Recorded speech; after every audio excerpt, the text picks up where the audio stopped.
on day one of CPAC 2023. Brian Glenn joined with Alex Caldwell. We're live at the beautiful Gaylord here in the National Harbor area of Maryland, and just a great place to kick off the next 3 days of probably the biggest conservative conference in the country. Exactly. We have a lot of really well-known speakers today, notable speakers including, I believe, Ted Cruz, Senator John Kennedy, Jim Jordan. Congressman Jim Jordan is also going to be here today. So we have a lot of really big names. And I believe the venue is going to begin letting people in, and speakers are going to begin speaking around 10:15. Is that correct, Brian? Yeah, and we'll go kind of unpack. There's a lot to unpack today as, of course, this all builds up to Saturday night, where President Trump speaks here and to address the crowd. But if you're not familiar with CPAC, it is the largest conservative political action committee in the country. This is where everyone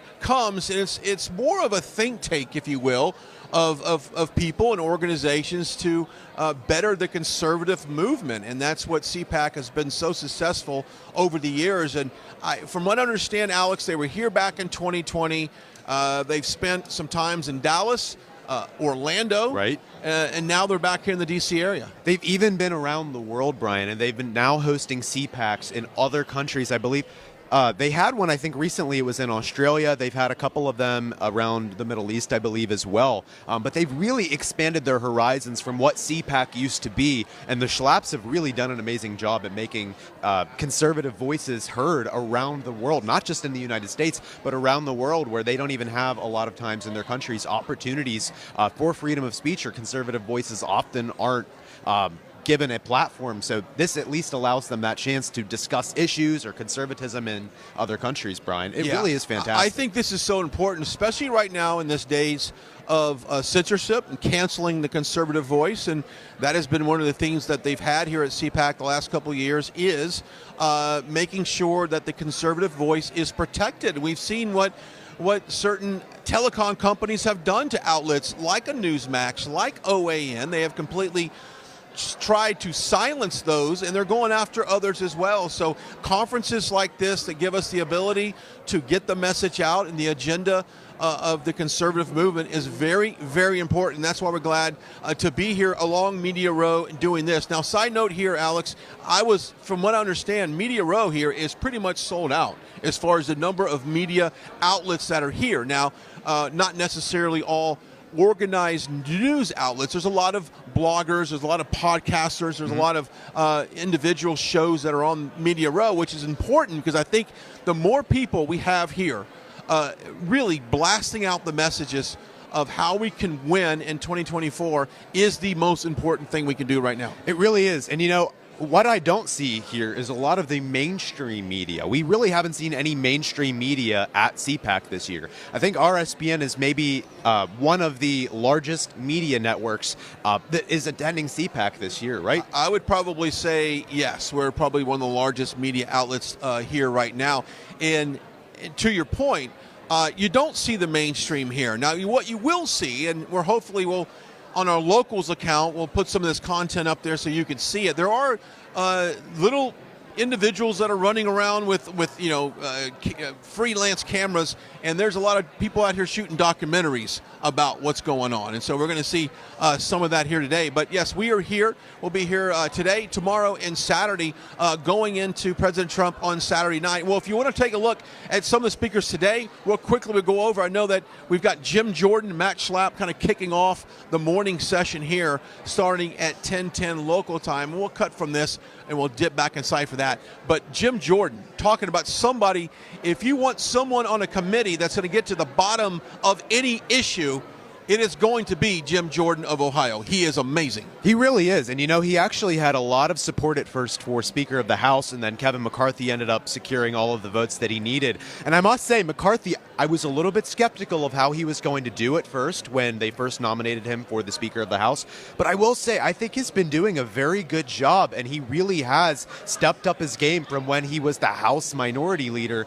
And it really seems like he is trying to help conservatives, go after even the Bidens and all of the shenanigans that have been going on with that. And I believe he just introduced day or so ago, the parental rights bill that he is trying to get put out.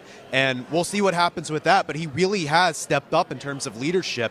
And what we thought he could be a swamp creature. We weren't really sure what he was going to do. But he's been doing a very good job. And I'm very impressed with him. Yeah, I mean, so far he has delivered on the America First agenda, things that he promised and things that people said, hey, this is things that we want you to focus in on, and he has done just that. But Jim Jordan, going back to him for a second, he has been pivotal in getting to the bottom of a lot of issues. I know they just came off the Twitter situation. We had some former Twitter executives in front of this oversight committee and finding out what happened and why so many conservatives like us, all of us here, have been censored to a certain degree on Twitter.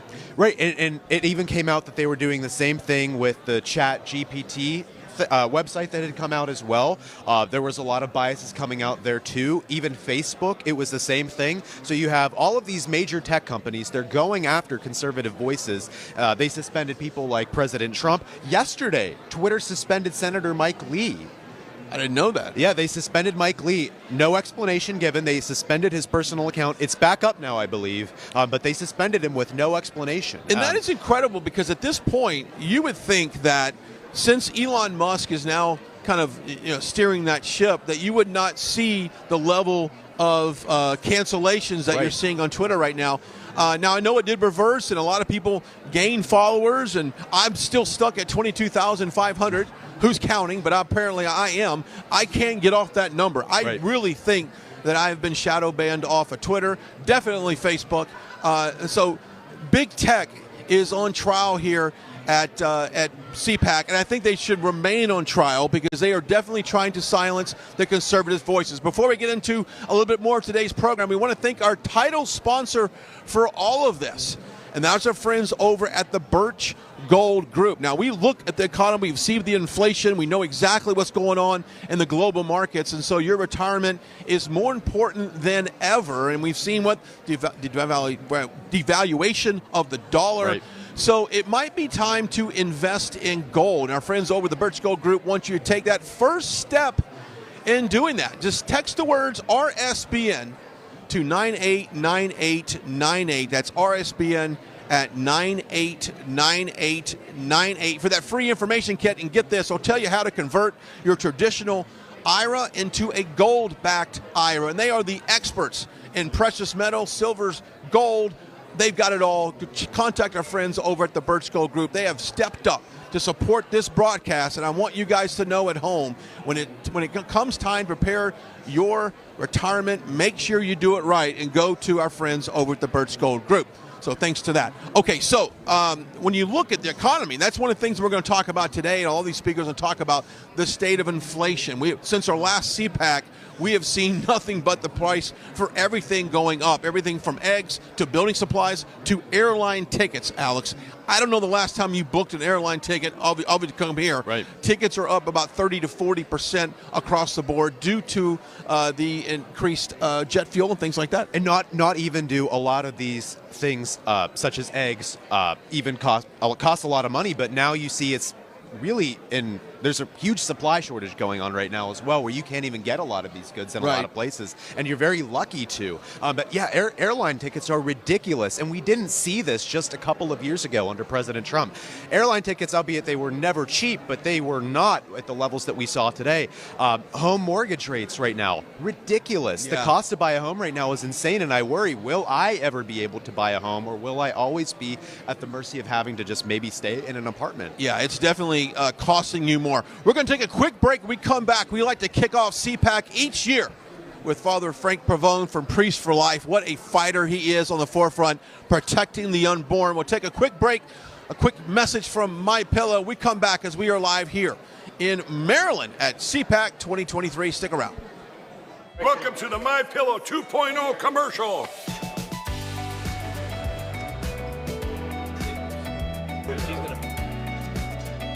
Miss Makeup. Well, you look good.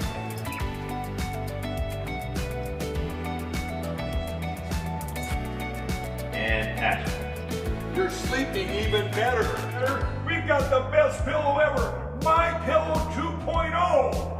He's a great intro, Huh? Good. Cut. We got it. Welcome to the set of the My Pillow 2.0, the most amazing pillow in history. That new technology is still the My Pillow's patented fill, but now we have new technology we didn't have back when I invented My Pillow that's going to help you sleep. It's absolutely amazing, and you're the first ones that can check it out. Go to mypillow.com, use the promo code on your screen, and we brought back the buy one, get one free. For the best night's sleep in the whole wide world, visit mypillow.com.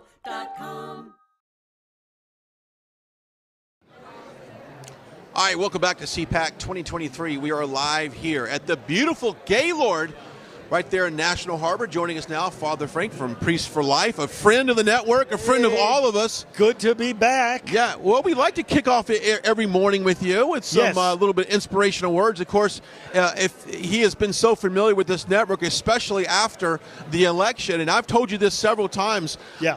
I can't tell you how much comfort you gave us and all of our viewers in such a time in our country where we needed some hope. You know, that was a powerful time, wasn't it? And as I travel around on my pro-life mission, I'm getting everywhere I go people coming up to me saying, wow, that prayer time after that election, that was pivotal. And, you know, a lot of them just have stayed with, you know, Right Side since then, and a lot of them were there already. But we formed a community, didn't we? We did. Which continues now. And I think more than ever, because let's talk about this before we get into our prayer. This is a spiritual warfare right now in our country. It is. I've never experienced such demonic forces in our culture and our government than we have right now. Yeah, that's right. Everything is unleashed. Every evil, every spiritual warfare. Look at what happened to me, right? The Vatican said, "Oh, you can't be a priest anymore." I say, "What's going on here?" You know, if I were committing crimes, that'd be one thing. But we're trying to advance the truth, and yet we have the weaponization of processes in government against ideological opponents. We have the weaponization even of processes in the church. But you know what? The people of God are strong. The people of America are strong. And that's what this conference does. We're going to experience this the next few days. And those that follow the broadcast, that we are here for not just information, not just for political rallying. All of that is part of it. We're going to get a lot of learning accomplished this week. But the spiritual encouragement and equipping is a very real part of this conference. So what was your reaction to when the Vatican did call you and say that you couldn't be a priest anymore? That ended up being a very big story. It was a big story, and I saw it coming. You know, we've been battling certain bishops in the church that are just, frankly, look, the bottom line is, let's call it what it is. They're Democrats. And they don't want us insulting the Democrat Party. And you know what? I'm going to insult the Democrat Party because they deserve it. When they're killing babies, destroying our border, destroying our economy, destroying our freedom, destroying our faith. It's an anti-God, anti-life party. And when the church points that out, that's not the church being political. That's the church being the church. Let's talk about some of the feedback you got back from that. Obviously, a lot of support, I would think. A lot of support. Overwhelming support. Yeah, absolutely. For you. Absolutely, including from our RSBN audience. I mean, I hope everyone is tuning into our Praying for America program each weeknight. I'm so grateful for the opportunity to do that, and the support is being expressed there. And it's like, hey, listen, we're not interested in bashing the church. We're not interested in creating division. We're interested in saving our country, and that's what we're doing together. And we do that by standing on the platform of Jesus Christ and His gospel. This is what brings the unity. This is what brings the support. As long as we keep doing that. Yeah. Well, there's some other faith-based organizations here Yes. right now, but when you look at the biggest, you've been the person that's been out the most. Yeah. I mean, you're going in front of the Supreme Court. That's right. Making speeches in front of the Supreme Court pro-life. Right. You don't see that with a lot of other religious organizations willing to step out in the political circle there. Well, you're willing to do that. As you have covered on this network, you know what happened recently with the FBI targeting the traditional Catholics, remember, and then they revoked the memo and whatnot. You know, I did a few interviews about that, and I pointed out they're not concerned about the intricacies of Catholic doctrine and disputes within the church. What's bothering the leftists in the FBI is when practicing Catholics or practicing Christians of any denomination, do what you just described when we come out into the public square. Because a lot of these more traditional Catholic groups, that's exactly what they're doing. They're joining me at the steps of the Supreme Court. They're joining me in front of the Congress. They're joining me at the office of Nancy Pelosi. You know, they're coming out and doing these things, and that is what these leftists are afraid of. Well, let me ask you a question. How has the church overall changed? I mean, you see a lot of the social issues that we're dealing with. How important is it that a church, the pastor, a priest, a rabbi, introduces these topics to their congregation and talks about it, how it relates to following God and maybe doing what's right, not what feels good by our woke culture? Right. It's essential to the identity of the church. In other words, a lot of pastors will see that as political activity. I say to them, it's pastoral activity because our Lord gave us the command to make disciples of all the nations and to teach them to carry out everything he has commanded us. That's how Matthew's gospel concludes. Well, to do that, you have to be relevant. It's like Martin Luther King's final sermon the night before he was assassinated. He said to the clergy, you got to be relevant. You can't just talk about the new Jerusalem. You got to talk about the new New York, the new Los Angeles, the new Memphis, Tennessee.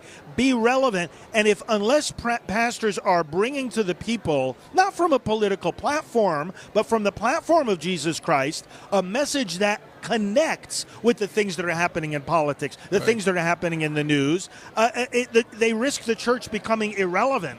Let me get your thoughts on what happened in Ashbury University. And wow. get your thoughts on that, how, you know, it really started as, you know, young people getting together to worship. Next thing you know, they're going to, 234 continuous hours of worship. What's your thoughts on that? You know, I'm not entirely surprised, and I say that in this sense. We know that God is real. And we know that the thirst of the human spirit for contact with God is just as real as our thirst for water and our need for food and oxygen. So at a certain point in a culture that tries to deny God and escape God, you are going to reach a point where human nature just can't take it anymore, or the human spirit that's been deprived of truth and meaning ultimately says, I've got to find it somewhere. Yeah. And when they find it, they don't let go of it. They flock to it. It's like finding a spring of water in a barren desert. And this is what's happening. It was bound to happen eventually, and praise God that we see it unfolding now. Yeah, and praise God that we found you. Okay, let's take a few minutes, if you will. We'll go. Let's pray. Reach and pray. You guys watching us at home and work, bow your head where we're at, and let's pray. Father, we love you. We love your kingdom. We love your Son, Jesus Christ, and we love America. We are gathered now today. We pray for all those who are watching and for all their needs, Lord God. And we pray in a special way over this conference. Protect us, protect the organizers of it, protect Matt and Mercedes Schlapp and the good work that they have done for so many years. Protect all the speakers and those who are working behind the scenes, all the media outlets that are here bringing the American biblical patriotic message to millions and millions of Americans. Bless all the attendees that are here from around the country and indeed, Lord, from around the world. We are united not because we think, Lord, that there's any such thing as a political savior or a perfect nation. There's no such thing. But we believe that you have spoken your word to America and that America has embraced your word and that we are here based on your word to save and renew this country. Give us that blessing. Give us that protection. Give success to the work of our hands. Let your spirit go before us to prepare us for the elections of 2024 and also those elections taking place in 2023 and make, Lord, your people more responsive than ever, that the church indeed may be relevant and that we may look not only at the New Jerusalem, but at the new United States of America that is being born now, and that will be evident as this conference unfolds. We ask all this in the precious name of Jesus Christ our Lord. Amen. And amen. And for a reminder, if someone wants to tune in to Priest for Life, saying praying for America. Praying for America. There we go. Yes. How can they do that? Every weeknight, p.m. on RSBN, and my social media is at FR Frank Pavone, FR Frank Pavone. Let's connect there as well. There you go. Quick commercial break. We'll be right back as we are live here at CPAC 2023 from the beautiful Gaylord Hotel. Welcome to the My Pillow 2.0 commercial.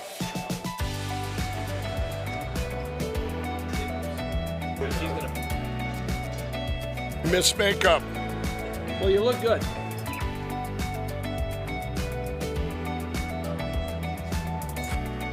And action. You're sleeping even better. We've got the best pillow ever. My Pillow 2.0. It's a great name for a product. Good. Cut. We got it.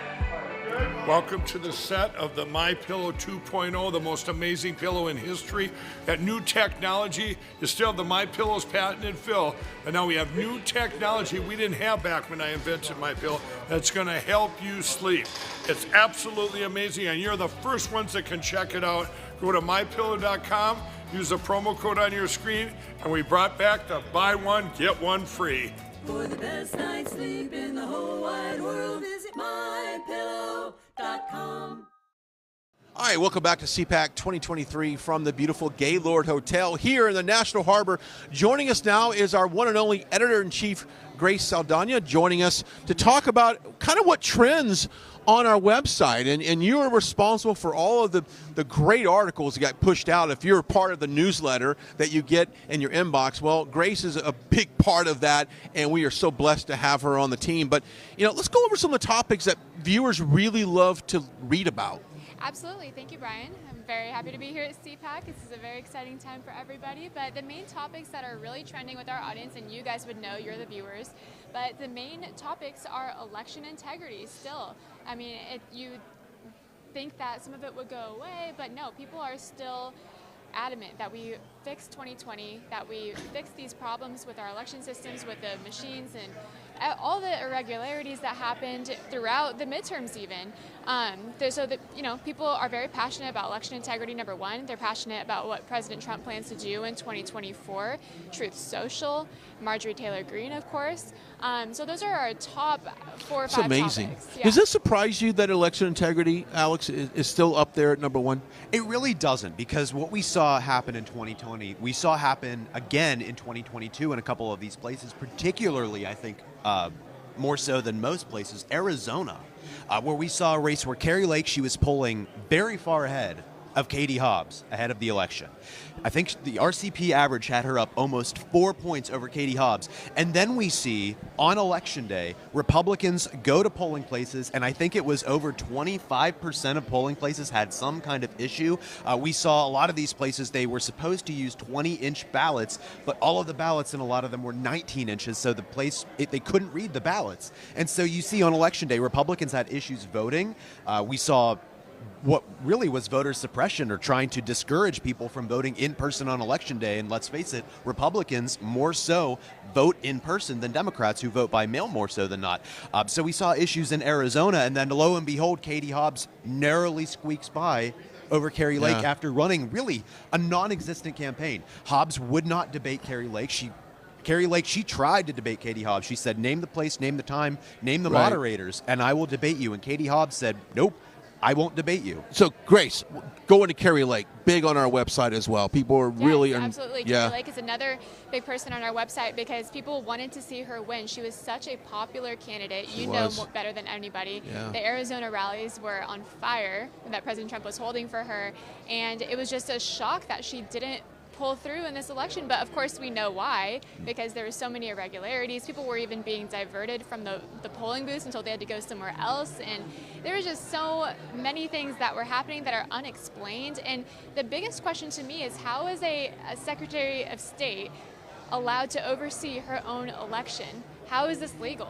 Yeah. Well, I want to jump in there real quick, because in 2018, you had the Georgia governor's race between Brian Kemp and Stacey Abrams. And in 2018, Brian Kemp was the incumbent state secretary of state, and he oversaw that election. He set the precedent. He did set the precedent. And the Democrats, they complained and they fought tooth and nail, and they said Brian Kemp should not oversee his own election, which that's a point. I agree with that. I think if you are the incumbent secretary of state and you are running for governor and overseeing your own election, I don't think that that's fair. So I think Brian Kemp was wrong to do that in 2018, and he did beat Stacey Abrams in 2018.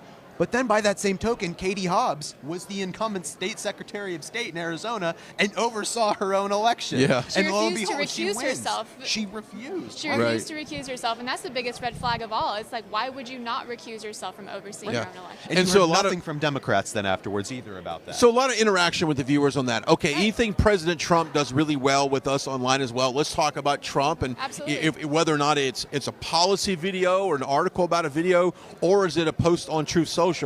President Trump definitely does really well with our viewers. I'll tell you this, our base is on fire for President Trump for 2024. They want to know all about what his agenda is, what he plans to do differently, what's going to stay the same. Obviously, we know he's going to be America first. He keeps every day talking on Truth Social, I'm America first, I'm the America first candidate. So our viewers are very excited to see him running. They want to know when the next rallies are.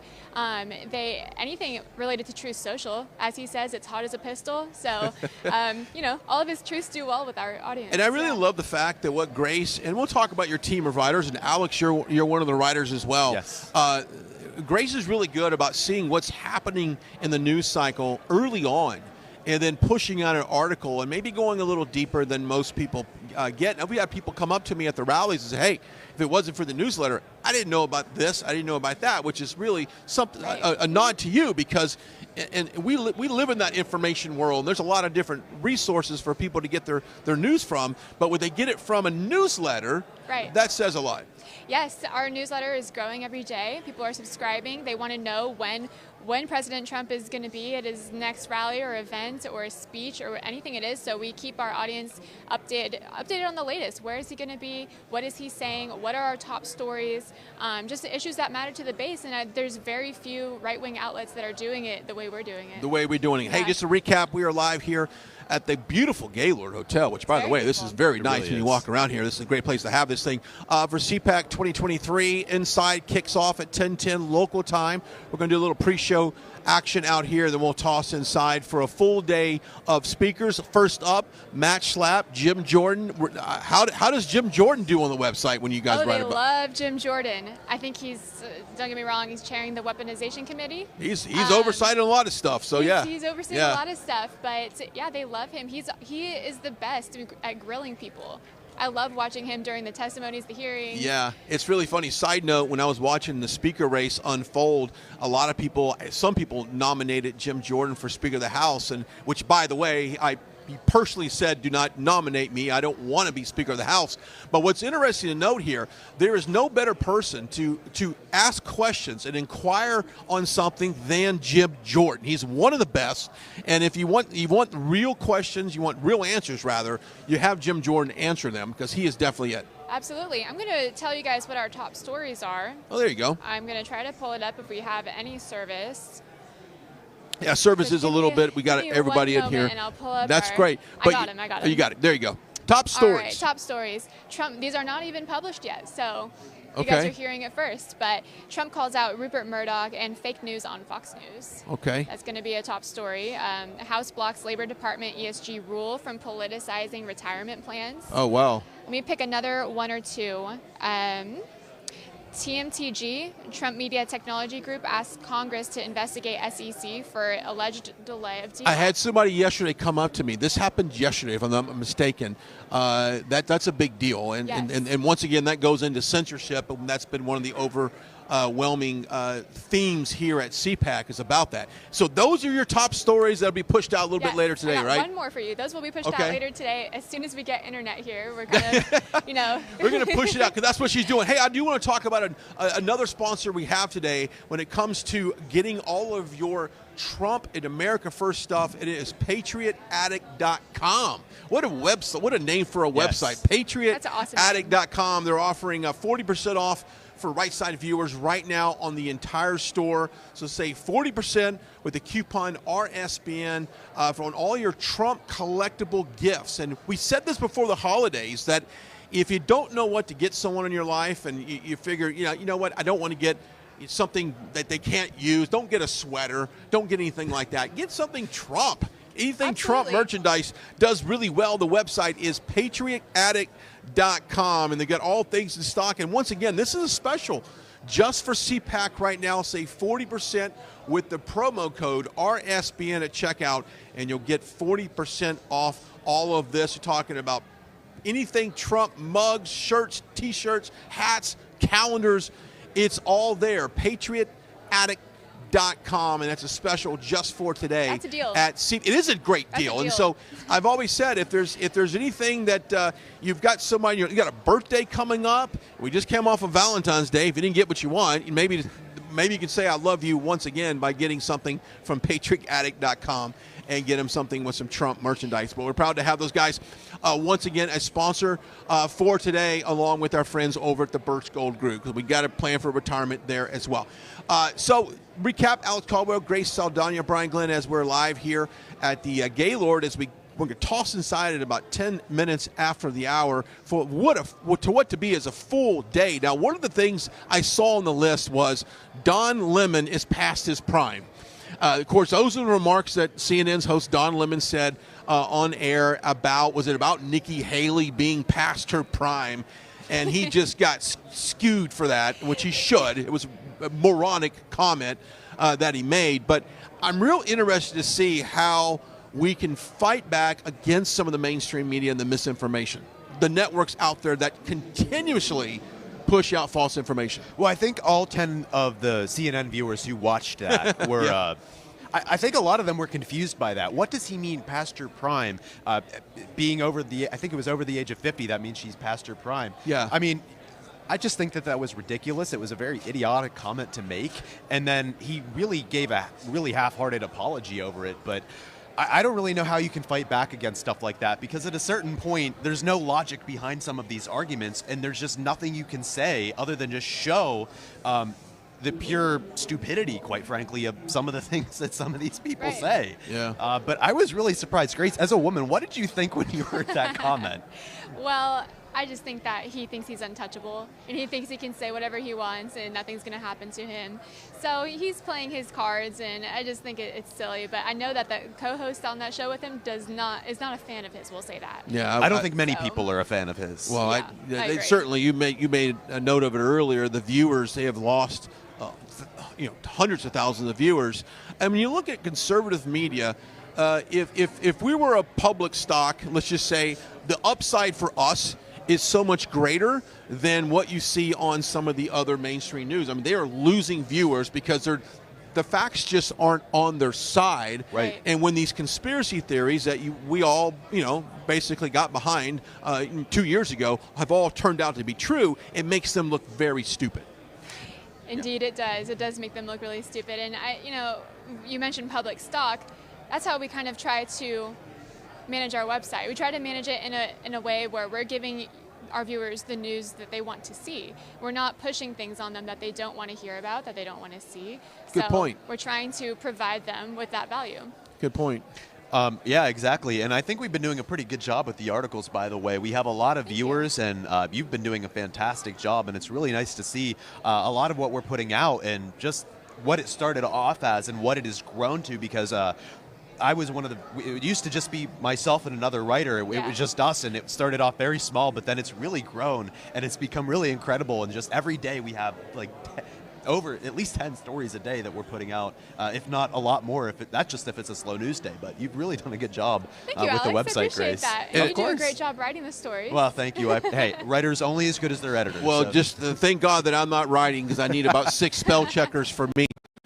All the mistakes I would make. But to your point, if you want to subscribe to the newsletter, it's really easy. Just go to our website, rsbnetwork.com. You can click on the subscribe button Yes. on there. So go to rsbnetwork.com/newsletter. You can sign up directly there, or if you just go to our homepage, it'll be on the sidebar. Kind of scroll down, it'll be right there. But otherwise, rsbnetwork.com/newsletter. There you go. You can also donate as well. I mean, a lot of people don't know. A lot of people have walked by the last several hours and said, "Hey, Brightside, who are you guys? Where'd you come from?"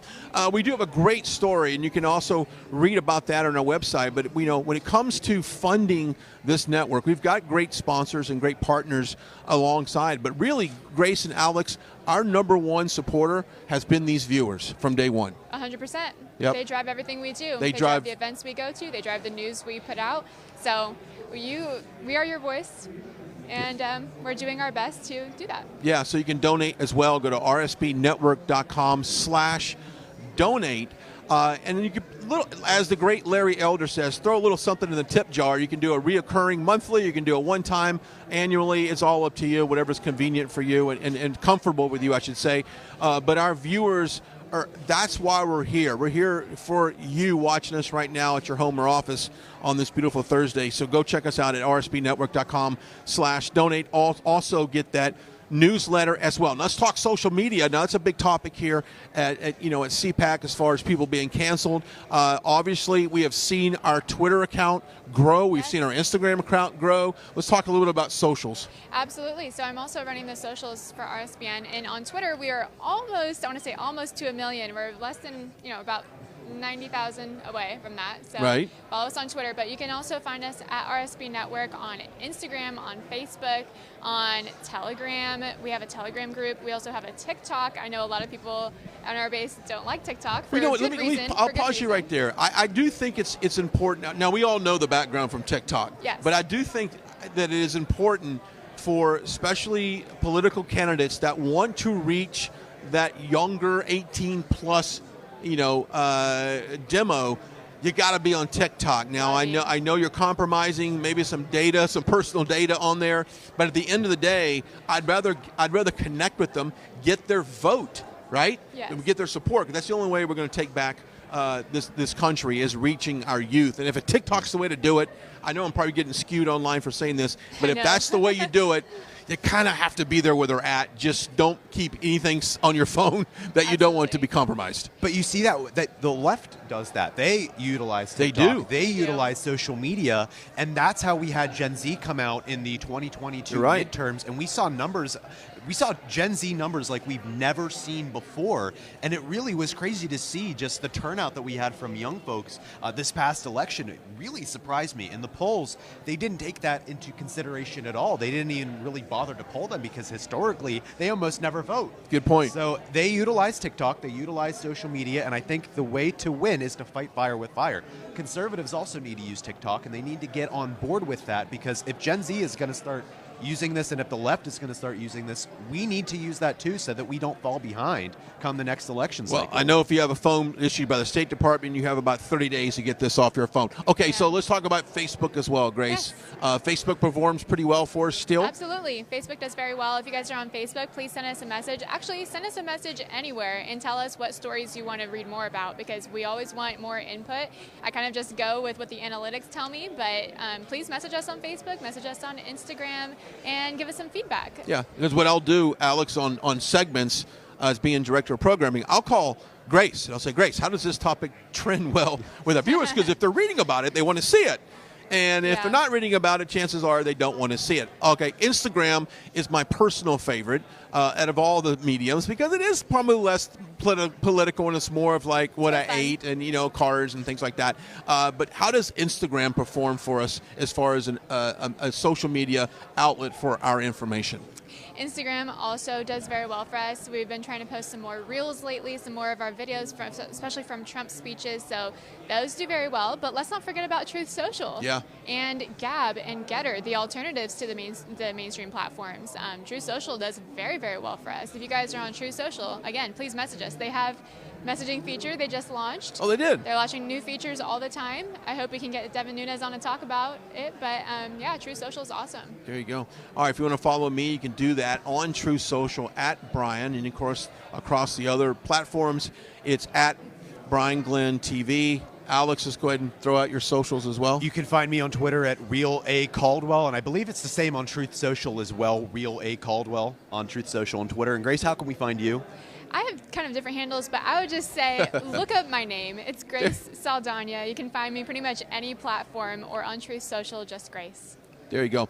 All right. We also have another camera angle. I don't know if we have that one live or not, but we do have a camera shooting back towards the crowd behind us. And as we watch a lot of the people walk by, as they go directly by the camera is how they go into the actual arena for the general admission. That's where they go. And you can kind of feel the energy in this place this morning. Yesterday, building out all of the structure you're seeing here, you had a little bit of sense of something was going to happen, but today it's happening, it starts, and we're just excited to be here. So I want to talk about one big story that we are running every single week. Okay. President Trump is dominating the polls. No matter what poll it is, no matter what candidate he's up against, he is just outperforming. And so I think that says a lot about how his speech is going to be received at CPAC on Saturday. Do you know what time he's speaking? I want to say it's 6:10 maybe. We'll double check that and we'll throw that on social media. That's a good point. And I'll tell you, one person who's not here is Governor Ron DeSantis. Now, we talked a little bit about this yesterday, I think. One of the reasons why he's not a formal candidate for president right now, even though people have been talking about it. So maybe he feels like, I don't quite need to be here yet for this. Right.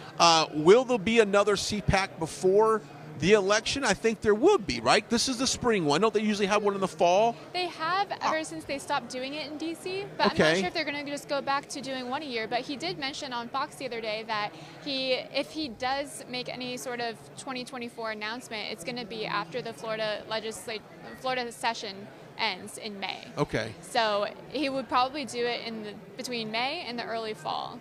May, okay. Well, there you go. So I don't know if this will be the last CPAC before the election, but I doubt maybe they do another one twice a year. But he's not here. Kevin McCarthy is not here as well. Right. Speaker of the House, for whatever reason, I do not know. I do know, we talked about this before he came on, he has been very successful so far and doing what the America First agenda and the base wants him to do. There's a lot of skeptics out there, and we appreciate the skeptics. We can all appreciate their wanting to be very stay on him as far as doing what he wants, but he's not here as well.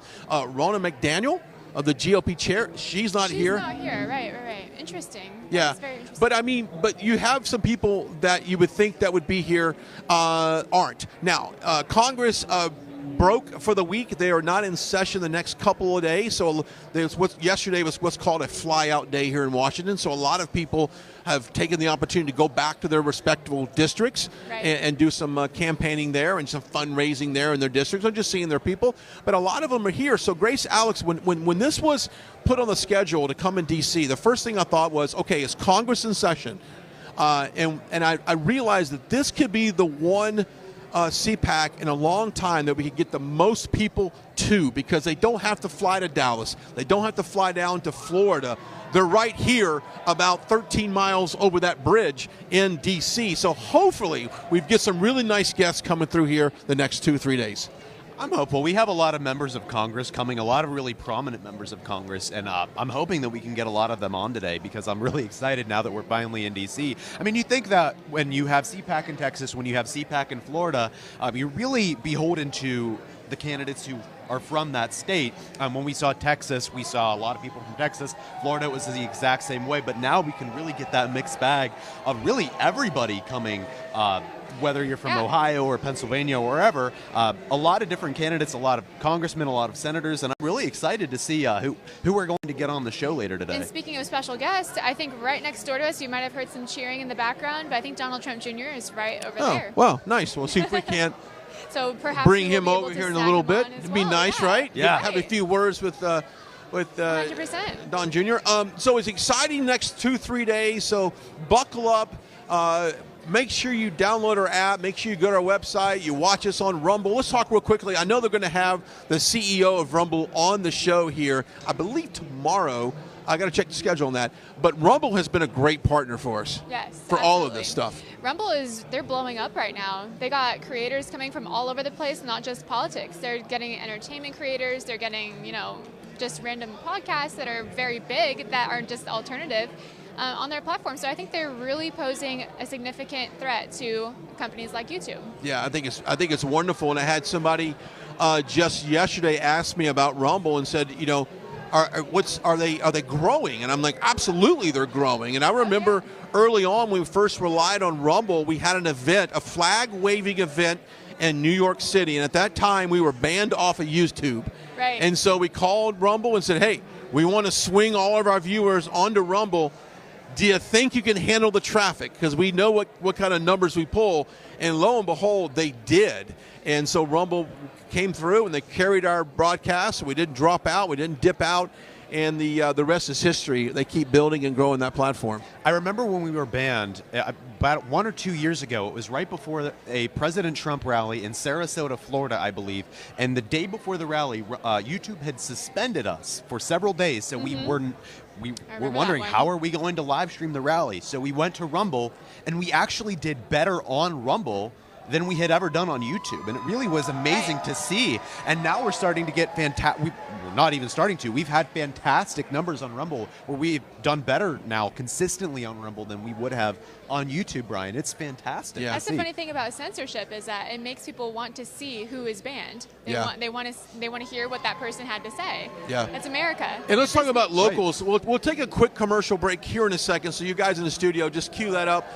We'll do a MyPillow commercial here in a few minutes. But let's talk about locals for a second and how important locals is to really keep everybody involved.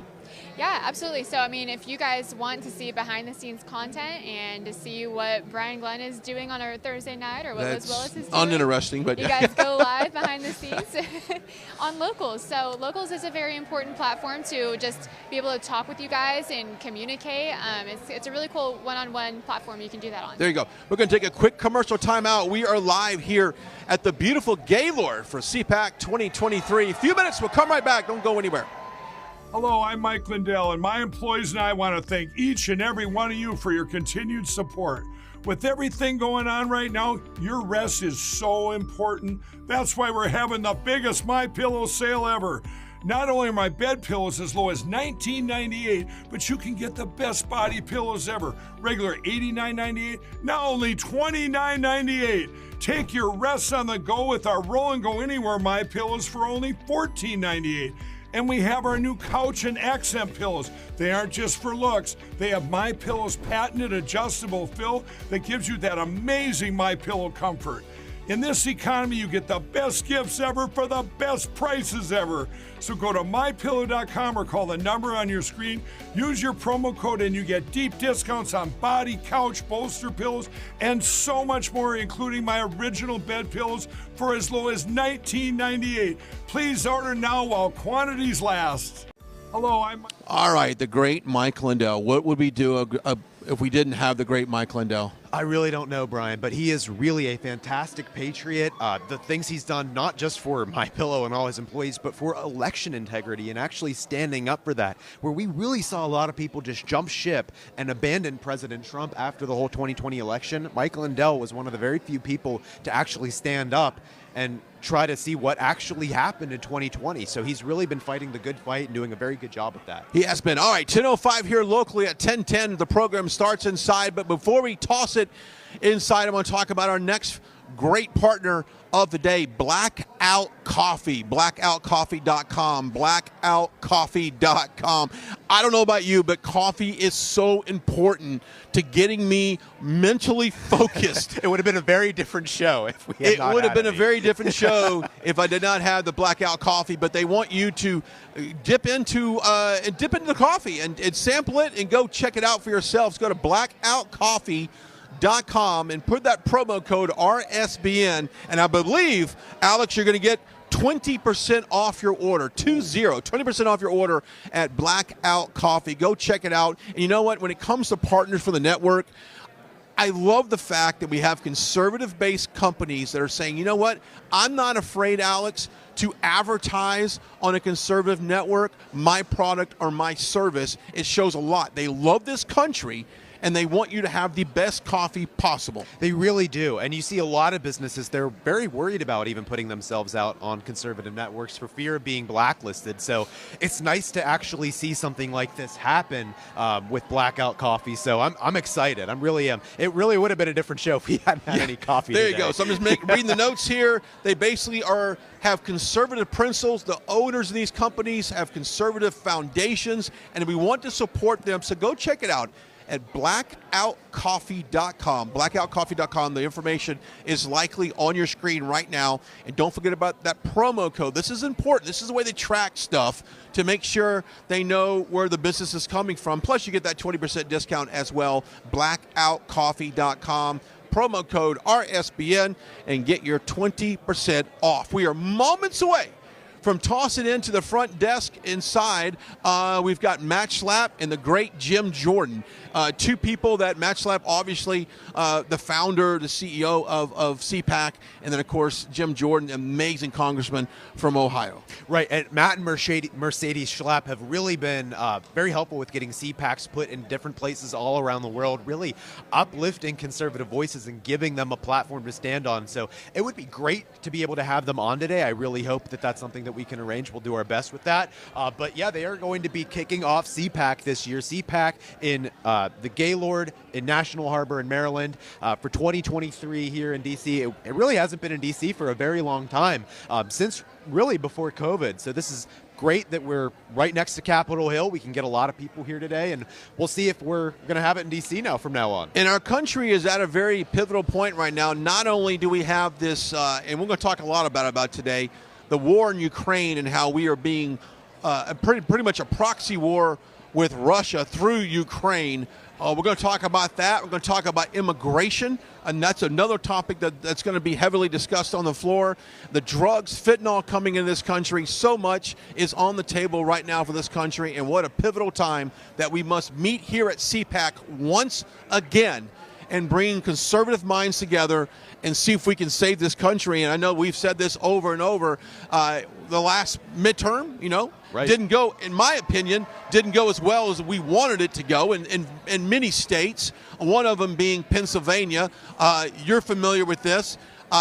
Fetterman, you've got the governor's race, we lost that as well. Dr. Oz, the Senate race, we lost that as well.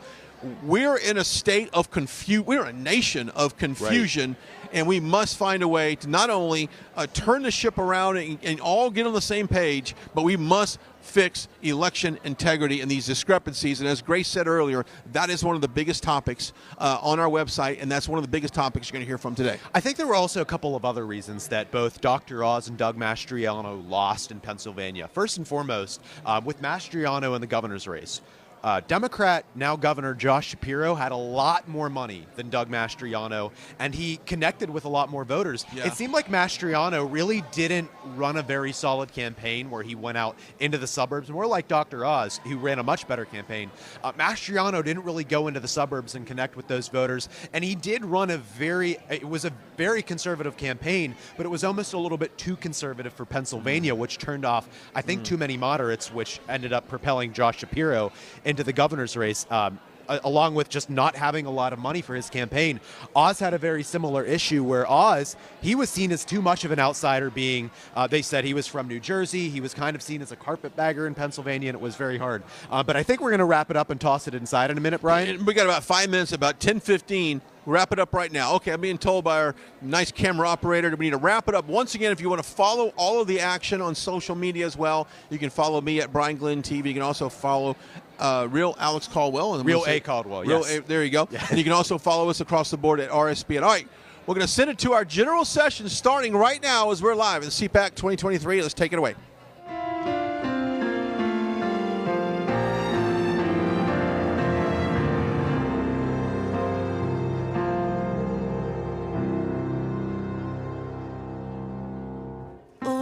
Say, can you see by the dawn's early light what so proudly we hailed at the twilight?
Please welcome Matt Smith with today's invocation.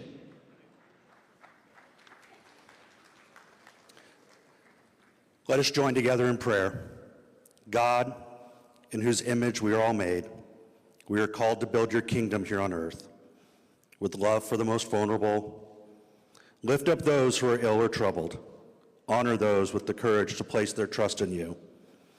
May those gathered here and with us in spirit unite in purpose. Provide us strength and wisdom. Give us hope. Sustain us by your grace. In your name we pray. Amen.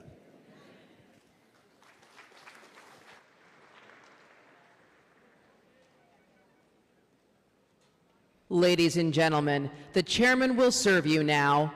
Please welcome, from Ohio, Chairman of the House Judiciary Committee, Jim Jordan, and Chairman of CPAC, Matt Schlapp.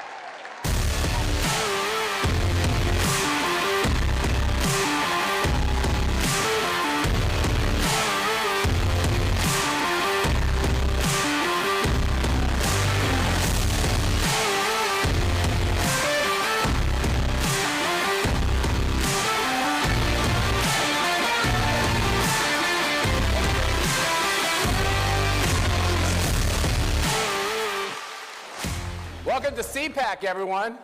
What do you think? For the last 2 years, they said it was unsafe to have a CPAC here. Do you feel safe? I do too. There's a lot of chatter in the media about who's here and not here. I'm really proud to be standing alongside someone I think might just be the most powerful man in Washington, D.C. Yeah. So let's get right into it. Chairman of the House Judiciary Committee, who was your predecessor? Mr. Nadler. Yeah. Mr. Nadler. Was he the guy who ran too slow to the podium in the Senate impeachment hearing? I seem to remember that. He was a little slow on the go. As chairman of the House Judiciary Committee, how does this whole subpoena thing work? Well, we can issue subpoenas. We've done several. I think maybe more than, not that we're trying to, set some record or anything, but more than I think the rest of the Congress combined. So yeah, there's certain folks we want to talk to get to the facts, because we actually think, unfortunately, way too much of the government has been targeting the very people it's supposed to serve. And so we're wanting to get to the bottom of that, and then get all the facts on the table. That's how you stop it. But more importantly, pass legislation that would help remedy the situation. So that's what we're looking to do with the committee. So we have a theme here: protecting America now. If you had to pick a theme as you start this important tenure at the House Judiciary Committee, what's that theme? Protect the First Amendment. I mean, without a doubt. If you think about, I would argue the most important thing we have is the liberties we enjoy under the First Amendment. Every single one of them, and we may have talked about this before, but every single one of them has been assaulted by the government in the last 2 years. You have 5 rights under the First Amendment: your right to practice your faith, your right to assemble, your right to petition the government, freedom of press, freedom of speech. Everyone's been attacked. You think about, there were places in America over the last few years where you couldn't go to church on Sunday because some Democrat governor, Democrat mayor said, no, you can't do it. I always tell this story. I spoke to the New Mexico Republican Party in Amarillo, Texas a couple years ago because their Democrat governor wouldn't let them get together, wouldn't let them assemble in their own darn state. They had to go to Texas to get freedom. And of course, Pelosi kept your capital that you pay for, where you get to go to petition your member of Congress to redress your grievances. She kept it closed. You talk about tackling the First Amendment, and on and on we can go. But the most important liberty you have, in my judgment, is your right to talk. Because if you can't speak, you can't practice your faith, you can't share your faith, you can't petition your government, you don't really have freedom of press. I mean, that's the most important one, and that's the one they go after. So, and we've all experienced that. The way the left operates, if you don't agree with them, they're gonna come after you. They're gonna call you a fascist or racist. They're not gonna let you. That's the cancel culture mob, and that's we've all had to live through some of the crazy things the left does. But that's the most important thing, and this committee, the Judiciary Committee, is supposed to be the committee that protects the Constitution and the liberties we enjoy under the Constitution and in the Bill of Rights. So that, to me, is the most important thing. So I want to ask you a couple questions on the First Amendment. One very important one. The press loves to give itself awards. Pulitzer Prizes, prizes at the Correspondents' Dinner. Sometimes it comes with a statue and some prize money and a lot of acclaim by their peers.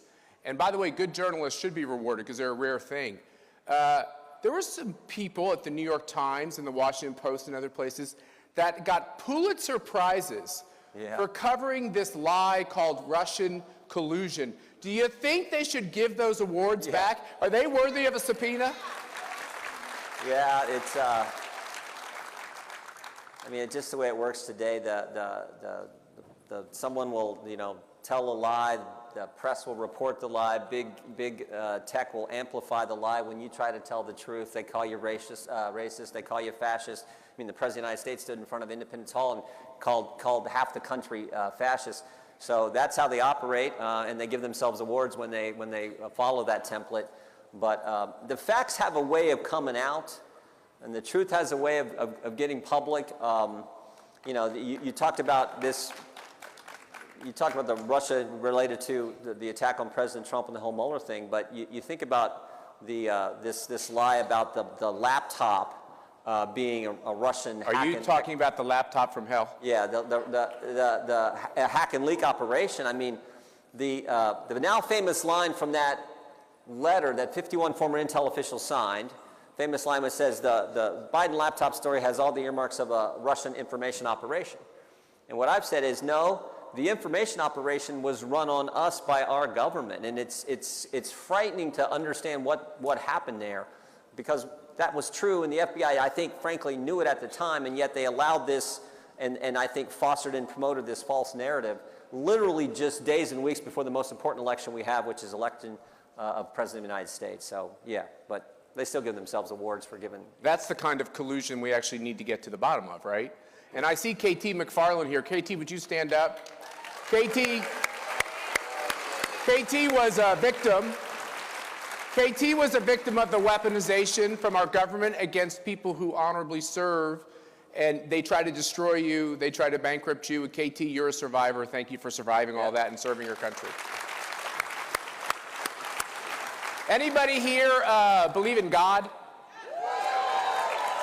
By the way, in America, you're allowed to believe in God or not believe in God, and this is the great thing about our freedoms. You talk about the weaponization of our government. It's ours. You pay for it. Do you realize that? You pay for all of it. You're the boss. They're not the boss of you. They shouldn't be spying on you. They shouldn't be undermining you.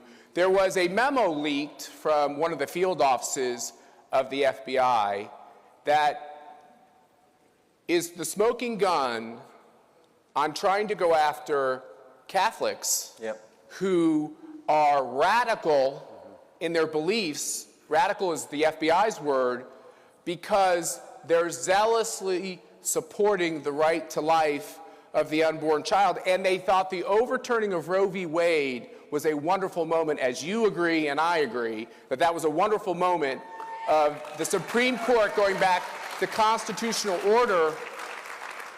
Why is the FBI going after people of faith because they think going to church is radical? Yeah, it's the Richmond field office, the memorandum on if you're a traditional Catholic that somehow you're a domestic extremist, which was just scary.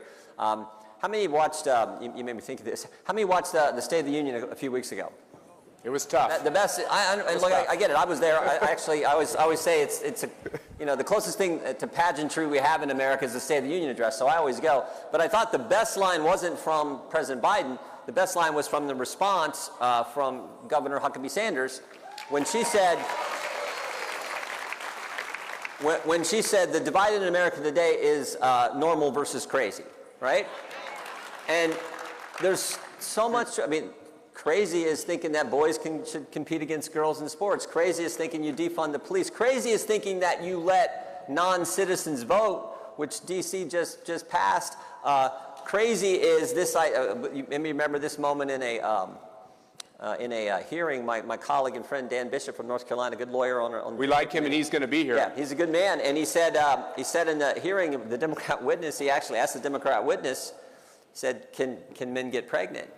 And the Democrat witness, she said, "Yes." And the best part of the video, if you watch it, was Dan's response. He kind of went, "Okay," That's crazy. Crazy is letting a what you know is a Chinese spy balloon come clear across the country for a week and then shooting it down, versus the ones that we didn't know what they were, to shoot them down. I mean, so you could keep going on and on. And crazy is when you have an FBI that says people who practice their faith are somehow extremists, when we have the First Amendment, which is supposed to protect, and that is the first liberty mentioned in the very First Amendment. So yeah, this is frightening stuff, and it's why we have to, I think, get the facts on the table, as I said before, and then pass legislation. Here's one piece of legislation I think makes sense. I would bet every one of those 51 former Intel officials who signed that letter, that now famous letter, I would bet every one of them still has a security clearance. Why? I think it's for their personal benefit. I think that's something that has value, and frankly, they probably make money off the idea that they can get information, and many of them are contributors on various TV networks. So why should they have a security clearance? That's maybe one of the things we propose as legislation to help remedy some of the problems. So I don't want to slur this powerful person, the chairman of the House Judiciary Committee, but you're considered a conspiracy theorist if you say there's no Russian collusion. Donald Trump didn't make billions of dollars in Russia. That's a lie. You get called a conspiracy theorist because all the head of the IC agencies come out and say, oh, no, there's truth here. Same thing on the laptop from hell. Oh, no, this is Russian disinformation. At what point do the left-leaning leftist media, which is out to attack each one of you every single day, but more important than that, they're feeding you lies? Where do you find the truth in all this? If you're called a conspiracy theorist, when you can see what's clearly true to be true, you turn on your television set, you read the New York Times or the Washington Post, and you're told that it's a lie, that it's a conspiracy theory. How can you have a democracy in this situation?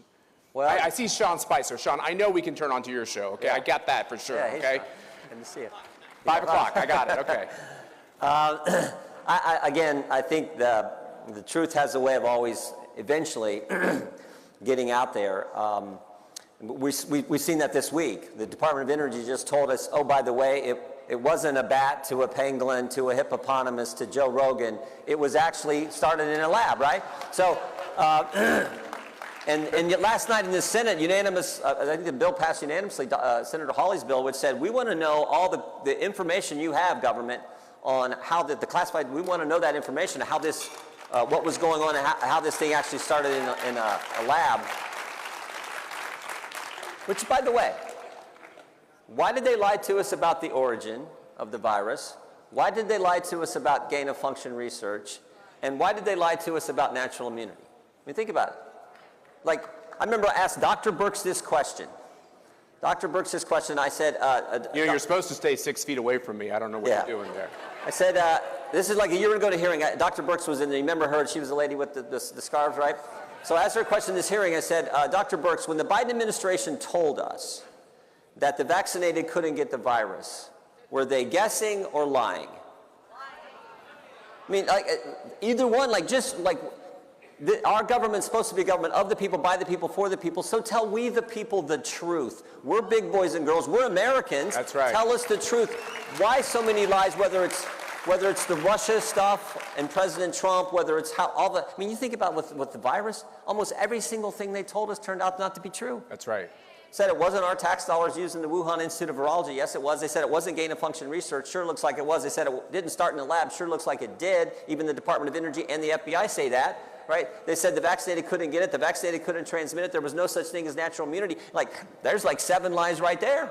Just tell us the truth. And then the same thing, again, but the truth in the end will win, in spite of what the left and the mainstream press and big tech how they try to massage it and change it. The truth wins out in the end. So I had a wise old man tell me one time he gets up every morning and he reads 2 things. He reads the Washington Post and he reads the Bible to get both sides of the story. Yeah, exactly. If you flip a coin, we all did. I didn't do very good. My daughter, by the way, is here from college, and it brings me back to taking statistics in college. By the way, I didn't do that well. But if you flip a coin, you got obviously 50% chance heads, 50% tails. So if they're always wrong about the big things, the media, the mainstream media, this leftist media, if they're wrong about all the big things all the time, you'd be better off flipping a coin. There has to be some intent to this. You can't just always get it wrong and then get an award. Yeah. No, it's the template. The left tells the lie, as I said before.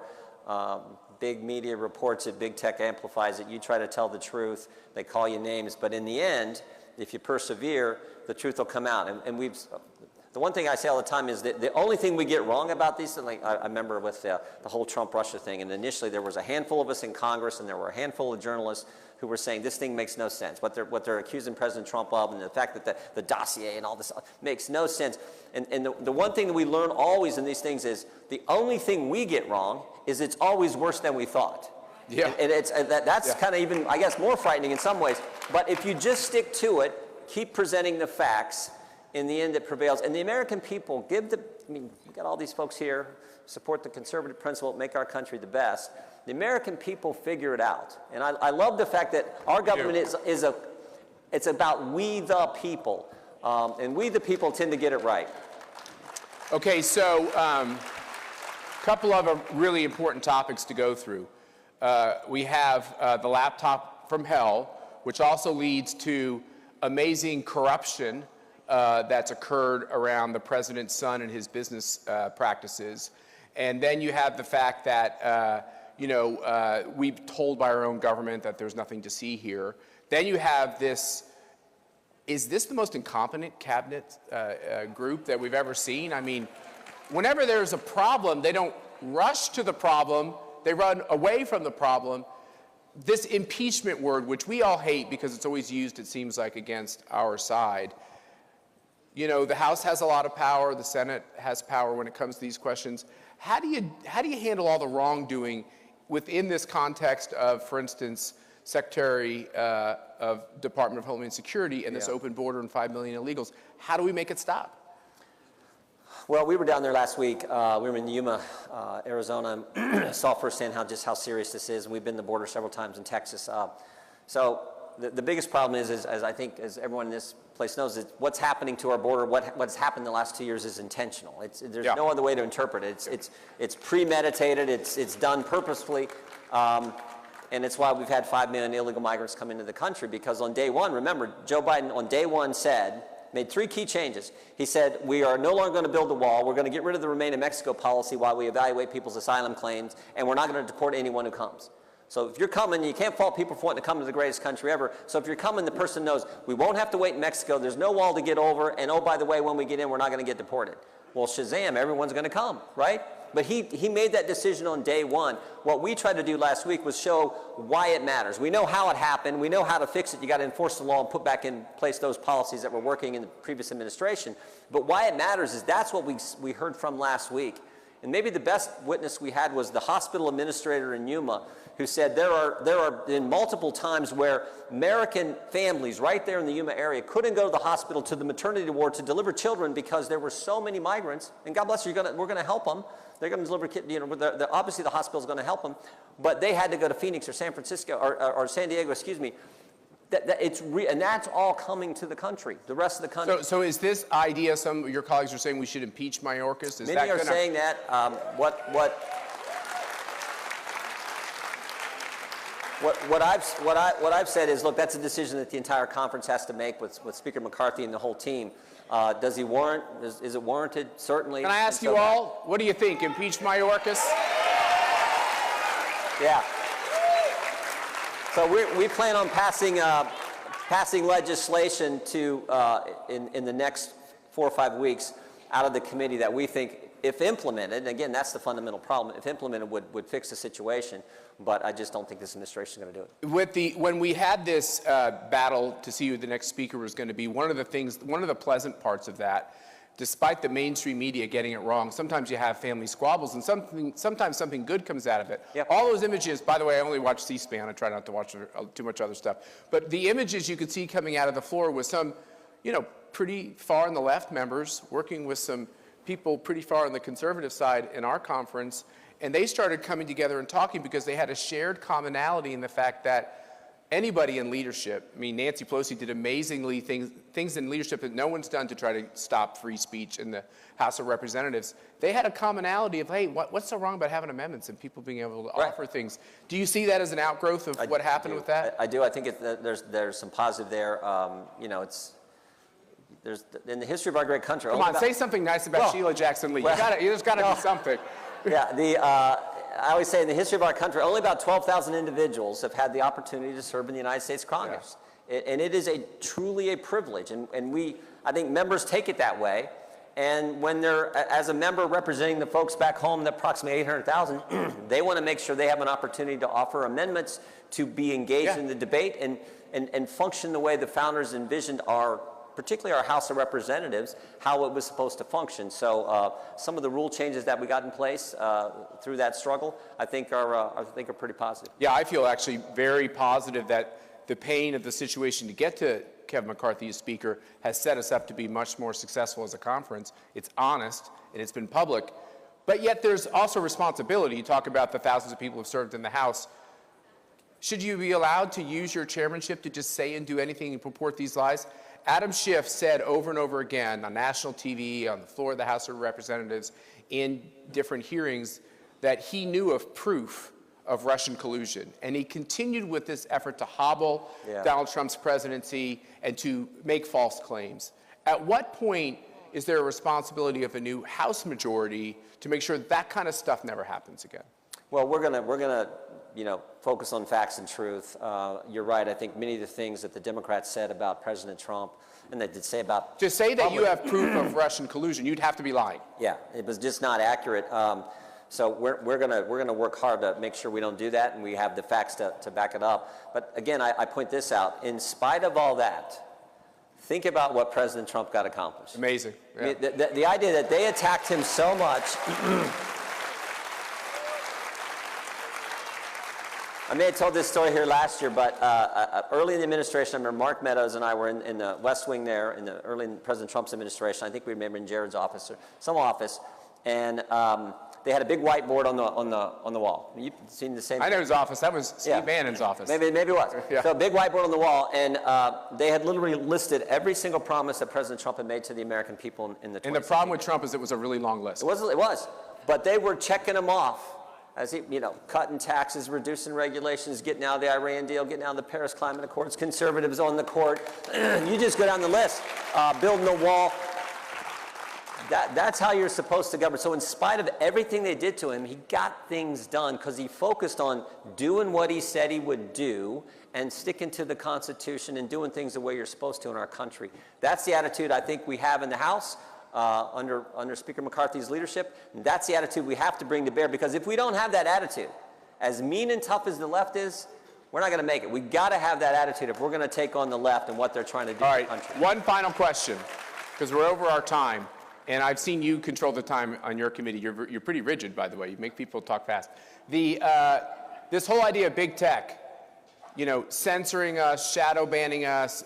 Basically, I know it's a legal argument, but the American people believe that that's an abridgment of their First Amendment rights, even if a lawyer will say, well, give you some kind of out clause on that. What are you going to do as the chairman to make sure the disgusting tracking the American people, intimidating the American people, these platforms are pushing woke? What are you going to do to stop it? Well, Jonathan Turley used the term censorship by surrogate because you had the government, you had the FBI agent Elvis Chan sending emails to the big tech companies, Twitter, Facebook, and Google, to the big tech companies saying, we think these accounts, these tweets violate your terms of service.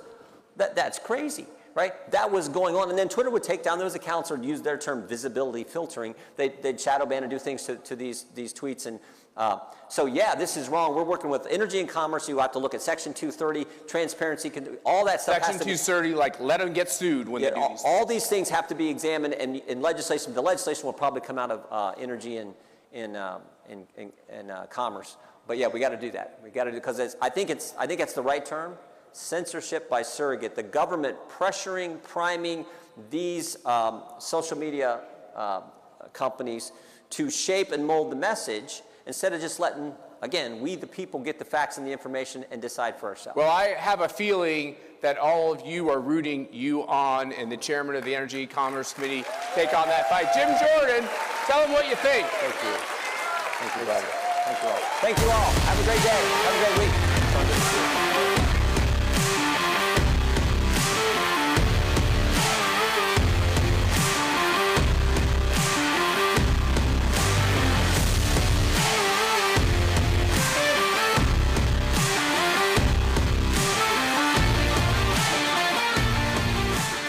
Congratulations, AARP. Over $1 billion. Wow. That's what AARP was paid in corporate royalties in a single year, totaling over $9 billion through the last decade. Most of it derived from United Health, one of the nation's largest health insurance corporations.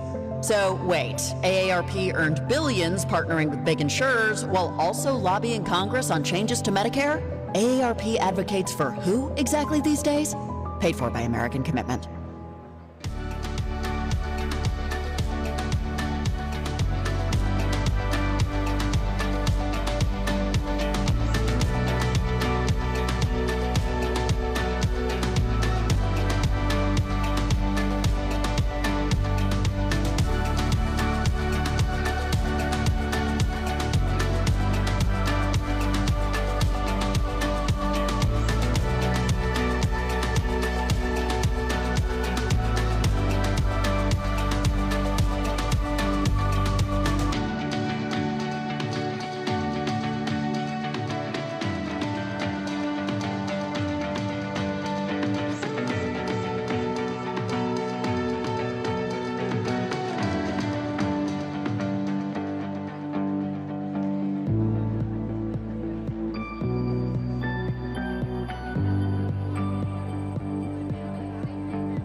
Ladies and gentlemen, up next, Congress learns the art of the deal.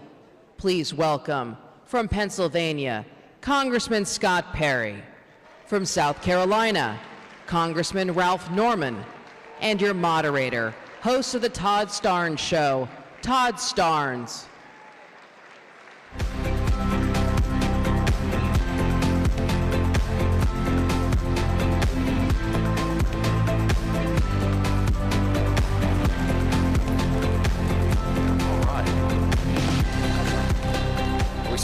Let's do it. Okay. Well, good morning. And I'm wondering, do we have any gun-toting, Bible-clinging, patriotic Americans in the room today?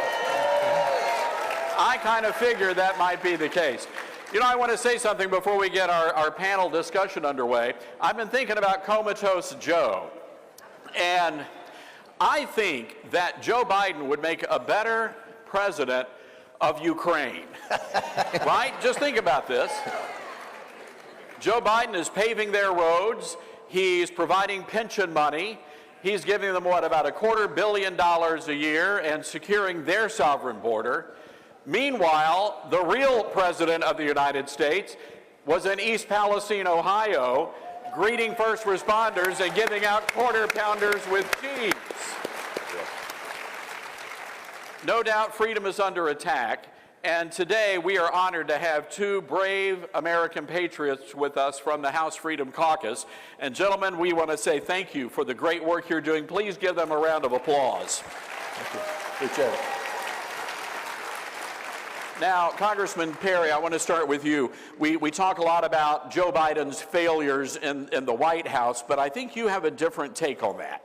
Well, I think that we oftentimes as conservatives, as Republicans, as just citizens see them as failures, but I think we need to understand and view it differently. They are successes to them because their goal is actually the globalization of the United States of America, destruction of our sovereignty, and so this is all intentional. The things that you see happening are not necessarily incompetence, maybe in the president himself because he's got his own issues, but the people around him, this is all by design. This is on purpose. This is intentional. This is planned. They are not failures to them. So we need to view it differently, and we need to understand we're not only in a philosophical battle, but we're also in a spiritual battle for the soul of our country and to save this republic, and that's how we need to approach it.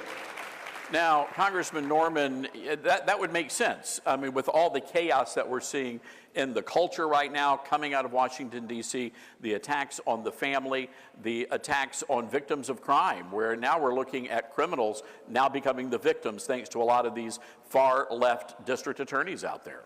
Well, it is, Todd. And first of all, let me just, one, it's an honor to be up here with General Perry, but it's such an honor to look out and to see everybody here.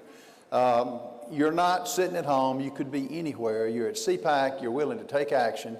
And it couldn't come at a better time. I will tell you, the country's in trouble. What's happened in the last 2 years has been, as Scott said, it's evil. What we're seeing, if you were in our position, it's flat out evil. It's an attack on our democracy. It's an attack on our children. And it's an attack, pure and simple, on freedom. That's why it's so important to be engaged. That's why it's so important to say, we're not taking it. We're not going to be silenced. And Todd, the left knows no bounds. They are taking it to us. It's a new day now with what's happened in Congress. We're willing to fight the fight. We're willing to get involved. We really don't care what the press says. I like to hear that. And I think that was illustrated with the decision over who was going to be the next Speaker of the House. And you guys were taking bullets from everybody, but you stood your ground. And Congressman Perry, how are we doing right now? So far, so good?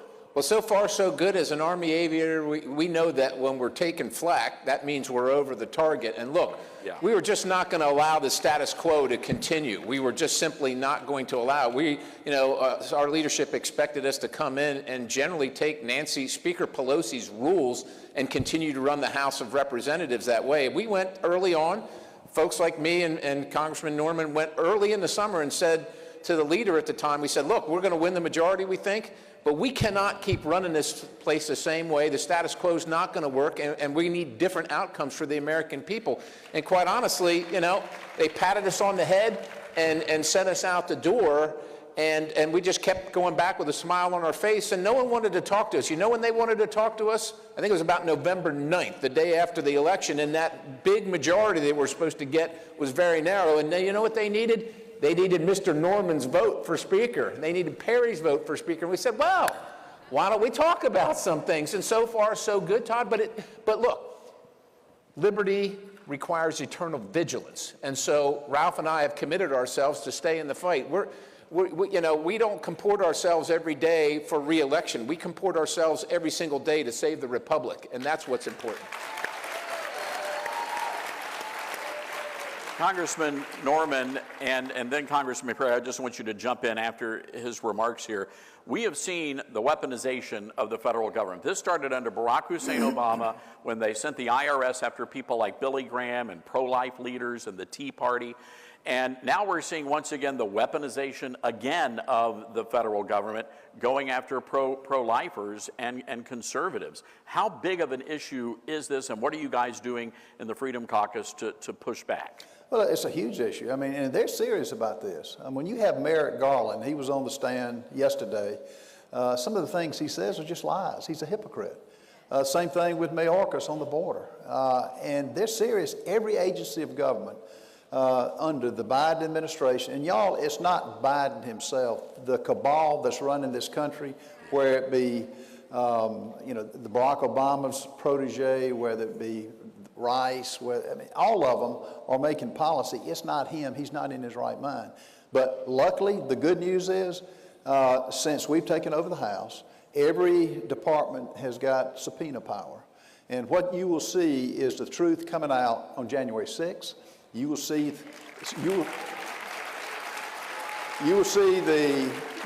truth coming out on COVID, Jerry, the work you've done, and we're not taking no for an answer, but we've got to take it a lot more than that. We can subpoena, we can get people under oath. They've got to have consequences when they mistake the truth. So no more Hillary Clinton's getting away. No more, just being able to lie with impunity and act like it's the truth. And it couldn't come quick enough. We have got our work cut out for us, but we're up to it with people like Scott and the 20 of us that are not going anywhere. And we've got the votes now to stop anything. 218 has got to go through us. And it's going to be fun to see, and it'll be a gnashing of the teeth, and it's a blood sport. Todd, can I weigh in here? Sure. So I'm from Pennsylvania. If you watched a guy named Mark Houck, a wonderful father, a guy that a street side evangelist protesting at an abortion clinic, counseling folks as they go to the clinic, was arrested by the FBI. 20 or so armed agents, long rifles, the riot shields, all that stuff show up at his house in the early hours of the morning. He's got 7 children and his wife sleeping in there, banging on the door. The gentleman said, and his attorney said, look, if you want us, we'll come down and we'll turn ourselves in if that's what it's going to be. But they want this show of force, right? They want this show of force. What average citizens need to just at some point be willing to acknowledge and accept that every single facet of the federal government is weaponized against every single one of us. And if there's nothing else that we need to be fighting for is our sovereignty, our national sovereignty, our state sovereignty, and our personal sovereignty. The government doesn't have the right to tell you that you can't buy a gas stove, but that you must buy an electric vehicle, that you can't go to work, but you must put some experimental potion in your arm and then keep showing up to do that, to visit your church or worship. Our personal sovereignty is what this nation was built on, and it's the foundation. It is under assault by every single facet of the government, and as Ralph has said, we are going to create a firestorm. Look, if it's up to me, there's going to be a firestorm.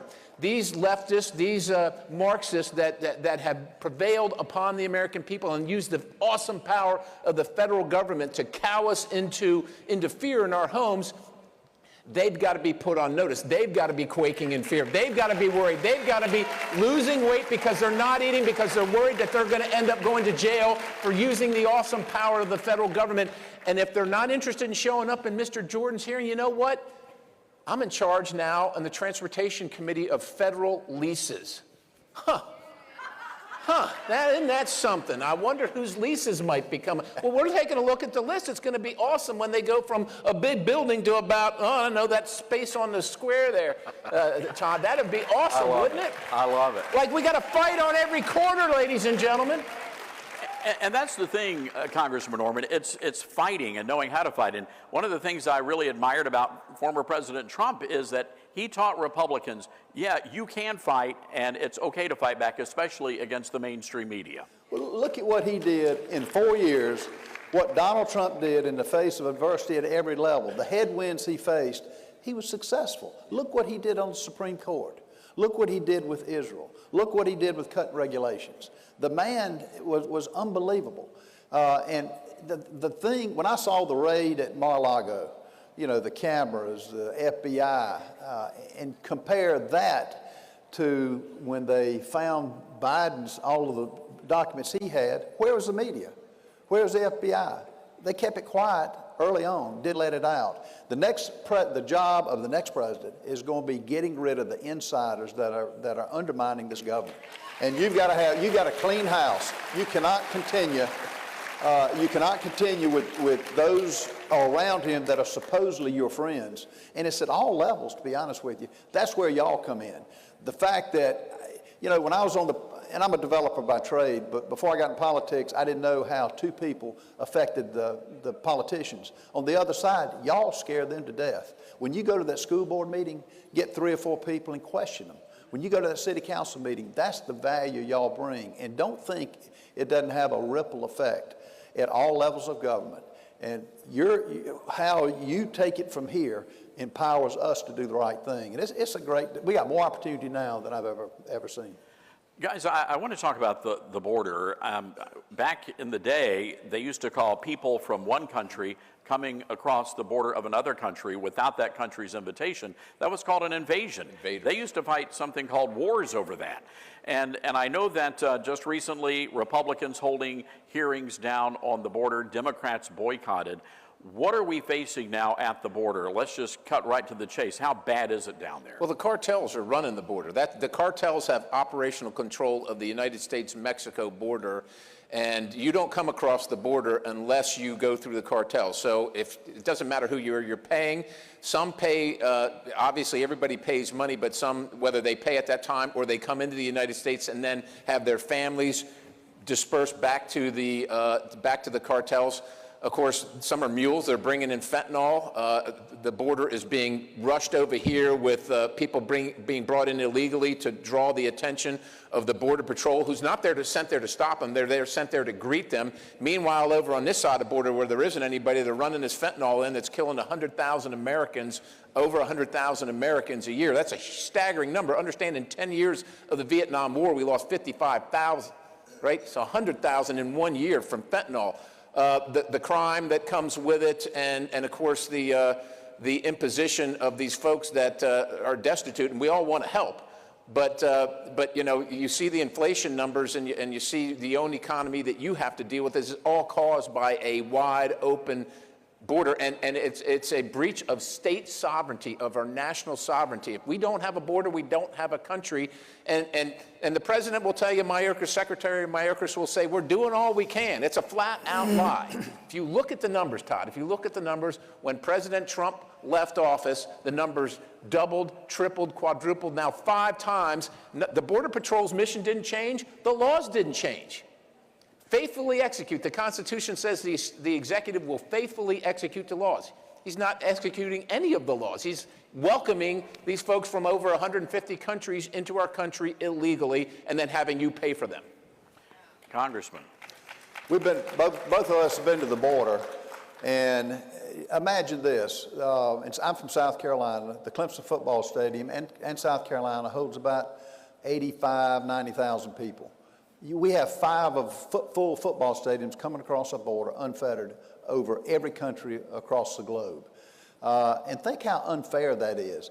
And as Scott has mentioned, it's all intentional. From Mayorkas at a hearing I asked him, have we got a secure border? Yes. I said, well, define unsecure.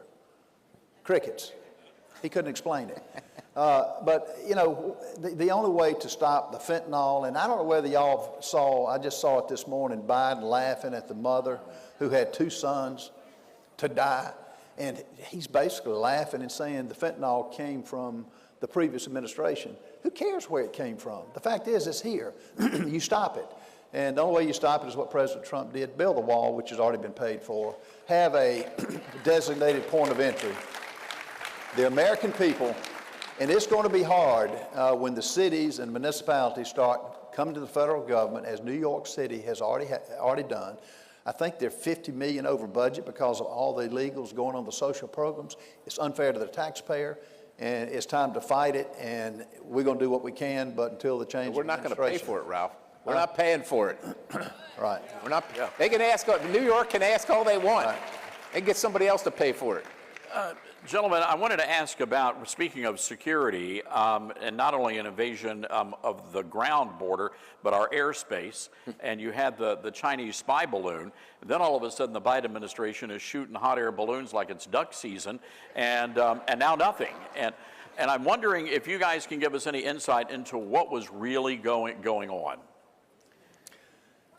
Well, I will tell you that. So I'm trying to figure out where I can get into stay out of the classified and get into what you probably already know. Look, China's testing the United States of America because weakness is provocative, right? We're weak, and they want to see what they can get away with, and that's what they're doing. And there's absolutely no reason this story that, well, we let it cross the country because it was going to be unsafe to shoot it down prior to that. They knew this thing was coming when it was over the Pacific Ocean. And then, well, we needed to make sure we recovered it, to make sure what was on it, and to make sure we knew what they were doing. That's like allowing a burglar to come into your house to see what they'll take and then maybe greet them, I guess, before they get in their car and say, well, I just want to take an inventory here of what you got. This is all absurd. These are breaches by an enemy into our national sovereignty, our national airspace, and they need to be met with maximum force.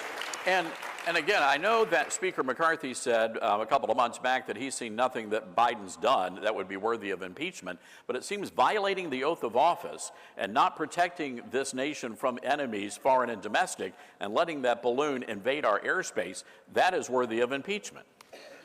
It is. But look, you know, the issue that all of us face, you impeach Biden for mentally he's not here, but look who you get, the giggler. Who wants her? And on the balloon. You call her the giggler? The giggler, the yeah. giggler. Yeah, she laughs at everything.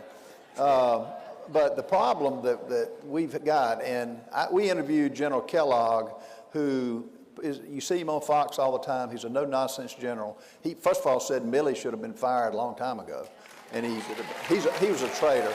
But he said, but get this, look where they shot it down. He brought this up. He said, you know, over Alaska, over Montana, the only thing you might hit is a deer or an antelope. But he said the fallacy of putting it down, of shooting it down over the ocean, salt water and electronics don't go together. And getting it at the bottom of the sea, that was all planned. I mean, how much intelligence can they gather under salt water, under the sea, and the cost of that? So none of it makes sense. And I'm in South Carolina. Duke Power is like 15 minutes from my house. Guess where the balloon was over?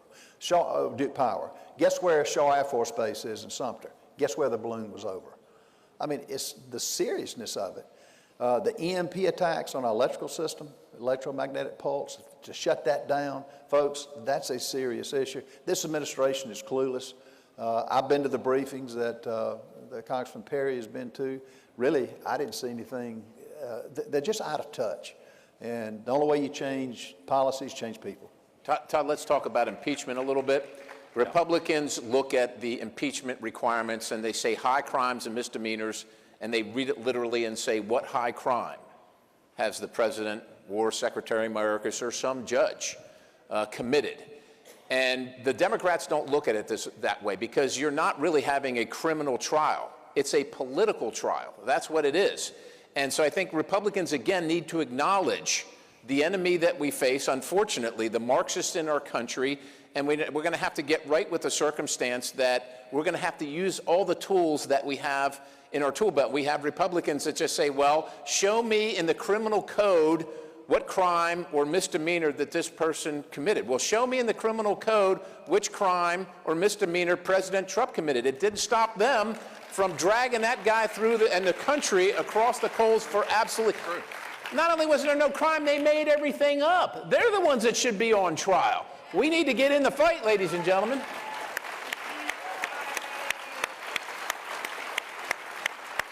Folks, aren't you glad we've got the House Freedom Caucus on the fight? I mean, this is what it's all about here. I want to go back, though, Congressman, to something you said when we started this conversation. You believed that these were not failures of the Biden administration. These were intentional. You mentioned Marxism a lot. And I'm wondering, what is the end game here? Because we're seeing a lot of chaos in the culture. We're seeing a lot of unrest in our major American cities. Memphis, where we're based, the deadliest city in America. What is the end game with this administration? To me, the model is, it's Marxism, it's socialism, it's control over your lives. If you just take a look at some of the recent events, they essentially crashed the healthcare system so government could take it over, and government has taken it over, right? You look at law enforcement, they're trying to crash that. They want federal police. They want more and more control, and so there's a model by which they do this, and they look at every single system that's important in your life, every traditional role that citizens play, that government has played. It's all under assault, Todd, because that's the model that they use. And they've done the long march through the institutions. They're doing the long march, or they're essentially completed the long march through the boardrooms now. So your investments, you're investing in ESG, whether you like it or not. And you can't, if you want to own a gun store and get financing, you can't. If you want to be a wildcatter drilling a rig, or with a drilling rig, drilling and prospecting for oil and gas, you cannot, because you can't get financing. This is the theme that's going to just reverberate through our economy, through our country, through our culture, through the education system. They crashed that and they took it over. And and it started at the higher level, but now you've got right here in Loudoun County, you got Scott Smith. His daughter was sexually assaulted. He goes to the school board to see what the heck's going on and demand some resolution to it. I'm going to just tell you, I got 2 daughters. I'm not going to be as calm as Scott Smith. If something like that happens to my kids, I'm just going to tell you. They arrest him. They arrest him. Yeah. This is their goal. Congressman, and Norman, we're going to start with you, and I'll give you the last word, Congressman Perry, as we wrap up our time here. You've got some red-blooded American patriots here. They put Red Bull on the Fruit Loops this morning. They came, and they want to know, what do we do? How do we get engaged? How do we fight? What do you tell this great group? First of all, everybody here has got a talent. And, you know, you don't realize the power that you have and how one or two people can make a difference.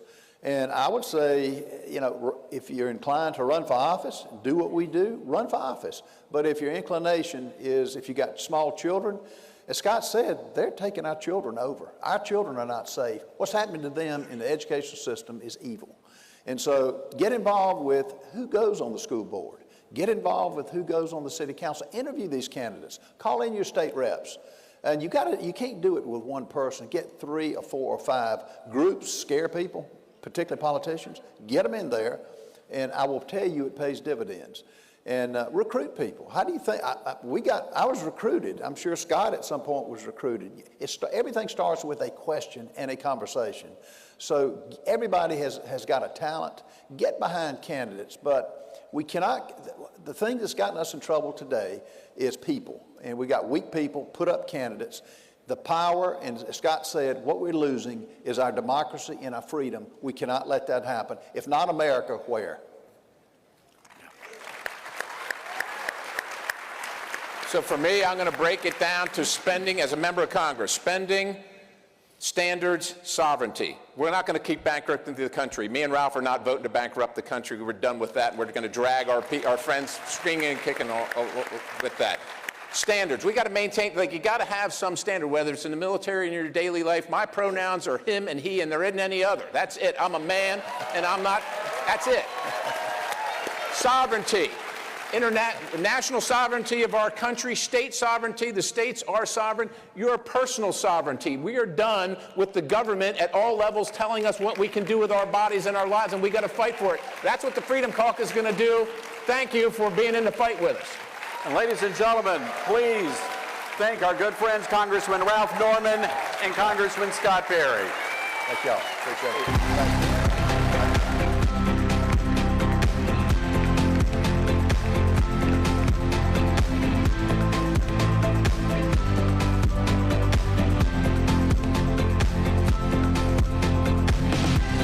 Welcome back to CPAC, everybody. Day one here. I am Alex Caldwell here with the co-founder of the lovely donation website Give, Send, Go, Jacob Wells. Jacob, thank you for coming on today. It's an honor to have you. Alex, it's a pleasure to be here. Thank you. Of course. Could you tell our viewers a little bit about Give, Send, Go and your journey with the platform that you have? Yeah, so Give, Send, Go was started back in 2014. I'm one of 12 children, large family, 6 boys, 6 girls, even split. And we had a vision for a platform that wasn't just all about me, because we realized that our society today pushes all about me, narcissism, that kind of idea. And we realized giving was about community. It was about going into the world, doing great things. It was about all of these, and it was about givers empowering people to do those things. So 2014, me and 2 siblings came together. We said, let's build a platform to compete with some of these other crowdfunding platforms that we're developing. And we just took a step. None of us had a background in anything like that. I was a military veteran, had gotten out, and we were just saying, hey, there's an opportunity here. So let's build a platform around hope while helping people. And we started the journey then. 2016 is when we kicked off. And then fast forward 4 years later, growing year over year, dealing with the complexities of building a business. And then 2020 came, and we were thrust into a big national spotlight when Kyle Rittenhouse was deplatformed from every fundraising platform, every platform in essence, and his campaign found a way to Give, Send, Go and raised a whole bunch of money, because we said, well, a legal defense fund, there's nothing illegal about raising money for a legal defense fund. So that really pushed us, and now there's been a whole bunch of other things since then. 2022, right? You had the Freedom Convoy in Canada with the truckers. Right. At first, the truckers, they were trying to raise money through a website called GoFundMe. Your main competitor, your main rival. Right. GoFundMe said no. All the money, they said, nope, we're not going to raise money for these truckers that Trudeau had called basically domestic terrorists. Right. But then Give, Send, Go stepped in. Could you tell us a little bit about that? Yeah, so we actually were reached out. There was actually a campaign on Give, Send, Go running concurrently because initially there was a GoFundMe, and GoFundMe was allowing the convoy to raise some money. So there was a Give, Send, Go going, and there was a GoFundMe going. The GoFundMe got a lot of the publicity, raised like close to $10 million, and that's when GoFundMe said, hey, we're shutting this down because of pressure from the government and because of their ideological positions. So then the trucker convoy, knowing about the Give, Send, Go that was already raised money to fund some of this stuff, said, let's reach out to Give, Send, Go and see if we can switch this over. So they reached out to us. We said, of course. Protest is essential to democracies. If you don't have the right to protest, you're not a democracy anymore. Like that it just crumbles away. And so we said, yes, we'll let you fundraise, fine. So they set up the campaign, and literally within a couple hours, millions of dollars had started pouring in. Within a couple of days, there was 13 million Canadian dollars that had been raised on their Give, Send, Go campaign. It's quite incredible. But then you guys got attacked viciously, not only just by hackers, and you had that crazy guy who hacked Give, Send, Go. If you remember the guy, I think he had the pink hair. He made that crazy video with the crazy eyes, screaming how he hacked Give, Send, Go. By the way, the Canadian government, I don't think, did anything about that, or the American government did nothing about that. No, and we've been pushing on them too. But yes, side story. And then the Canadian government went after you guys. Right. Could you tell us about what you faced with Trudeau and their whole government going after you? Right, so there's an ongoing civil lawsuit against the convoy, and they're trying to pull Give, Send, Go into it, and obviously we'll see how that comes out over the next couple months.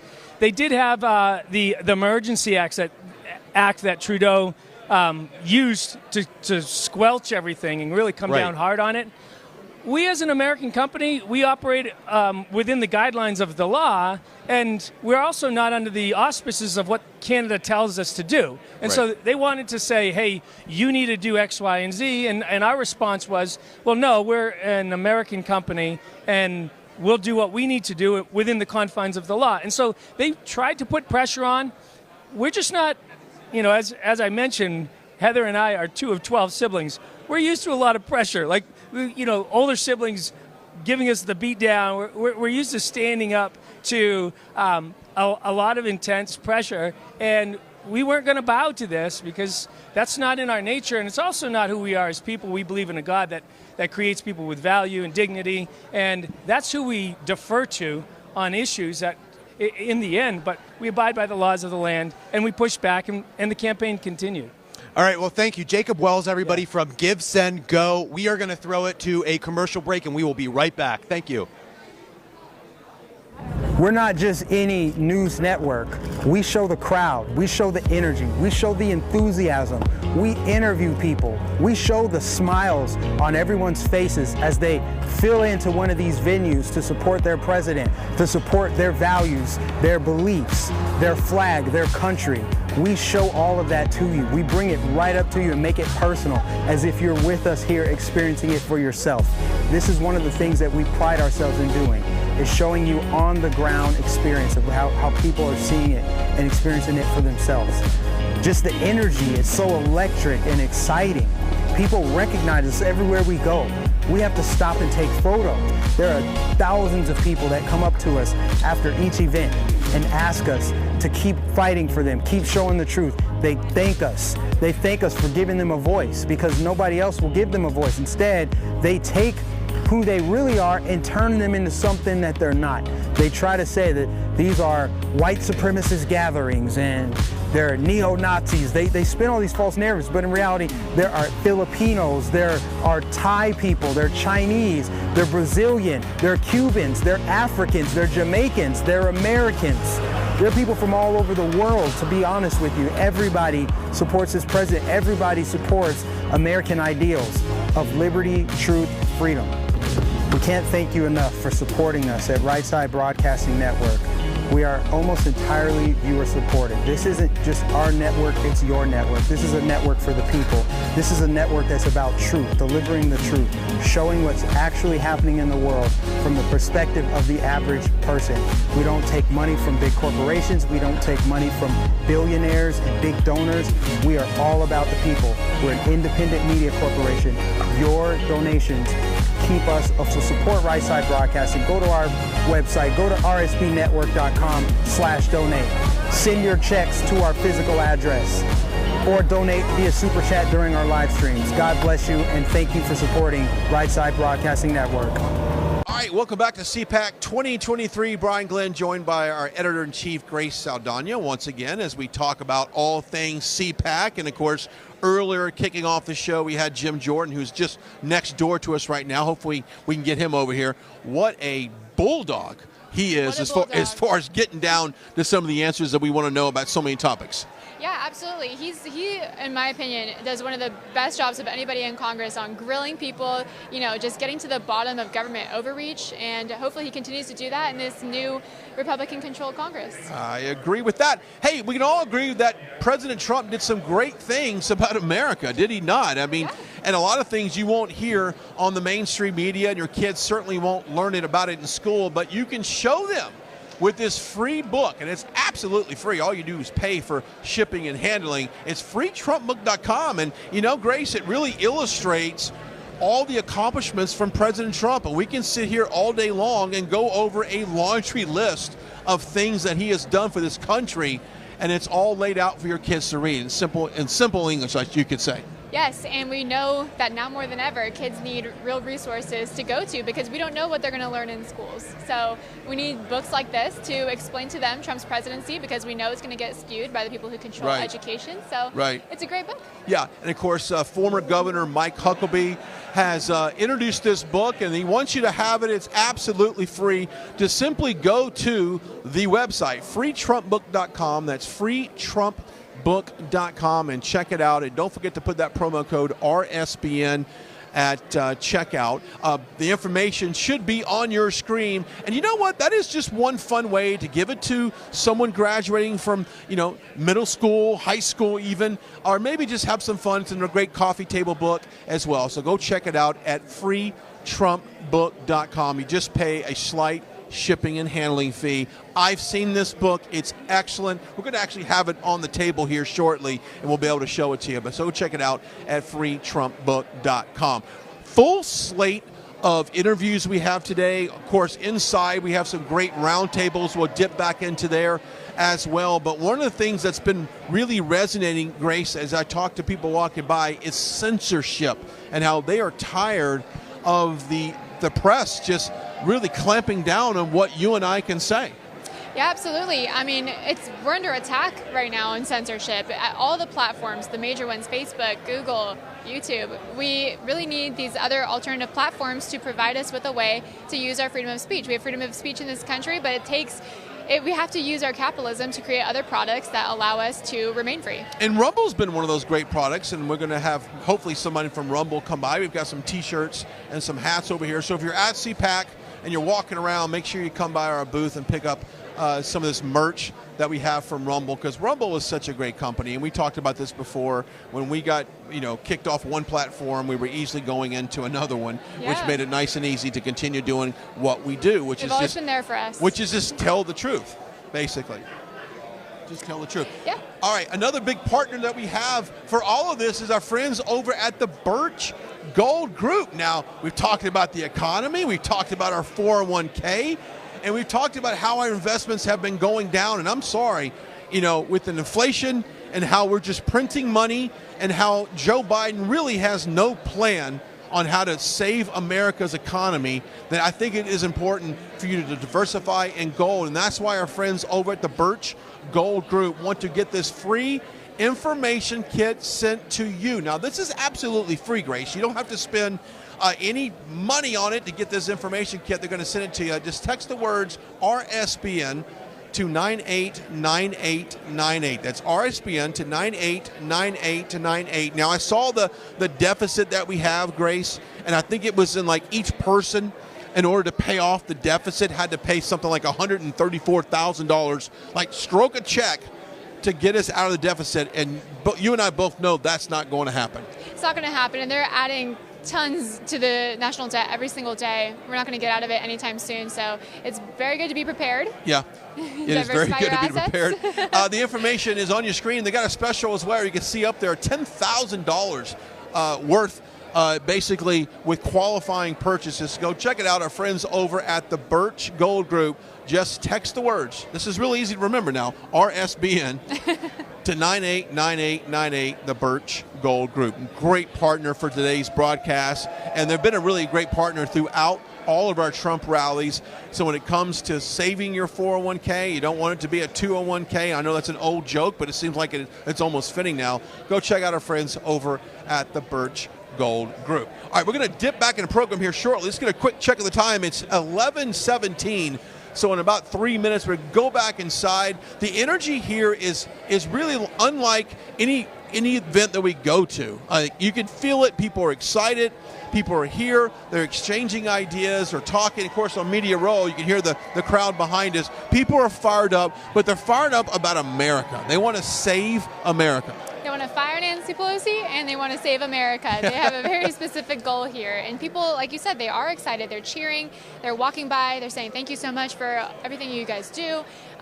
So, you know, CPAC is the place to be. If you are interested in politics, you guys should really consider coming and stopping by our booth and meeting all of our talent, learning more about what we offer. We'd love to learn about what you do. And I think one of the important things to take away here is that we have control of the House.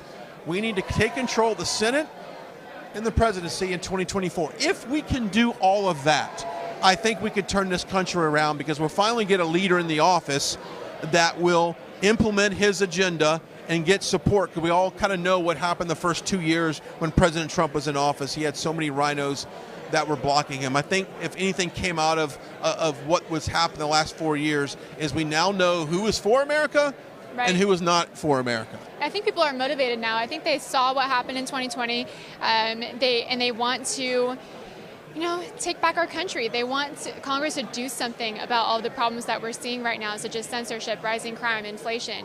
And they see the establishment just kicking back and just enjoying their power and I their think money. they want accountability. The American people want accountability in all of this. So make sure you follow us on all social media platforms. You can follow me at Brian Glenn TV on Twitter, at Brian on Truth Social, and on Instagram and Facebook as well. And how about you, Grace? You can find me at Grace Saldana on all of the platforms except Truth Social, just at Grace. There you go. We're going to toss our coverage inside once again as we are live at CPAC 2023. We'll get a few more minutes out here, and we'll give an idea of some of the people we have coming up. Tomorrow, we've got Marjorie Taylor Greene, Congresswoman out of the 14th District of Georgia. Yes. We have some others. She is a firecracker, and she's going to be talking about some of the things.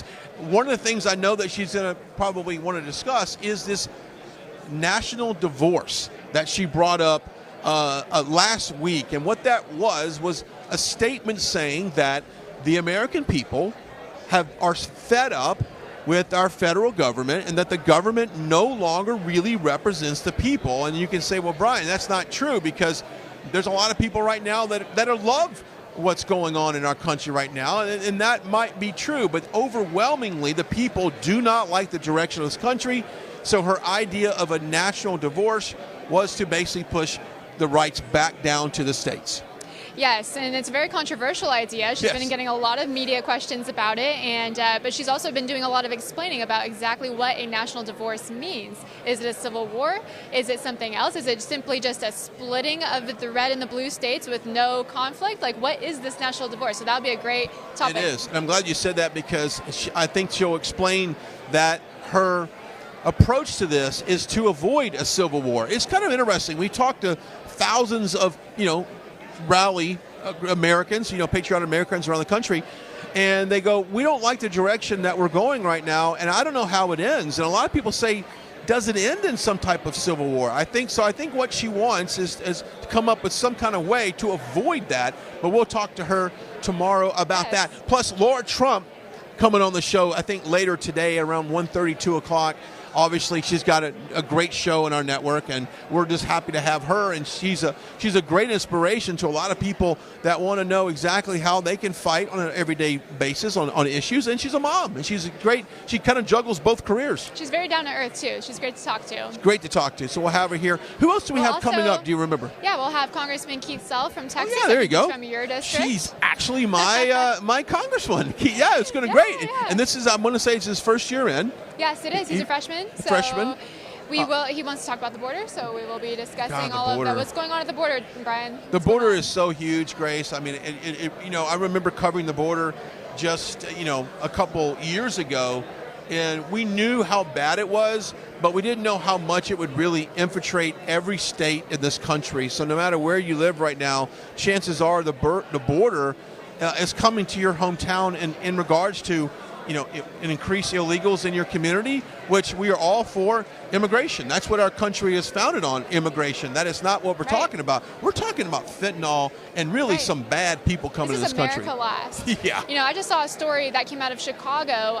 There's homeless shelters, and they will only accept illegal immigrants, and they're accepting them over American homeless people.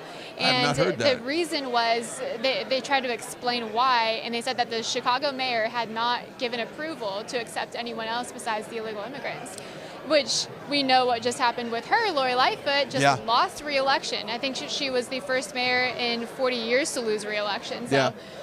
I think we're going to have somebody on later today that is a consultant for the city of Chicago. I think there's some type of correlation there, so we'll learn exactly. We'll talk about that. Why voters turned away because Americans are fed up with the lies. They're fed up with the government not doing stuff, and they're fed up with law enforcement being handcuffed in a certain degree and not fighting crime. Because when it comes down to it, Americans want to feel like they're safe, Grace, and that your safety is number one, and then everything else kind of falls underneath it. Right, and you would think that the government would have your best interest in mind, especially the federal government, but they don't. In fact, I think our national security is just really down the tubes right now. Yeah. We have Chinese spy balloons. We have a flood coming in through the border of illegal immigrants from all over the world. It's interesting on the Chinese spy balloon because I was in North Idaho right when the third balloon came floating by, and we had a lot of people that I spoke to said, "Hey, wait a minute! I saw that balloon fly over." And we learned so much about it later on that it was not man, it was not powered by man. It was just kind of drifting in the trade winds. But people feel like our country is under attack, not only within, but when you have Chinese spy balloons just floating by, right? And we have the southern border just wide open, we are under attack to a certain degree. Right, and the Biden administration knew. We need to wrap up. We have to toss back inside. All right. We're going to toss back inside. We are live out here, CPAC 2023 from the beautiful Gaylord. We'll take it back inside.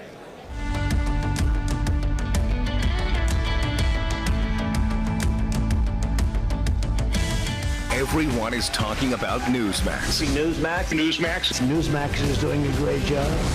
The new news network that's changing the way Americans get their news. Live from the White House with the latest. James? This is real problems, real health concerns. What would you do about the border knowing that President Biden has veto power? From fresh voices who viewers trust. We can't allow agenda-driven reporting to decide what the truth is. This is when things are going to start really getting interesting. Newsmax. Real news for real people.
Ladies and gentlemen, no Dominus Vobiscum FBI. Please welcome, from Florida, Congresswoman Kat Cammack. From Wyoming, Congresswoman Harriet Hagman. And your host, Town Hall editor and Fox News contributor, Katie Pavlich.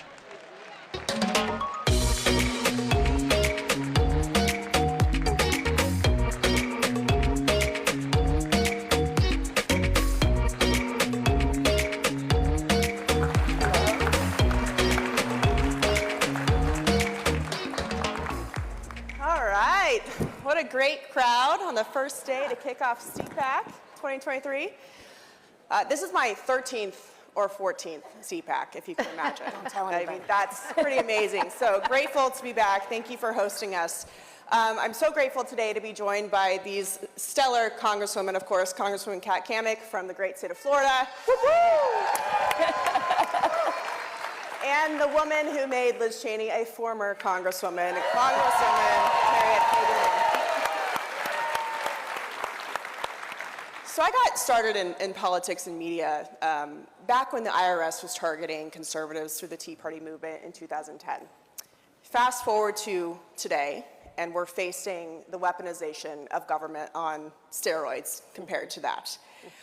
So you both serve on the new subcommittee, House subcommittee for the weaponization on government.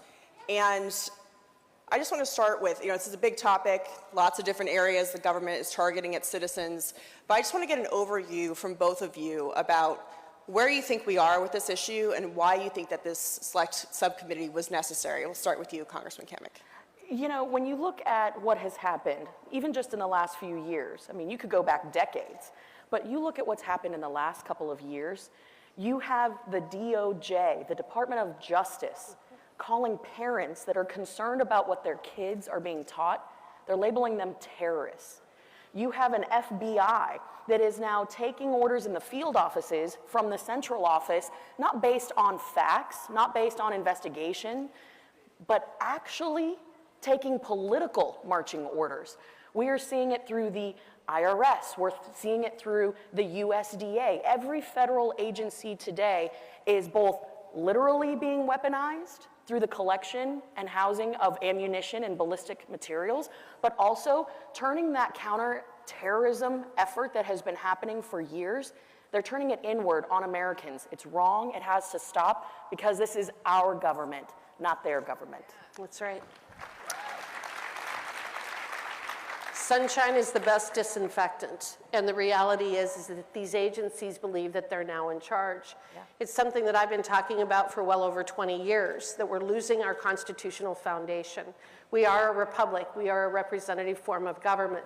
Kat and I, as congresswomen, are answerable to our constituents. We're answerable to the citizens of this country. This country is of, by, and for the people. And what has happened is that since the late 1930s, but especially since the Clinton administration, we have weaponized the federal government against the citizens of this country. We've stockpiled more and more power in Washington, D.C., and we've laundered more and more money through Washington, D.C., and it has now become probably the biggest business, really, in the United States is the federal government. And these agencies have decided that they're going to pick winners and losers. And right now, the conservatives and Republicans and parents are the targets of these folks, and we need to ferret it out. We need to expose it. We need to be passing laws to stop it, and we need to make sure that this nonsense never happens again. So during the first subcommittee hearing that you held, you're going to have a number of them, you focused heavily on the First Amendment, the FBI, and the Department of Justice.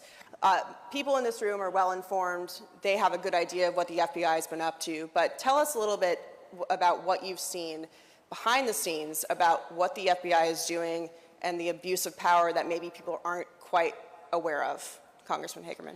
Well, we really did focus on the First Amendment because that's one of the ways in which we can hold our government accountable, and it's the way in which we expose what they've been doing. So what I focused on is that the FBI and the Department of Justice have been violating our First Amendment rights through surrogacy. So we've found out through the Twitter files that they have been contacting Twitter and these social media companies and demanding that they pull down posts or that they ban certain people from being able to say things. Well, clearly under the First Amendment, neither of these agencies would be able to do that directly, so they're doing it through a third party. It's just as illegal, and that's why I asked Professor Turley about that during the course of the first hearing, is that illegal? And it absolutely is. And again, we need to hold not just these agencies accountable, but we need to hold the individuals accountable, because it's the agencies as well as the federal employees who are doing it. We need to start naming names. And we need to hold them accountable either by losing their jobs or suing them. Yeah. You know, it's always interesting to me in these hearings, and having been through quite a few of them collectively over the last couple of years, I think you find that you go into these with a game plan of what you want to talk about, but then there's always a witness that is presented from the other side. And in this case, in our very first hearing, it was unbelievable to me, the commentary that was coming from the Democrat witness. He kept saying, you get more with honey than vinegar. But then, as I'm sitting there with my game plan, I'm flipping through this guy's Twitter feed, and it is incredibly vitriolic. And he had, I think, 17 tweets up until that point. I'm sitting there at the dais counting how many bad things he said, all the horrible things he said about Justice Kavanaugh. And he's trying to present this, friendly fellow persona. And so when you go in with a game plan, sometimes you have to toss it out the window depending on what's being said. And that's the beauty of these hearings.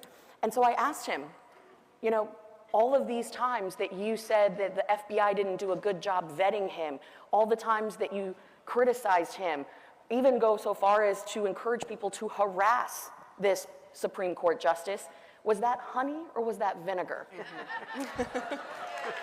I noticed he didn't give you a straight answer on that one. He wanted to explain the context of his. Yeah. Well, and then he kind of shuts down. He gets a little combative, and that's when you know you've got him, because you've hit the nerve.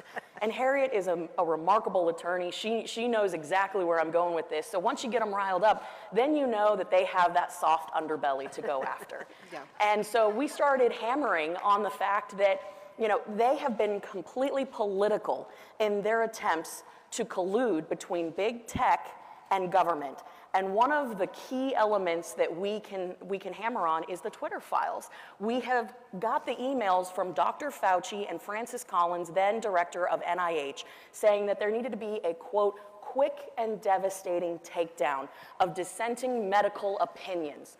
Interesting that Twitter executives then followed up 4 months later with that exact term, quick and devastating takedown of these dissenting opinions on Twitter when it came to COVID vaccine information. That is why we are so laser focused on this select subcommittee. The work cannot be more important. We've got to right the ship. So the First Amendment obviously is a huge issue when it comes to the weaponization of government. We also saw the White House working with big tech to suppress and censor information that was counter to what their narrative was on the pandemic. But Attorney General Merrick Garland was on Capitol Hill yesterday in front of the Senate Judiciary Committee, and he was asked a lot of questions about the double standard between the prosecutions of pro-life Americans, the ginned-up charges that they've used against them to raid their homes with dozens of armed FBI agents in front of their children, versus dozens of crisis pregnancy centers which have been firebombed repeatedly, and the Justice Department hasn't prosecuted a single person for that. And the Attorney General's excuse was, well, when these pro-life activists get arrested, it's during the daytime and they are filmed, so it's easier for us to go after them. And when crisis pregnancy centers are attacked, it happens at night, so they're having a hard time figuring out who's doing that. It is absurd, but it is reality, and the Department of Justice claims that there's no double standard. So on the pro-life issue, and on just the general issue of equal application of the law and equal justice, what is your committee doing to address that issue?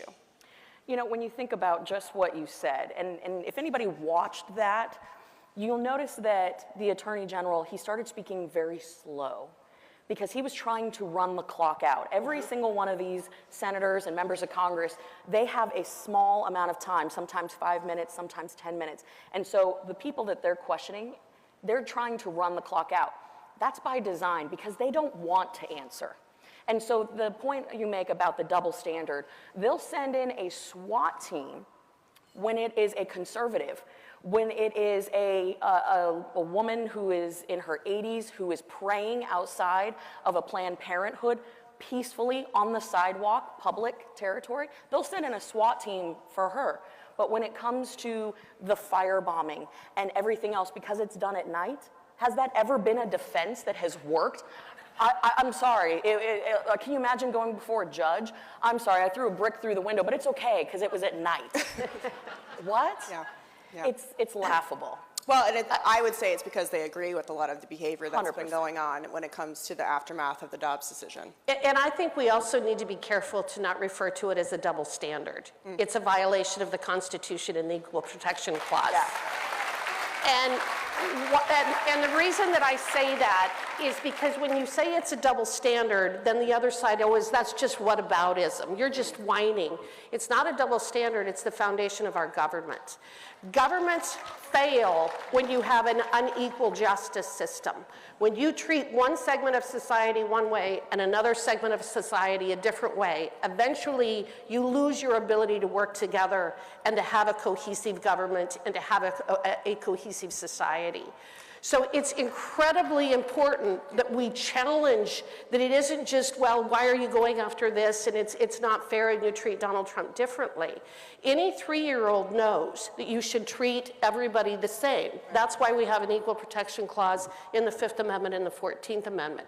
So we need to call these things out for really what they are. The Department of Justice is engaging in blatant politics in violation of the oath of office, again, that those people took. And we need to name names. Yeah, that's an excellent point. Excellent point. So when it comes to Congress, the old saying is that you have the purse strings, you allocate money. We learned through a Washington Examiner report that the State Department, there we go. Can you hear me? It's the Russians. It's Twitter. That the State Department has been allocating hundreds of millions of dollars in taxpayer funding to foreign disinformation nonprofits to take down conservative media. So when it comes to the way that taxpayer money is being used to, as you mentioned, surrogacy to violate the First Amendment, how can Congress work to make sure that that's not happening? Well, again, we do have to do it through the power of the purse. And one of the reasons that we're very angry about what happened with the omnibus spending bill, which 18 Republicans voted for and should be held accountable. But the omnibus spending bill in December, it basically limited what we can do in Congress in terms of some of these agencies and funded these agencies at the level to which they wanted and higher. So part of the reason that they're kind of flicking their hand at us is, hey, we've got our money. We don't necessarily need to come in and talk to you. But we absolutely have to use the power of the purse. Number one, there is absolutely no reason that they're using any federal funding whatsoever for any aspect of this. I keep coming back to the same thing, and I sound like a broken record. They are violating the First Amendment of the United States of America when they are using anything to limit our ability to speak and to hear. We have the right for both. And so it is using the power of the purse, but if they have the money to do that, if they have tens of millions or hundreds of millions, then our next budget is going to make sure that they don't have any of that. We're cutting it out. We're cutting it out. No, I mean, to that point, you think about the power of the purse and really how significant that is.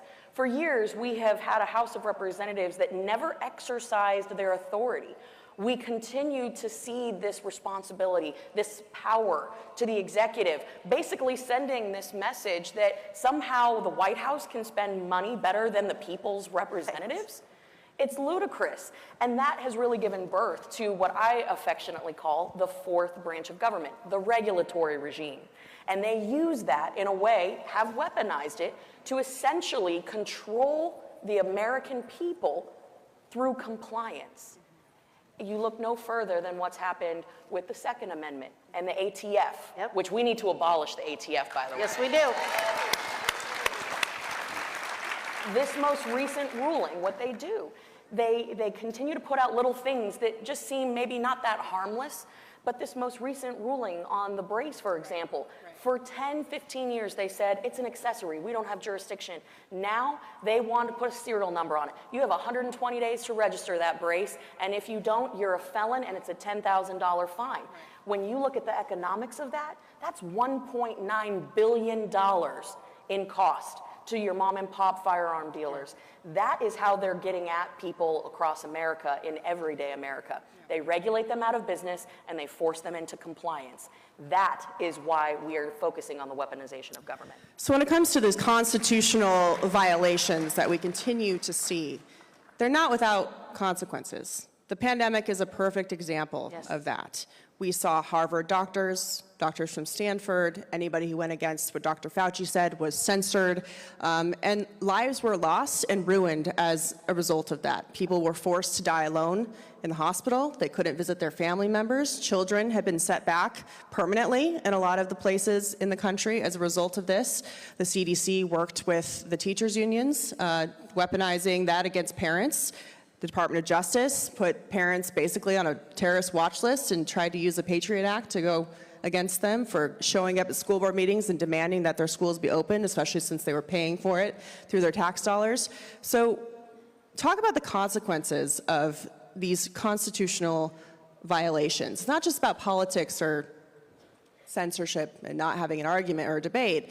There are real-world consequences that have changed American society and the world forever as a result of this kind of First Amendment censorship and surrogacy. Absolutely. You know, earlier in the year, we had an oversight and investigation hearing on the origins of COVID. And we had individuals in front of us from the CDC, the NIH. We had some folks who still, one, perpetuated the narrative that this disease came from a cave somewhere in China or a wet market, right? Despite all evidence pointing to the contrary. You had the email proof showing that they wanted to silence and deplatform opinions that were from Harvard, Oxford, Yale, Stanford educated doctors. We had the Great Barrington Declaration that had been put out there and then subsequently deplatformed, taken off. Any mention meant that you were going to get shadow banned or suspended or thrown in Facebook jail. All of that led to people making decisions because they felt pressured. If you want to participate in society, you must comply. That really speaks to a higher issue that we are facing. The left's agenda is about dependency and control. They want to make you dependent on government and government programs so that they maintain control. At the end of the day, this was not about science. We know that the science has now shown that the vaccines were not as effective as they were saying, that they were making people make a choice. They were forcing them. You want to go to school, you have to do this. You want to live in everyday society, you got to wear a mask, get your booster, do all these things. And it's because of the control factor. Today, you have people who can't find help because they live in a blue state and they don't want to comply. How many members of the military were kicked out? How many nurses and doctors no longer are employed because they got kicked out of their hospital or their office? How many students are now homeschooled, which I love homeschooling, so I'm okay with that, but how many are now homeschooled and now have severe mental trauma that they've endured in school? We will be feeling the effects and the brain drain up to, I think, 20, 30 years from now. Power corrupts, and absolute power corrupts absolutely. Absolutely. And that's what this was. It was corruption for corruption's sake, and it was absolutely to control us. Anyone who is a student of history, all you have to do is look at some of the inflection points, if you will. Read Franz Kafka's The Trial. Look at what happened in the former Soviet Republic. Look at what happened in terms of the Bolshevik Revolution. It wasn't, what you will always find is tyrants always say they're doing it for your own good. That has been the excuse and the claim since the beginning of time. I will take care of you. Your life might be miserable, but I'll take care of you. And that's what we're dealing with. We are dealing with tyranny. And we fought back. There are a lot of great people who fought back. I don't think we're going to fall for it next time. And I also think that that's why you see some of the things that we're seeing is that these agencies and these agency heads are starting to get pretty doggone nervous, and they should be. That's why we need to name names. Well, speaking of these agency heads getting nervous, you know, conservatives believe in small government. We don't want the government involved in every aspect of our lives. But this is a problem that has to be fixed. So what is your perspective on using government to protect against the government? Well, again, we've got the framework to do it, and that is the Constitution. Start with the 10th Amendment. Start with taking power out of Washington, D.C. Start limiting the amount of money that goes to these agencies. We talk about a 1% cut, we talk about a 1 penny cut, we talk about a variety of things. Well, for goodness sakes, we could just go in, we can look at where these agencies are spending money, just as you've talked about the millions of dollars to suppress our First Amendment rights, right off the top. Right off the top. We need to hold these agency heads and these employees accountable. One of the things that there are many ways in which we can do that, but the fact is that this is about money and it's about power. Every single one of these agencies is too large. We need to return power to the state. We've got to take power out of D.C. We just have to. We have to take power out of Washington, D.C. And we do that by following the 10th Amendment. We also have to make sure that people are able to exercise the other rights that they have. And Congress has got to take back its responsibility for legislating and make sure that these agencies are not doing it. Absolutely. You know, we talk about the spending and how spending is really making us slaves to the government.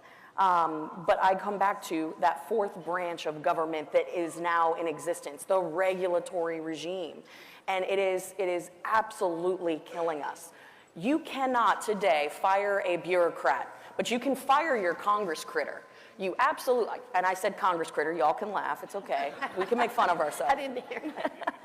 But you constantly see this turnover in Washington, D.C., and then you're like, why aren't things changing? It's because of the bureaucratic state. It's because of the regulatory regime. We have to be able to fire these bureaucrats. They are so insulated. So that's where we can actually start clawing back elements of our government, as well as cutting back the spending, reducing the scope of government. Civil service reform. We have 1 minute left. It is obvious that the weaponization of government is an existential threat to this country. Yes, it is. And so I'm very happy to know that the Republicans in the House on this subcommittee are looking into this. You've barely scratched the surface with the first hearing on the First Amendment. Just final remarks about what you guys plan to do and the work that's ahead. I'm going to be laser focused on the warrantless data collection. I am so sick and tired of my personal data being collected and sold without my consent. We need to get these people under control and out of our lives. That's what I'm going to be focused on. Harriet? I agree. The surveillance state is a threat to every single one of us. We have to find a way to ensure that the government is not violating our Fourth Amendment rights. We've got to rein in these administrative agencies. And bring down big tech. All right, we'll be watching. Congresswoman, thank you so much for your time today. And thank you, CPAC.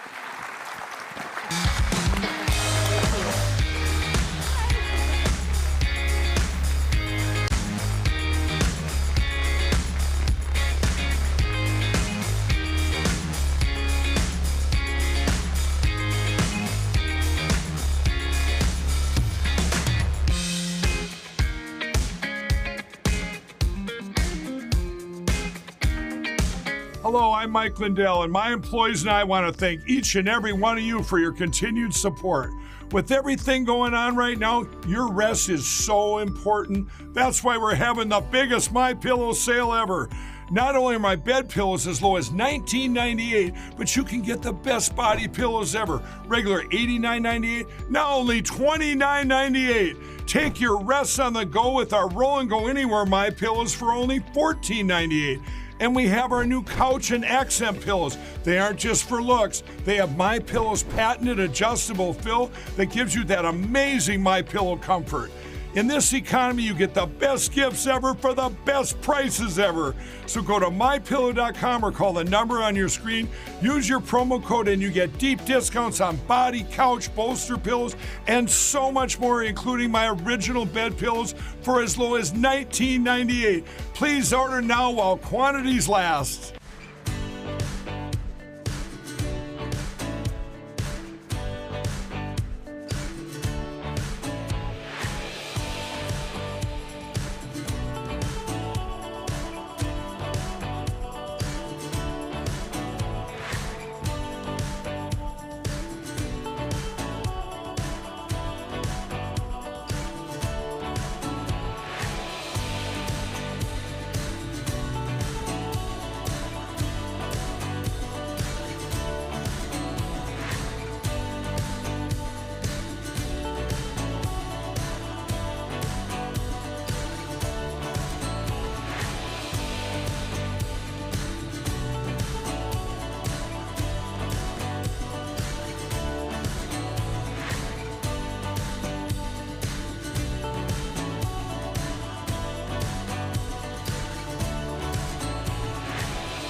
Ladies and gentlemen, Don Lemon is past his prime time.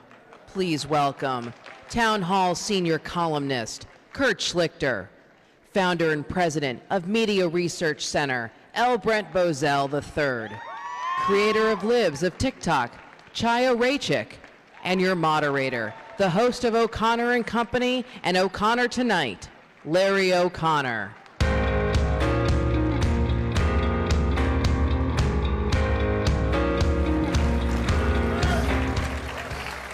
All right. Can we sit down? Can we sit down? Now, they're not giving us nearly enough time to talk about the media, so let's get right to it. I think it's great that this is named after Don Lemon, because we happen to have somebody on this panel, Kurt Schlichter, my friend from Town Hall, who has a very important historic distinction. He was kicked off and banned from the Don Lemon show. I forget, what did you say again? Well, so I'm on the show, and he says, and this is when we run up to Trump, and he says, you know, Kurt, this is terrible. This is the worst thing ever. Do you know what Donald Trump said? And I'm like, I don't know. And he says, he said that Hillary got schlonged when she was running against Barack Obama. And that's the worst thing ever. That was a good one. And I said, I don't care. Hillary Clinton, I mean, you care about that. Hillary Clinton literally stood by while her husband used an intern as a humidor. Oh, yes. And you can't say that. So I said, she sat there and literally stood by as her husband used an intern as a humidor, and boot off of CNN. Best thing ever happened to me. So that's, Kurt Schlichter is not Don Lemon material. Which I guess is a good thing. Well. And meanwhile, talking about canceling people and the media, attacking individuals, Chaya, what a hero. The incredible, courageous creator of Libs of TikTok, where you dared to actually let them use their own words without any commentary to say, hey, look what they said. And even today, you got attacked for sitting on this stage. Yeah, so yesterday, Vice put out this insane hit piece on me. I mean, I think they thought it was a hit piece. To me, it looked like a very impressive resume. And And a huge part of it, and in their captions on Twitter and in the article, they were so mad that I'm at CPAC today. So it's especially great to be here because those who've been following me for a while probably know by now, there's nothing I love more than to mock and clown the liberal media. They deserve every bit of it. So it's really great to be here. As my friend and mentor, Andrew Breitbart, may he rest in peace, 11 years ago yesterday, he left us. He would say about Kaya, he would say, she pisses off all the right people. Yeah. Hopefully the folks over at Vice can survive till the end of this panel and the fact that I'm sitting up here right now. Yeah. Sending them prayers. So Brent, I mean, you started Media Research Center in 1987. In a weird way, it was sort of what Kaya does now with Libs of TikTok. All you did was, and you still do brilliantly at Media Research Center, is just make a record of everything that's said in the media and then repeat it so everybody can see what they're saying so we can all see exactly what they're doing. But back then it was a quaint notion of media bias. I think we've come a long way from just media bias, haven't we? Yeah. Well, first of all, I want to say I identify as he, we, and if I ever transition, I want to be Chaya. So, hold on a second. I'm sorry. I lost the bet on that one. I apologize. What? I thought something else was going on there with the transitioning, Brent, and I... no. Could you just explain what just happened there? Well, I was that Kurt that he identifies as a they. I'll tell you later. Here's the reality. You know, when we started in 1987, we went after this thing called liberal media bias. It doesn't exist anymore.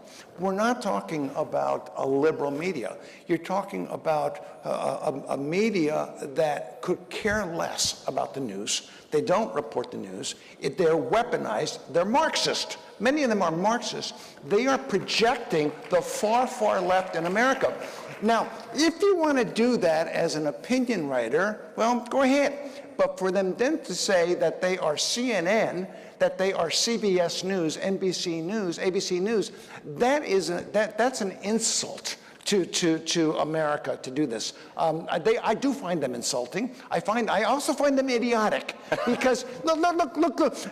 There's a leak. Something happens where a virus comes out and kills half of humanity or whatever, and there's a lab in Wuhan, and Donald Trump says, "Well, I think there was a leak in that lab."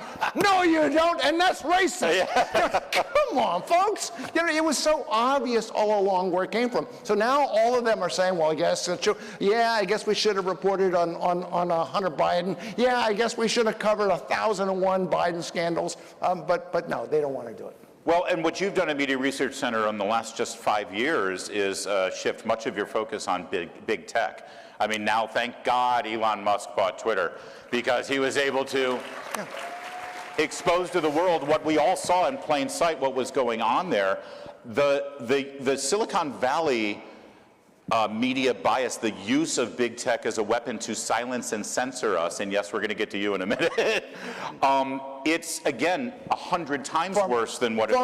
Far more serious, because what you have, you're going beyond the bias. What they are doing now is censoring speech, not just in the United States, worldwide. Worldwide, you're being told, if you want to talk to 2 billion people on Facebook, you must talk this way. If you want to be on YouTube with a video, you must do it this way. If you can't do it, we won't allow you to communicate with your fellow man. In the history of man, we've never seen this. And this is what happens to you and to you and to you. And the attacks that come on you. And you try to defend yourself, and boom, you're taken off.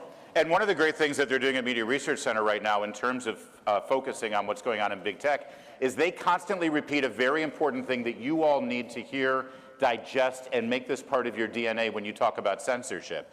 When Donald Trump is removed from Twitter, yeah, it's terrible, it's awful for him, but it's really an attack on you because his right to free speech means you have the right to hear what he has to say.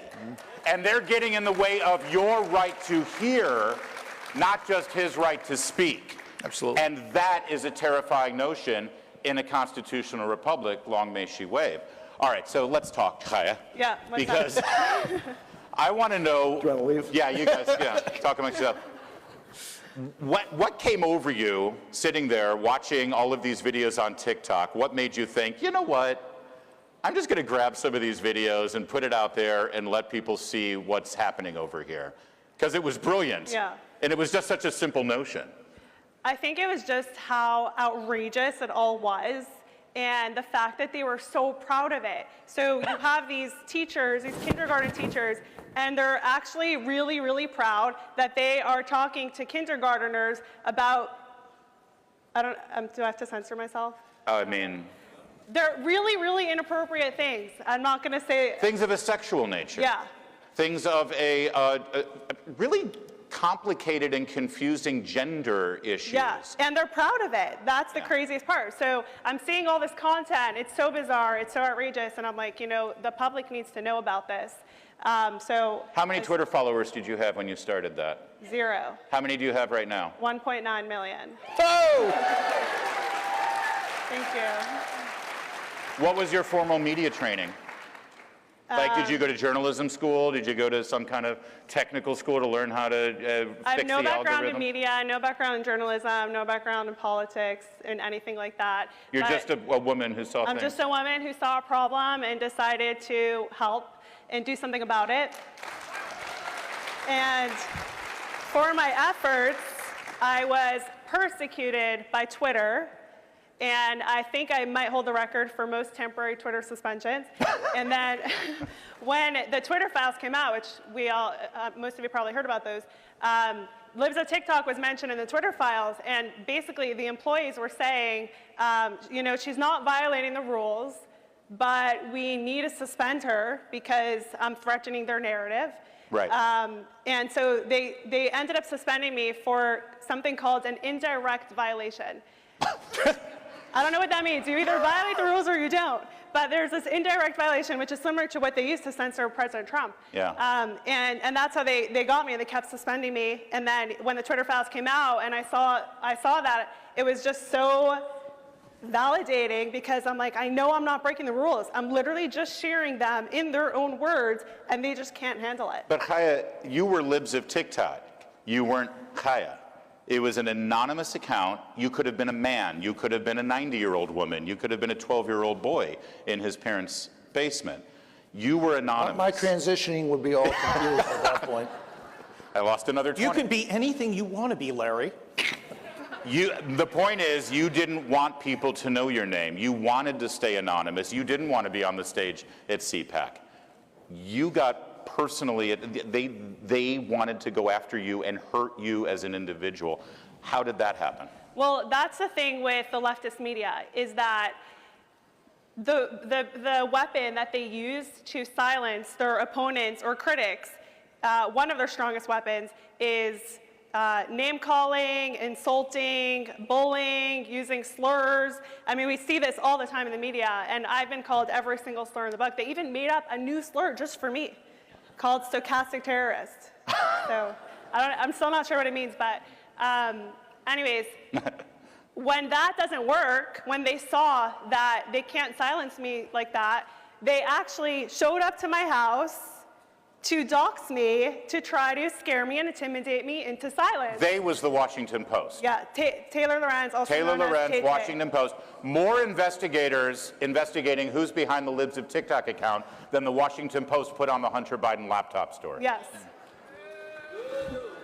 And they wanted to scare you, they wanted to intimidate you, and here you are. Exactly. And here she is. Didn't work. Thank you. So,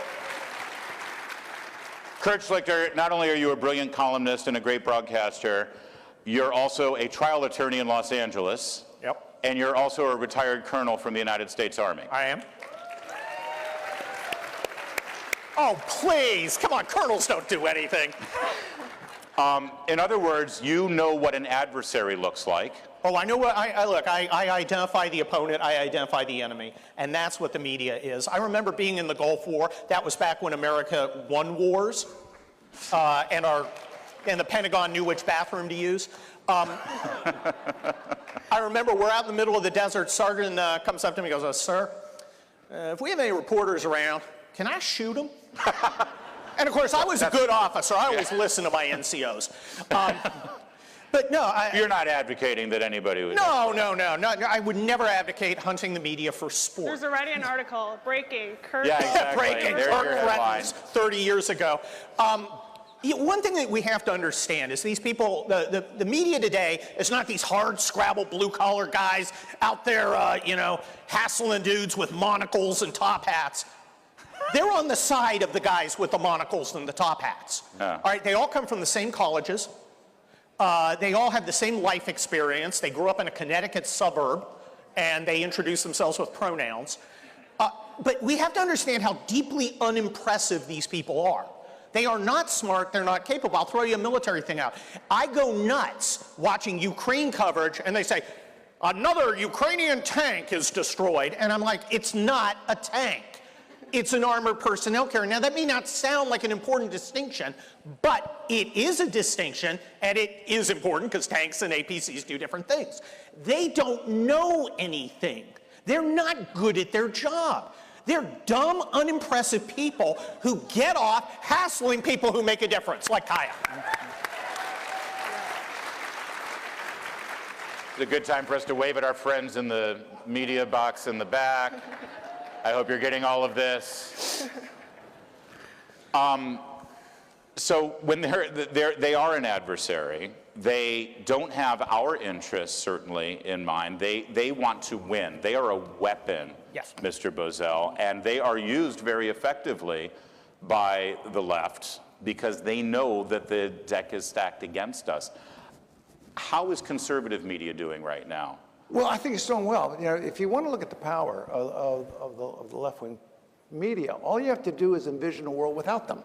What would be the world if the left wasn't using the media, if the media were reporting the news objectively, were attempting to report it objectively? Nothing that's happening today in this country would be happening.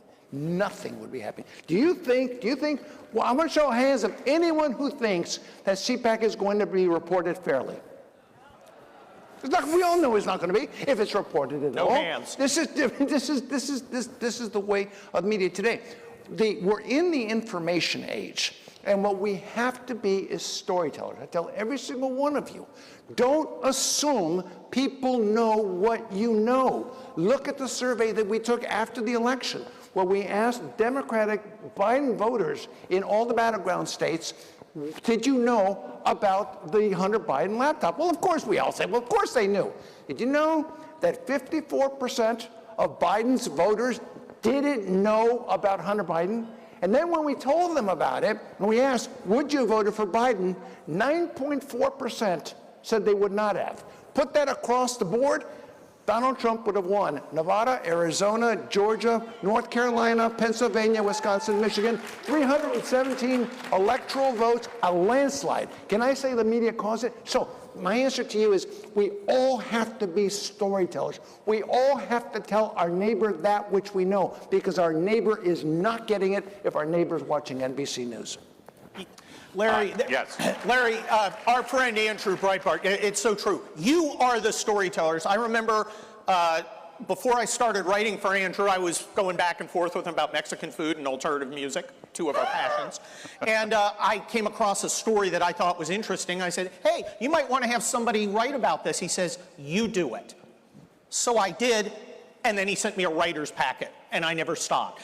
You are the storytellers, Brent's absolutely right. It's up to you to utilize social media and all your other outlets to get the news out there. And of course, you are the poster lady for it, Kaya. That's right. Exactly. Well, exactly. You're all there, oh, but I'm just one voice and I only have my little Facebook page. And once again, I'm sorry. How many Twitter followers do you have now? 1.9 million. 1.9 million. Yeah, Don Lemon maybe has 300,000 viewers a night. You want to know why they really hate you? Every single one of my tweets gets more views than CNN. Well, to be fair, that's a low bar. So I didn't mean to rudely, I'm not like searching my phone. I did this on purpose. I wanted to see Maggie Haberman of the New York Times. Good old Maggie Haberman, New York Times, right? She's the grande dame of political reporters for the New York Times. 1.6 million Twitter followers. Oh. In how many years? Oh, I think she's been doing this for 75 years. She started when she was 40. This is why they hate you. Exactly. This is, no, because they are jealous of you. They're very jealous. They're incredibly And jealous the thing because you have is, an impact. They lost all their credibility, so nobody reads it anymore, nobody's interested in the mainstream media, and people are turning to independent journalists like myself and others. Yeah. So, Brent, again, as an observer of the media for these many years, maybe 35 years now? Going on our 36th, yeah. Wow, that's amazing. Media Research Center. I'd love for you to sort of, in an objective way, talk about the impact that this woman has had on the national conversation right now when you look at Governor Glenn Youngkin winning in Virginia, a state that we were told, yeah, baby. We were told that that was a blue state now. Republican can't win again. What was the major issue? Whether parents should have a seat at the table to talk about how our children are being taught by the teachers that this woman highlighted on her account. And now you go to any school board meeting right now, look at what Congress is focusing on, and it's all about the teachers and their impact and gender issues and sexual issues with children. That's you. That's what you did by showing what they did. Look, the Loudoun County story is a perfect example of this. The story was that because of the policies that were put in by the radical teachers unions, boys could go into the girls' bathroom. A boy dressed as a girl went into a girls' bathroom, raped a 14-year-old girl, was transferred to another school and attacked another girl. That's the story. And the father protested that he was kept in the dark, and they pressed charges, or they threw him out. Now, reporters doing their jobs in Washington, D.C., just a few miles away, could have sent a camera crew and covered it. They knew that story was there. They deliberately chose not to tell the story because it destroyed the whole narrative of what they're trying to do in the school system. But what happened? Some people had phones, and they had cameras, and they went in there, and they talked about it, and they tweeted it, and they did YouTube, and they did Facebook. Some of them got censored, but eventually their story got out. And it's because of that someone said to Glenn Youngkin, look what's happening. Something big is happening. He rushed right into the breach. He adopted that issue. He's now the governor of the state of Virginia. And by the way, in his first year and a half as governor, he's actually following through. Yes. Imagine that, a Republican politician following through on what he said he would do. Andrew Breitbart said it back in 2010. In your pocket right now, you have the equivalent of a television studio from the late 1980s. You have the kind of video editing and distribution power that a cable news network in the 90s would be envious of. And 1.9 million people waiting to see your video. Exactly. I think it just shows the power of the individual because someone like me with no background or experience in any of this, and I had no network, I had no connections, nothing, and I just started it and grew to what it is and had such an impact. So it's not just me. Every single person in this room could do the same thing, and every single person should stand up. If you see something, you should say something, and it's so easy now with social media because you are basically a reporter just by having a cell phone and a Twitter account or an Instagram account. And that's how you beat the media bias. I mean, I know this panel was going to be a lot of discussion about how bad they are, and we could do that all day. But how about spend a little time about how we beat them? How we can fix it, how we can reverse it. But very quickly, about you and about you and about you as well, what they hate about you, and I know this from the experience that I've got from 36 years, what they hate about you is that you have the audacity to challenge them. This is the most arrogant institution, besides Hollywood. It's the second most arrogant institution in America. These people who went from college to J school to a job in the networks, never held a real job, have no idea what the real world, have never visited, Idaho, have never seen the world, never talked to any one of you because, you guys are retreads, are intellectual retreads. But then along, you guys come, and you speak out and you speak your mind, and it goes against their narrative. They despise you personally for it. They want to be gatekeepers. That's why they went to journalism school. Also the fact that they're too dumb to do anything else. They want to be gatekeepers. They want to set the agenda. And we're messing with them. Don Lemon can't shut me up. about Hillary Clinton empowering her pervert husband to use it in terms of like a humidor. He could show me off his network. I can talk to more people on my Twitter account than will watch Don Lemon tomorrow. Well, and that's why, yeah. Significantly more. And let's bring it back to Don Lemon really fast, because this supposed career-ending mistake that he made, saying that Nikki Haley was past her prime.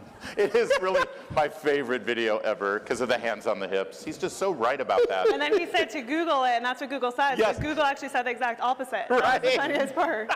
But the real story here is that he only did that because he was so craven in his desire to find something to criticize a Republican woman who was running for president. He had to say something. He had to attack her, Brent, because... If you were employed by CNN, God help us, but if you were, and you made that statement, you wouldn't have finished the sentence before you were fired. Absolutely fact. It would have happened to any conservative. But Don Lemon, well, I don't know. Let's explain him. Let's punish him a little bit. They're scared to death of firing Don Lemon. Yeah. If they believed in market economics, by the way, they would fire everybody on CNN. Brad, if they believed in market economics, you and I would have a show. Yep. Now, I'm very expensive. They'd have to pay me a lot to sully my good name with CNN till we brought it back. But, I mean, that's the thing, Larry. They could be successful.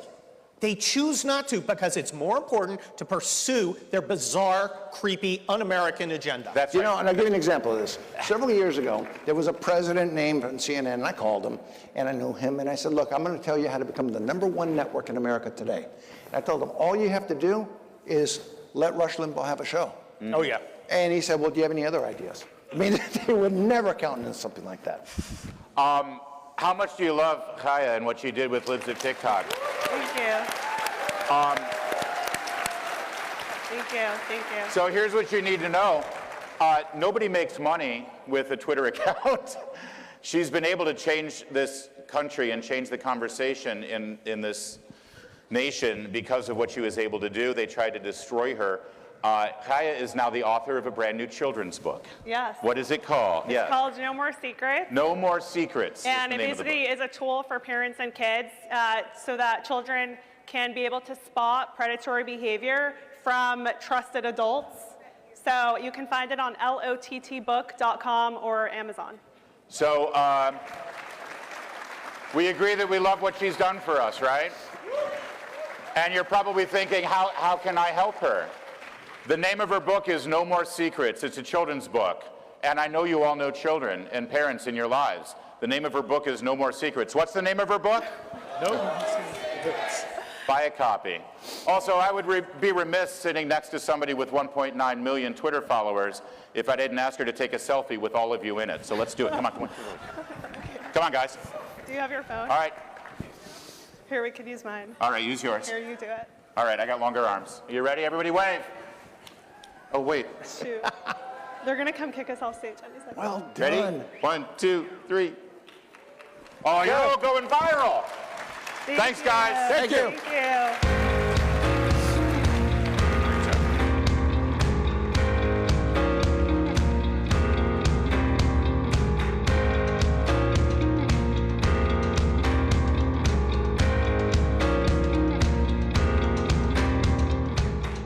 Hello, I'm Mike Lindell, and my employees and I want to thank you for your continued support by bringing you the biggest bath sale ever. Get my 6-piece towel sets for the lowest price ever, only $39.96. His and her bathrobes, 50% off. Bath mats for as low as $17.49. And I'm also excited to announce the original My Slippers are back in stock. And now they come in even more colors and wide sizes. They're made with the same great patented technology, and yes, you'll still save $90 a pair. So get the biggest savings ever on bath sheets, bath mats, washcloths, hand towels, bathrobes, slippers, and so much more. So go to MyPillow.com or call the number on your screen. Use your promo code and get deep discounts on all MyPillow bath products, including our 6-piece towel sets. Regular $89.98, now only $39.96. Get all your shopping in while quantities last, so please order now. Welcome to the My Pillow 2.0 commercial.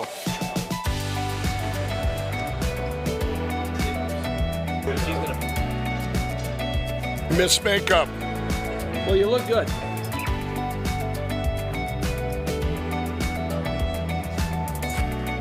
And action. You're sleeping even better. We've got the best pillow ever, My Pillow 2.0. It's a great name for it. Huh? Good. Cut. We got it. Welcome to the set of the My Pillow 2.0, the most amazing pillow in history. That new technology, you still have the My Pillow's patented fill, but now we have new technology we didn't have back when I invented My Pillow that's going to help you sleep. It's absolutely amazing, and you're the first ones that can check it out. Go to mypillow.com, use the promo code on your screen, and we brought back the buy one, get one free. For the best night's sleep in the whole wide world, visit mypillow.com. We're not just any news network. We show the crowd. We show the energy. We show the enthusiasm. We interview people. We show the smiles on everyone's faces as they fill into one of these venues to support their president, to support their values, their beliefs, their flag, their country. We show all of that to you. We bring it right up to you and make it personal, as if you're with us here experiencing it for yourself. This is one of the things that we pride ourselves in doing, is showing you on the ground experience of how people are seeing it and experiencing it for themselves. Just the energy, it's so electric and exciting. People recognize us everywhere we go. We have to stop and take photos. There are thousands of people that come up to us after each event and ask us to keep fighting for them, keep showing the truth. They thank us. They thank us for giving them a voice, because nobody else will give them a voice. Instead, they take who they really are and turn them into something that they're not.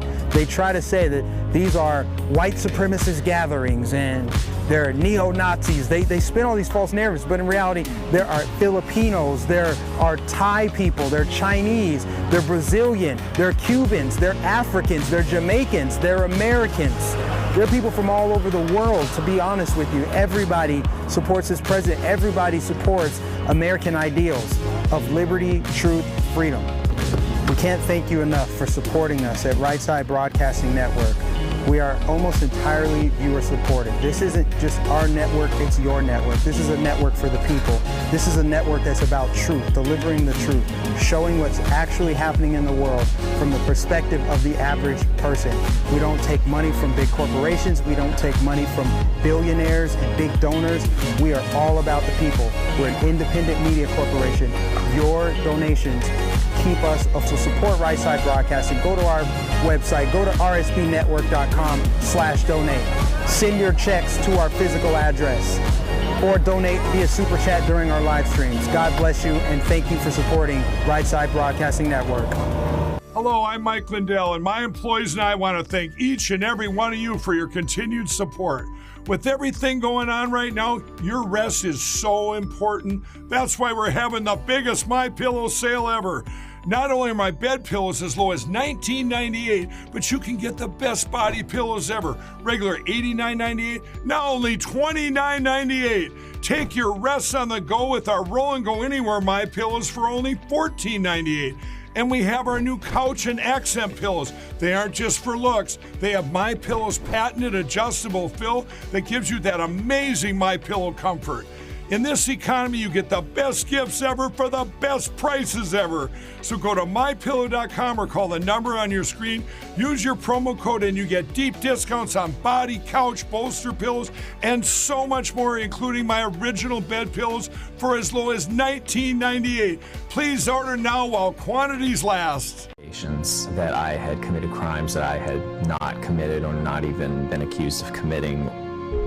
The problem with being defamed like that is that you effectively feel like you have no recourse. And so in a way, I think you feel helpless, but then you also feel very defensive because you feel the need to sort of explain to everyone that you're associated with that, you know, what was said about you is not only not even a little bit true, it's just completely false.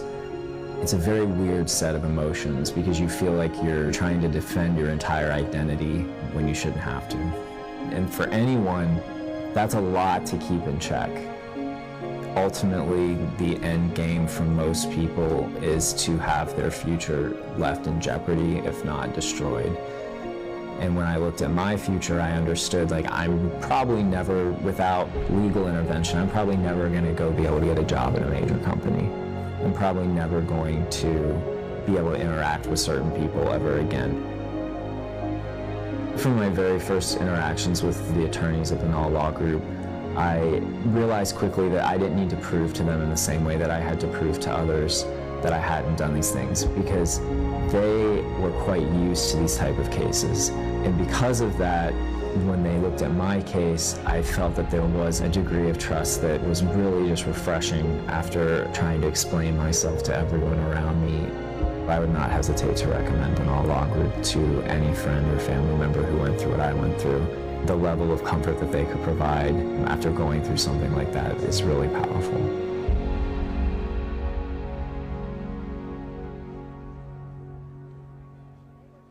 Ladies and gentlemen, please welcome from Louisiana, Senator John Kennedy.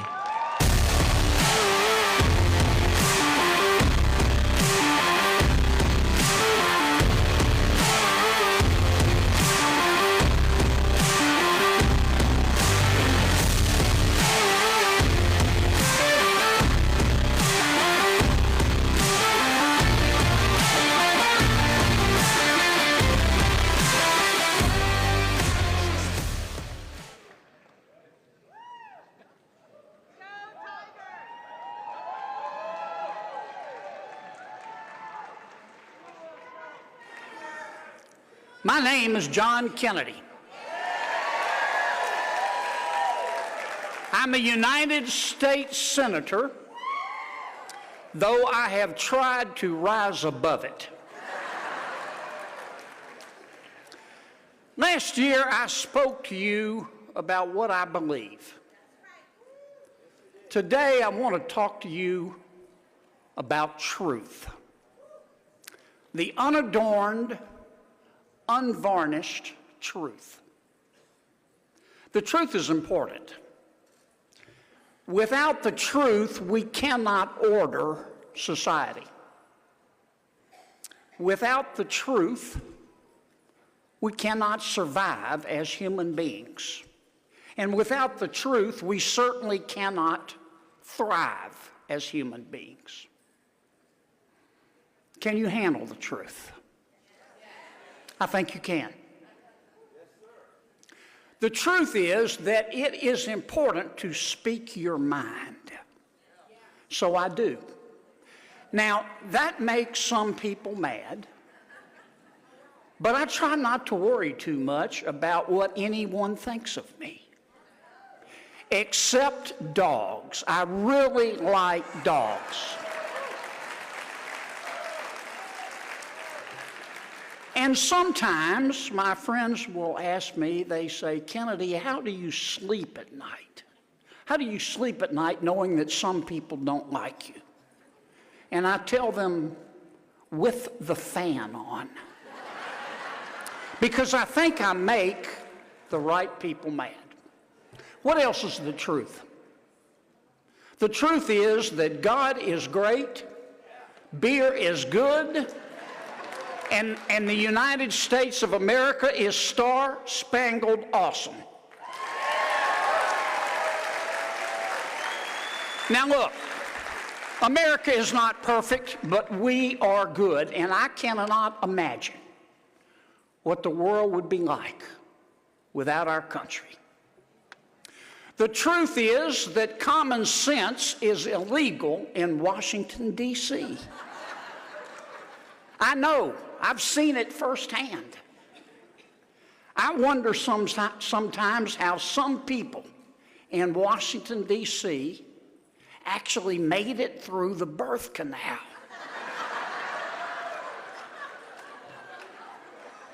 The truth is that we are going to have to get some new conspiracy theories because all the old ones came true.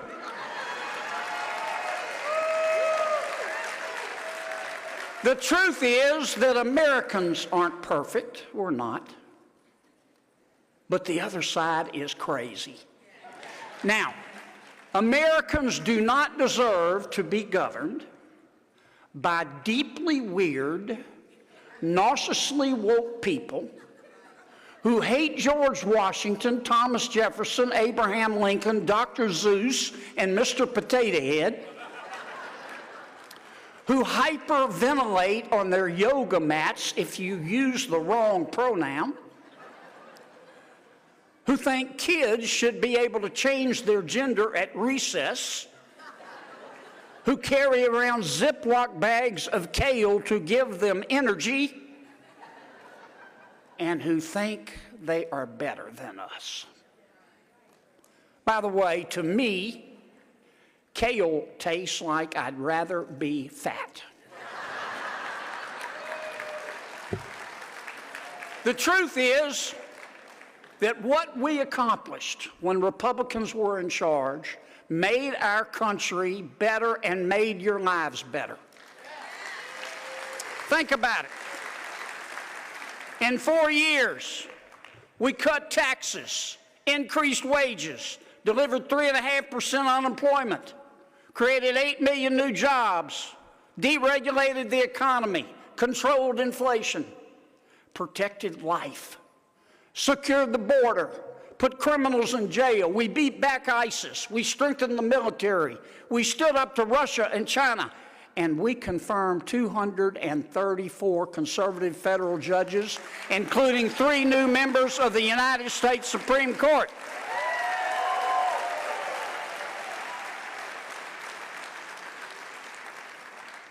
And by God, we can do it again. Now listen to me carefully on this. The truth is, I do not hate anyone. I do not hate anyone. I look for grace wherever I can find it. So I say this gently. The Biden administration sucks.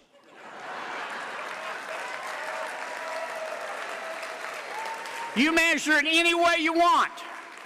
COVID, the economy, inflation, the national debt, the border, crime, cancel culture, treating parents like domestic terrorists. Afghanistan, our energy independence, now lost. My God. President Biden has been spectacularly awful. If you put President Biden in charge of the Sahara Desert, he would run out of sand. If the aliens landed in Washington, D.C. tomorrow and said, "Take me to your leader," it would be embarrassing. The truth is that the best social program is a job. Sometimes, not always, but sometimes, the best way to get back on your feet is to get off your ass. The truth is that if you worked hard and earned it, you should get to keep most of it. Why? Because you earned it. Congress does not run deficits because it taxes too little.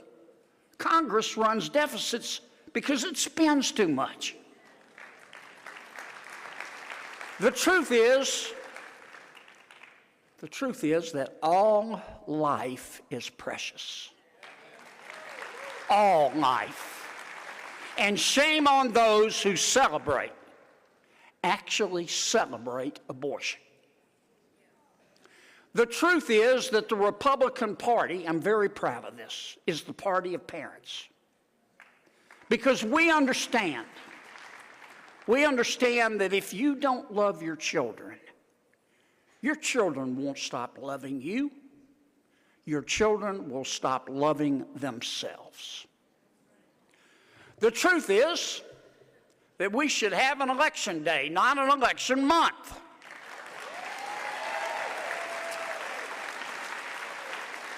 The truth is that illegal immigration is illegal. Duh. Now, unless you peaked in high school, you know that. Why doesn't President Biden? The truth is that if gun control laws worked, Chicago would be Mayberry. Instead, it is the world's largest outdoor shooting range. The truth is that America was founded on the principle of free will and responsibility. And I believe in that. Many in Washington do not. Many in Washington actually think that cops are a bigger problem than criminals. They think that if a cop shoots a criminal, it's always the cop's fault. But if a criminal shoots a cop, it's always the gun's fault. The truth is that race should not be used to hurt a person or to help a person. You know why? Because the truth is also that souls have no color. The truth is that to a bear, we all taste like chicken. Now, let me say a word about China. The truth is that the Chinese Communist Party is a bunch of gangsters. They are. They're pirates. I would not turn my back on President Xi if he were 2 days dead. But there is a corollary to that truth. And the corollary to that truth is that we must be armed if we want peace. Because appeasing a tyrant is like trying to hand feed a shark. And as I told you last year, it was true then, and it's even more true today.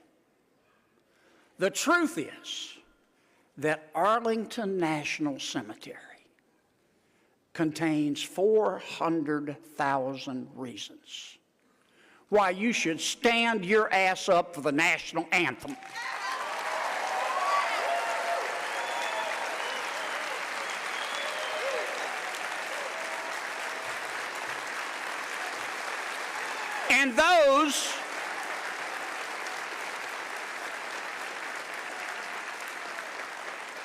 And those who disagree with me can stick that up their fact checker. A final truth. A final truth. Here it is. The truth is that our future can be better than our present or our past. Our future can be better than our present or our past. At some point, we have to stop regretting yesterday and start creating tomorrow. But I'm not going to bubble wrap it. No one is coming. No one is coming to save us but ourselves. You know, most countries die from suicide, not murder. If we want to keep America, we have to fight for her. Now, the Washington elites, we know them. They may call us deplorables. They may think we are not real people. But we are real people, and we need to get real mad. So join with me. Help me fight for America. Help me fight for America. We will win this fight. We will win this fight if we just remember who we are as Americans. Folks, I do not know how my story will end. I don't. But I do know this. No one will ever say, Kennedy quit. God bless you, and God bless America. Thank you.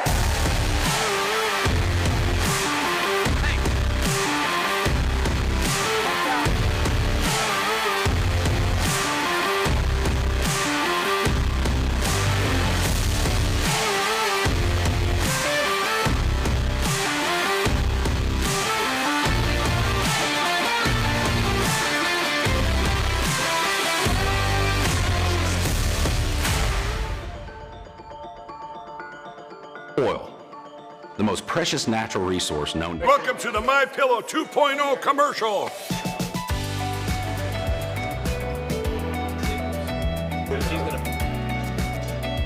Miss Makeup.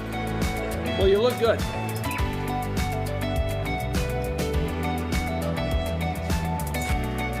And action. You're sleeping even better. We've got the best pillow ever. My Pillow 2.0. It's a great name for it, huh?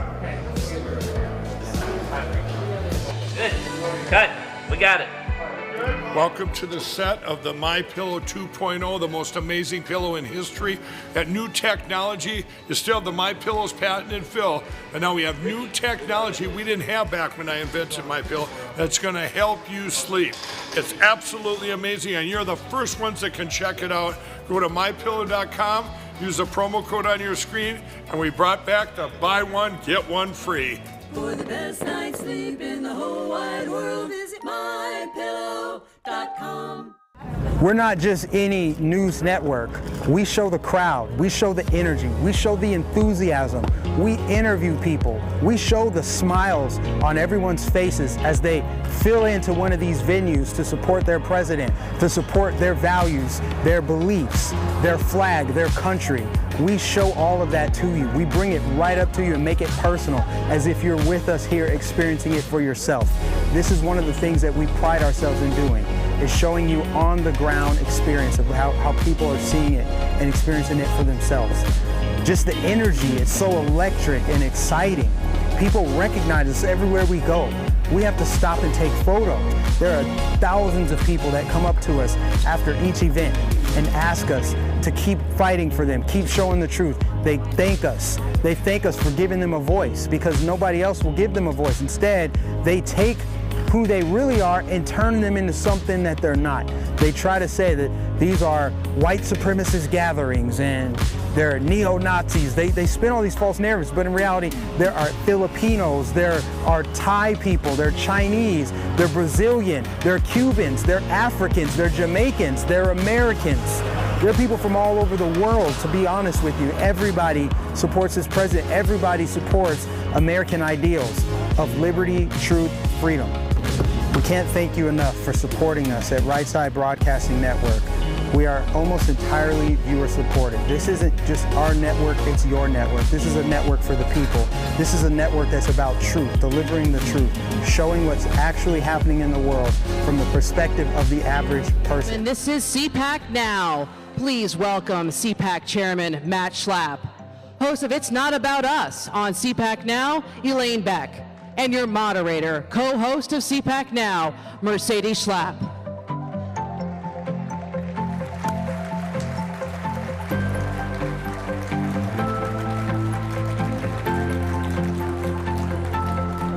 I took a shortcut. I noticed you didn't follow the instructions. Hey everyone, okay? Hi. First couple of hours of CPAC, how are you feeling so far? I love it. Are we pumped up? How exciting. Are we ready to take on the left? Are we ready to say the fake media stinks? All right, we got it. We got our calling orders here. Actually, I don't say they stink, but we'll just leave it right there. That's fine. No, we're really excited to be here, and one of the reasons why we wanted to, I feel like this is like a commercial break, but I have obviously one of my dearest friends, our dearest friend, Elaine Beck, who hosts one of our shows on CPAC Now, It's Not About Us, and of course Matt Schlapp, who I kind of dragged out here with me today too, which we have our show, America Uncanceled. And before I go and start talking to them about what we've done at CPAC, it was all about being a national conference. And so, Matt, I'm going to actually start with you first, just to give us a little bit of the history. We went from national conference to CPAC 365. Explain that. Yeah, so as you all know, how many of you have been at CPAC like 10 or more times? I see you out there, the veterans. You guys are the warriors. Thank you. But we had a conference. And this conference is, it takes a lot of work. I want to thank all my team. They're doing just a fabulous job. And thank you to the whole CPAC team. All the volunteers. You see the volunteers. I see two here with those great T-shirts. Thank them, because they put in a lot of hours to try to make this work. And so we had a conference, and then we were trying to figure out, what do you do the rest of the time? And when we started getting more engaged in CPAC, we thought, well, the country's going to, you know what, in a handbasket. So we need to start doing this all the time. Right. It has to have CPAC 365. Maybe the conference isn't going on every day, but the spirit of the conference lives in action. And then we realized something along the way, which, as much as we're America first people, we want to focus on our country, we have great allies all over the globe. I see our friends here from Korea. We have our friends here from we have our friends here from other countries. We're all in the same fight. Right. We're in the same fight together, but all of those countries, all of them, are rooting for all of you to defeat socialism in America, because if we don't have a strong America, the whole world loses hope. That's right. That's right.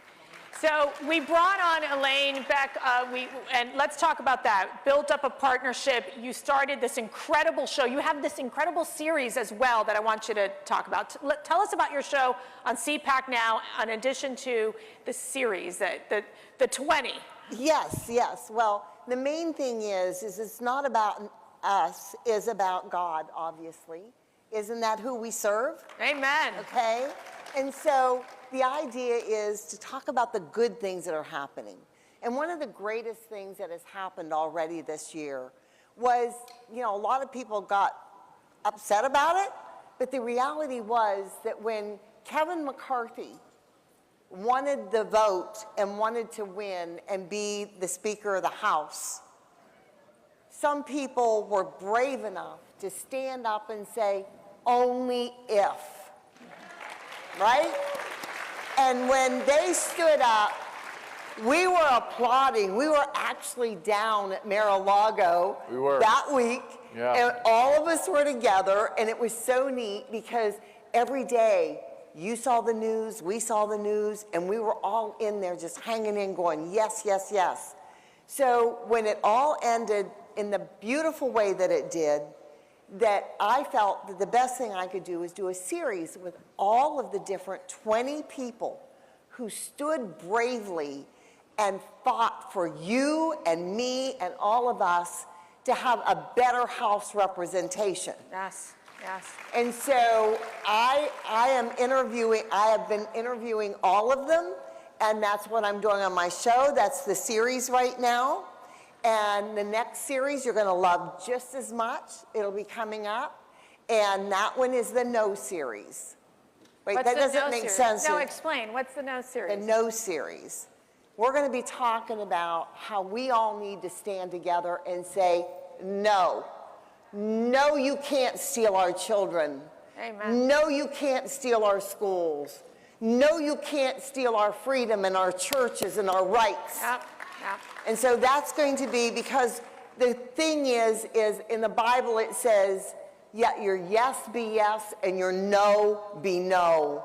We don't need to go on and just keep repeating the same old stuff. When I had a vision a few years back from the Lord, he said, just bring them together by saying the truth. And that's the truth, people. So God bless you. Please watch my show. I got to bring up one other very important thing. Yes. Is this a good time? I was going to ask you, but okay. Have you run this by us? let me ask you. Let me set the stage. How about if I set the stage? Okay, for you set the stage. Okay, so CPAC now. First of all, we'll get into it. You can see it at cpac.org. The shows are all up there. We also have a podcast, America Uncanceled. So wherever you get podcasts, you can listen to the show on the road. But Elaine is also working on an incredible project. While Pete Buttigieg, the Secretary of Transport, you can say boo anytime. All right, good, good, on command. Pete Buttigieg took him 20 days to get to East Palestine, Ohio after the train derailment and the horrific issues that we saw happening in that community. And instead you have individuals like Elaine Beck, who took the initiative to build out Be a Blessing. And I'd love for you to explain your initiative. Okay, well, what basically happened is God asked me to do something, and I went, what? And I remembered then that I do have a nonprofit called Blessings Through Action. And Blessings Through Action was established to help people, particularly that are homeless or need different things. And I started thinking about it, so I started touching base with all of the people that you've got in your circle. And I said, for instance, to Wendy Kinney. Yeah. Okay. We love her. We love her. She's just one of my dearest friends. And she also has Revere Payments, and we work with her. And I called her up and I said, can we use this to take in donations?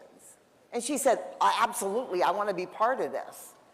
And so then my lovely assistant says, you know, Elaine, we've already, because I said, think of a name. She said, well, you've already got the name. How about your Be a Blessing that was built 3 years ago? So that's the name of it. You all look up beablessing.org or .com. You can donate every penny, and I mean this literally. You know, these other ones want you to, you know, if you try and get money for people, they want 10% of it. Yeah. It costs 3% to run your card, whether you're buying a car or groceries. It costs around 3% on any one of the cards. That's 97 cents out of that, in other words, is going directly to the people through a local foundation. Nothing is going through the government at all. And also the church is there. Yeah. So they've come together. We've got the site. You can donate and you can help the people, because you know what? Sadly, even the biggest organizations in this country, like FEMA and that, didn't even go in until President Trump showed up. That's right. And guess what he did? He announced Be a Blessing. So for those of you that didn't hear it and haven't had the chance, the opportunity to help those people there, you know, we are brothers and sisters in Christ, are we not? And so we need to help each other. So please, even if you've only got $5, it's going to mean something to somebody who needs it more than you do right now. Yeah. So God bless you. God bless you for doing it. Well, it shows you how at any moment, at any stage of your life, you can be so active and so involved. I mean, Elaine taking on a show, Elaine taking on this nonprofit effort, and it shows you that we as a community, we can stick together to make a difference. Matt, I'll let you give the final thoughts here. Obviously, we have 2 additional shows on CPAC now. The Bill Walton Show, Matt Whitaker's Liberty and Justice, which I know he's coming up on stage following us. Why is it so important to have this alternative media, this opportunity for conservatives and center-right Americans to be able to, I would say, have that type of analysis available to them? Yeah, so how many of you get your daily paper in your neighborhood anymore? How many of you read the Epoch Times? Yeah. Doesn't that tell you kind of everything right there? We're people searching for what's really happening. What's the truth? How do I find out what's really happening in my government? What's happening in our society? And we're all searching for it. And all those legacy places that we used to go to find it have lied to you rather substantially and continually.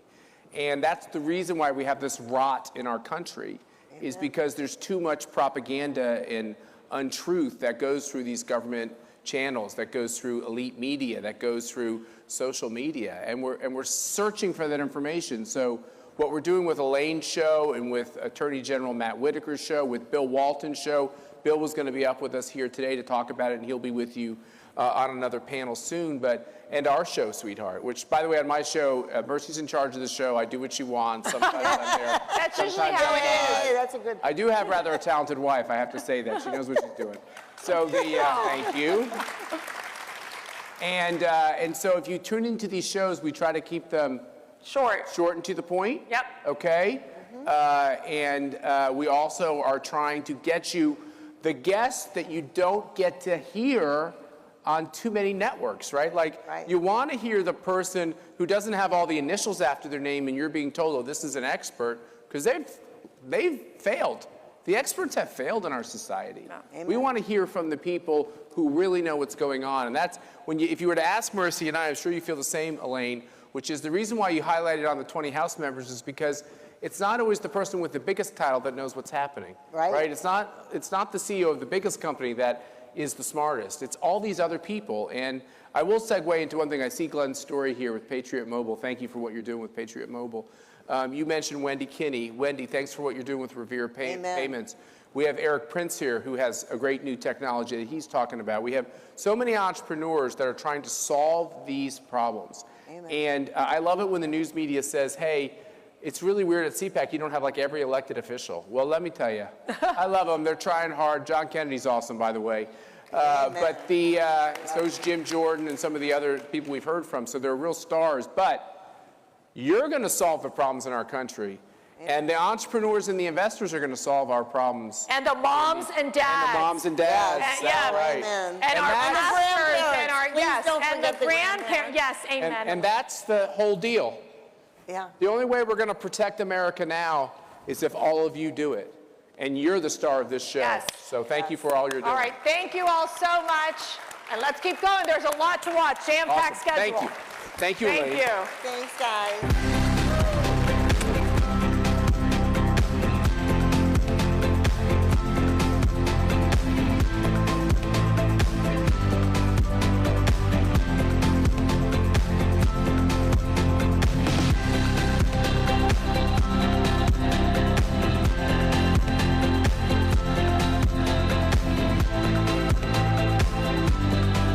AARP. Hello, I'm Mike Lindell, and my employees and I want to thank each and every one of you for your continued support.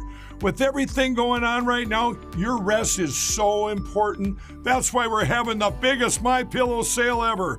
Not only are my bed pillows as low as $19.98, but you can get the best body pillows ever. Regular $89.98, now only $29.98. Take your rest on the go with our Roll and Go Anywhere MyPillows for only $14.98. And we have our new couch and accent pillows. They aren't just for looks. They have MyPillow's patented adjustable fill that gives you that amazing MyPillow comfort. In this economy, you get the best gifts ever for the best prices ever. So go to MyPillow.com or call the number on your screen. Use your promo code and you get deep discounts on body, couch, bolster pillows, and so much more, including my original bed pillows for as low as $19.98. Please order now while quantities last. We're not just any news network.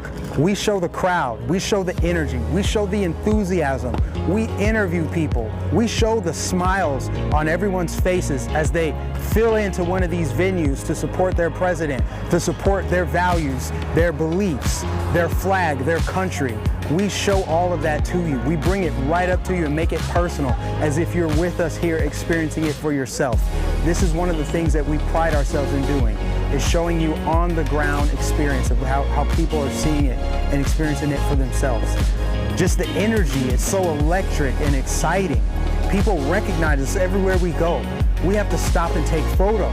There are thousands of people that come up to us after each event and Sacking the woke playbook. Please welcome, from Alabama, Senator Tommy Tuberville, and your host, former acting United States Attorney General Matt Whitaker.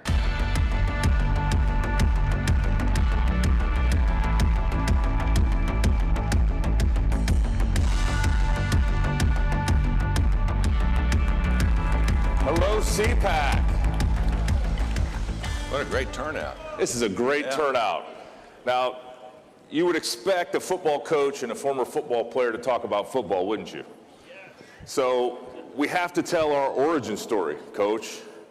You know, we first met on the playing field at Old Orange Bowl Stadium in Miami, Florida, when you were the defensive coach for the Miami Hurricanes and I was a tight end for the Iowa Hawkeyes. And you were telling me backstage, they prepared for the whole week just for me. So they had to shut me down. I didn't have any catches in that game, so you were successful.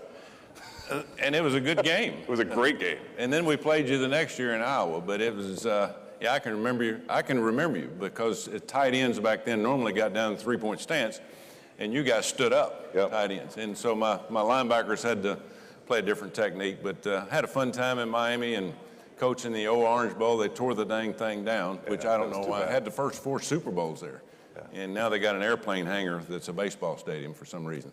Right. Well, it's such a great honor. I mean, you are one of those in the U.S. Senate that I think is a true conservative. You're standing on conservative principles. You're representing your home state and the people of Alabama. And I know that it's got to be frustrating in Joe Biden's America. Oh, you wouldn't believe it if I told you. Well, it's just you and me. I call it the clown world up here. You know, I actually had a job for a living, you know, for 35 years. And afterwards, after I retired from coaching, I'm sitting around on the couch one day, and my wife goes, hey, by the way, this has been my house for 35 years. Get your butt up and go find a job. So here I am. I ran for 2 years, hardest thing I've ever done because I wasn't going to let them beat me. And it was satisfying, but I ran. But, you know, my dad was military, died on active duty. But I was in education all those years. And one of the reasons I ran, because the last 10, 15 years, I saw the direction our country was going because of what we're doing in education. And folks, we are in bad shape, and if we don't change it, we're not going to change this country back to what all of us in here grew up and had an opportunity to grow up in. So I ran because of education. I got 2 boys. They've graduated from college now, but hopefully have grandkids. And I want them to have what we've had the opportunity to have, but today they're being indoctrinated in education. All this woke, transgender athletes, CRT, 1619. We don't teach reading, writing, and arithmetic anymore. You know, half the kids in this country, when they graduate, think about this, half the kids in this country, when they graduate, can't read their diploma.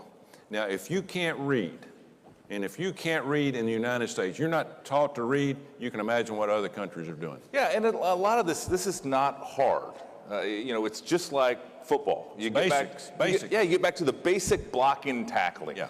And this, in education, it is the teaching of the skills that lead to good paying jobs. And I'm surprised how much we have taken the education system and turn it into this indoctrination system where we're trying to teach an ideology, where we're trying to brainwash these kids at really their most vulnerable age. If you remember the bill that they successfully passed in Florida, it was to teach 3rd graders and below that they couldn't teach them these, you know, very sensitive gender issues. And the hue and cry of across the country at something that basic is frightening, that our fellow citizens would believe some of this nonsense, that ultimately we're seeing the outcomes, and the outcomes are not good. Why don't you talk a little bit about, in the United States Senate, you know, how are you pushing back? How is the Senate and how are Republicans on Capitol Hill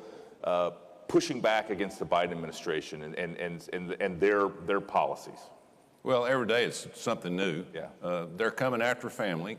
They want to divide family. They don't want any gender. They want one gender. They want to attack everything that we've done over the years and go by their ideology. And they know, the left knows, especially the far left, the progressives, the crazies, they know that if they can get to our young kids, then it will change everything just in a short period of time. And they've been able to do that. And I heard the group earlier talking about parents. And I said this during the campaign. You want to make a difference in life, you run for the school board, or you get involved in the school, either being a substitute teacher, do something to really recognize what's going on. And we all found out what I already knew during COVID when Zoom was going on, and kids weren't in school, but their parents are watching what they're being taught on computers and their iPads going, what in the world is going on here? Well, it's been going like that for a while. Folks, we're in trouble. Our country is in trouble, and it starts with education. Until we start recognizing what the left is doing, trying to change family, trying to change the things that are our moral values, we've got no chance. Yeah. We've got no chance to keep this country free, with free speech, with the Constitution that we love, with God in our life. All those things that we take for granted aren't taken for granted anymore. Yeah, and Coach, you know, I mean, their most recent Supreme Court appointee couldn't say what a woman was. She herself a woman, couldn't define what a woman was. And I think that points to just how top to bottom they have adopted this really incredibly progressive woke worldview. And it's inculcated into a lot of their agenda. And you saw where, for example, the advanced placement Black studies and African American studies included, some very progressive ideology that had nothing about the history to do with the history of Black America, or that whole moment in time that we've been living through this American experiment. But I think it's extraordinary. One of the things, again, we talked a little bit about football, but I think Congress continues to be sort of interested in transgender in sports, where that's going, whether biological males can compete against biological females and dominate in some cases. I mean, do you have any perspective on that as to how that just seems fundamentally unfair to me? Well, it's just another step of what the left's doing. It's their game plan. There's no doubt about it. They're going after family. They're going after faith. The teachers' unions have ruined our schools. They don't care anything about teaching our kids. They want to indoctrinate them into whatever philosophy that they believe in, and that's got to stop. And that's the reason we're all for school choice, to let parents send their kids where they can get an education. These kids don't need to be indoctrinated. Teach them about America. And listen, I coach minorities most of my life. 80% of the athletes in any sport are minorities. I loved every minute of it. I loved every one of them. But you know what? I didn't treat any of them any different, because I looked at them not as white, not as black, not as red. I looked at them as Americans. And that's what we have to look at. And sports are so important. And you brought that up. Title IX started 50 years ago. And I was first coach in high school, almost at that time. And Title IX basically says, let's give girls an opportunity, young girls and women, the chance to do what the guys are doing. And it's probably the most successful thing that's ever happened on this, what they call a hill over here. I call it the circus, but over in D.C., it's the best thing that they've ever done, because Title IX has been so successful. 600% increase in girls playing sports since Title IX. 600. Think about that, 600%.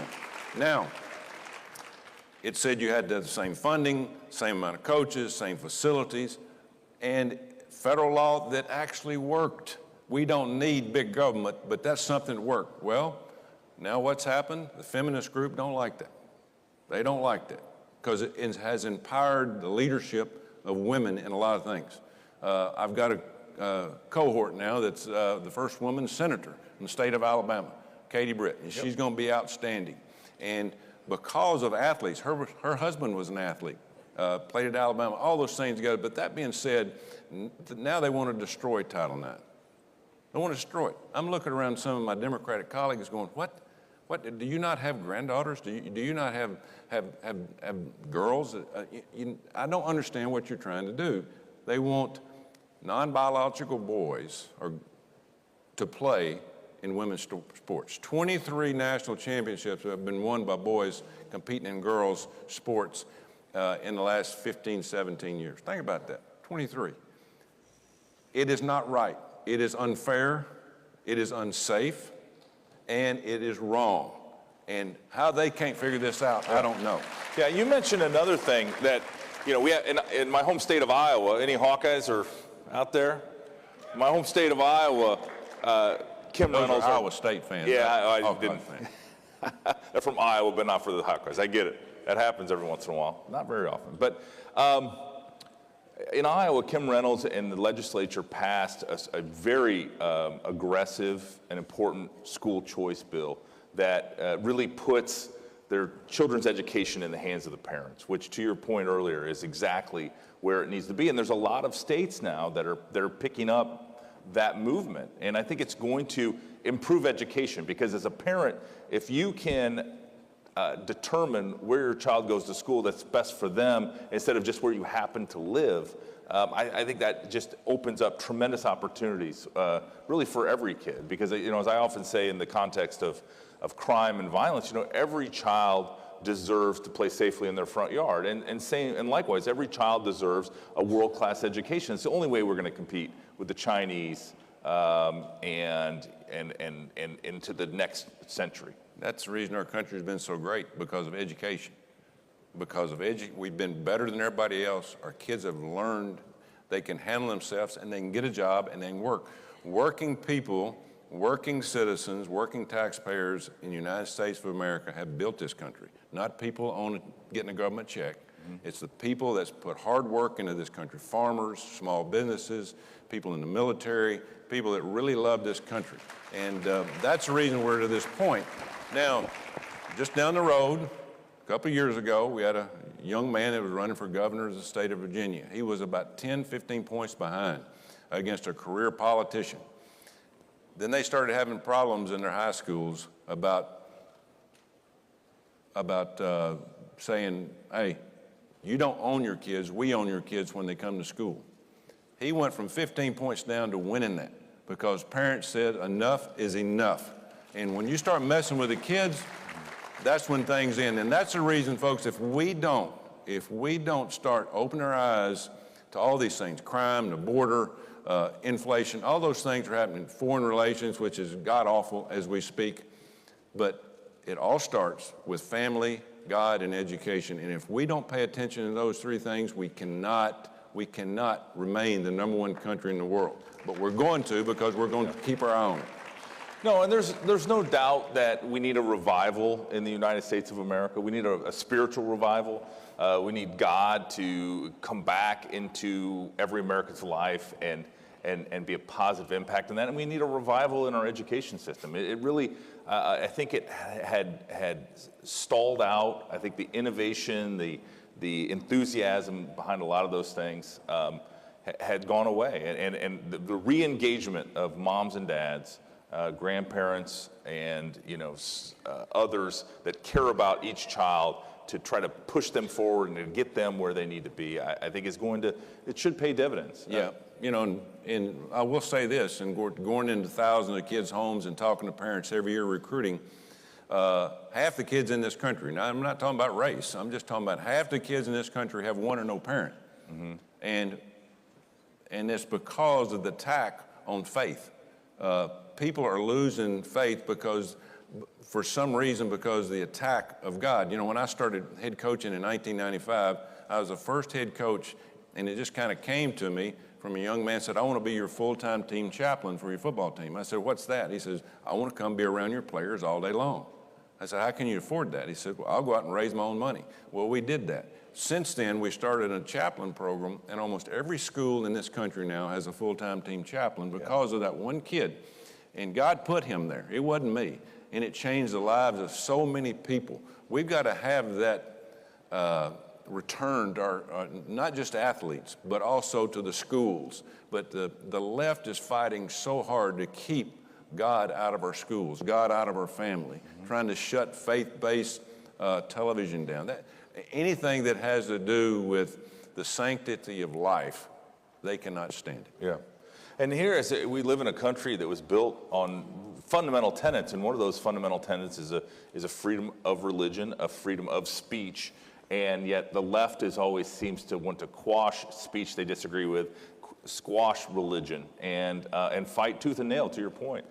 In the few minutes we have left, I really, since I played and since you've been done coaching, a revolution has happened in college athletics, and that's this name, image, likeness situation, which essentially says that the Supreme Court and the laws now provide that a player, even though you're an amateur, is entitled to the money that's derived from their name, image, and likeness. And so you're seeing, as money does oftentimes, a real perversion in college sports. In the football case, it's turning into the haves and have-nots. You have these programs, Alabama, for example.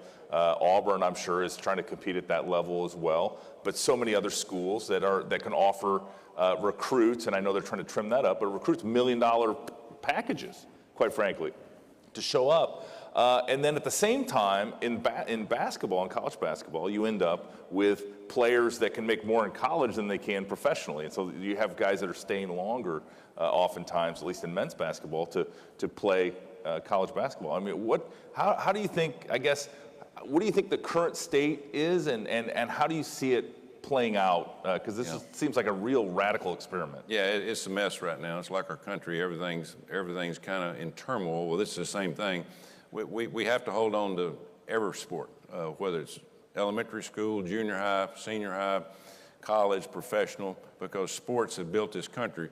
But the NIL, which means that college athletes can make money, I'm all for that. Let me tell you something. Some of you in here probably participated in college sports. It's the only time in your life that you'll have 2 full-time jobs, because you can't work because you're going to school, which is about an education, and then when you get done with that, you go down with a bunch of crazy coaches, whether it's basketball or football. To keep their job, they got to win, so they're going to drive you in the ground. You have no free time. So I've always been for players making money. Now, this might be a little extreme. Now, Joe Manchin and I right now are trying to help, and we've come up with a text of some bills that will hopefully help that we can get passed. We're having a little problem with some of the senators, but what we want to do is if we're going to have college sports as we all know it, to make it fair for everybody, we want all 50 states to go by the same basic rules. Now, we're not getting in the weeds, and we want players to make money. Right now they can transfer anytime they want. I do not believe in that. Yeah. I do not believe in teaching kids to quit. Give them the opportunity to say, it's too hard for me, or I don't like it here, I'm going to leave. I'm fine with them leaving, but there's got to be some kind of penalty. So we're trying to come up with some basics of the NIL, and then we're going to, if we can pass it, we're going to give it to NCAA and say, now you build around that. But these 3 or 4 things, all 50 states have to go by that. And we're the only one who can do that. Right now, it's a free-for-all. Yeah. Everybody's doing different things, and it's not a level playing field. It's not a level playing field. And it is, I think there needs to be a point where players are able to, afford having 2 jobs. I remember, and I'm sure you saw it many times, it was the same substantial era, is you had players that went hungry. I mean, quite frankly, if there was not a training table on Sunday night, they didn't have a meal. There was no extra cash. And I know they've tried to fix that, through various innovations. They don't. It's a little different now than when you and I were. I've visited. I went back a few times. I tell the funny story that we used to sit in 55-gallon drums of ice water to cool our legs. Now they have plunge pools that are custom climate controlled. So it's a much different business than back in at least my day. But anyway, well, I want to thank you for fighting on behalf of Americans, pushing back against this radical woke agenda. It has been my pleasure. Ladies and gentlemen, much big thanks to Coach and Senator Tommy Tuberville. Thank you. Good job. Thank you.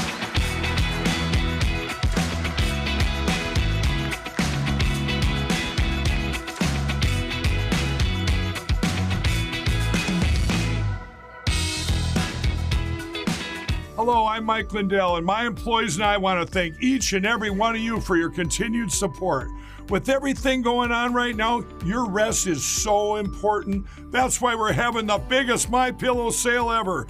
Not only are my bed pillows as low as $19.98, but you can get the best body pillows ever. Regular $89.98, now only $29.98. Take your rest on the go with our Roll and Go Anywhere MyPillows for only $14.98.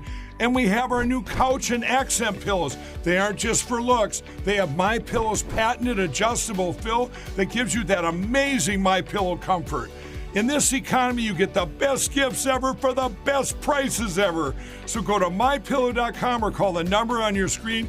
Use your promo code and you get deep discounts on body, couch, bolster pillows, and so much more, including my original bed pillows for as low as $19.98. Please order now while quantities last. We're not just any news network. We show the crowd, we show the energy, we show the enthusiasm, we interview people, we show the smiles on everyone's faces as they fill into one of these venues to support their president, to support their values, their beliefs, their flag, their country. We show all of that to you. We bring it right up to you and make it personal, as if you're with us here experiencing it for yourself. This is one of the things that we pride ourselves in doing, is showing you on the ground experience of how people are seeing it and experiencing it for themselves. Just the energy, it's so electric and exciting. People recognize us everywhere we go. We have to stop and take photos. There are thousands of people that come up to us after each event and ask us to keep fighting for them, keep showing the truth. They thank us. They thank us for giving them a voice, because nobody else will give them a voice. Instead, they take who they really are and turn them into something that they're not. They try to say that these are white supremacist gatherings and they're neo-Nazis. They spin all these false narratives, but in reality, there are Filipinos, there are Thai people, they're Chinese, they're Brazilian, they're Cubans, they're Africans, they're Jamaicans, they're Americans. There are people from all over the world, to be honest with you. Everybody supports this president. Everybody supports American ideals of liberty, truth, freedom. We can't thank you enough for supporting us at Right Side Broadcasting Network. We are almost entirely viewer supported. This isn't just our network, it's your network. This is a network for the people. This is a network that's about truth, delivering the truth, showing what's actually happening in the world from the perspective of the average person. We don't take money from big corporations. We don't take money from billionaires and big donors. We are all about the people. We're an independent media corporation. Your donations keep us, to support Right Side Broadcasting. Go to our website, go to rsbnetwork.com/donate. Send your checks to our physical address or donate via Super Chat during our live streams. God bless you and thank you for supporting Right Side Broadcasting Network. Welcome to the MyPillow 2.0 commercial.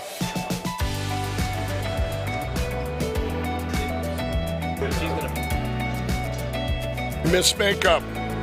Well, you look good.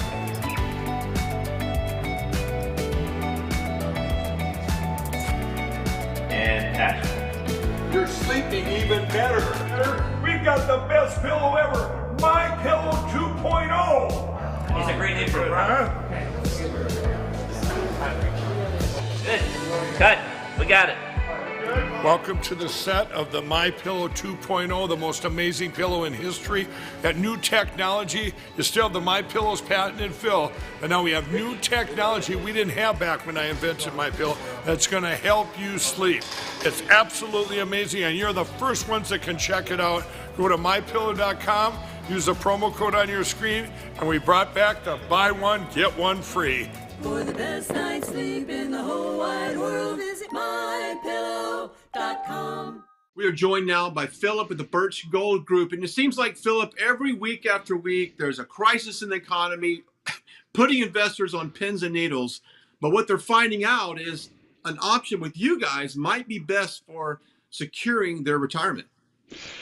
You're absolutely correct. I mean, the Biden economy is a disaster. Stock market down 20% almost for the year so far. Inflation, of course, the government cannot get a handle on it. 40-year high inflation. We've seen food prices surge over the last 12 months, the highest level since 1979. So the Biden economy is an unmitigated disaster.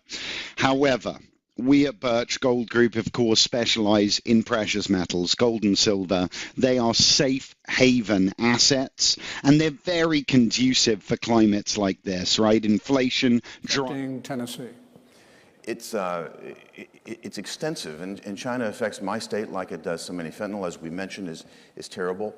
But if you think about the industry that exists in Tennessee, we're a big manufacturing state.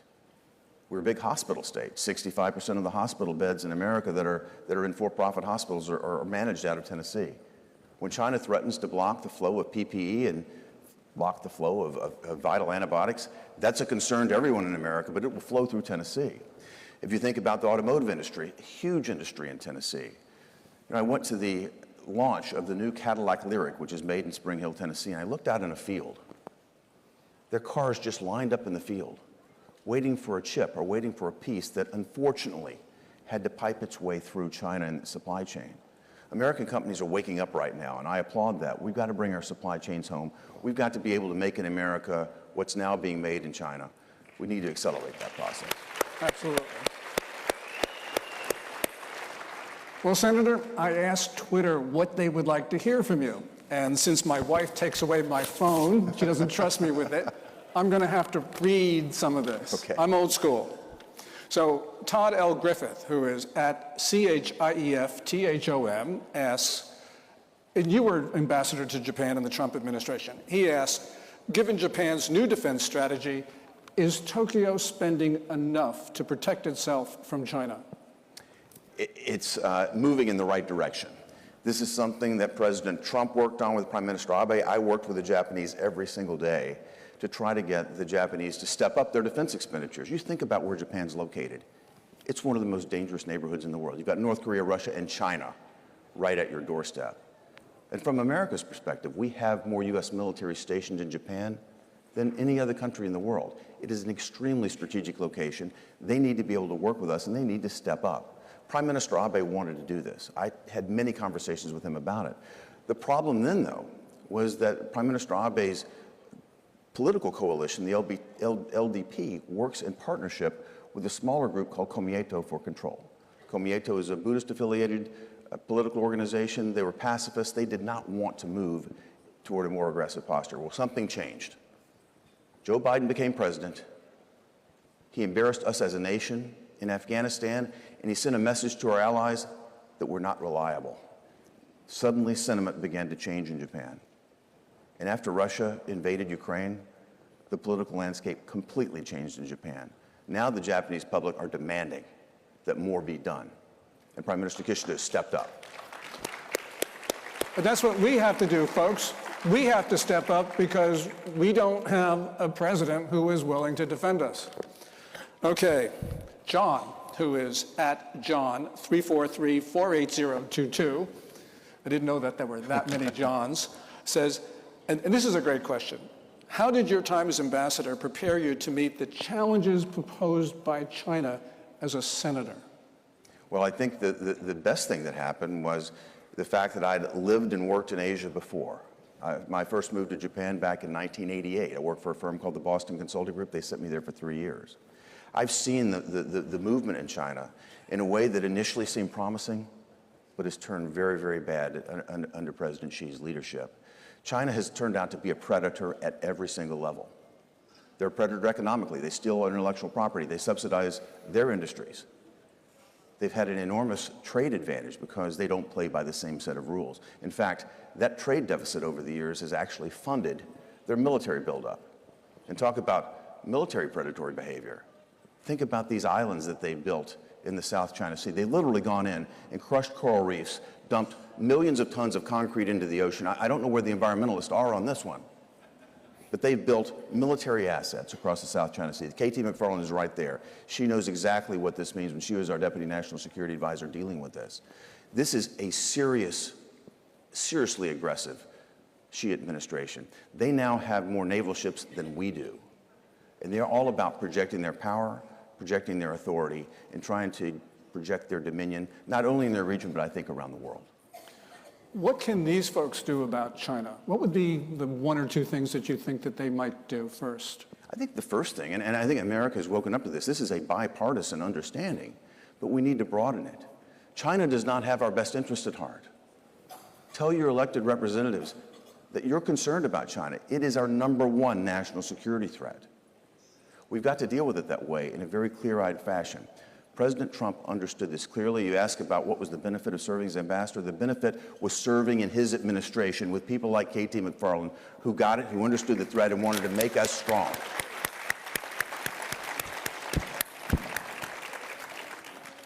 It's really important because, as you know, we have got people in this room who are ready to move, but they need leadership. And they don't have leadership in the White House. And they need leadership from, for instance, the Select Committee in the House, yes, and from, of course, the senators. Yeah, well, I appreciate that. And as I meet with foreign leaders, I remind them of something very basic. And that is that I'm going to be a United States Senator a hell of a lot longer than Joe Biden will be President of the United States.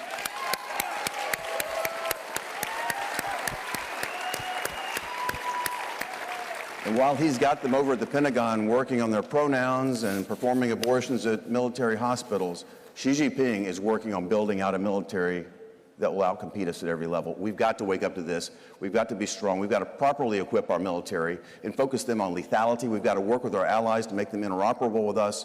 And we've got to bring our economy back to the strongest in the world. That means don't wage war on the oil and gas industry. That's a critical competitive advantage for us. That means don't overregulate industry here in America so that we're crippled when we try to compete. Let's get our economy back to the strongest. That puts us in a position for everything else to fall into place. I'd like to speak to the Tennesseans in the room. You guys have elected two great senators, Marsha Blackburn and Bill Hagerty. Thank you, Senator. Thank you so much, Gordon. because this is our Lexington and Concord moment. The theme right now is protecting America now. Bill Hagerty and others are doing that because we're not going to get a second chance on this. And remember, guys, we're Americans. We do not yield. We stand our ground. We are the last line of defense. Thank you, Senator. Well done, Gordon. Thank you. Great to be with you. Great to be with all of you.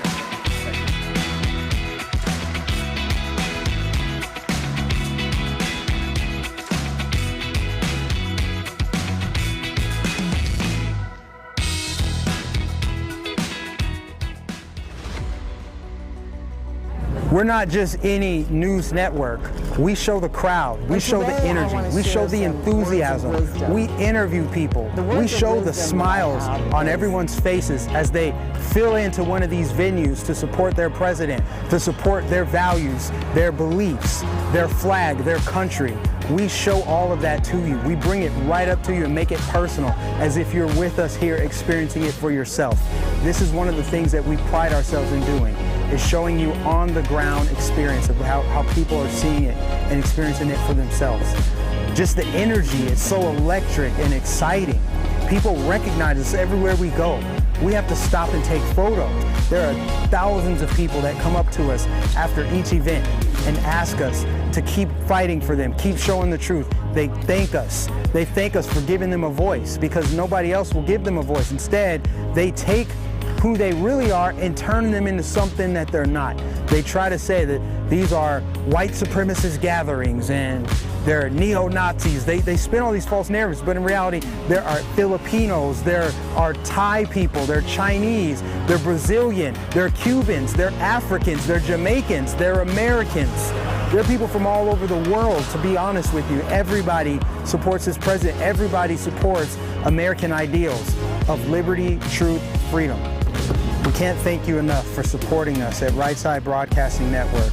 We are almost entirely viewer supported. This isn't just our network, it's your network. This is a network for the people.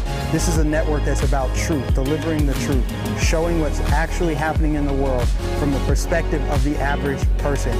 We don't take money from big corporations. We don't take money from billionaires and big donors. We are all about the people. We're an independent media corporation.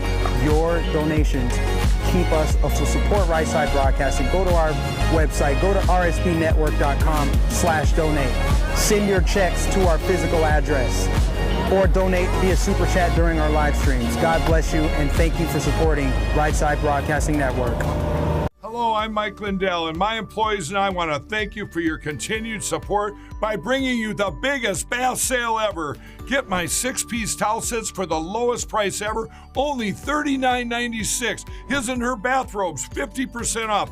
Bath mats for as low as $17.49. And I'm also excited to announce the original My Slippers are back in stock. And now they come in even more colors and wide sizes. They're made with the same great patented technology, and yes, you'll still save $90 a pair. So get the biggest savings ever on bath sheets, bath mats, washcloths, hand towels, bathrobes, slippers, and so much more. So go to MyPillow.com or call the number on your screen.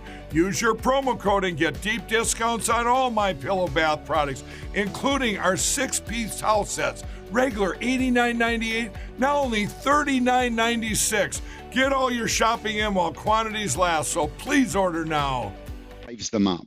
When we see corrections in the stock market, it drives them up. So they're very, very useful tools to protect against, like we said, what is a disastrous economic situation in front of us. And you guys have made it really easy for that person to take that first step in getting that information kit. And it really is all involves a simple text. You're absolutely right. All people have to do is text the word Trump to 989898. Again, that's Trump to 989898. What that will give them is an information kit. It'll talk you through the precious metals markets and will help people, provide the information in terms of how they can protect themselves in climates like this. Because, Philip, when you look at what's happening around the globe, it's just not U.S. investors, it's world investors. From Ohio, Senator J.D. Vance. From Texas, Senator Ted Cruz, and host of the Ben Ferguson podcast and co-host of The Verdict with Ted Cruz, Ben Ferguson.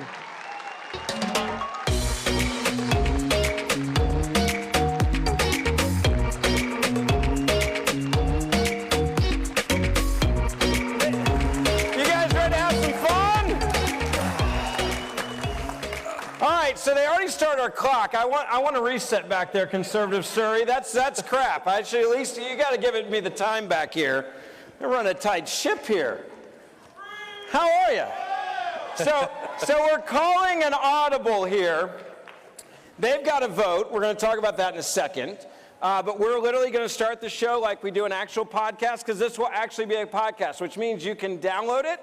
You can hear your screams. If you like something they say, applaud loud. It will be in the podcast. So with that being said, we're going to start. I'm going to say live from CPAC. You guys can erupt, and hopefully you'll hear yourself later. So here we go. 3, 2, 1. Welcome to this verdict with Senator Ted Cruz, Ben Ferguson with you, and our guest, J.D. Vance, live from CPAC. There we go.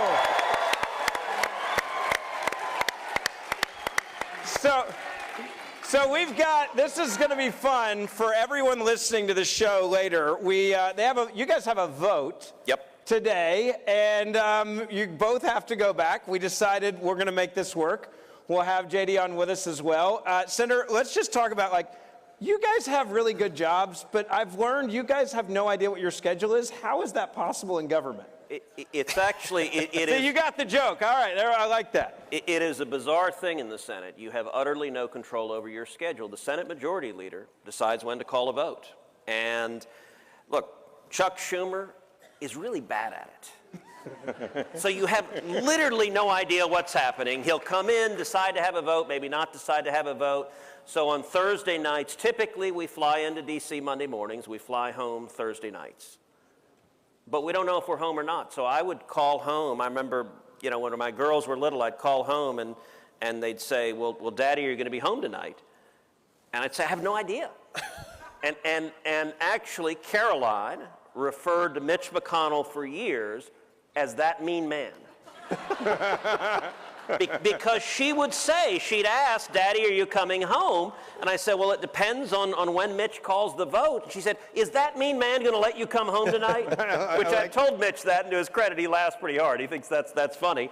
But is that not a bizarre aspect of this job? It really is. And so my version of this is, when I first got sworn in early January, and I would go home and do a lot of radio interviews with people. They'd say, what's the most interesting part of the job? What's the thing you didn't expect? And I talk a little bit about the schedule, and I think they wanted me to have some brilliant policy solution or idea. And what I always just sort of blurted out almost accidentally was, these guys don't work very hard, right? So the very first day we're sworn in, we're then sent on a 3-week recess. And that really frustrated me because, I'm a new senator. I want to get to work. I want to work with my good friend Ted here. And then I kind of realized, actually, the Democrats not working very hard for the next 2 years is maybe not the worst thing in the world. So, that's an accurate statement there. Every day the Schumer Senate is not in session is a day they're not destroying America. That's right. So you're saying more 3-week vacations is what are needed, basically. I like it. I want to get into policy, and JD, you're new to the Senate.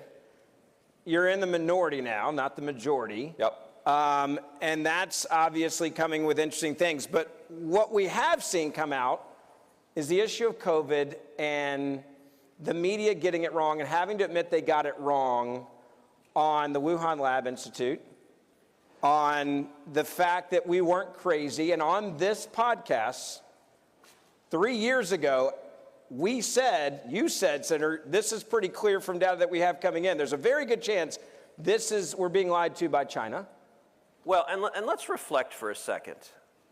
So 3 years ago, this podcast was here at CPAC, on the stage, and 3 years ago, thank God, we're finally allowed to gather again by our nation's capital.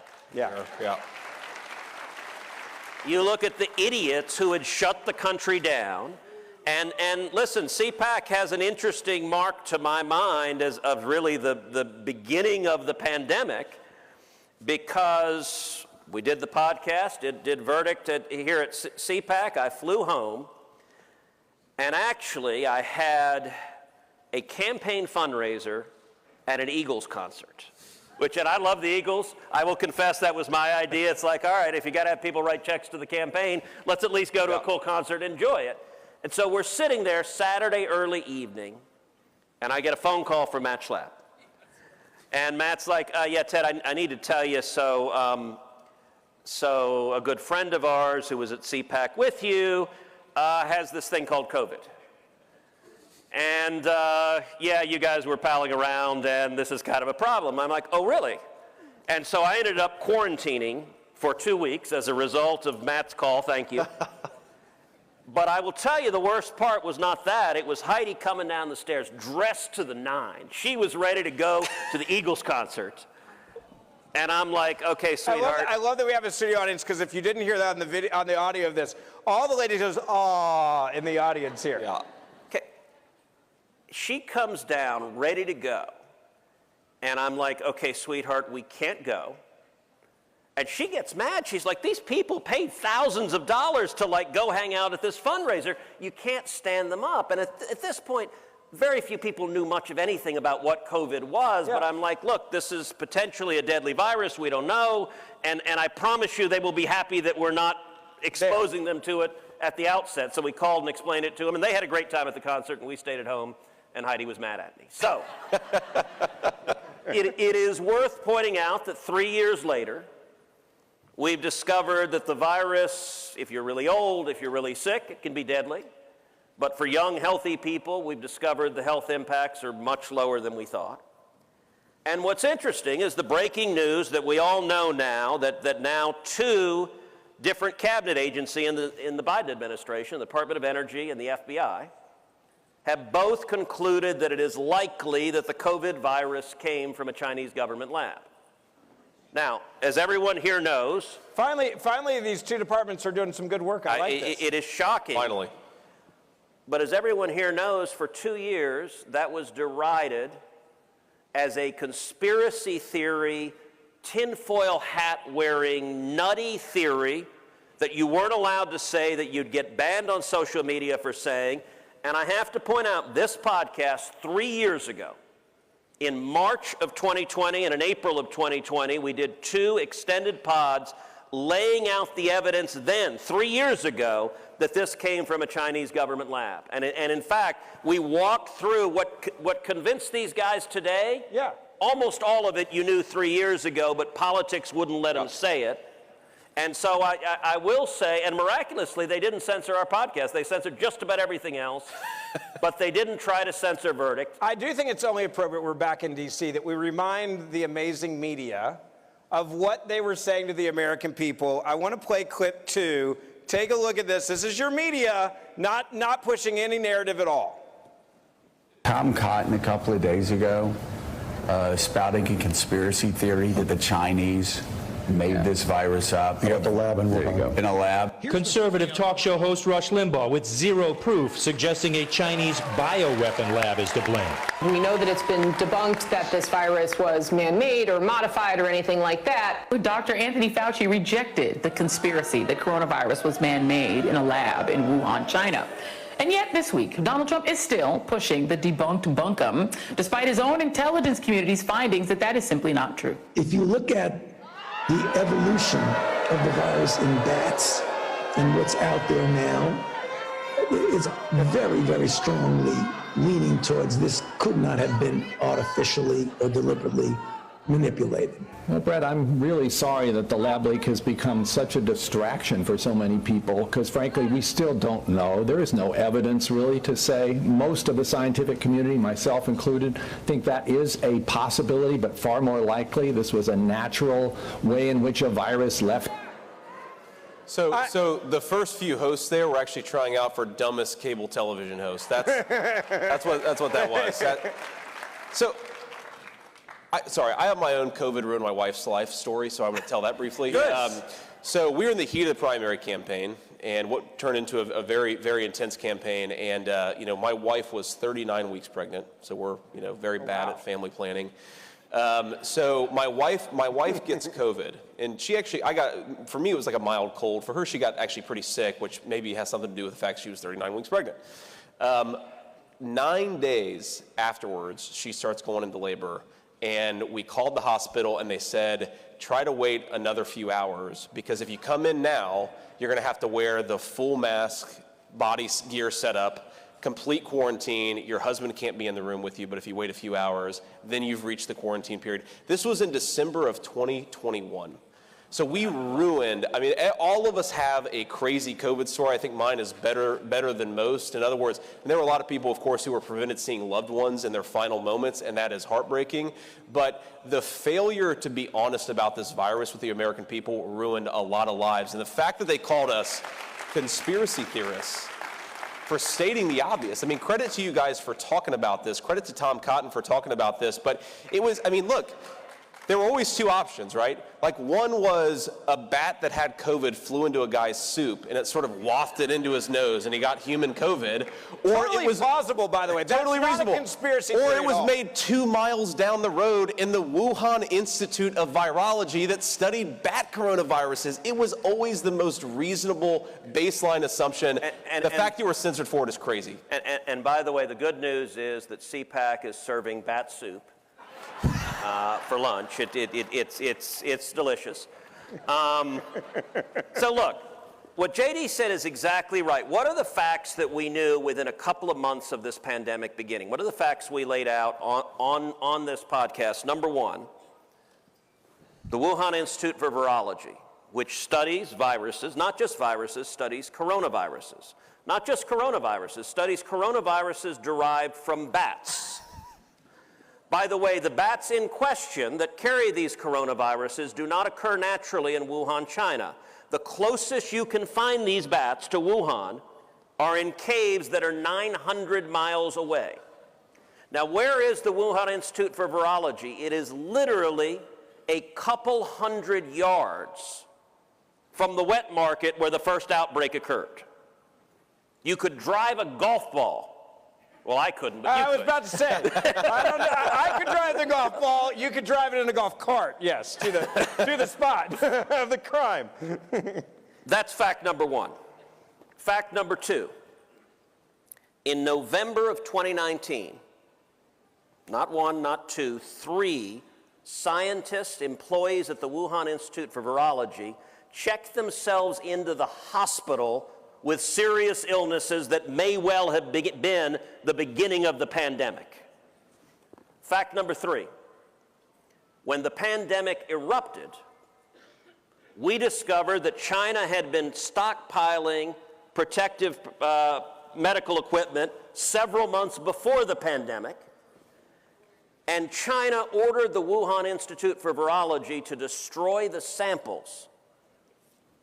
Now, look, in a court of law, and I'm sorry you have 2 lawyers here, you did something really wrong. In a court of law, in a civil case or a criminal case, if someone destroys evidence, a judge will instruct the jury, you are entitled to draw an inference from the destruction of evidence that that evidence was incriminating, that there's a reason they destroyed the evidence. In this case, it ain't complicated what the reason was that the Chinese government said, destroy all the samples, we don't want any evidence.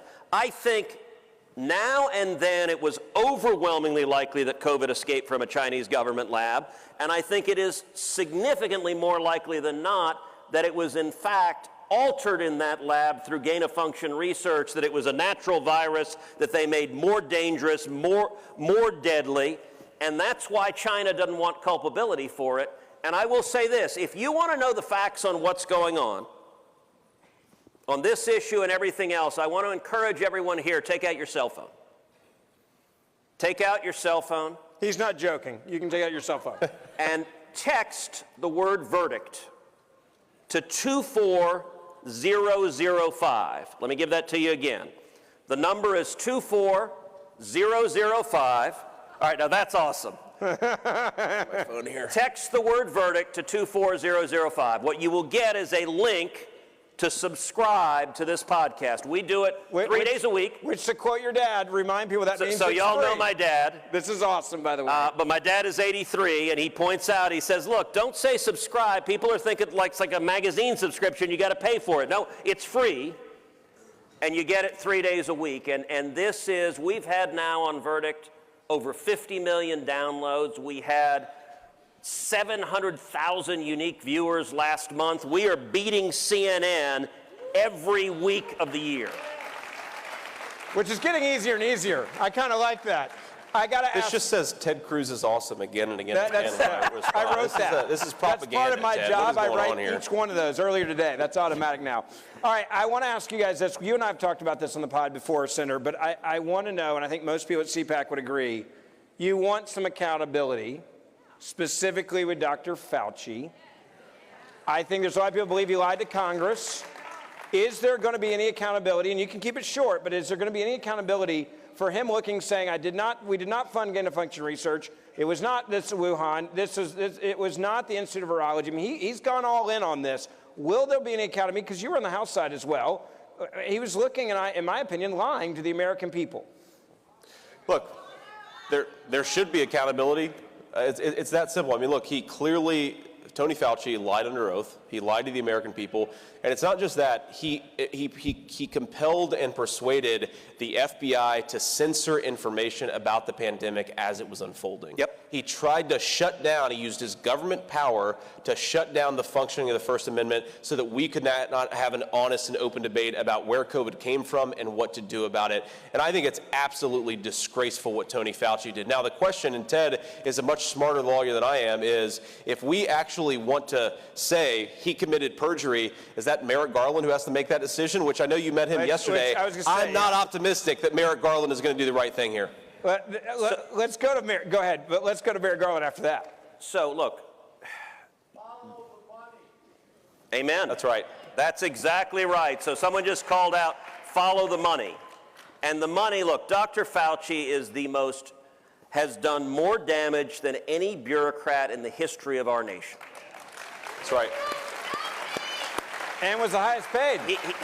He led policies that destroyed people's lives, that hurt tens of millions of kids across this country, that destroyed businesses, and he lied repeatedly over and over and over again. Now, one of the consequences is he elevated politics above science and medicine. There has been no person who has done more to destroy trust in the scientific and medical community than Dr. Anthony Fauci, who told millions of Americans lies willingly, knowingly, glibly, supremely arrogantly. Should there be an accountability in any sane system, he would be prosecuted for lying under oath, and he would go to jail for lying under oath to Congress. Now, unfortunately, I can quantify with mathematical precision the likelihood that the Biden Department of Justice will prosecute him, and the odds are 0.000%. They will not do it. This is a lawless Department of Justice. Will there be accountability? There will be accountability. Number one, we have a majority in the House. And I am confident in the House that we're going to use that majority and use it to hold Dr. Fauci and the others who lied accountable. And we need to have hearings on the origins of COVID. We need to have hearings to follow the money. We need to have hearings examining and laying out the facts about how Fauci misled the American people and the corruption that drove that. You mentioned Garland a second ago. There was some fireworks yesterday on Capitol Hill. And I want to play a clip of you talking with the AG, and I'm going to call for clip 5 because this was about two systems of justice in this country. Yep. I think it's very clear there are two systems of justice. You asked him about this. Take a look. I sent 70 United States Marshals. Let me try again. Has the Department of Justice brought even a single case under this statute? It's a yes, no question. It's not a give a speech on the other things you did. The job of the United States Marshals is to defend the lives of the answer is no. Is to defend the lives of the justices, and that's their number one priority. They have. Why are you unwilling to say no? The answer is no. You know it's no. I know it's no. Everyone in this hearing room knows it's no. you're not willing to answer a question. Have you brought a case under this statute, yes or no? As far as I know, we haven't, and what we have done is defended the lives of the justices with So over how do 70 you U.S. decide? Marshals. How do you decide which criminal statutes the DOJ enforces and which one it doesn't? The United States Marshals know that they have full authority. I recognize you want to give a separate speech. No, I don't want to How give a do you decide which statutes you enforce and which ones you don't? The marshals on scene make that determination in light of the priority of The defense. marshals do not make a determination over whether to prosecute. You, the Attorney General, make a determination, and you spent 20 years as a judge, and you're perfectly content with justices being afraid for their children's lives, and you did nothing to prosecute it. Let's shift to another area. Can I answer the question? No, you The Attorney cannot. You General- have refused to answer the I am question. answering your question. The How did Attorney you General choose- does not decide whether to How arrest. did you choose not to enforce this statute? The marshals on scene. Marshals don't make that decision. They do make the decision of whether to make an arrest. Prosecute someone? No, they don't. If they make Marshals do not have prosecution. If they make an arrest, All right, then it goes let's to the change marshals. topics because our time is limited.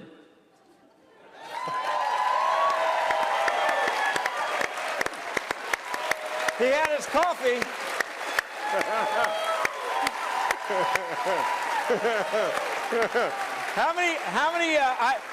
So getting to host a podcast with you is fun for me because I know your habits. How many Diet Dr. Peppers did you have, Senator, before you got into that questioning yesterday? 11. 11, okay, there we go. So you look at that moment, and I think it was all encompassing of what the American, I think especially conservatives feel like they're up against, which is there's two systems of justice here. If you're a conservative, we'll come after you with a full strength of law, we'll break down doors, we'll bring people to come after you. You know the story of a man, and you can pick it up from here and remind people of how they treat conservatives compared to when you're intimidating judges of the Supreme Court over issues like Roe v. Wade where they're trying to flip votes. So look, Merrick Garland, I believe, is the most partisan and politicized attorney general our nation has ever seen. And what is happening at the Department of Justice is heartbreaking because it is turned into the political weapon for the Democrats to attack their enemies and protect their friends. And it is astonishing. Look, Garland, he spent all day before the Judiciary Committee in testimony. He will not answer a straight question at all. And he looks at you, number one, we were talking about Fauci and supreme arrogance. Merrick Garland can compete in that category with Fauci, and that's impressive. That's hard to do. That's when you're going pro. Garland looks at you like, how dare you ask me a question? And the guy was a judge for 24 years.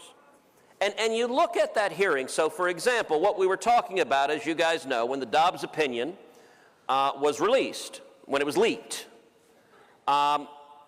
hundreds of left-wing protesters, radical left-wing protesters, went to the homes of 6 Supreme Court justices and engaged in angry, violent protests. And by the way, left-wing groups were not only giving out the home addresses of justices, they were giving where the justices worshiped, what churches they went to, they were giving where their kids went to school. And angry protesters at your home when your kids are sleeping in their bedroom is inherently threatening. There is a statute, 18 U.S.C. 1571, that makes it a crime, a federal crime, to protest at the home of a judge in an effort to influence the outcome of a case. It's similar to jury tampering. You can't go to a juror's house and protest to try to get a not guilty verdict.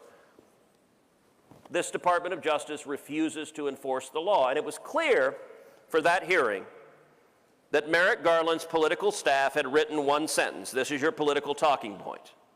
The marshals decide whether or not to arrest someone. That's true, there were marshals there, and the marshals didn't arrest someone. But under our system of justice, marshals are essentially police officers. They have zero prosecution authority. The only prosecution authority in the federal law is in the Department of Justice with the prosecutors. Merrick Garland is the one who made the decision. We're not going to prosecute here. And by the way, these numbnuts put up pictures of themselves on social media. We're not talking master criminals. They've confessed to the crime. They could be found easily. But Merrick Garland agrees with the protesters. He doesn't like the Dobbs decision. He supports Roe versus Wade. And what is shocking for someone who spent 24 years as a judge is that he's perfectly willing to be complicit with a left-wing violent mob threatening the lives and families of the justices because he supports their political agenda. That is incredibly dangerous. Yeah, and let's take stock for just a second of who Merrick Garland has gone after and who he's refused to go after. He's gone after a pro-life father of 7 at his home, arrested him like a hardened criminal. Yep. He's gone after parents peacefully protesting at their children's school board meetings. He's had the FBI investigate traditional Catholics as being domestic terrorists, and he won't use the Department of Justice to go after people who are harassing the children of Supreme Court justices. The guy is a disgrace. He needs to go. How much you just ran? You were out there with the voters, you're talking to them. How concerned, and tell a little bit about your story. I mean, you're what I would refer to as blue-collar conservative. You come in, you run for this thing. How concerned are the American people about these type of issues when you were talking to them that, hey, this government that I'm supposed to trust, it's supposed to protect me, it's supposed to protect my rights, where I'm supposed to be innocent until proven guilty, are now being accused of things just because of politics, and they can ruin your life. They can come in and literally ruin your life. Yep.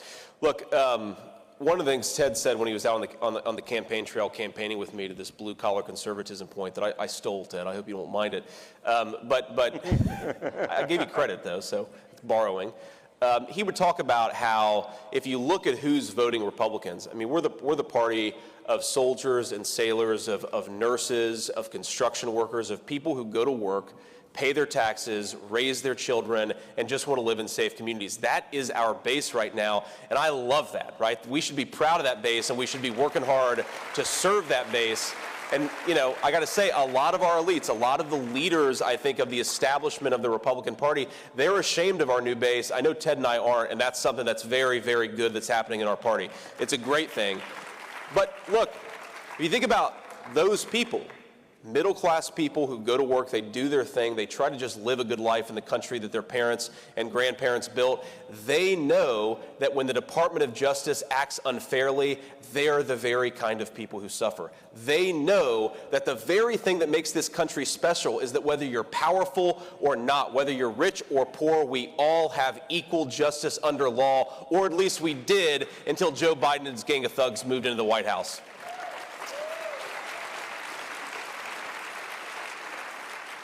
And let me say something on that, which is, you know, JD is a brand new senator, and he's one of the people I am incredibly excited that is now a member of the U.S. Senate, because, thank you. As JD mentioned, I campaigned with him all over the state of Ohio. He's a hell of a candidate. He was powerful and effective on the stump. He worked his tail off. But, you know, JD's personal story is a story that describes who the Republican Party is. I mean, JD grew up in Appalachia, grew up in working class environments, in rough working class environments, was a Marine who went to Yale Law School. That's right. And I will tell you, there's a long history on Verdict of making fun of Yale University. It's deserved. For a long time, Michael Knowles and I did it together, and I tried to make fun of Yale on a regular basis. So we're just continuing that trend. But as you guys all know, JD wrote a New York Times #1 bestseller, Hillbilly Elegy, which is a fantastic book. It is actually, it's probably the best explanation. You can combine them at checkout at Amazon.com, just so you know. Justice Corrupted, this book, you can literally put them together. Yeah, for the record, I wasn't hawking my own book. I know, I was like, you might as well buy one, get both, happen. right? Yeah, exactly. And while Ted talks about how great I am, let's extend the clock a little bit. We're running a little low on time. I want to make sure Ted has plenty of time to go on. Yeah. But look, what JD did so powerfully, because I am going to go on, is described the pathologies that have been just hammering working men and women in this country, or not even working men and women, people who are not working. Times. And whether the opioid crisis and addiction, the destruction of manufacturing jobs, the loss of fathers and at home raising kids, and it is a powerful explanation of the damage that's been done, and it's a really clarion call. I got to tell you, this is no longer the party of the country clubs. That's right. And there's some of our colleagues in the Republican conference who are really confused who this guy is, and that's why I'm so excited that he's come. Give us your thoughts on, all right, you've been in the Senate 2 months. Yep. Vacation for 3, so let's, Half of it we've been on vacation, but. What do you see as the future of the Republican Party as it concerns, how are we different from the Republican Party of 20 years ago? Yeah, I mean, that's a big question. I guess the way that I think about it is we are the party of wage earners, we're the party of taxpayers, and we're the party of the people who fight and hopefully win America's wars. That's really how I think about it. And what that means is because we have a different coalition than maybe we had 30 years ago, we got to think a little bit about different issues differently. I think the old Republican Party would have maybe seen Merrick Garland applying equal justice in our country unequally and would have said, well, they're in power, the Democrats get to do what they want to do. I think you and I, our attitude is, look, if we don't stop this dead in its tracks, we're going to lose the very thing that makes life livable for our own voters and for our own people. It's unacceptable.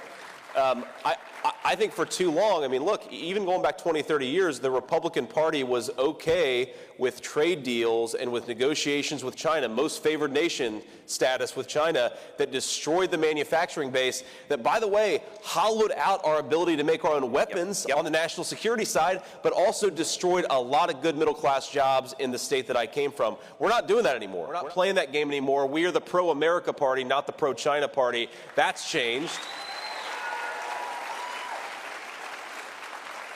And, I guess I think the final way I think about this is the Democrats' approach to people who are struggling in the heartland is, it's fine if you lose your job, we'll just give you welfare, but we believe in the dignity of work and of moms and dads supporting their families, and we want policies that are going to make that easier to happen. I want to ask... Well, and I'll tell you, we're seeing that divide play out. There are lots of issues on which the blue-collar shift in the party is playing out. Immigration is front and center. That's right. There used to be Chamber of Commerce Republicans that were all for open borders because they looked at it and saw cheap labor. That's exactly right. And that's not where the American people are. That's not where the Republican Party should be, and that change matters. Look, we saw recently, we almost had a massive rail strike. And we almost had a massive rail strike, and there was a dispute between management and the unions, and it ended up coming to an impasse because Biden and Pete Buttigieg screwed it all up. Right. And it came to an impasse. That happens a lot these days. But the assumptions was kick it to Congress, and Congress will rule with management, and that'll be it. And I got to tell you, and it was the Biden administration that was pressing to overturn what the unions wanted. The unions wanted paid sick leave. Actually, the rule in the railroads was if you wanted sick leave, you had to put in for it several days in advance, which is really helpful if you know, hey, I'm planning to get sick next Wednesday. Like, I'm not sure exactly how that works. And so I looked at it, and my first view is, why is Congress getting in the middle of it? This ought to be freely negotiated between management and the unions. We have no business getting in the middle and resolving it. And so initially we had a vote to delay and give them more time to negotiate a mutually agreed upon solution. That vote was rejected. And so at the end of the day, there were a handful of us that said to heck with this and voted with the workers, because I thought the workers' demands were really reasonable. And I said, look, we're not a rubber stamp for what management wants. That is a new dynamic in the Republican Party, and I think J.D. being there is a big part of getting it viscerally, which is something we need going forward. And I got to say also, everyone here is horrified at the derailment in East Palestine. That's right. And JD has been fantastic going back there. On leadership, yeah. Like, going back there, you know, he went and did a video of him poking water with a stick and all sorts of crazy, scary crap came up. And by the way, Joe Biden completely AWOL. Pete Buttigieg, what the hell does this guy got to do to get fired? like at this point, it's a bar game. Like, what else could he do? And I got to say, JD standing up, and the Democrats don't give a damn about East Palestine because it's a blue-collar, red place, and they're like, to hell with you. If you were a bunch of transgender tech workers, you'd have the entire Biden cabinet down there. That's right. For a listening session and sit-in to feel their pain. But JD, and by the way, JD alongside Donald Trump, came there and guilted the administration. And that was powerful as hell. Thank you. I've never said this, by the way, in a podcast before. You guys have a vote coming up that you're about to head off to. See, the nice thing is, Ben, being a radio guy, he's very docile. So we have screens up here that say, please wrap up. We're just ignoring it. Look, we're having fun, right? We're having fun. I like that you're. I need a raise. I need a raise for this. All right, I will ask last question, and I'm sure Matt's not going to fire me over this. I will ask one last question. I do think it's an important one. What does the Republican Party need to do over the next 2 years to unify and find good candidates? And the reason why I say this is the Democratic Party is very unified right now. Yeah. They are so unified they will elect a dead guy in Pennsylvania on purpose, and they will elect Fetterman, who clearly they took advantage of. I think that's evil what they did to him, in my opinion. And you look at where Biden is right now. If he is their guy, which I expect him to be their guy, as long as he has a heartbeat, they'll vote him in. That's how unified they are as a party right now, which is scary. But what does the conservative movement need to do for the next 2 years quickly? Let me offer my views, because I just came off an election, and look, the thing that I was really caught off guard by when I won my primary is that, yes, some arms of the establishment said maybe this wasn't our number one choice, but look, he won, and we need to keep the seat red, and so we're going to support J.D. Vance.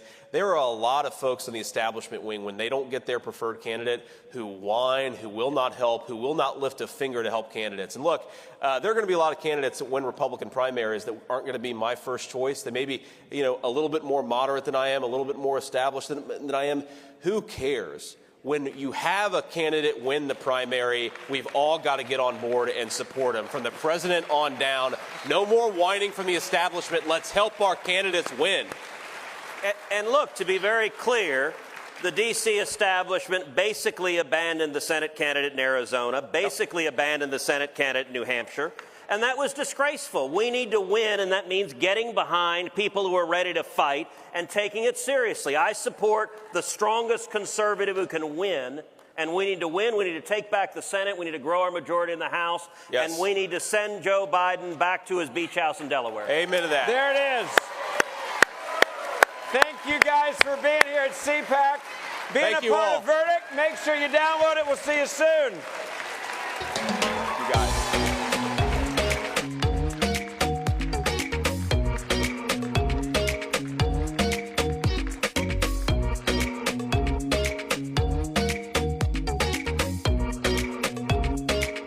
Hello, everybody, and welcome back to CPAC. It is day one here, and we are listening to a lot of speakers ahead of President Trump's speech on Saturday. But I'm joined with Liz Willis right now. We love Liz Willis. My name is Alex Caldwell, and it has been a great CPAC so far. I've really enjoyed it. What do you think about it, Liz? Day one so far so good. Before we get into all those nitty-gritty details of what's going on here behind the scenes, I do want to send everyone a shout out to Birch Gold Group.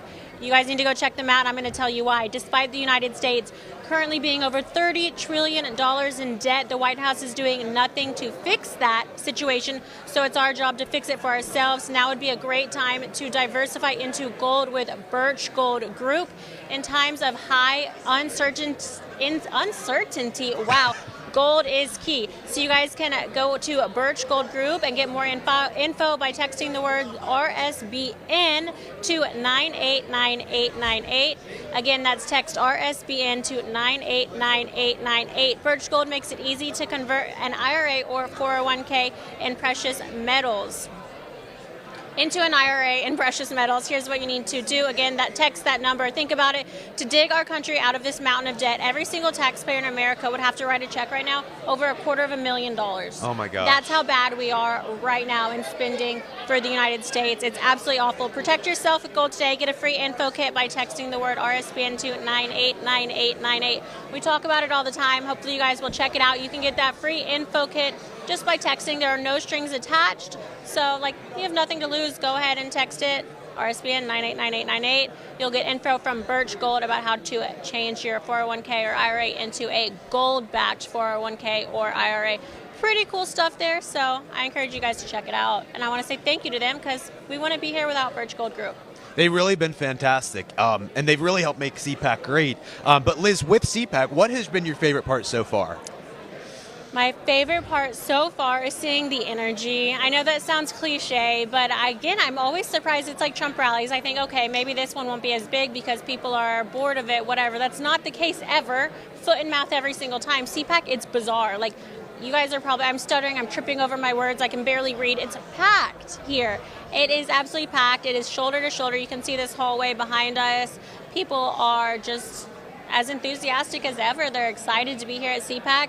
Normally there's one a year, and there's been a couple a year. There's ones in all different countries now. So I thought maybe it would lose enthusiasm, make it not as special when there's so many to attend, but it's not the case. This one is just as special as ever. It is their first time also being back in the swamp that is Washington, D.C. That's true. For the past couple of years, they've been holding CPACs in the United States. They've been held in Orlando, and they've been held in Dallas. I believe that was because of the COVID restrictions that the District of Columbia had put in place, making it so that you really couldn't hold an event like this, but now the Schlaps have moved it back to where it was pre-COVID. I've asked them, will they put it in Hawaii? That is the one place I'd like to see us hold CPAC. I don't think we're there yet. We would be the only ones there. I think we would be the only ones there, but it would be great. I could get my tan. I don't tan, but I could try. I can only imagine. Oh, it would be a sight to see. It really would be a sight to see. So this is my 7th CPAC, and the first one I ever attended was right here, which is really cool to be back here. It was down that row, and then my first CPAC was DC, but then I didn't come for the next couple years. Or this is my 7th year doing CPAC, not 7th. So it's my first time being back since I started working with the company in 2016 here in DC at CPAC at the Gaylord. The Gaylord's great. It really is. In terms of hosting a conference. There's everything you could imagine here. It really is. It's a gorgeous hotel. You're walking through, and they've got all the different shrubbery, the trees, the flowers, and it's right, I believe it's right on the Potomac. So it's gorgeous, the gorgeous view of it. So it really is a good place to have it, even if we are back in the swamp. But at least we're right down the street from Capitol Hill, and we've got a lot of different historical monuments around us and a lot of historic places. I'd like to do some sightseeing if we have time. That's my thing. I love I'm that hopeful stuff. that we'll have a lot more politicians this year because of the fact that we are so close to the Capitol. Right. You know, a lot of them are here anyways. So we're going to be bringing you those interviews throughout the day. And if you're missing any of the interviews, we are uploading them all to our social media channels, so you guys can check that out on Rumble. We love Rumble. We really do love Rumble, and we've done better with Rumble than we used to with YouTube, which really is fantastic, seeing the numbers that we get now compared to then. Love it. You would think that it would be the other way around because you were going from a major media platform to a smaller one, but it's been great. No, it really has. It's remarkable. Now, I'm looking down here, and I wish you guys could see it, but we're actually right next to the Make America Great Again Incorporated booth, and they've done such an incredible job setting it up. It looks very sharp and so very nice. They've had Don Jr. over there. They've had Kimberly Guilfoyle over there today, and it is just a very popular place to be right at that booth, in between that and RSBN's booth. So we're excited. We've got a great location here at CPAC. We're going to be broadcasting the next few days. And then, of course, Saturday, President Trump is going to be speaking. So besides President Trump, are you looking forward to anyone else? I am, but we can talk about that in a second because I think we have to say a brief word from our friends, and then we're going to toss it back into the studio real quick. Okay, great, yeah. So our friends over at the Kids Guide to President Trump, you guys need to, I actually interviewed a man earlier today, and it was about having child pornography in his children's school library. That's so sad. Absolutely ridiculous. It's ridiculous. I want to make sure that if I have children, that they have the proper reading materials to stay entertained while still getting educated and not filling their brains with that nonsense.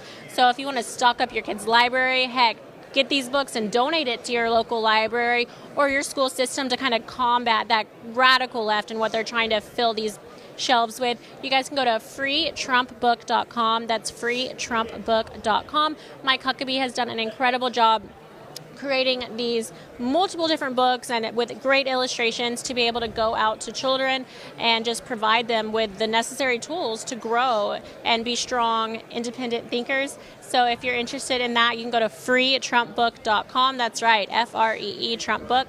Completely free. I think it's just a small little shipping and handling fee, but you'll be able to get those. So I encourage everyone to go check out that website. And it's something that parents can actually read with their kids, and they don't have to worry about anything inappropriate popping up in that book, which nowadays, unfortunately, that's the reality of the situation, and parents have to pre-screen everything that kids watch or kids read because so many times they have some kind of deeper hidden message in there that's really just inappropriate for kids. It's absolutely sick, the stuff I've seen today. It really is. I'd like to get it out of my mind. I agree, Liz. I think we're going to throw it back into the studio now, so we will be right back, but we have a quick word from some of our friends. Floor in April. So we will pass the most conservative border security bill in Homeland Security Committee history in April of this year.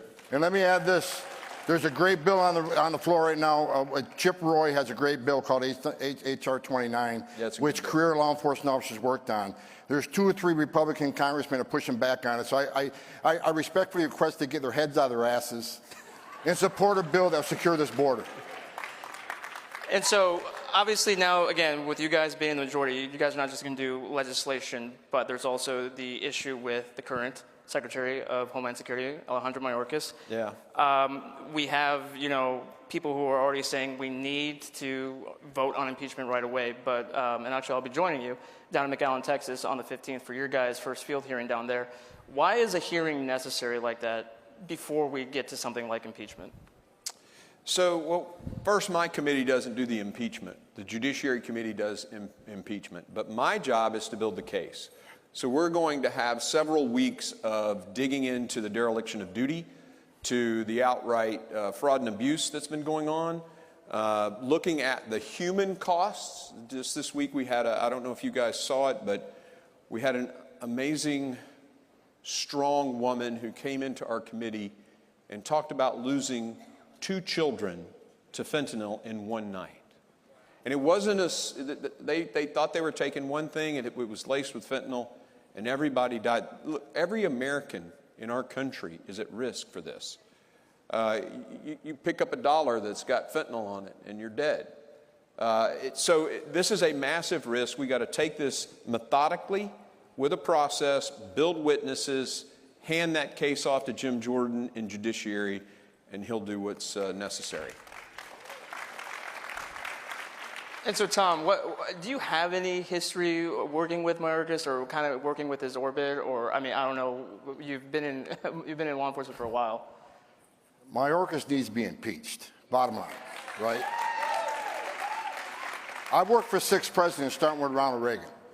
Every president I ever worked for, even Clinton and Obama, did some things to secure the border because they understood that you can't have national security without border security. Joe Biden's the first president in the history of the nation who came into office and unsecured the border. So what him and Secretary Mayorkas has done is borderline treasonous, in my opinion. They want to say that their policies are much more humane. That, I've been called a racist, but President Trump's been called a racist. They say our policies were inhumane. Well, let me tell you something. Under President Trump, illegal immigration was down 83%, a 45-year low. Doctors Without Borders say 1/3 of women that make that journey through the cartels get raped. So when President Trump had illegal immigration down 83%, how many women weren't being raped? How many children didn't drown in the river? How many women and children weren't sex trafficked into the United States? How many Americans didn't die of fentanyl overdoses? How many known suspected terrorists didn't come across that border? This administration is the most inhumane administration I've ever seen. President Trump saved lives. The secure border saved lives. What this administration has done, since Joe Biden's been in office, we've got over 1,700 migrants dead on U.S. soil, a record. We got over 106,000 Americans dying from drug overdoses, a record. We got a record of women and children being sex trafficked across the border. The cartels are making billions. They've already arrested 156 known and suspected terrorists trying to cross the border. We got 1.2 million gotaways from 170 different countries. Many of those countries sponsor terrorism. If you don't think a single one of that 1.2 million didn't come across that border to try to destroy this nation, then you're wrong. This administration's killing people with their policies. They're un-American. So Mayorkas needs to be impeached, and right after him, Biden needs to be next. The only thing, yeah, I agree 100%. The only thing that changed in January 21, we didn't cut the Border Patrol's budget, right? We didn't cut the number of Border Patrol agents. Biden killed 89 Trump policies. And that has resulted in 4.7 million encounters, 1.2 million gotaways. And you got to think about what's a gotaway. It's someone, right now, if you come to the border and you see a CBP officer and you turn yourself in, you're coming in the United States. So who would avoid those people? The 1.2 million people who run away from those guys don't want to be caught. And we have 8 states in the country with populations less than that.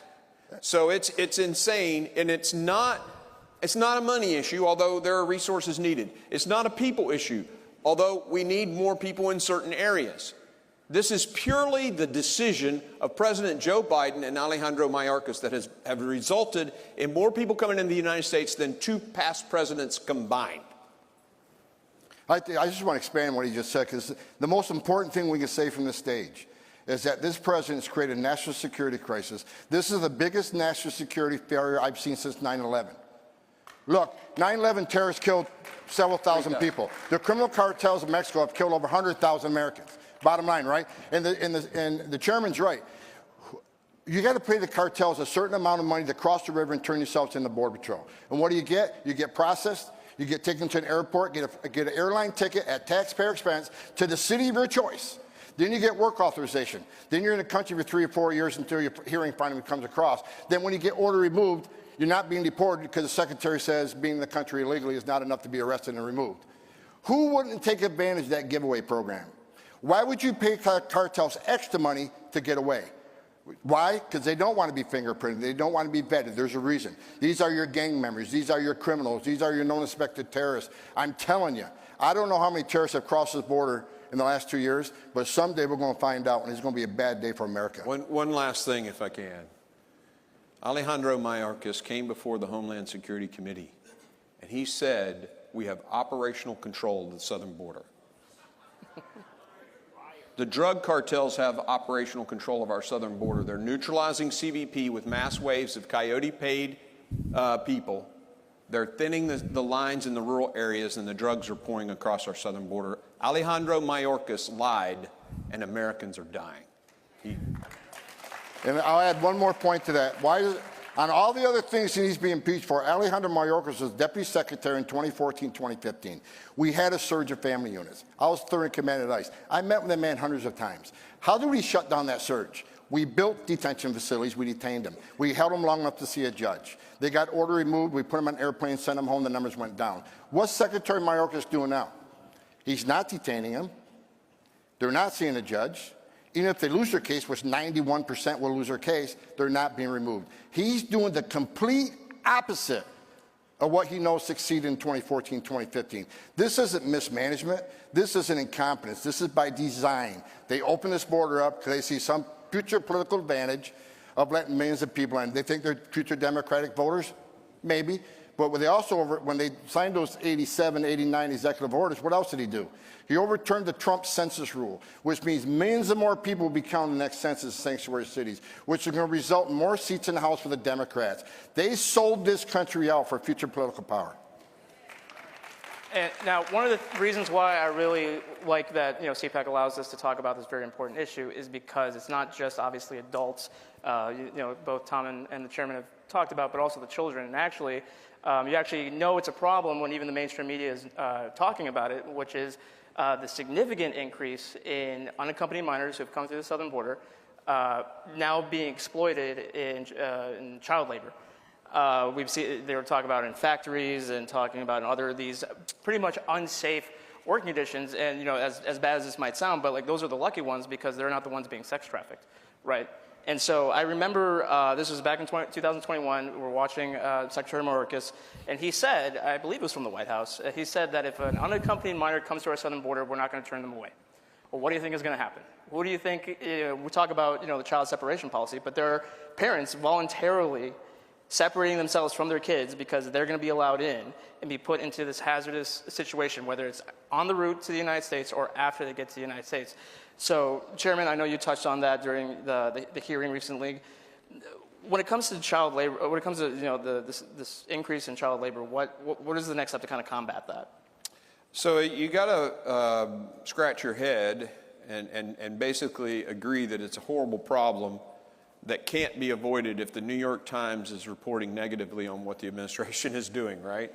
I mean, that's what just happened this weekend about a child that had been sponsored as an unaccompanied child, minor, and they were brought to an area and basically were being used for child labor, exploited, essentially.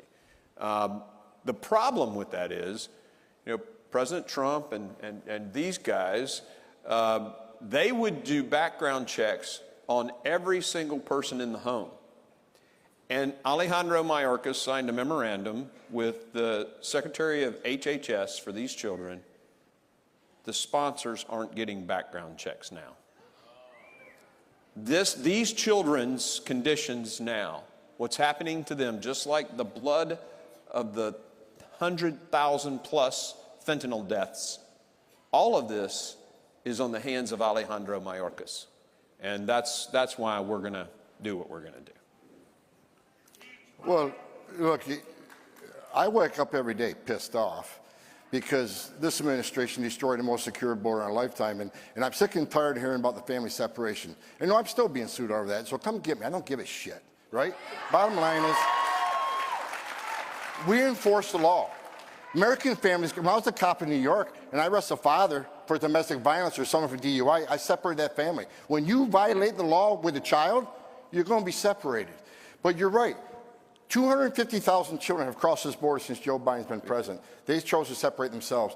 And the children aren't always children. Let's put this in perspective. When I was ICE director under President Trump, we did Operation Matador, a gang enforcement operation on Long Island. We arrested just short of 500 gang members, most of them MS-13. 42% of them entered the country as a family unit. So the family units there's some valid family units that come across that border, I get it, but a lot of the family units aren't even family units. Under the Trump administration, we did DNA testing. What's the first thing the Biden administration did? Killed DNA. We don't know how many families are actually families. So children are being trafficked. Under this administration, they've lost track of 40,000 kids already. 40,000 kids, we don't know where they're at. Now, they find them in forced labor. I guarantee there's some in child pornography movies now. I don't give a shit what anybody says. This border has put a lot of lives in danger, and I'm so afraid of what we're going to find out several years down the road on what these children, what kind of conditions they're put in. People call me anti-immigrant every day. I'm not. I believe in immigration, legal immigration. They don't understand when you make the promises this administration's made that you can cross the border, you won't be detained, we'll give you a work authorization, and guess what? ICE can't arrest you because you're simply here illegally. When you make those type of promises, the most vulnerable people in the world are going to put themselves in the hands of these cartels to be smuggled across the border.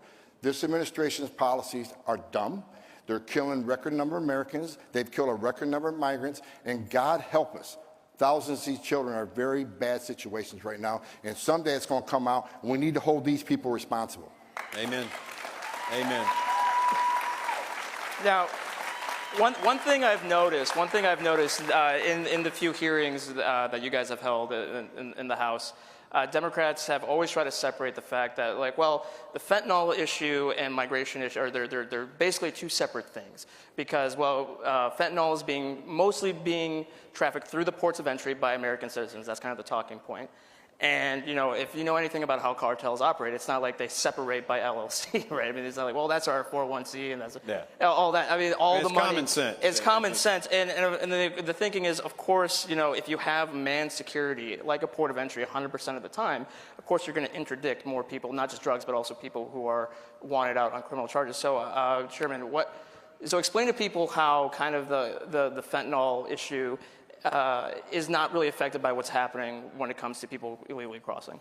Yeah, so at the ports of entry during COVID, we shut them down except for essential traffic. So we closed the ports of entry. If that's the only place where the fentanyl's coming across, why did fentanyl still pour into the country?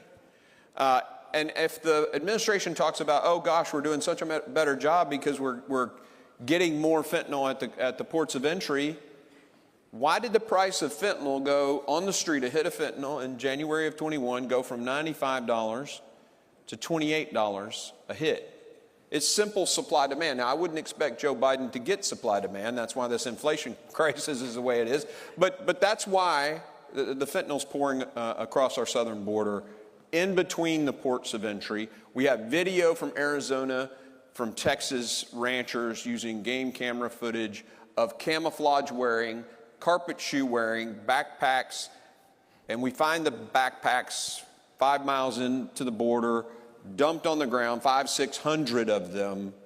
You know it's fentanyl, and it's all over the country. And one thing that I really want to emphasize is how the cartels operate. So there's a reporter that's based in Mexico. He's been covering the border covering Mexican the drug war for a long time. He recently had a dispatch out of Sinaloa.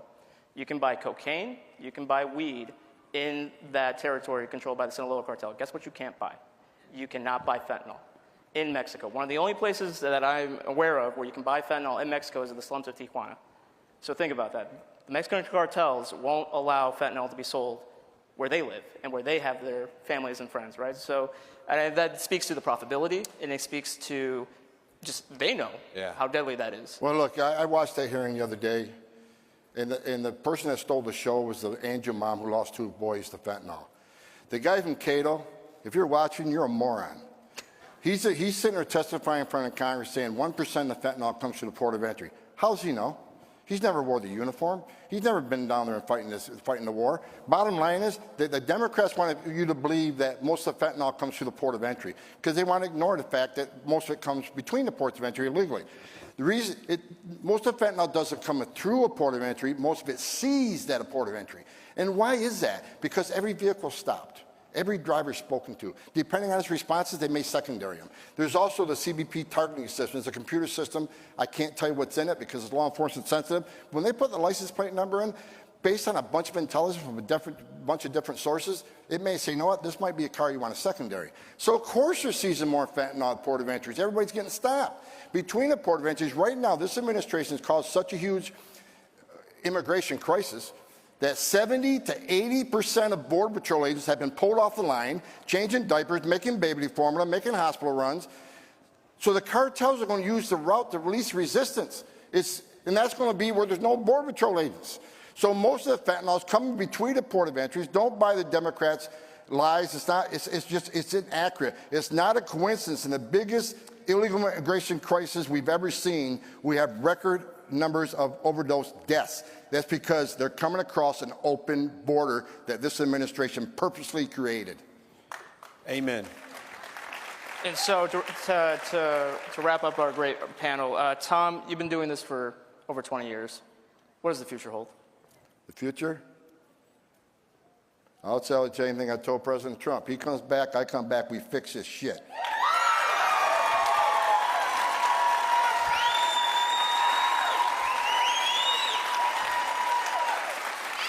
No one did more. No one did more to secure this border than President Trump. If you don't like him, then you don't like me. The bottom line is, no one did more. Bottom line, look at the data. I made a commitment. I even told him I'd come back for free. I'm so pissed off. Chairman, what does the future hold for the current border crisis? Well, the near future is a border trip. We're going to do our first hearing where we take the Democrats to the border and we do a hearing on the border in McAllen, Texas. And we're going to have our bill, like I said, get marked up the last week of March. We'll put that bill on the floor of the U.S. House of Representatives in April, and we will pass that bill, the most comprehensive and conservative border security bill in the history of this country. And then we're going to bring Mr. Mayorkas in for a few, I would say a 6-month-long colonoscopy. And let me add one more thing. I'm happy to be on the stage with the next Secretary of Homeland Security on the Trump administration, first of all. And second of all, if I offended anybody today with my language, I don't care. All right, thank you very much. Great to be with you guys. Thank you all. Thank you.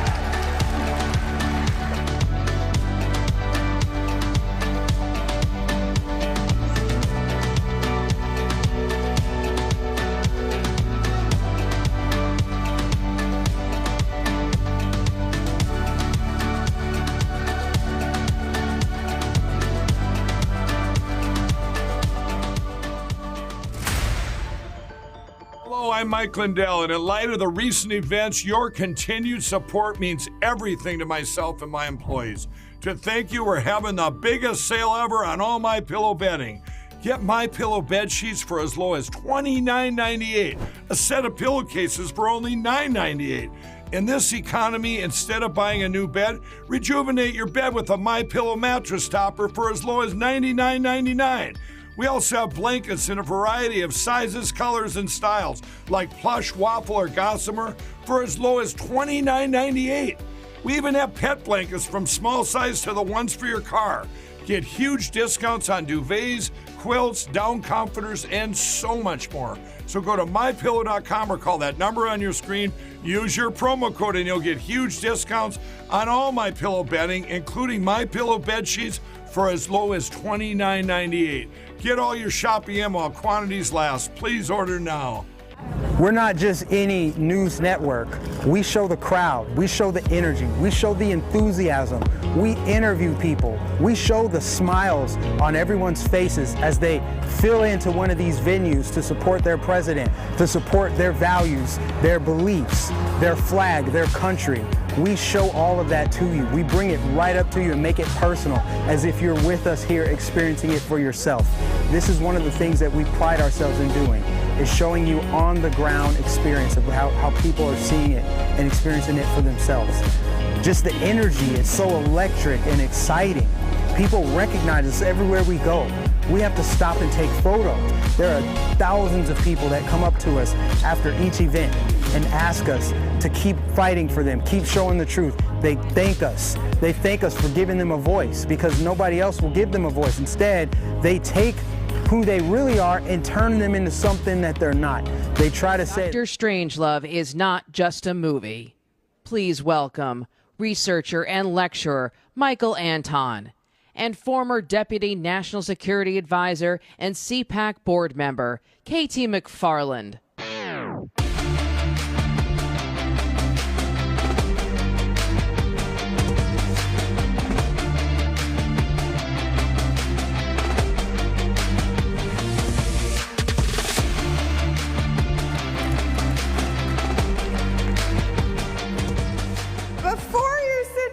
I have a quick question. Does anybody remember the movie Dr. Strangelove? Yes. Oh, okay. Well, I saw it when it first came out. And for those of you who are far too young to have your parents or your grandparents tell you about it, Dr. Strangelove was a movie, it was a spoof, but it was a movie about nuclear war. And the theme of it was, hey, wait, nuclear war is going to happen, so you might as well just lean back and enjoy it. Well, that was in the 1960s. Nuclear war didn't happen. And in fact, we won the Cold War in the late 1980s, early 1990s. And for the lifetimes of most under 40-year-olds or under 30-year-olds, they don't even know kind of what nuclear weapons are, or they certainly don't have any idea about a nuclear war. However, in the last year, we've started talking about nuclear war again. So, Dr. Anton, who was with me in the Trump administration and the National Security Council, one of the really bright, brilliant thinkers about conservative causes and foreign policy and national security. He is with me today, and we are going to reprise the act that we did for President Trump when we were not worried about nuclear war in Europe. So we want to talk about Russia, Ukraine, the United States, NATO, the whole range of issues. I want to start out by saying Well, a year ago at CPAC, Michael, I don't know if you were here, but a year ago at CPAC, we were all happily having our meetings, and then all of a sudden, Vladimir Putin invades Ukraine. So we're all here, we all go to the cameras, we all talk about it, and it was pretty clear Vladimir Putin thought, easy peasy, I'll be in and out in 3 days, the government of Ukraine will fall, I'll have a puppet government in Ukraine, and then I'll have Greater Russia restored. So I want to ask Michael Anton, why did Putin think he could get away with it? What thinking led him to that? Well, why he thought he could get away with it is because his country is so much larger, his military is so much larger. He thought that Ukraine was weak, that Ukraine would be a pushover, and that he thought, I think, that that eastern third of Ukraine is so pro-Russia, they would have essentially welcomed him with open arms and he could get it done very, very quickly. Obviously, it's a year later, and that hasn't happened, and yet the war grinds on. The war does grind on. So from the perspective of where we are now, so here we are a year into it. It turns out the Ukrainian military did fight. The Ukrainian president did not get on a plane as the Biden administration offered to kind of get him out, sneak him out in the dead of night from Ukraine. The Ukrainians have fought. NATO has come together. The United States, at an enormous expense, has been supporting the Ukrainian effort, and yet the war grinds on. So, Michael, if I have to ask you, how does this war, is this war going to just keep grinding on? Can the Russians fight forever? I don't know if they can fight forever, but it does seem to be indefinite. I mean, it's a country that's GDP is larger, population base is larger, its military base is larger, the amount of material it can throw at it. Ukraine is only in the fight because of Western aid. Right. So it's conceivable that as long as the Western aid keeps flowing, neither side really gains the upper hand. It could go on a lot longer. Nothing is indefinite, but you could imagine it going on for another year easily without any clear resolution and without either side really even gaining the upper hand. Now, I want to backtrack a little bit and say at the beginning of the Trump administration, we understood the enormous advantage that American energy gave us, not only for the American economy of being energy independent, but it gave us the ability to become energy dominant in the world. In other words, we could, because of American energy, yay America, and American engineers and geologists and frackers, they understood that we could get energy by digging down into rocks and taking oil and natural gas out of rocks. It's about 10 years ago they figured out how to do it. And then they figured out we had the best rocks of anybody in the world. So as a result, we could produce oil and natural gas at far more competitive prices than any other country could in the world. That became energy independence, and that's what we set out to do in the Trump administration. But then we realized we could become energy dominant. In other words, America had enough energy, especially natural gas, to power the whole world. Forget the Middle East, forget Russia, forget everybody. Power the whole world for a century or two. And we also realized that our companies could make a profit if oil was at, say, $50 a barrel.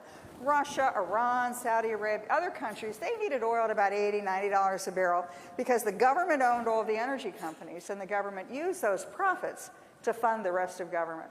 So in the Trump administration, we set out, we're going to be energy dominant. What happened to the price of energy? It plummeted. What happened to American energy companies? Terrific, they were making money. What happened to Russia? Broke. And if you look at the history of Russia, before that the Soviet Union, when energy prices were high throughout the last 50 years, Russia has rebuilt its military, invaded its neighbors, and fought proxy wars around the world. So when President Biden comes in and his first act is to cancel and go to war against American energy independence, the American energy industry, predictably what happened? We stopped producing oil and natural gas. It's simple supply and demand that I guess they don't understand in the West Wing. But simple supply and demand meant the prices went up. Vladimir Putin got rich. Yippee, I'm going to go do what I wanted to do before, which is to go in and to invade Ukraine and take part of Ukraine. So, Michael, if I'm looking at Russia right now and I'm saying, gee, the price of energy is going to remain high, right, because the American war on fossil fuels, thanks to President Biden, does that mean Vladimir Putin can just fight forever? He's got a lot of money. Well, as you know, nothing is forever.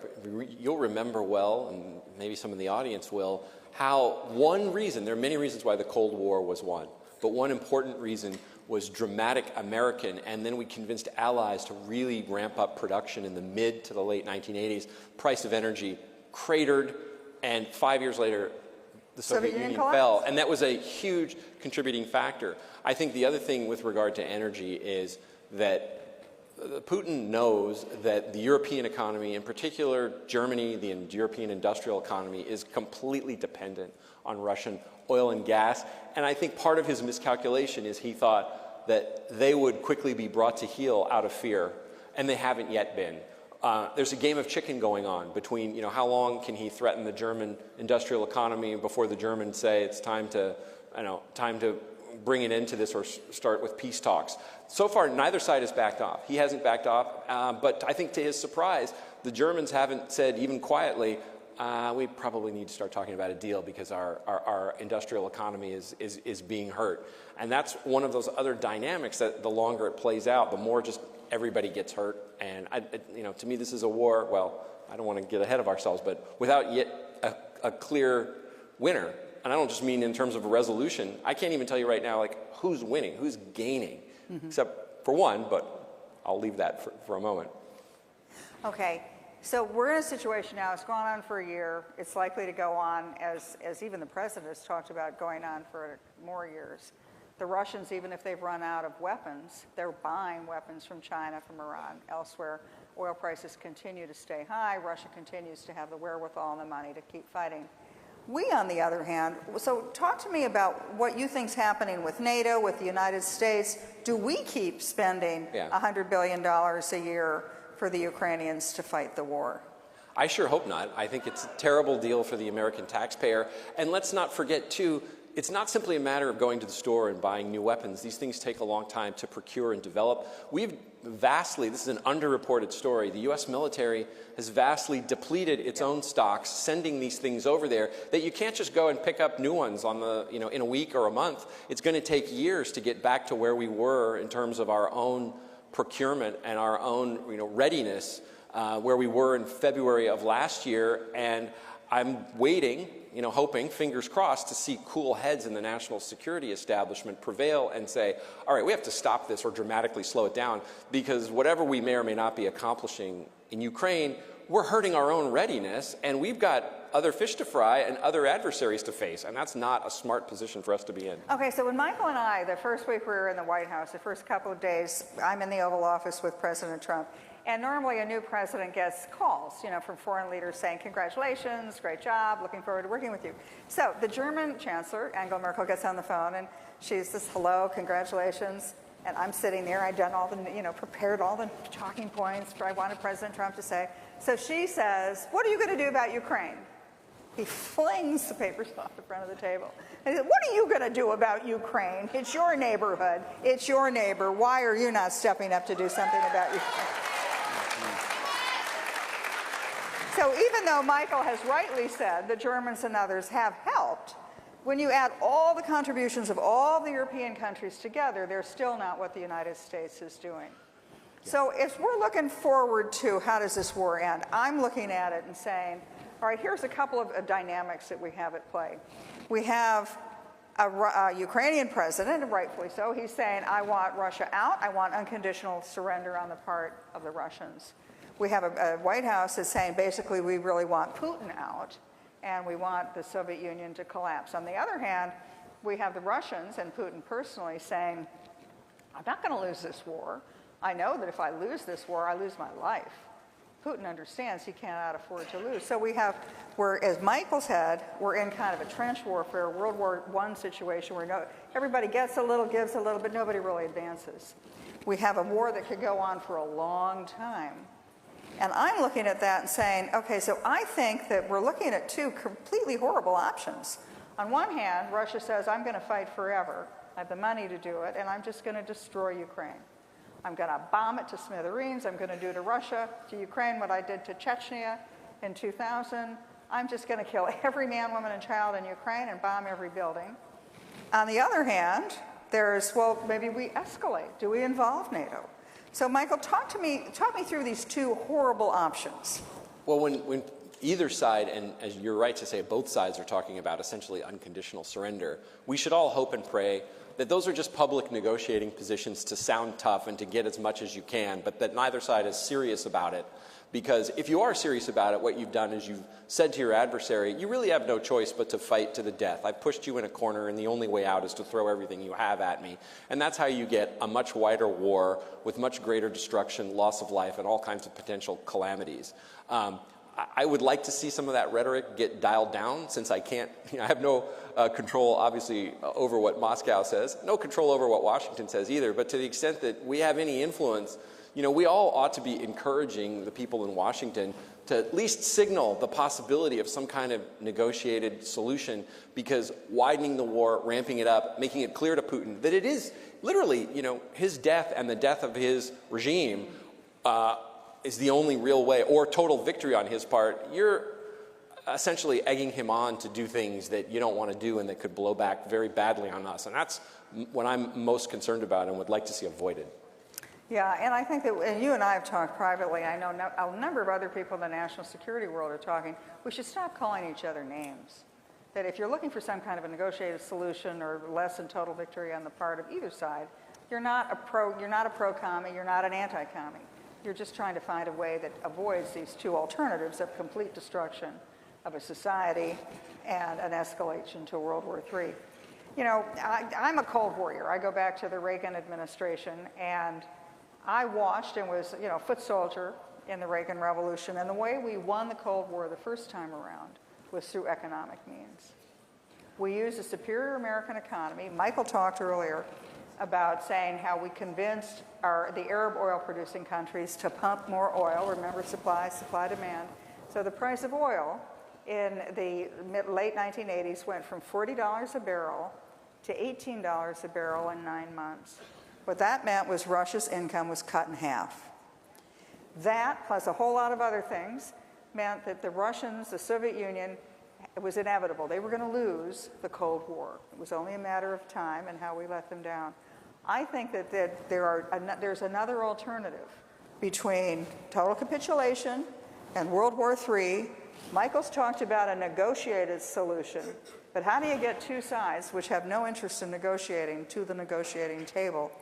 I think the first thing that any next president should do is to say, that Biden war on fossil fuels, I'm canceling that. Yeah. Not only are we going to let American energy producers do what they do best, which is give the world cheap, abundant, safe, secure natural gas and energy, but we are once again going to be energy dominant. We're going to shove the price of oil down. What does that do to the Russians? They have no choice. They may want to pursue this war till the end of time, but without the resources to pursue this war till the end of time, they're put into a position where they really have to negotiate. A negotiation is so much more effective when you've got your arms around the guy's neck. And that's the way we could negotiate with Russia. So let's talk through what this new world is going to look like if we have a negotiated solution with Russia. Well, just getting back to Reagan very briefly, everybody remembers the tough Reagan first term, evil empire speech and so on. When the Soviets were strong and riding high, Reagan was tough.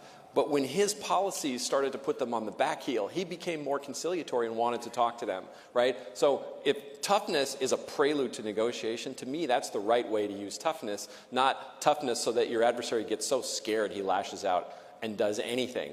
Yeah, by all means, let's cut Russian income so that they can spend less on the military. But if there's any indication that the Russians are willing to talk and negotiate a settlement, I think the United States should be front and center, if they'll trust us to be front and center on that, if for no other reason than to just stop the bleeding and the destruction in Ukraine, which is serving no one. And I think it's also in our strategic interest not to have the worst possible relationship with Russia that we seem to have now. We're never going to be best of friends, but we don't have to be, this level of enemies. And the geostrategic picture for our own interests would greatly improve. And just in terms of energy, KT's completely right.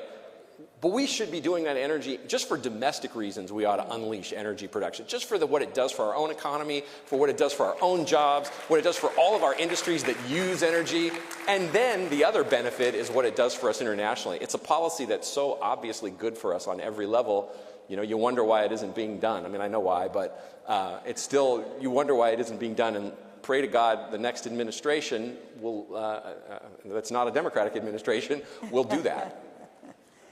And then, absolutely. I mean, I think that all the presidential candidates, you're going to hear from a lot of people in the next couple of days who are running and have announced they're running for president, who will run for president, who are thinking about running for president. Yeah. By the way, that does not include you, and that doesn't include me. No, we're out. My exploratory committee came back and said, don't do it. No, we're not going to do it. We're not going to do it. But every one of them is talking about restarting the American energy industry. It's the low-hanging fruit. It will immediately change the American economy and inflation, and it will, the day after that, change the world environment. Let me talk, I want to take things a step further. So let's say a new American president, energy independence, Russia, hands around their neck, they have to negotiate a solution, everybody gets a little bit of what they want, nobody gets everything of what they want, but we have a ceasefire. So let's talk about winning the peace. Even if you can't have unconditional surrender, complete victory on either side, what does peace look like 5 years after the fighting stops? Well, look, peace will look like concessions from both sides. And that's a hard thing to talk about right now, in part because the Biden administration has made this such a kind of a moralistic crusade. Once you make something a moralistic crusade, and then it's hard for you to say, well, you know, actually Russia does have some legitimate interests, even if you don't think they're legitimate, but to get a deal, you're going to have to make concessions. And in making concessions, when you've ginned up your own side to, you know, to say that everything Russian is just pure evil, your own side doesn't want to make any concessions and will call you a traitor and so on, which is, if I'm a little pessimistic, I'd almost say it may require a new president to get a deal just because this administration isn't inclined to talk, and probably nobody in Moscow is inclined to listen to them anyway. But a deal would look like both sides are going to give a little, and each side is going to get a little. We're not going back to the pre-2014 borders, probably. You know, and certain aspects, I don't want to get too wonky here, of the Minsk agreements that we're supposed to settle that will have to be implemented, and it's not going to look like the maximalist position that the Biden administration has staked out, and the sooner we all realize that, the better. KT and I were talking just briefly backstage, you know, and we said, we agreed, look, international relations, you have to be kind of hard-headed. It's not to say their moral considerations never apply. Of course they do. But if you make it only about moral considerations, you end up forgetting interests, you end up being inflexible, you don't see the other side's point of view, and you push things toward conflict that ultimately is against your interests and ultimately has immoral outcomes. So in being too moralistic, you can actually do things that are detrimental to what you're actually trying to seek. Let's talk about 5 years after the fighting stops in Europe. I don't think Ukraine can win the war. I don't think Russia can win the war. But I think Ukraine can win the peace. And I think Russia loses the peace. Once the fighting stops, the West is going to rush into Ukraine. They're agriculturally rich. They have a lot of natural resources. Within 5 years, Ukraine is fully integrated into the Western economy, probably a member of NATO. They'll be strong. They'll be powerful. They'll be like a mini Germany or a Poland. 5 years after the fighting stops, where's Russia? Pariah state, thanks to the new American president who will have energy independence and energy dominance. Russia will be broke. It will have no friends anywhere. And so at the end of the day, we could win this current Cold War the same way we won the first one, without firing a shot. Thank you very much, and I hope you have a terrific time in CPAC. Thank you. Thank you.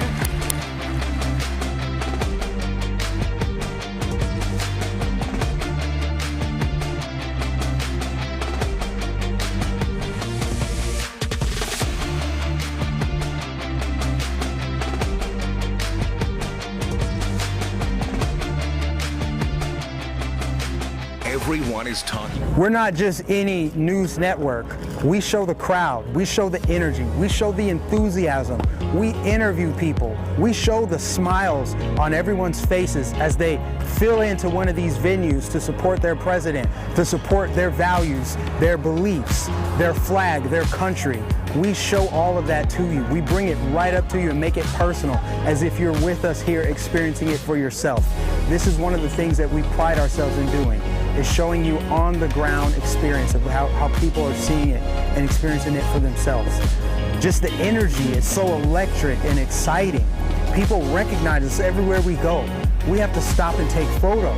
There are thousands of people that come up to us after each event and ask us to keep fighting for them, keep showing the truth. They thank us. They thank us for giving them a voice because nobody else will give them a voice. Instead, they take who they really are and turn them into something that they're not. They try to say that these are white supremacist gatherings and they're neo-Nazis. They spin all these false narratives, but in reality, there are Filipinos, there are Thai people, they're Chinese, they're Brazilian, they're Cubans, they're Africans, they're Jamaicans, they're Americans. There are people from all over the world, to be honest with you. Everybody supports this president. Everybody supports American ideals of liberty, truth, freedom. We can't thank you enough for supporting us at Right Side Broadcasting Network. We are almost entirely viewer supported. This isn't just our network, it's your network. This is a network for the people. This is a network that's about truth, delivering the truth, showing what's actually happening in the world from the perspective of the average person. We don't take money from big corporations. We don't take money from billionaires and big donors. We are all about the people. We're an independent media corporation. Your donations keep us, so support Right Side Broadcasting. Go to our website, go to rsbnetwork.com/donate. Send your checks to our physical address or donate via Super Chat during our live streams. God bless you and thank you for supporting Right Side Broadcasting Network.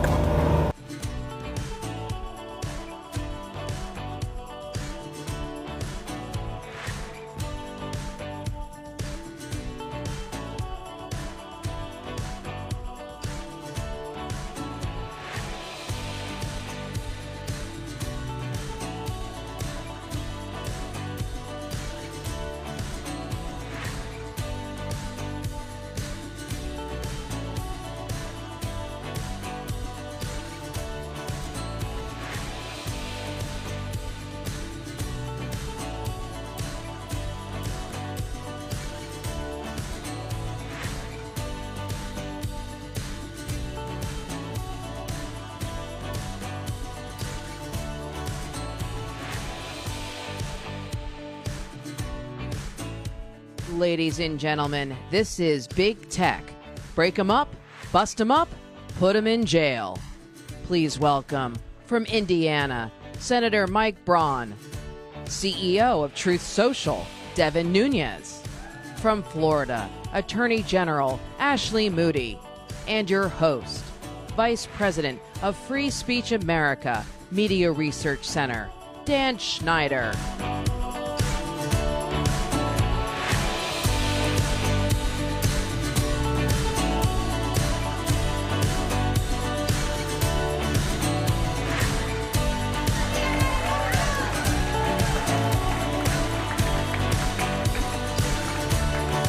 I think this is the first time at the Gaylord that I've not been able to point and say, hi, Mom.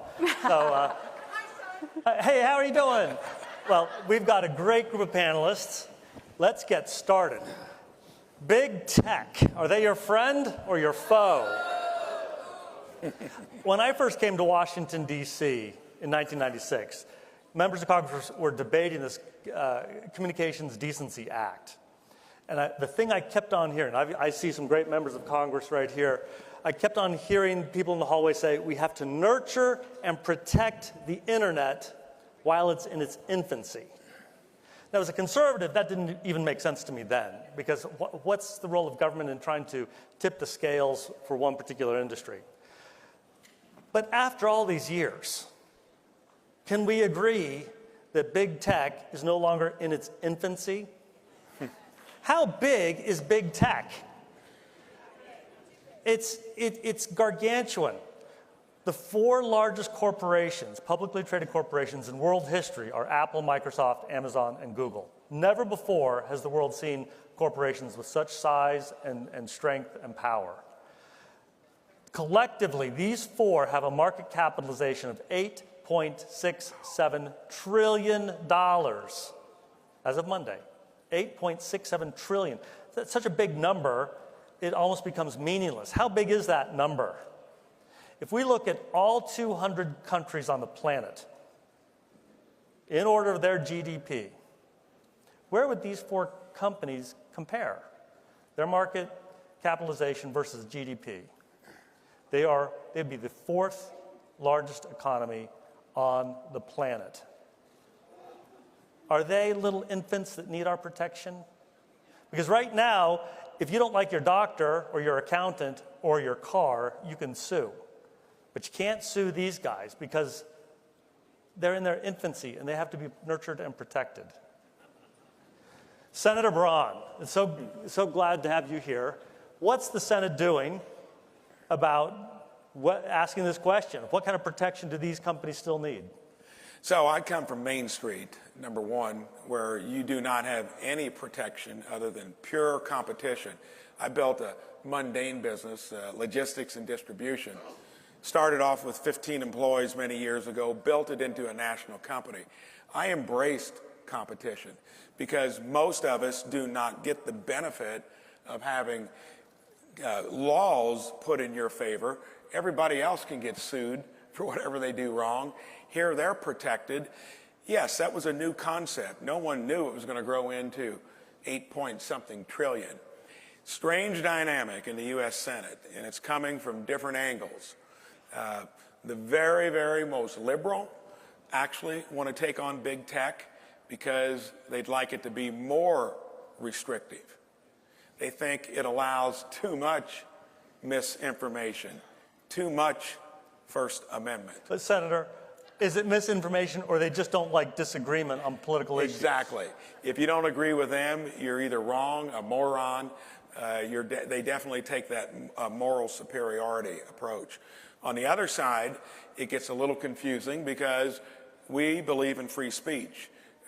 We want all of that discussion to be had.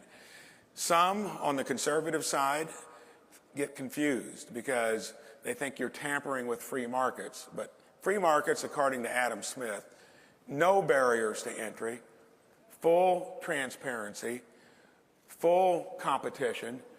That does not describe big tech. They're a new industry. They've taken it to where it is. I'm one that thinks not only by size, but then by behavior, if you're doing things with the most important things that become constitutional, you need to be taken to task.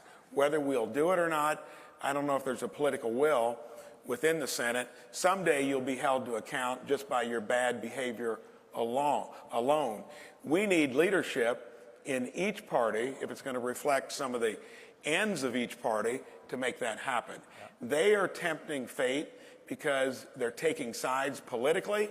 They weigh in on issues and enable political parties, and conservatives have not been the benefit of that. So, look, it's tough to move things in the Senate, especially on this issue, because Chuck Schumer is the Senate Majority Leader. The House has more flexibility. Sitting next to me is not only a former member of Congress who did extraordinary work, but he also launched his own social media platform. So you can do things legislatively. What can be done privately? So a year ago, came to CPAC, we started beta testing Truth Social. And it's the fastest growing social media company in history. But the key is could we build something that big tech couldn't tear down or couldn't stop? So we partnered with Rumble, and we've been beta testing for them the Rumble Cloud, their video platform, and now the Rumble Ads. And so the truth is that it can be done, but it's very, very difficult, right? I mean, look, I'm the CEO of Truth Social, but I have to tell you, if it wasn't for somebody named President Trump, we probably would not be the fastest growing social media company in history. But I will tell you, there are real headwinds that we're now learning, and I think this is where the Congress, it needs to look. We've all heard of these fact check groups, right? Which I call fake fact check groups. So we're building out and testing this advertising center, and I've noticed just in the last few months that for some reason I don't see that you had those, the major companies in the United States. I don't see any of those companies. You just used this phrase, fact checker. Yeah, fact checker. So they've been in the news like this global disinformation. By the way, disinformation does not mean disinformation. I assume I don't need to tell you all that. But yeah, so what I think is important that everybody needs to understand is that, and it's not just Rumble and Truth Social, but we see it now. We see it clearly. And what I'm really worried about is all of the top 200, say, center-right websites, whether it be a Breitbart or a Washington Examiner or a Daily Caller. You guys know them all. Well, what's happened is these fact checkers, which are products of the left, my guess is if you follow the money, you're going to find it leads back to left-wing money and probably big tech. They have blacklisted all of these sites. And so you've got the top 1,000 companies in America who don't want to be harassed, right? Because they'll say, well, fact group that's independent. That's when they say independent means they're not independent. That's the key. And they've blacklisted advertising for all of these center right. I bet everybody that's out there on Radio Row, they've all been blacklisted by these fake fact check groups. And I think that's one area that Congress needs to look at. Yeah, so Google, at the Media Research Center, we did a study going into the last midterm elections. And Google buried a majority of the Republican Senate candidates' campaign websites, but elevated the Democrats.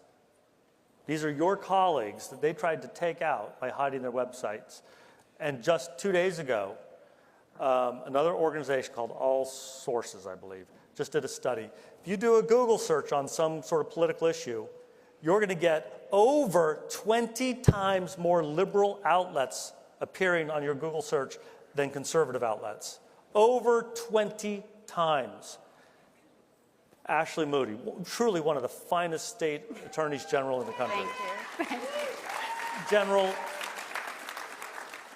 you've identified harm to the Florida residents. You've taken action on their behalf. What kind of harms have you seen? What are you doing? Well, a lot of what you've talked about, has complained about to attorneys general around the nation. And it's hard to not see that tech in general, even as it's grown, has offered opportunity. I'm a mom. I do a lot of things online to get things done, as you can imagine, with a young school-age child at home. So we want to maximize the opportunities that tech provides. I mean, big isn't always bad, but when it starts to harm, we want to minimize harm. We want to minimize any violation of someone's rights. So when I talk about that, what are we talking about? We're talking about violation of free speech, protecting our children, violation of privacy. I mean, all of these things are what people are complaining about and feeling every day.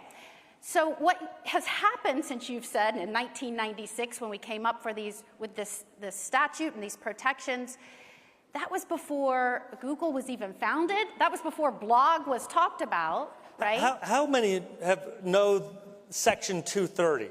Do you hear that? Do you know what that is? You're really one of the finest attorneys in the country. In like 2 sentences, what is Section 230? Well, it says, look, we're going to protect you. We want our internet to grow and grow and grow, and so we don't want everybody coming at you. You should be able to publish information and not be held liable, right? But you can't sue them. You basically can't sue them. So here's the problem. As the internet has grown, we've seen the harm that can happen, right? So in Florida, we were the first state to do a big tech bill.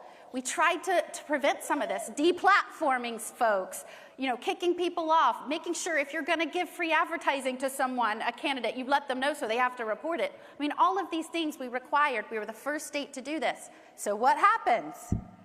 We get sued. So we've been in court pushing back, arguing, look, we believe that the lower courts have interpreted this 230 very broadly, right? We've asked for the Supreme Court to take us up. We got a bad ruling. Texas got a better ruling. So now we're asking for the Supreme Court to come in and hear this. It's one of the most relevant issues to our daily lives right now. Yeah. Justice Clarence Thomas has repeatedly asked, essentially, that the Supreme Court hear these cases because he thinks that big tech is clearly well beyond their infancy and acting abusively toward every single person here. Devin, Truth Social is not only dealing with whether you can get on an app store, Google and Apple tried to prevent that from happening, but you're also dealing with, I believe, collusion in government. You're trying to get this thing launched. What's going on with the SEC? What's going on with all of these things? Well, it's the Russia hoax, people never die. They always seem to follow Donald Trump around and me. So the SEC is run by a guy named Gensler. Okay, so what's the name again? Gary Gensler is his name. We know that name. Well, he was the treasurer for the Clinton campaign. Yeah. Who also happened to be the guy who helped launder the money through a law firm to Fusion GPS that hired a British spy. I bet he's to really make up the happy fake news about Trump. So yeah, so look, when I came on board, they had announced this financing mechanism for us to do, and I thought, well, what the hell? I mean, it seems like we have no problems. We'll be transparent. We'll give them anything they want. Well, this is called a SPAC. Typically, it takes 90 to 120 days. Well, we're now going on a year with nothing, and they tell us, oh, well, we're investigating. Well, there's nothing. Well, then we find out that, you guys remember Peter Strzok? Anybody know that name? So he was one of the lovebirds that we busted through our investigation. Well, his wife is one of the lead investigators at the SEC. Okay? So typically, I believe if we're a Florida company, we should be handled in the Florida regional office. But for some reason, we're being handled here in Washington, D.C., and we get no information. So the key is, look, we've proven that we can build a company, and we can stay up despite all the attacks. We're fully isolated against from big tech. They can't kill us. But how do you try to compete with these trillion-dollar companies, like you said, if we don't have access to the capital markets? So it's one thing to be a social media company, but if we want to grow and give all of these other people a bigger voice and really open up the internet, we've got to be able to access people that want to invest with us. And look, government colluding with a private party. I mean, one of the reasons the private entities say we need protection is because we're private party, right? And that's true to some extent, but when you have the government, the White House, whomever, telling them, strong-arming them into what to allow and what not to allow, what to censor, what not to censor, it's no longer operating like a private party. So the administration is morphing the line between private party and the government. And the First Amendment is meant to restrain government action. And so how can you say they are not impeding upon folks' freedom of speech when they're telling them what they can and can't put on their platforms? General, in your very first comments, you said that, well, we believe in the First Amendment. When did it become the case that it seems like only conservatives believe in the First Amendment? When did liberals stop thinking that the First Amendment was valuable? I think the last couple of years, because of folks like you, because of so many in this room, people are paying attention to what has been happening behind closed doors, or should I say online without our knowledge. These algorithms that are being used to moderate content. Did you know when you went and bought your phone that you could download some other search engine? Did you know that that search engine was moderating content pursuant to an algorithm that they put in place? There are other search engines you can use with different algorithms. They're using those to moderate content. Did you know that? I mean, I think a lot of, and this is what we were speaking about, I think a lot of the engagement on these issues is helping people understand what's really happening in these online platforms. You think they're a poster board with anybody can just go and post. No. Each one is unique because of an algorithm. And it's telling them how to recommend things to you, how to put things in order once you do a search, how to generate content to be pushed to you. So when you download those platforms, each one is unique. I don't think people realize that really until the last few years. I dare say a lot of people in this room didn't realize that. And it's so important because we need to know that there is competition, and we'll keep pushing forward to make sure there is true, meaningful competition in the areas of big tech. Senator, what is big tech really up to? What are they doing? Why are they controlling what we hear and see? My theory on big tech and Democrats in general is they are political enterprisers analogous to any of us that are entrepreneurs. We use the market system, put up with the rules of competition. They will do whatever it takes Look how fleet-footed they have been over the last couple years. Look at all the stuff they got done, dragging some of our own party along to enable it. That is something that we've got to get better at. One of the most frustrating things for me is when you come from being a real entrepreneur, you know how to figure out the system. You know how to outmaneuver the competition. They will do it with the tools that you can bring to bear at the highest levers of power, and then that means you're going to ally with the private sector that now occupies close to $9 trillion worth of value, and all of a sudden lose any of their past appreciation of free speech because it goes along with their narrative. So somehow we've got to convince people, public, that that is a collusion between the biggest sector of our economy and the fleet-footed part of the political system. We got to get better at it. And until we aren't fighting the game in a way, we're going to be frustrated along the way. I don't know where it ends. I don't think you're going to get action from the Senate or the Congress to where they would impede what has worked for them. And if it doesn't come from our aisle, our side, and explain it in a way, and we get better at it, I think we're going to be constantly frustrated by it. These three individuals are fighting for you. The senator is fighting in Congress to try to get things done for you.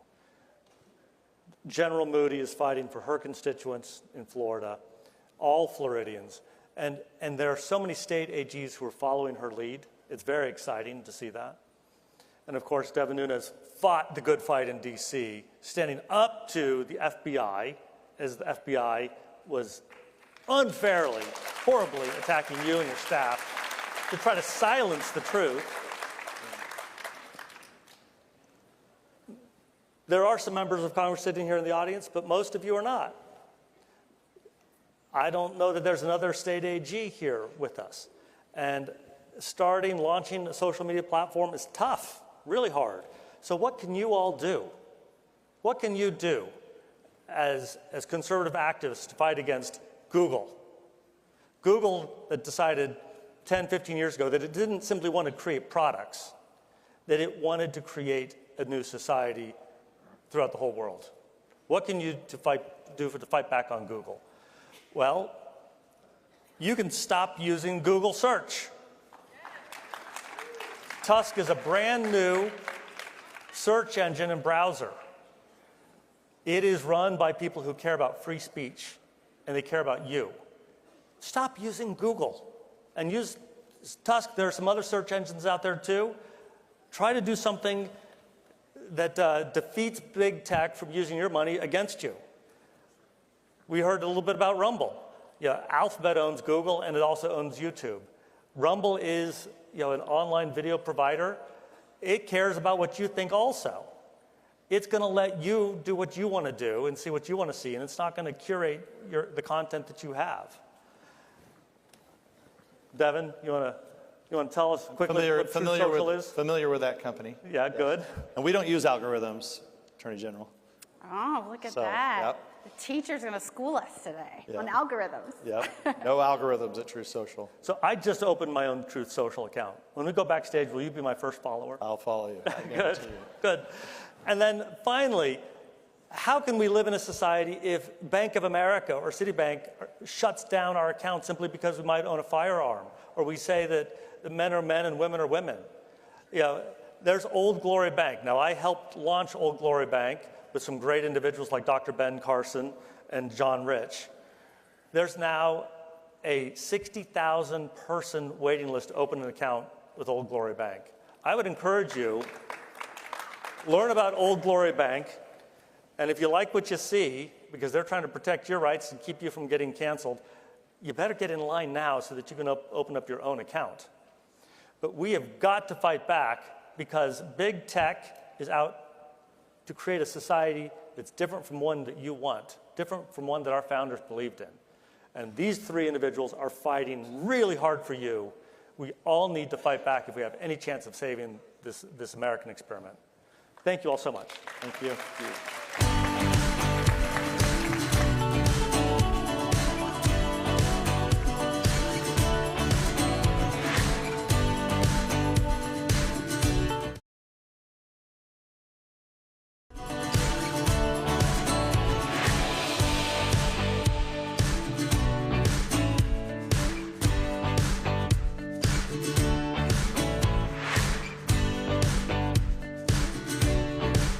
America. We're not just any news network.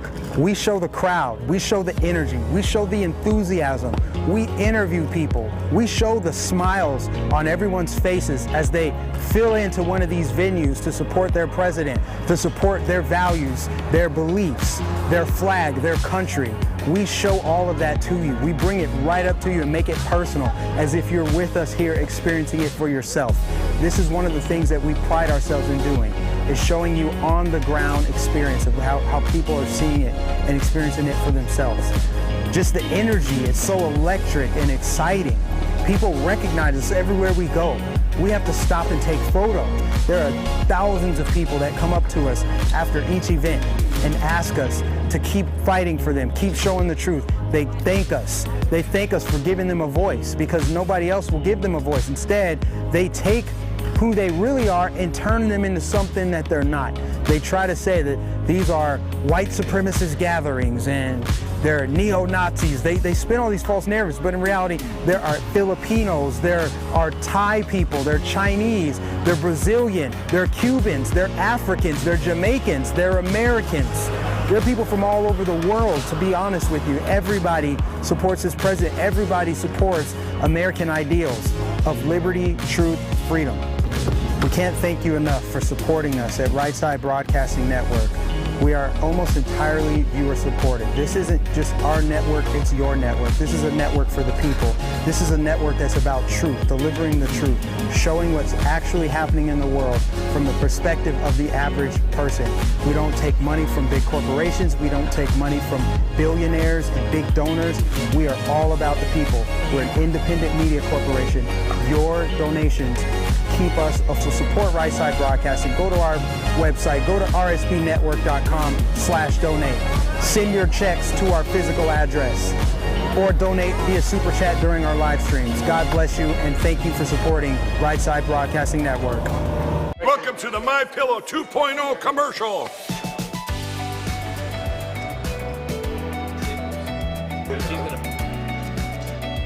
Miss Makeup. Well, you look good.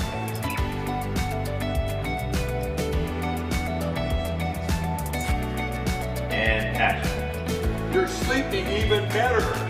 We've got the best pillow ever. My Pillow 2.0. It's a great name for it. Good. Cut. We got it. Welcome to the set of the My Pillow 2.0, the most amazing pillow in history. That new technology is still the My Pillow's patented fill, but now we have new technology we didn't have back when I invented My Pillow that's going to help you sleep. It's absolutely amazing, and you're the first ones that can check it out. Go to mypillow.com, use the promo code on your screen, and we brought back the buy one, get one free. For the best night's sleep in the whole wide world, visit mypillow.com.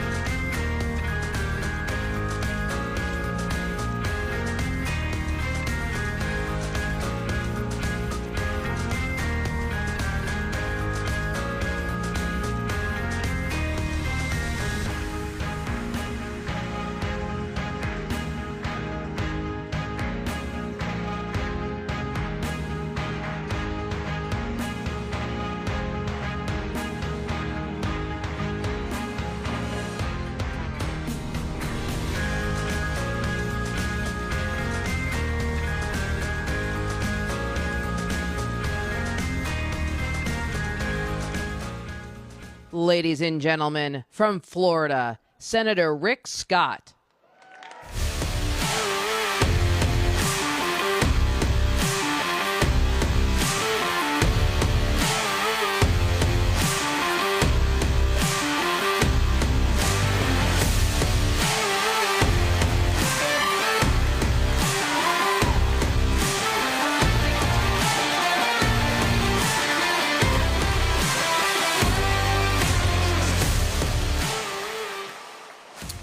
Well, first off, I want to thank CPAC for doing this, and I want to thank each of you for being here. It's really nice to be here. I love coming to CPAC events. So welcome to America in the year 2023, where we are destroying the country we love. That's what's happening right here in America. We are destroying the country we love. Now, to be clear, it's not you, it's not me. We're not destroying our country. It's the President of the United States who's destroying our country. It's the U.S. Senate that is destroying our country. It's the news media. It's the Democrat Party, academia, Hollywood, Wall Street, and many of our big corporations that are absolutely destroying the country we love. But it's not just them. Some politicians who say they're on our side are also destroying our country.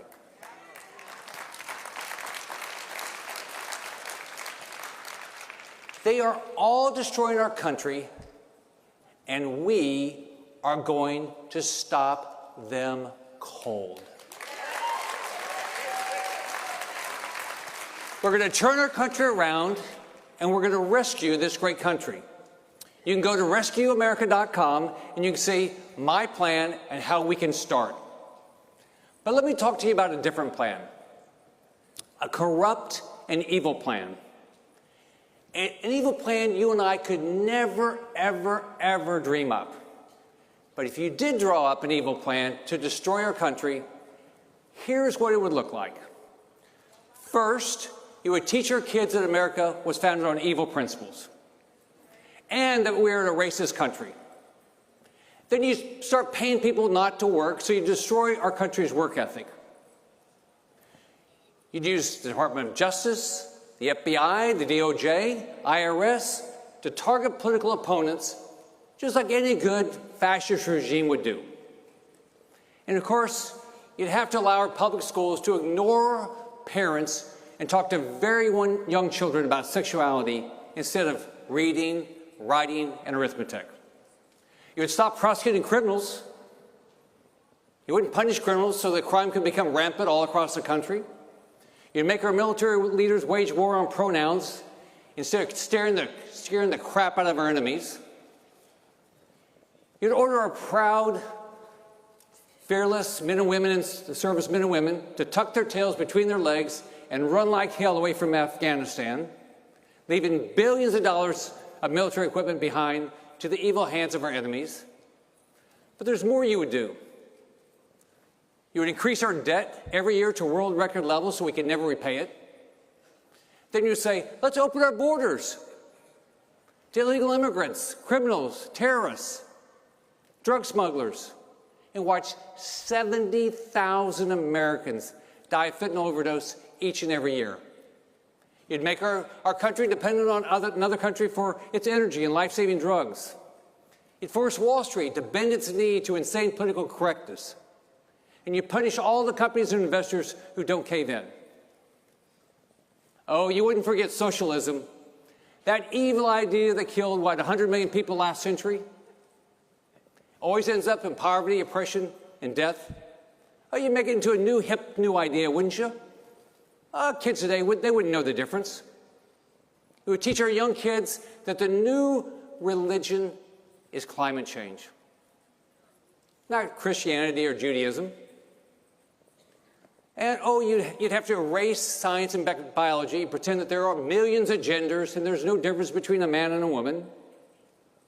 You'd limit free speech by canceling anyone you disagree with, and you declare their views to, quote, be, quote, unsafe. Then you'd encourage people that you should segregate yourselves and judge each other by the color of your skin or your religion. Ignore the content of the character. Fine, you'd make sure the government keeps taking all your money. You would double the size of the IRS, so the IRS would go out and harass every American. And you just spend and spend and spend, never stop spending. Now, isn't that what you would do with an evil plan to destroy this country? Well, you guessed the punchline. That's exactly what the Democrats are doing right now. They're destroying the country we love. So now is the time for some truth. Some people who say they're on our side aren't going to like what I'm about to tell you. It's not just the Democrats in Washington who are destroying our country. You've heard the famous quote, "We have met the enemy and he is us." Unfortunately, some of the leaders of our old Republican establishment, they've been in Washington way too long, they've forgotten why they came here. They've gotten used to caving into the Democrats. They do it over and over and over. So instead of the Democrats compromising their liberal principles, they roll over and we compromise our conservative principles. Now you've seen it happens. Republicans come to Washington to change it, but some just stay way too long.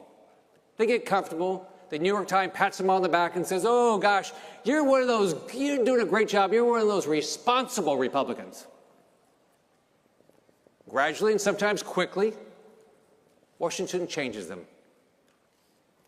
To fit into Washington, to be part of the club, you have to forget what you ran on. You have to agree that failure is our only option. So you hear them say, "We can't balance the budget. We can't stop borrowing. We can't cut waste. We can't have term limits. We can't. You just get used to can't. To fit in, to be part of the club, you got to get used to have complete failure. And we can't. We can should be the only phrase not just used on the campaign trail, but every day up here in D.C.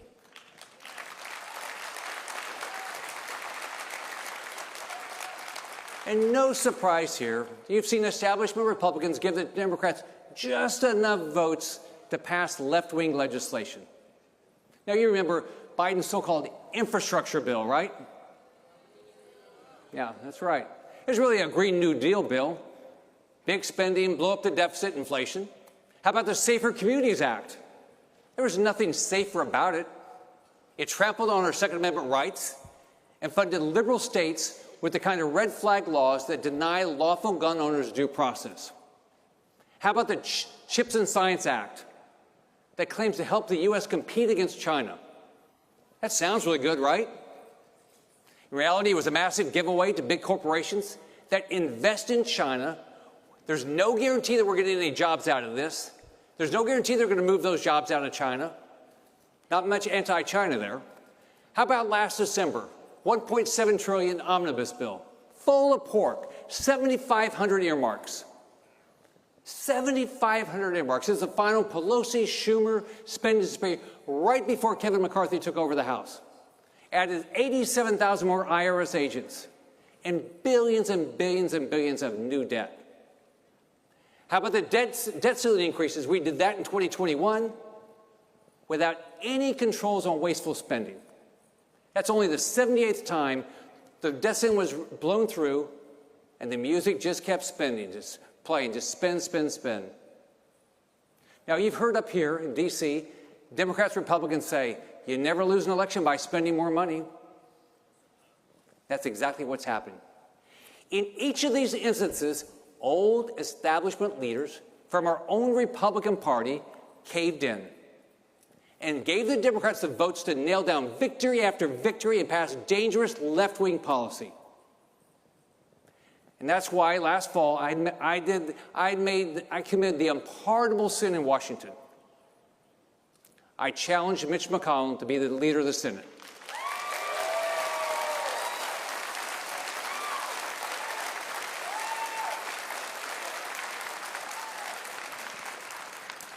Now, when I took on Senator McConnell, I didn't think it was going to be easy. I assumed I'd have a hard time winning. But guess what? We have to start somewhere. Everybody in Washington said I'm nuts. I might be.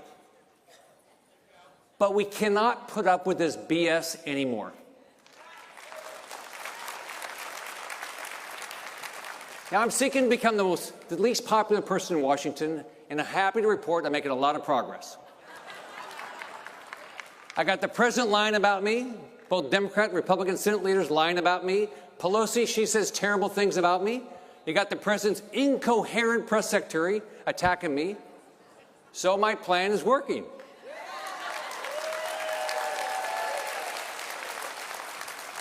Now, after I ran against McConnell, many people in Washington quietly advised me, you know what? You know, you should apologize for taking on Senator McConnell.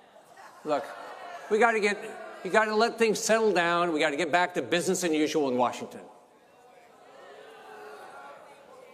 Okay, in the infamous words of Conor McGregor, I'd like to apologize to absolutely nobody.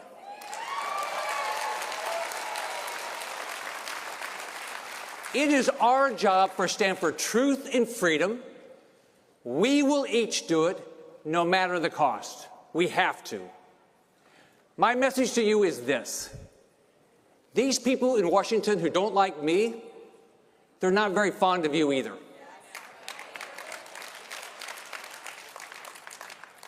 So let's go. This is our country. This is our country. And this is the time we have to rescue this country. This is the country that every one of us believes. We all have to get more active. We are going to take this country back, and starts with giving Republicans in Washington a backbone to stand up for what we believe in and we campaign on.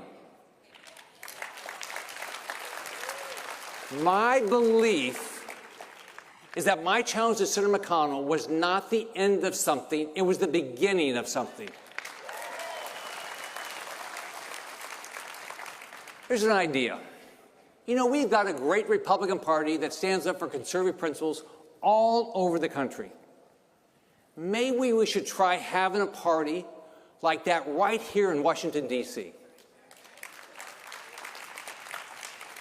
So what's the future hold for our country? We all wonder about that. We all worry. In our darker moments, some fear that America's best days are behind us, that our greatness is just a memory. But for a kid who grew up in public housing, born to a single mom, who told me I could be anything because of the country I grew up in, I'm here to tell you that's not true.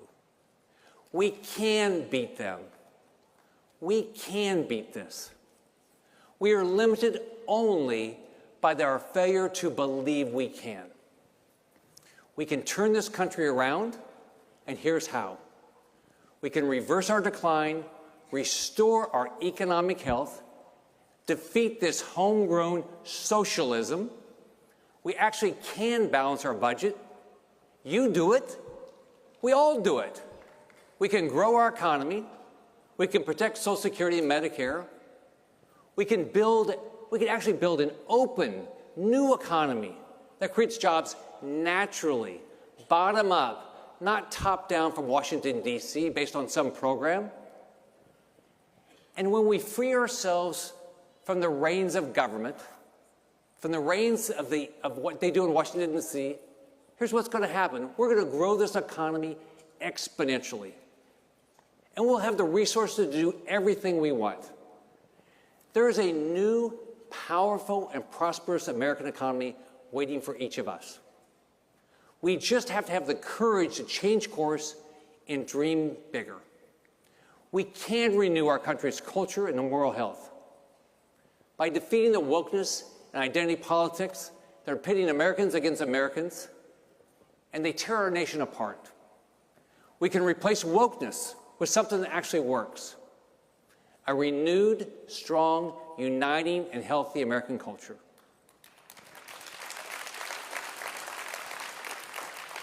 A culture that respects our faith in God, salutes the American flag, sings the national anthem, and makes us all one again. A culture that honors one of the greatest forces for good in human history, the miracle called the American family.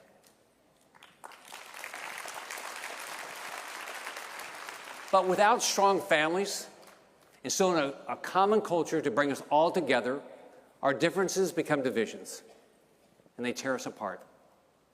The Democrats' identity politics is really cultural segregation, and segregation is not allowed in America. We can win the battle for the future with China, and we can defeat every tyrant in the world.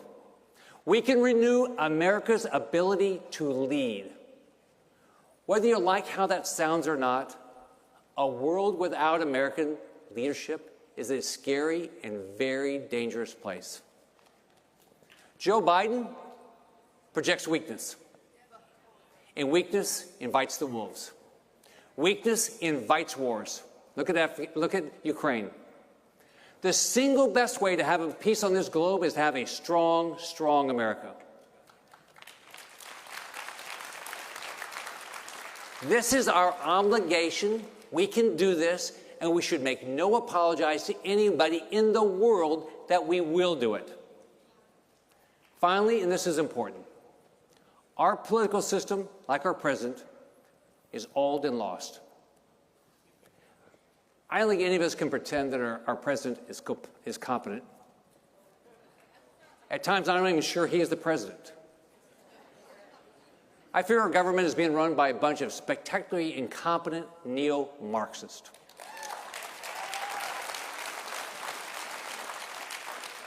Unelected staffers who write words for his teleprompter. There are science deniers who can't tell you what a woman is. They ridicule people of faith, and they hate the values our great country was founded on. They're hostile to American ideals. Meanwhile, our establishment political leaders cut deals with each other for their own political future, knowing full well that their tired old solutions will keep failing us. They embrace wokeness because they are too weak and fearful to stand up to the mob. It's all fake and phony, and they know it. When yesterday's tired old political leaders call something the shovel-ready jobs bill, you know one thing for sure, there's no shovel-ready jobs in it. The tired old Washington establishment way has to end. It's had its day. They've stayed too long. They've become part of the problem they came up here to fix. On their own, Democrats don't have enough votes to pass their absurd policies. But the old Republican establishment always gives them just the number of votes they need. That has to end.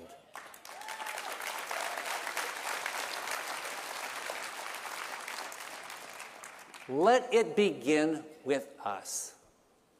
Let it begin right now. Let it begin right here. It's always morning in America. God bless you and have a great day. Bye-bye.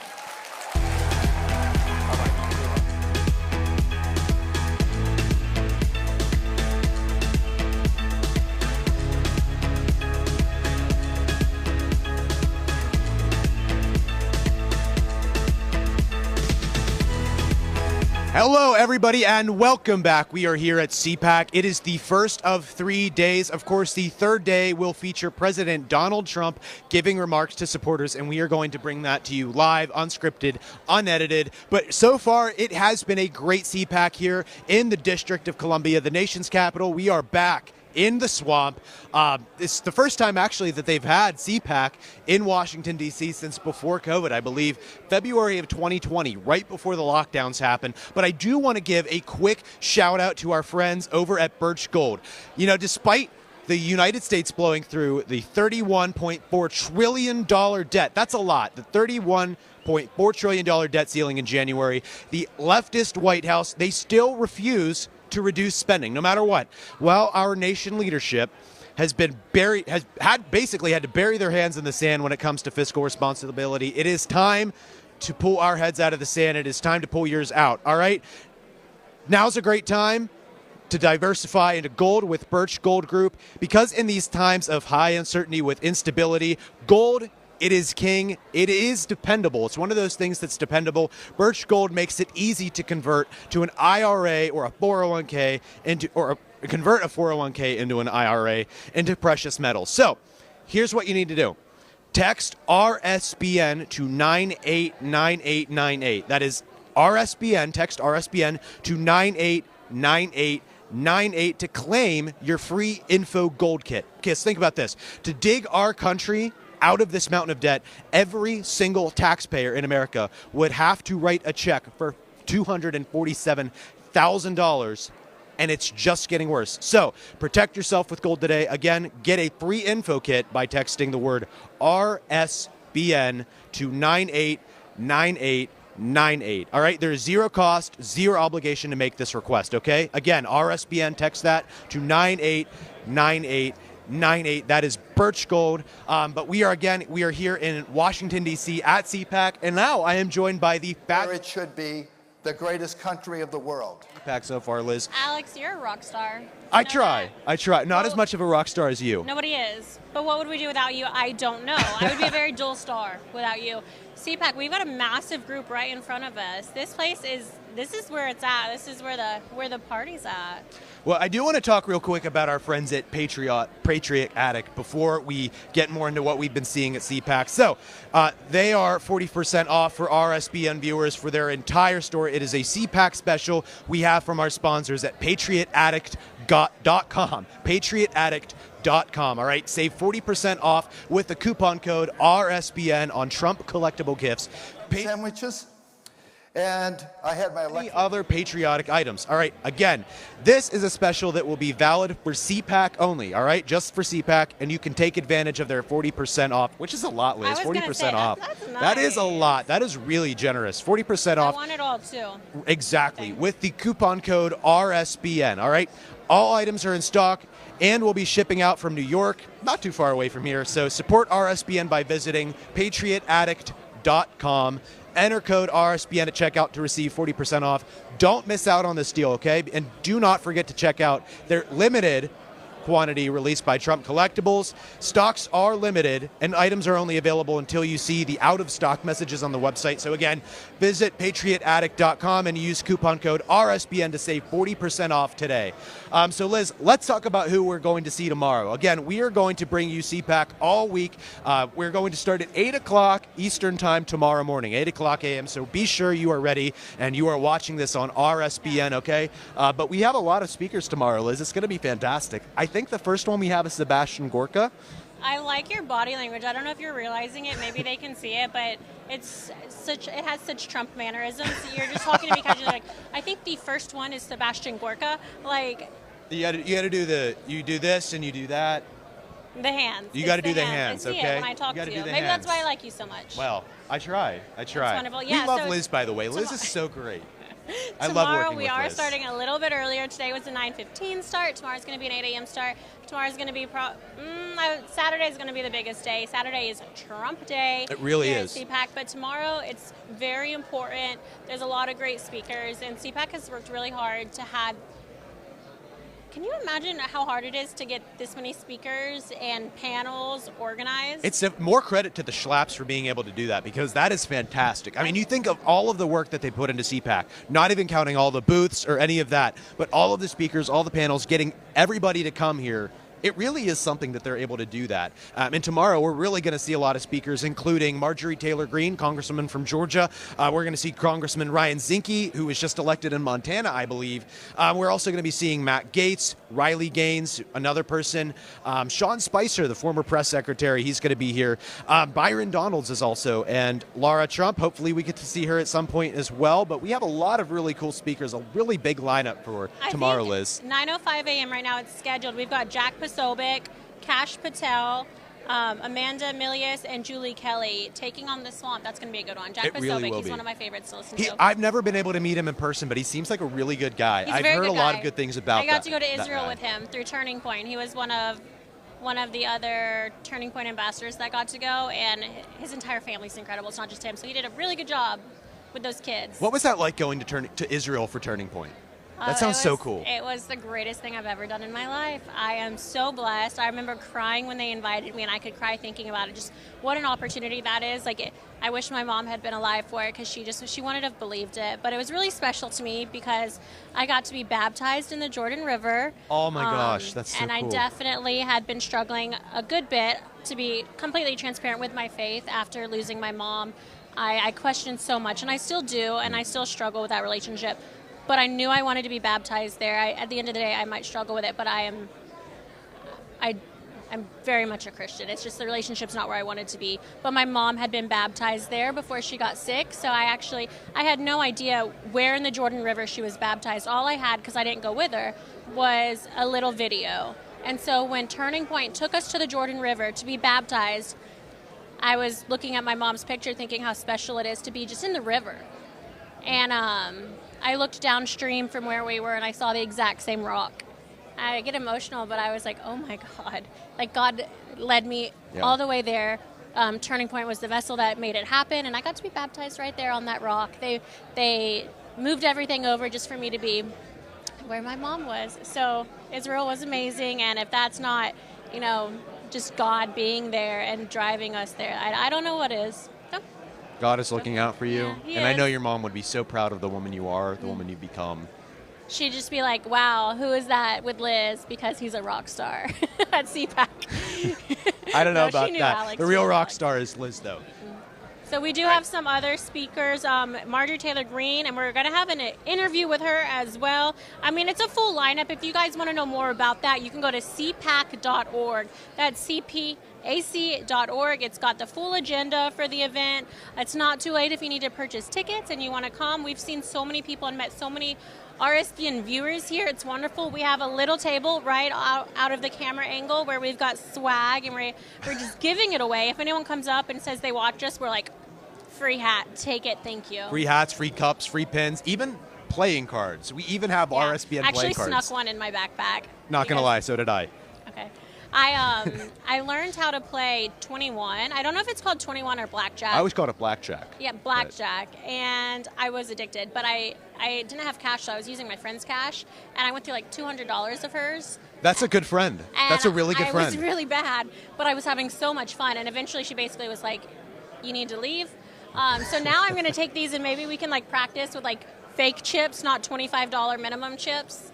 I don't know. we have to do RSBN blackjack for team building, team bonding. That'll be my next locals, because we do go live on locals, which is a way. Kimberly Guilfoyle mentioned it actually, and she does some behind the scenes stuff. So if you want to like subscribe to ours, you just pay a monthly fee, and then you're able to join some of our local videos, and it's just behind the scenes stuff. So sometimes I'm cooking. Sometimes I'm just sitting chatting about if I got to meet President Trump the day before or whatnot, but you can go to locals.com/RSBN to check that out. And maybe we'll do a casino night next time. But we are going to wrap it up because we have to send it back to a general session. So thank you guys for tuning in, and we'll be right back with some more interviews. Check those out on our Rumble page or our app. You can download the app, RSBN app, in any of the app stores.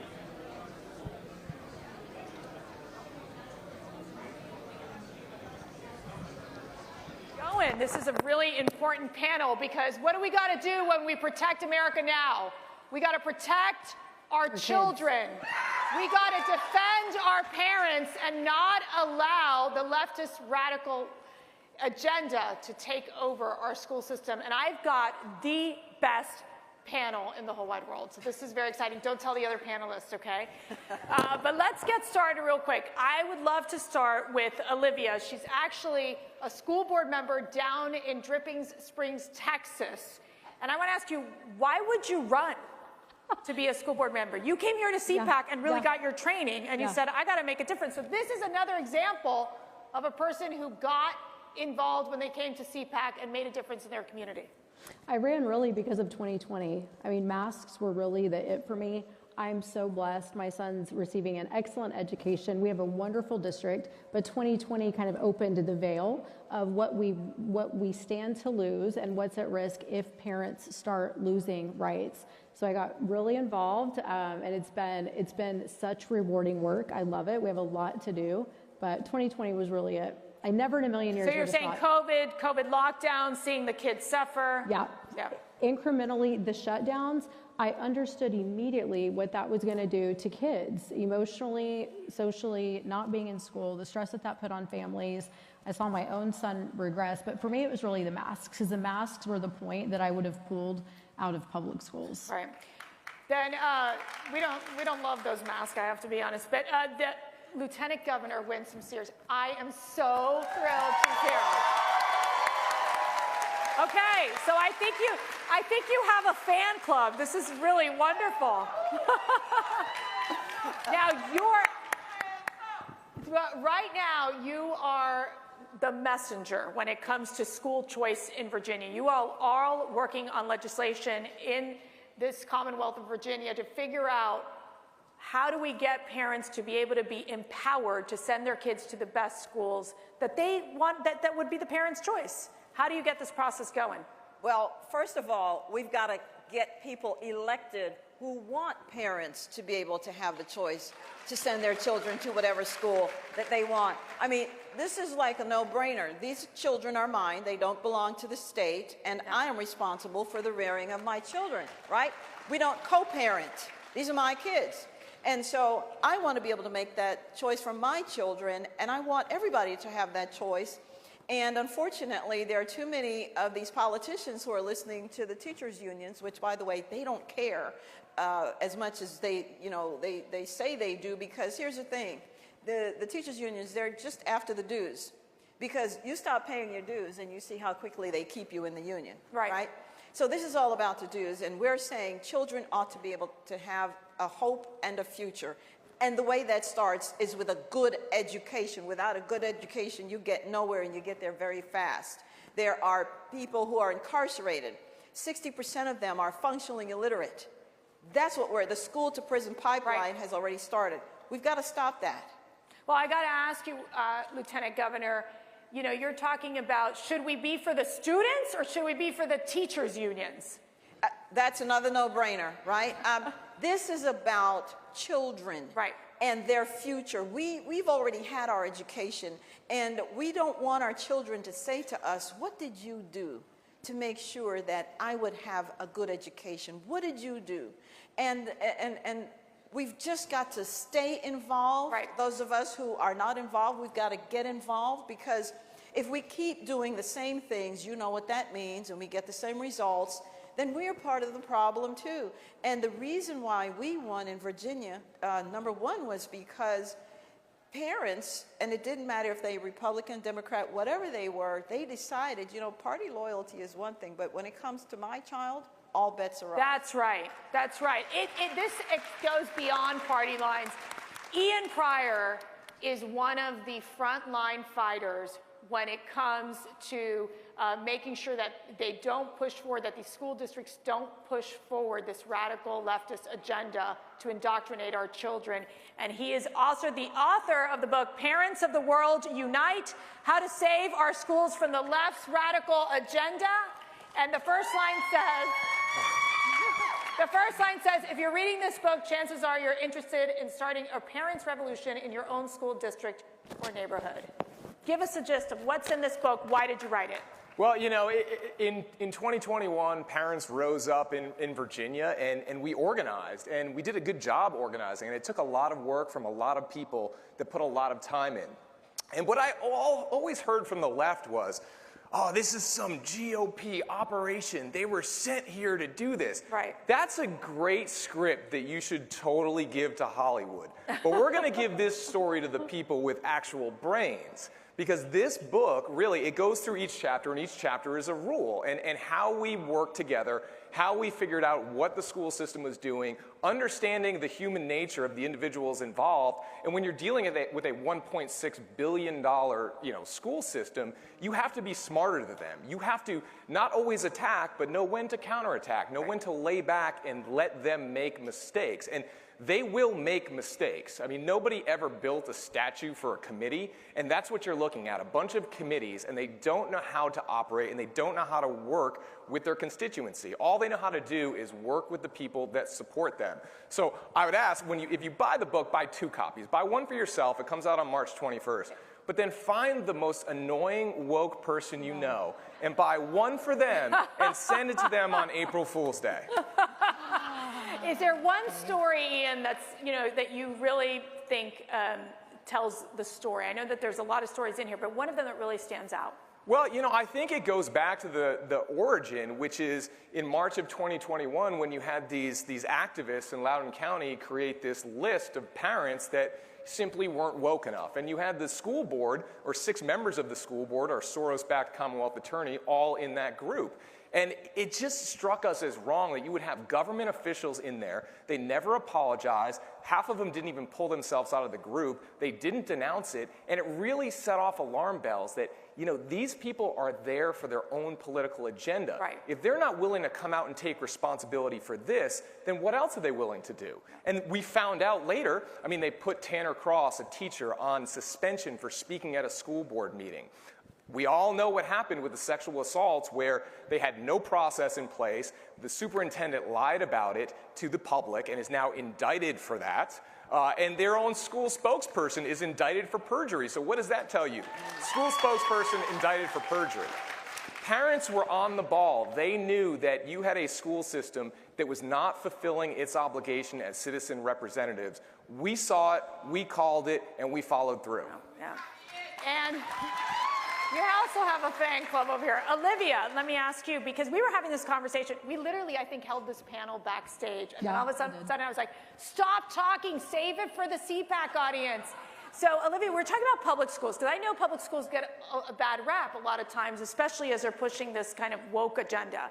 But you kind of made an interesting argument, because you said, I'm for school choice, but we got to salvage the public schools. Walk us through your thought process here. As a parent, as a taxpayer, I really respect and believe in the fundamentals of the rights, the roles, and the responsibilities of parents. If my public school system is not meeting my needs, of course I want to have that choice. But I am passionate about public schools, and I am passionate about every single child that deserves an education in this country. And I call it like the macro-micro view, because I can go on TikTok and I can get super enraged really, really quick when I see what's happening. And it really is happening. It's not conspiracy theorists, it's not parents overreacting. These things are happening in some cities, in some states, in some districts. Right.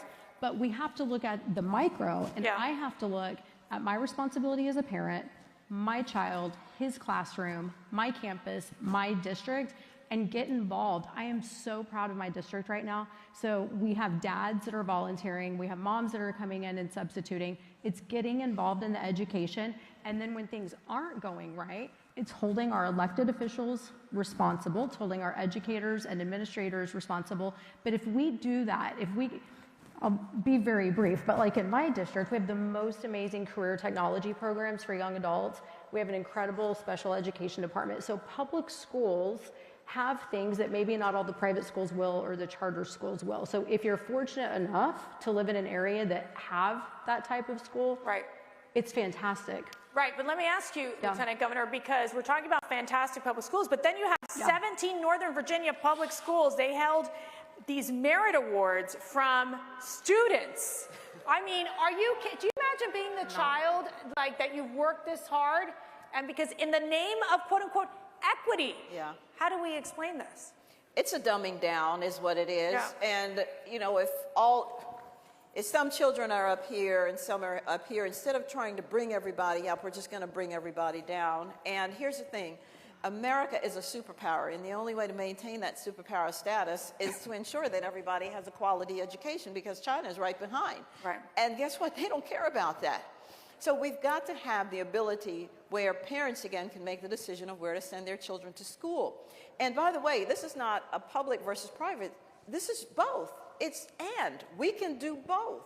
And in fact, the current governor, Shapiro of Pennsylvania, when he was a candidate just last year, he said, we can do both in Pennsylvania. He advocated for ESAs and other methods of school choice. And guess what? He still won as a Democrat. So we know that this is doable. It has to be doable, because otherwise, what will happen to our children? Our children must have a good education. Everybody knows maybe that my dad came to America from Jamaica with only $1.75 in his pocket. He brought me later on. And what pulled him out of poverty was a good education. A good education will lift all boats. By the way, there are stats to show us that by the time a child even goes to college now, 65% of them need remedial education. remedial, so we're paying for it twice. We're paying for it in the public schools that they're not getting, and we're paying for it when they do go to college or other post-high school ed. And what's so tragic is that there's such record low numbers of children with math proficiency levels at the right levels and reading proficiency levels as well. It's just tragic. Give me your sense also in terms of the minority communities, as you're reaching out to these minority communities saying, the Republicans, the conservatives, they have a better option for your children. What's the response you're getting? And this is not about black and white or, you know, whatever, low income, whatever. This is about the child. We keep hearing, of course, the Democrats, some of them keep using, well, you know, it's for the white kids, the rich kids. Folks, the rich people have already made a decision on school choice. They're not waiting on a government program to decide where to send their child to school. That's a stupid argument. So let's move away from that. We brought together so many parents, black parents, Latino parents, Asian parents, white parents, all income strata, to our committees to advocate for this. And some of them who are activists said to the Democrats, we want school choice. One mother said that she's working 3 jobs. She's black, she's working 3 jobs so that her child can go to a particular school. You know what the Democrats said to her? Well, you can afford any school you want. Wait a minute, didn't you just hear what I said to you? Yeah. I am working 3 jobs. Yeah. Another Democrat said to the mothers and fathers, well, I'm worried about what happens if the children don't go to private school and they stay. And wait a minute, you sent your children to private school.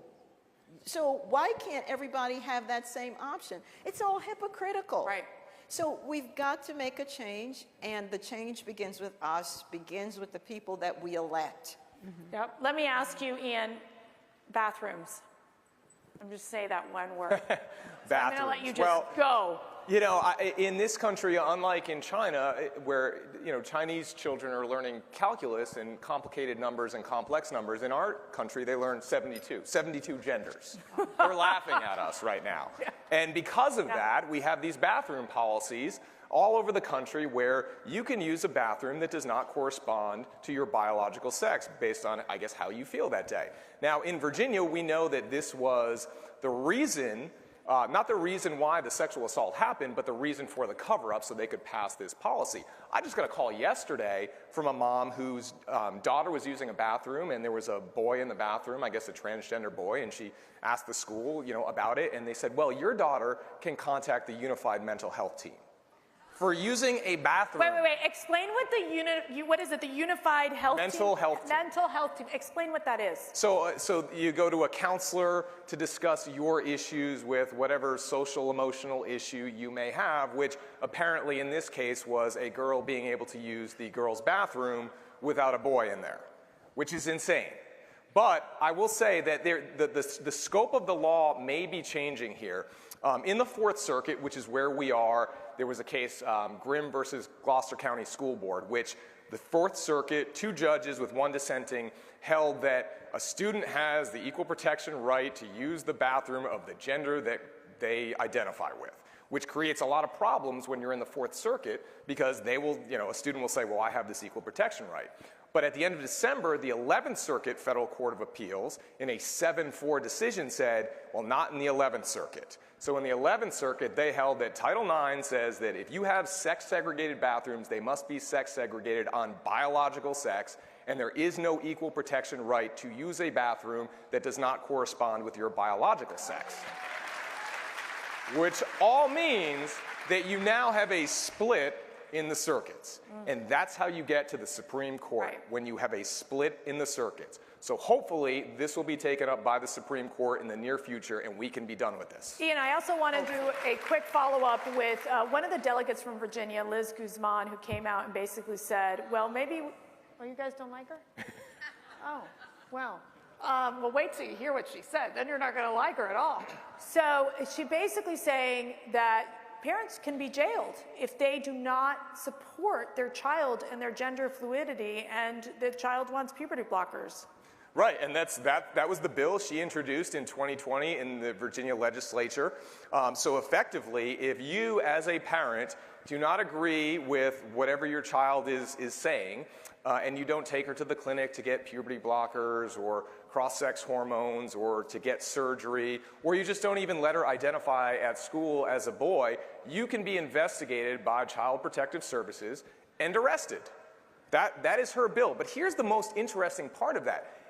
Schools can already do that because schools will withhold that information from parents because they consider it health care. And if a parent doesn't administer that health care to their child, then they are a danger to their child, which is why they do not tell the parents. So then why don't they call Child Protective Services now? Because that's already their policy. If a school is withholding that information from the parent, they are saying, you are dangerous if you do not allow your child to go down this path. Then call Child Protective Services and we'll fight that out. So as a school board member, Olivia, how do you handle this? And I know this has even been seen in Texas, this curriculum where they're pushing critical race theory, where they're trying to change the narrative of American history, making it seem like America's a very horrible place. Do you think America's a horrible place? No. I mean, how do we handle that? I think first and foremost, the legislation in Texas, we're doing well now because some new curriculum, history curriculum was coming down the pipe and it actually got stopped in its tracks and it did not make its way into our public schools. So that's good. The second thing is, like I said, it's our legislators who we're electing in to make sure that they are protecting the parents' rights and just making sure America has a beautiful history, not a perfect one. We just have to teach factual history. Yeah. So I think legislation is very, very important. And then the second thing is, again, locally holding our local districts accountable, parents being engaged. We have to read our kids' books, right? And when there is something, ask a question. But number one is legislature, making sure that your state representatives are ensuring that for state level. Lieutenant Governor, let me ask you, as you've encountered obviously the opposition from Democrats, but you've also run into a problem with Republicans and kind of their strange relationship with some teacher unions. What is happening? Well, sometimes, unfortunately, people get afraid of the teachers' unions because they're huge and they can work against you. But the reason why we do things, as John F. Kennedy said, it's not because they're easy, it's because they're hard. And I would add, it's because they're righteous. And if I have to lose the next election so that the children can get an opportunity for a good education, I'll do it. Because children need a future. It's not about maintaining a seat. It's about our children and their future. And without, Abraham Lincoln, it is quoted as saying, the philosophy of the classroom in one generation is the philosophy of the classroom in the government. Mm-hmm. Think about that. And so that's why we have to keep fighting. And I would put it to you that this is the new Brown versus Board of Education fight. This is what it's all about. Parents again, being able to choose where their children should be able to go to school. Well, I think you must have read Ian's book, because in Ian's book, on page 190, it says, you need moms and dads that have the courage to go out there and fight for the kids. Okay. All right, you're going to get the book. Ian, as we're running out of time here, I want to make sure I get everyone in, but let me get a sense from you, just final thoughts. What is your message? What do you anticipate this landscape to be as we enter into the next, I would say the next phase of this fight of making sure that we protect our children and make sure that we have a healthy education system? It's taken the left decades to really take control of the education system. We cannot expect that one election or two elections is going to allow us to fix this. It's going to take decades to repair. And you can sit on the sidelines and say, well, it's not going to affect my kid, or I'm just going to mind my own business, and you can watch all this happen, or you can get in the fight. So get in the fight. And if I could just add one more thing to what Ian just said, actually. My dad came in 1963 at the height of the Civil Rights Movement. And so it was just 11 days before MLK Jr. gave his I Have a Dream speech, when there were real dog whistles, when black people really couldn't live anywhere they wanted, et cetera, et cetera. Folks, that's not where we are today. Otherwise, I wouldn't be second in command in the former capital of the Confederacy. So, to to your point, I put it to you. It is not 1963 when my dad came. It's 1984. And if we don't get a grip, we're going to be living in some kind of dystopian society. So we've got to fight for our children, our grandchildren, our nieces, our nephews. All right, I told you this would be the best panel. I told you, don't tell anybody else, but Olivia Bernard, our Lieutenant Governor, Winsome Sears, and Ian Pryor. Thank you so much. Great job.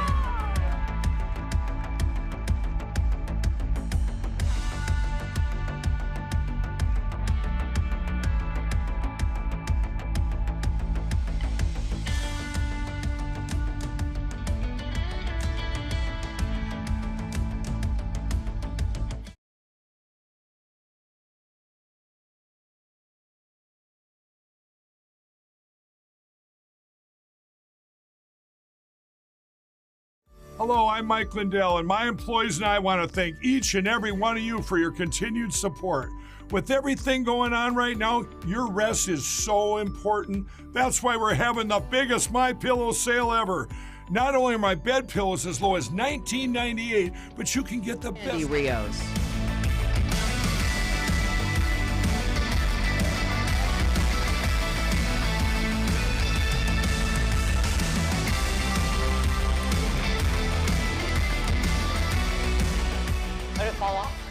Well, good afternoon. I'm going to take issue with my good friend Mercedes. That was not the best panel. No. This is the best panel.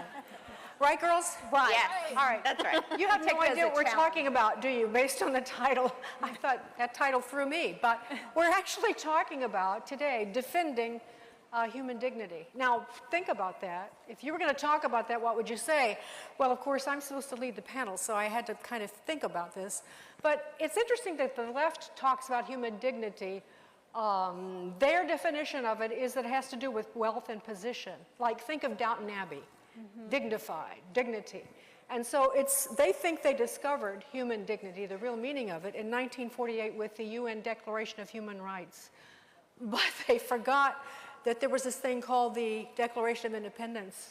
We hold these truths self-evident that all men are created equal, and they're endowed by their Creator with certain unalienable rights. There's dignity. Dignity comes from our worth, and it comes from God, ultimately, if you believe in God, and most of us do, certainly all of us on this panel. And they also forgot that several centuries earlier than that, something went like this in the Bible in Christ.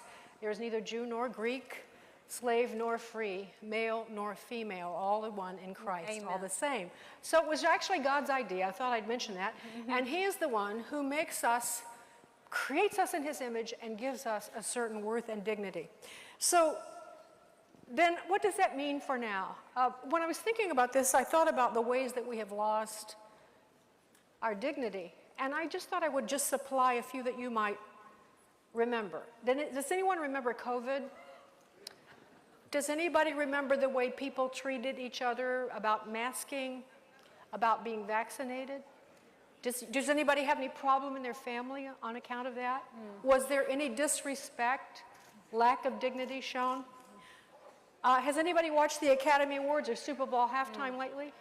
Or did you keep your children away from it because it was beneath dignity? It was not what God had in mind when He created us in His image. How about social media? How about those posts that are so vitriolic that they dehumanize and destroy? How about the mutilation of bodies that God created in His image through transgender surgeries? How about that kind of indignity? And how about the disrespect of human life through abortion and violence? The loss of dignity, the loss of human dignity. So our panelists are going to talk about this in different ways. And I think, first of all, I'll go to Abby, because Abby, as you know, her story is that she was a Planned Parenthood director and left because she actually had to help on an abortion. If you don't know her story, I wanted you to know this. So Abby, abortion is something that you know a great deal about, more than probably most of us. So in what ways do you see now, in the practice of abortion, whatever it is, the loss of human dignity? Well, I think we're seeing it greatly right now in our country with the expansion of medication abortion in particular. our current administration, Biden, and his incredibly partisan FDA has essentially greenlit abortion into the home of every woman across the country, with the expansion of medication abortion into all pharmacies across this country. I'm not sure that we really know what all of the ramifications are going to be because of that. We're talking about women going into pharmacies requesting these very dangerous chemical abortion drugs, going home without any sort of medical supervision, taking these pills, not really knowing what's going to happen to their bodies, not really understanding what's going to happen inside of their womb. They're passing these babies into the toilet, fully formed babies, 12, 14, 16 weeks along in their pregnancy, possibly hemorrhaging in their bathroom, unable to get to an emergency care facility, looking in the toilet and seeing their fully formed baby floating there in the toilet. And then these women have to make a decision, right? What do I do with this fully formed baby? What do I do with this child? Do I scoop this child up out of the toilet? Do I take this child to be buried? What do I do with it? Do I flush my child down the toilet? I mean, what does this do psychologically to thousands of women who are now going to walk into pharmacies and make this decision out of pure ignorance? What is this going to do to our society?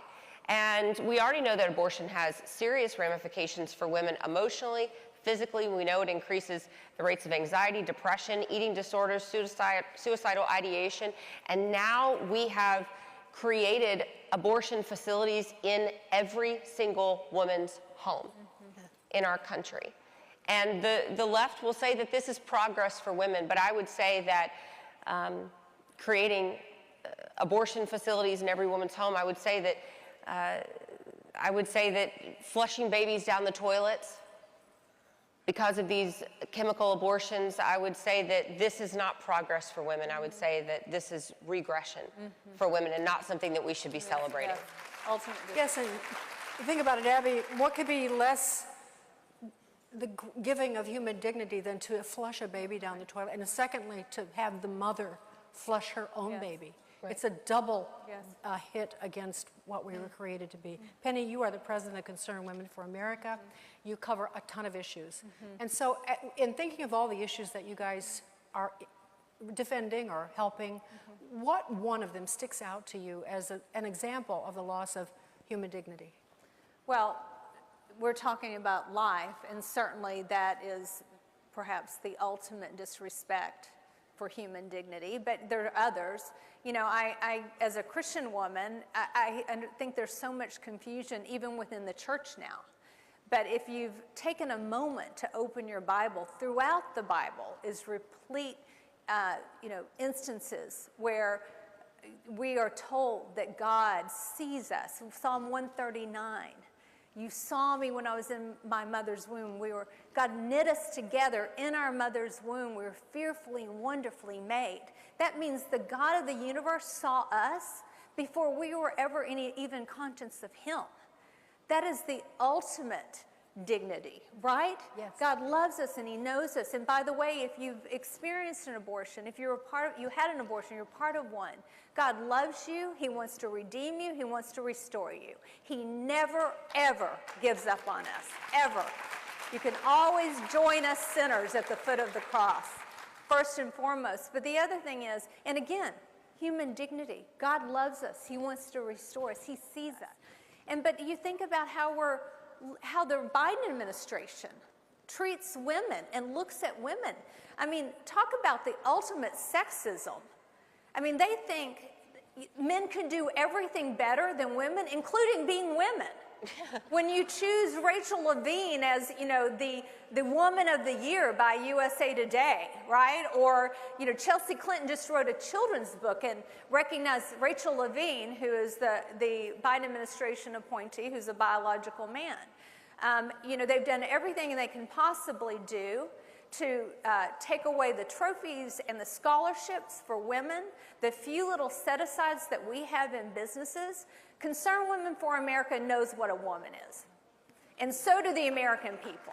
And apparently we need to tell our president. Very good. But we've got to stand up for the dignity and the unique dignity of American women. You know, I want to add to that. Thank you. That's wonderful. I want to add a counter to that. We are also treating our men with tremendous disrespect in the culture. That's true. Yeah. I hate the sitcoms. I hate all of the disparagements, the crassness with which we deal with men. And you know, it's like sin and destruction. It's the loss of it. It really covers the map. Well, they pretend that we're interchangeable somehow, Yeah. right? That we're exactly the same. There's no difference. When the truth is, we are fearfully and wonderfully made as male and female, and that is the ultimate disrespect to deny who we are and how God created us in that unique, dignified position as American women. Kimberly, you are the president and founder. Oh, yes. That's good. You are the president and founder of Moms for America. And in that capacity, you know, you cover all of this, so much of what is happening to our children and grandchildren. And so is there something in your realm of expertise that stands out to you as like the epitome of the loss of dignity regarding our kids? Well, I think that the most important thing that I tell moms when I go and talk to them is that they need to understand that parental rights are fundamental and supreme. And what they're doing right now is they're trying to erase us as women, as moms. They've been very successful in replacing fathers with the government. And what they're doing is trying to steal the hearts and minds of our children because they have a whole new world they're creating. And they know historically that's what you do. That's what Hitler did. That's what Mao did. That's what Stalin did. You take the children, you win the future. So we as parents have got to stand up. First of all, we have to know what's coming our way. If you guys think that you know what's happening in the classrooms, you just have a smidgen of what's happening in the classrooms. It would make your skin crawl to know what our children are being exposed to. And the irony of the fact that we have parents who are mothers who are going into these school districts, reading what our children are being exposed to that is violent against women, against children. It's violence, it's aggressiveness, it's everything that is anti-humane. And they're exposed to these things. The parents come and read them in the school board meetings, and we have moms that are literally being handcuffed because the school board members are saying, you can't say that here, it's on public TV. And you're like, what? So one of the things that we are doing, because we have got to start playing offense. It is extremely important that we understand what our children are being exposed to, that we align with them, that we as leaders in the community, as parents, that we stand with them and say, we're in this together, okay? So whatever's coming your way, if it makes you feel dark or ugly, you come to us and we'll fight it for you. We now have children that are in the schools and in the classrooms who are recording these things. They're becoming the reporters for us, bringing it home to their moms. And I'm gonna tell you that everything that we're facing, the CRT, the critical race theory is racism. That's 101. That's what it is. And the comprehensive sex education, which is teaching kindergartners how to stimulate themselves. The gender confusion, where they're having coming out parties in the first grade and children are coming home terrified they're going to suddenly turn into the opposite sex. Yes, all of those things are happening. But we have had such an absence of decency and truth and humanity in our culture across the board, that now our kids, the biggest complaints that we're getting from moms going into these school board meetings now are, my child does not feel safe here, because the violence has escalated to a point where children are beating each other up and being sent to the hospital. There is no humanity anymore in their lives. Everything that gives them purpose and passion has been stripped away from them. And they're holding on to anything, trying to fill those voids, because the whole entire government school system, and it's not just the public schools anymore, it's in the private schools. It is permeating through our entire culture. They're teaching them to hate their country, hate their neighbors, and hate themselves, and disregard their parents. So I'm going to tell you what we need is a new PPP. Parents, pastors, and people of faith uniting together to save this country, protect our kids, reclaim our culture, and restore the republic. All right. I love it. Well, you just answered my next question. All right, so I'm going to ask each of you the impossible task of just give us one thing, one concept that you think, and you just gave us several. But let's start with Abby. How could we turn this around? Is it possible? That's a loaded question. Oh. I always think it's possible to turn it around because we have Jesus. Yes. And so I know that that's kind of the Sunday school answer, but we have the victory in the end. We know that. But that's not just the answer, right? God wants us to participate in the daily victories. And so we can't just be a people of faith that say, well, everything has really gone to pot, but at least we have the victory in the end. No. He wants us to participate in the victory every single day. You all have a responsibility every single day to use your voice, to speak boldly about these issues. I'm so excited that Roe was overturned, but let's just be really honest about this. In the bulk of the states in the United States, that meant nothing. It meant nothing. In the bulk of the states in the United States, brick and mortar abortion facilities are still open. And they're performing abortions at a much higher rate than they were before Roe was overturned. You've got states like California and Governor Newsom. We're all huge fans. And that's good, Abby. And he is paying for women to go to his state to have abortions. Guys, be part of the daily victory. Do not just sit around and say, well, I don't know what to do. You do know what to do. Very good. Use your voice. Use social media. Be bold. Be loud. Be offensive if you have to. Use your voice. All right. If you can, Penny. Well, I love my sisters here, and you're right. Fight every single day. But I do want to give you a little glimmer of hope. Naomi Wolf, who is, I think she's Jewish, she used to be an atheist, wrote this beautiful piece on Substack that I was reading this morning. And she pulled it together exactly correct. When you turn your back on God, when you're a post-Christian nation, there are no vacuums. Something will fill it. And she talks about how the old religions, the old gods, Baal and Moloch, the god of death, are moving in, and we're seeing it. We're seeing it right now, and it is satanic. But the truth is, God is at work. We have 195 Young Women for America chapters around colleges around this country. I would point to you what's happening in Asbury, Kentucky. When you are seeing a revival break out on college at Lee University, you're seeing it happen all over this country. Last year, Liberty University, same thing.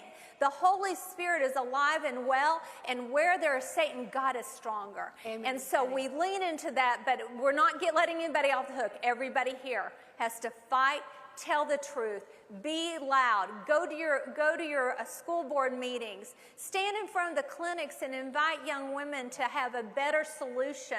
Invite them to your home, care for the least of these. Excellent. Kimberly, can you keep it to a minute?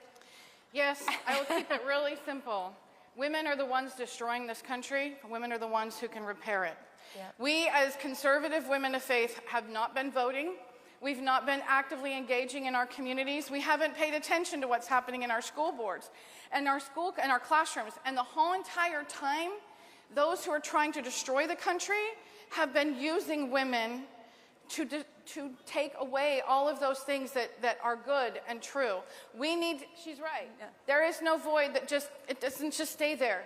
We need to fill it back up with all the good things. That's the true story of America, the story of their birth, the children, that they love that. Let's give them back the things that they have lost, and the story, their story, the story of America, the story that unites us together, that will heal our land. Thank you. Amen.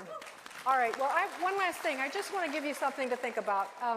Sometimes I think we think because we have beautiful clothes, and by the way, I love what I have on. I bought it carefully, and I love clothing. But you know what? Beautiful clothes and air conditioning and big houses and big cars and the way we live does not bring us dignity. And I'll tell you an example. I was in a refugee camp in Thailand a number of years ago with the Karen people, and they were in huts that were on stilts, and they had one fabric that they made. They did not eat all day. They gave us the food that they had. We met with their school children, and as the kids came in, they moved quickly. They listened to their headmaster. They were studying the theology of feminism and English grammar. And as they came into the hut where we were, it was open, thatched roof, they stood and sang, "Blessed is the nation whose God is the Lord. Now, a few minutes ago, they were like little boys with no clothing, bathing with the water buffalo. They were so poor. They didn't have enough food. But the thing that struck me was that this whole idea of the greatness of our spirit and the way God has created us has nothing to do with the outside. Amen. All of you know that. And so we need, I think, what Penny said and the others, this is really a spiritual battle. And we have to look to God to give us the dignity that we lack, the worth. He gives it already, but to reclaim it and act upon it. And so with that, how did we do? How did we do? Okay, good. Oh, we've got 28 seconds left. Well, can I just throw out one thing? We determine the level of humanity. Women do. Men will follow us. So if we don't like the level of humanity that we have right now, let's we as women be the best that we can be, rise up, lift the culture, and bring back the human dignity that we need in our country. Good. And act worthy of the calling. Don't degrade yourselves sexually, with what you wear. Stop degrade with your language. Reclaim that grace, that greatness that God has given you at your birth. Reclaim that. And I think you're absolutely right, Kimberly. With that, we are out of time. So thank you so much.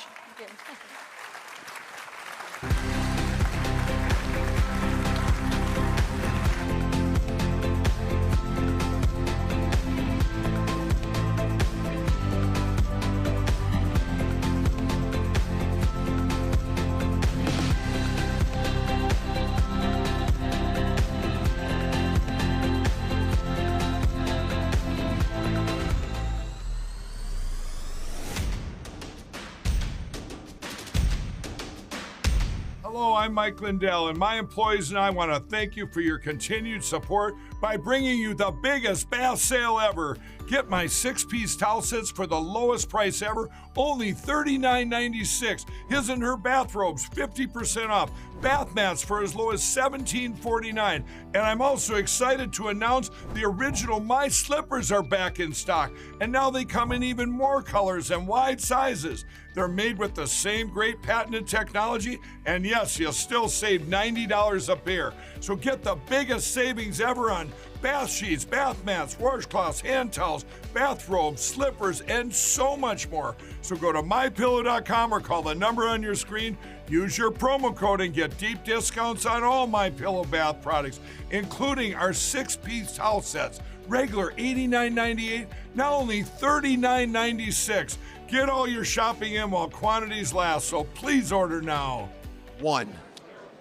Another proud sponsor of our coverage here at CPAC 2023 is PatriotAddict.com. Now listen, when you're looking for Trump-inspired gear, t-shirts, calendars, anything regarding Trump and patriotism, the one website that can save you the most money is PatriotAddict.com. They got a very special promo for us. Simply go to the website, put the promo code RSBN, and get this. You'll get 40% off your order. That's 40% off your order, but for CPAC only. PatriotAddict.com. That's PatriotAddict.com. 40% off, because you know what? Hello, I'm Mike Lindell, and in light of the recent events, your continued support means everything to myself and my employees. Healthcare system. Please welcome co-founder of the Committee to Unleash Prosperity, Stephen Moore, President of American Commitment, Phil Carpin, and your moderator, Executive Director of the Coalition Against Socialized Medicine, Jack Calavratinos.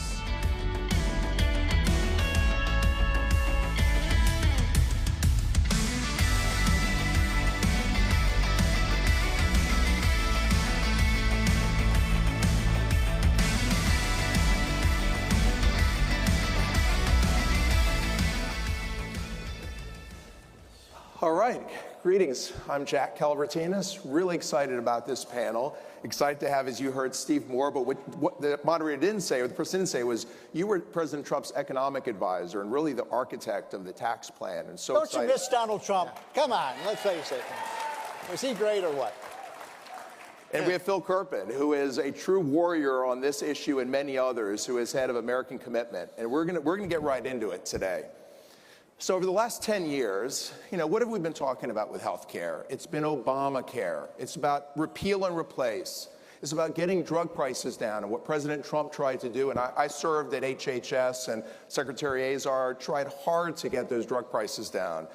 Mandates, COVID mandates, we've been through a lot. But what a lot of people haven't really focused on is what happened right before the election, which was this IRA and the drug pricing and healthcare provisions in there passed by the Democrats and their interest groups. So today we're going to talk about one of those interest groups and talk about that IRA, mislabeled the Inflation Reduction Act, with our friends here.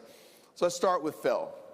Phil, you know, most people see that AARP as the group that has that nice, slick magazine, that has the discounts for seniors. They've sort of transformed themselves, though, into this marketing entity with an advocacy arm, and they make a lot of money from their relationships. Tell us about these royalties they make. I've heard that they've made upward of $8 billion since 2007.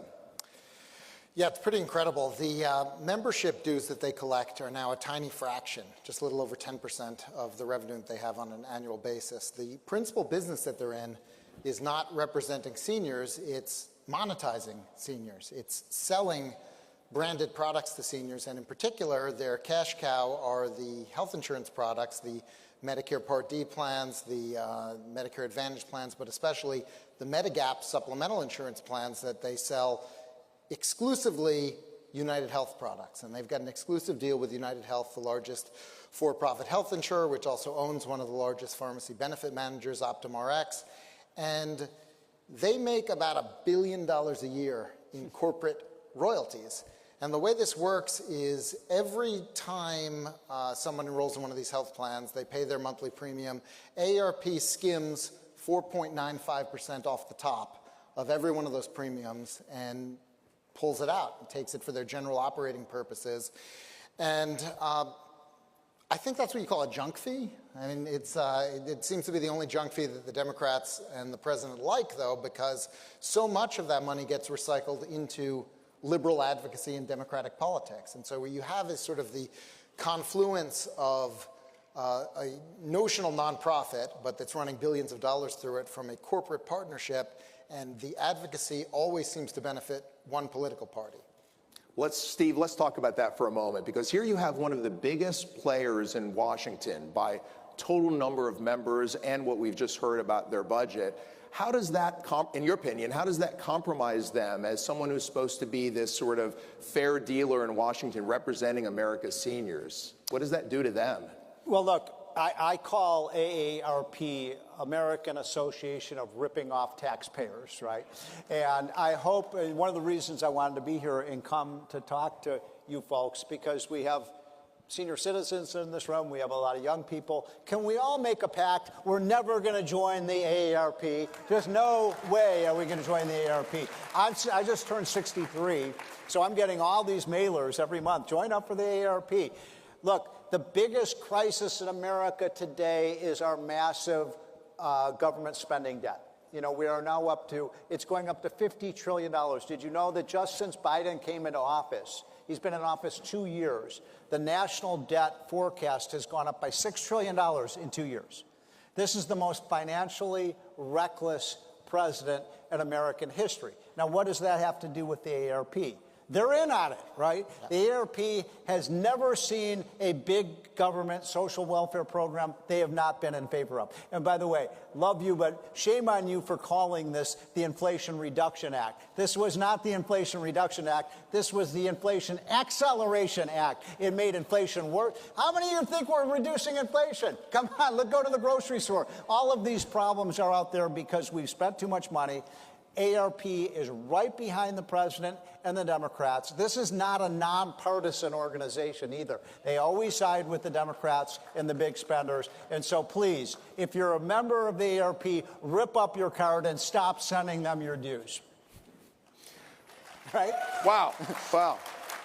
Well, thank you also for calling me out on calling it the IRA or the Right. Inflation Reduction. We cannot use their terminology. Should not use their right? terminology. Never use their terminology. This was supposed to be like the reconciliation bill. They misnamed it. It's like when they called, remember what they called the Obamacare bill?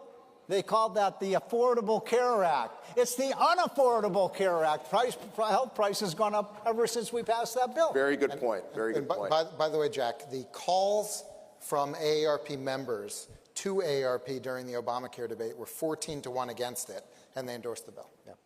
Wow. So this is an important point, though, because, if you're a senior citizen and we're all, and I'm getting up there and I'm getting a little long in the tooth myself. I mean, what do you worry about? You worry about cancer. You worry about heart disease. You worry about Parkinson's. You worry about, obviously, Alzheimer's, these things. What that sinister bill did was, because of these price controls on the drug companies, the evidence is very clear. It's going to take longer to find the cures for these terrible, crippling diseases. How is that in the interest of senior citizens? I mean, it's craziness. Thomas Phillipson, one of the top economists in the country, what did he say, Phil? That He said that the IRA's, the reduction in private sector cancer drug research that'll be caused by that bill is 9 times the amount of Joe Biden's moonshot.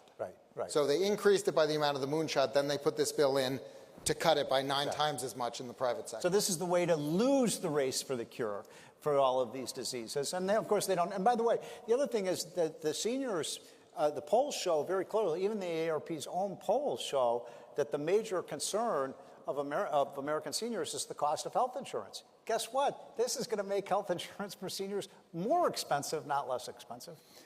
Okay, so we have jumped right into this bill that passed really right before the election. People didn't even realize what was in it. It wasn't read. And what our two panelists here are talking about are a level of price controls which will lead to drug rationing that they know all about in Canada, know all about in England, and yet here in this country, thankfully, we don't, and we're now on the slippery slope. So Phil, do you want to just very briefly just describe, without getting overly wonky, what are these price controls that they slipped into this mega spending bill?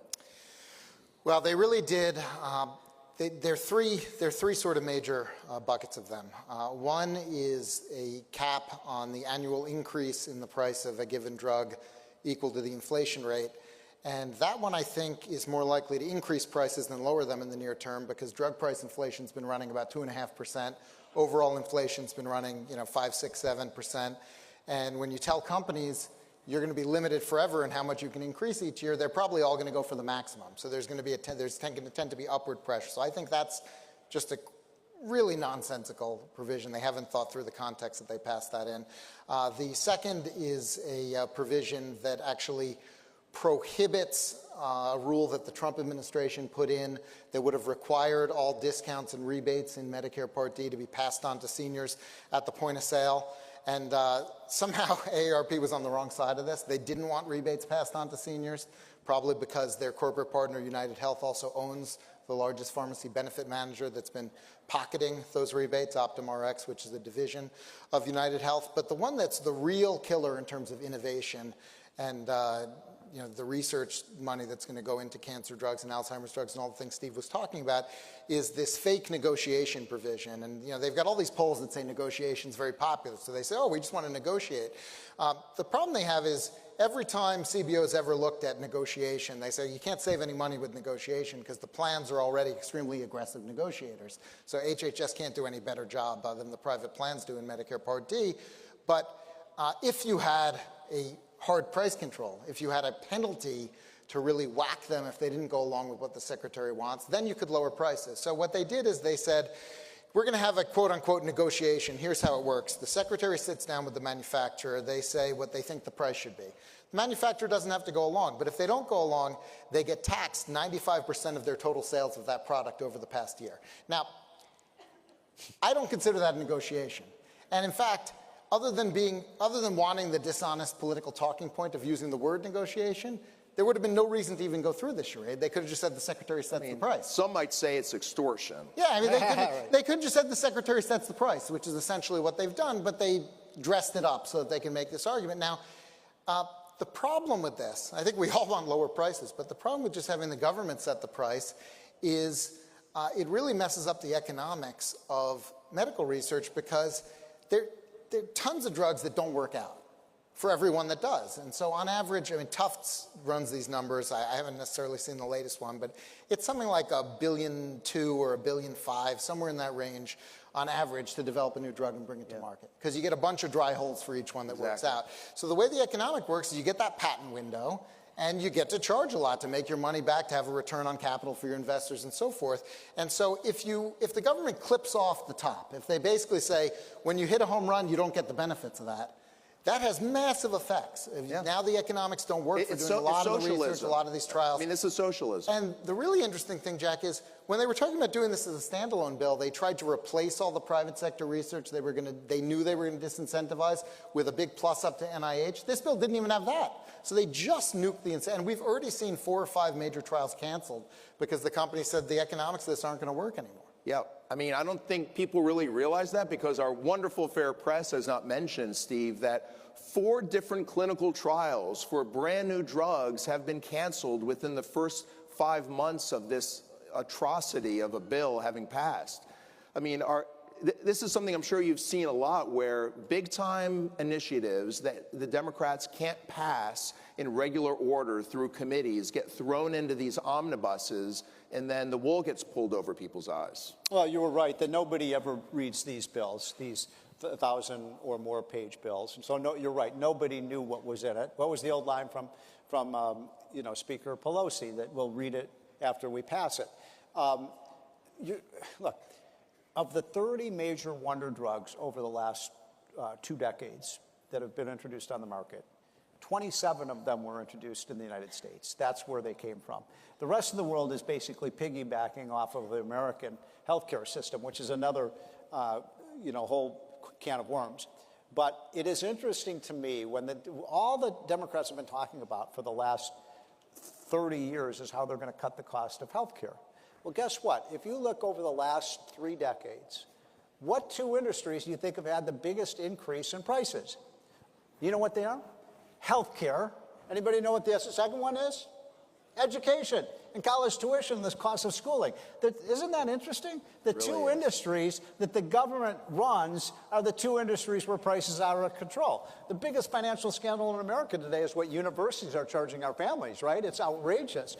And so why would we think that the government's going to be able to control these costs? They're not. They can't control the cost because and by the way, just since you got me going on this, never again should we ever allow the government to shut down our businesses and our schools and our churches. This was the most outrageous thing that ever happened in our country. Phil did a lot of the research on this.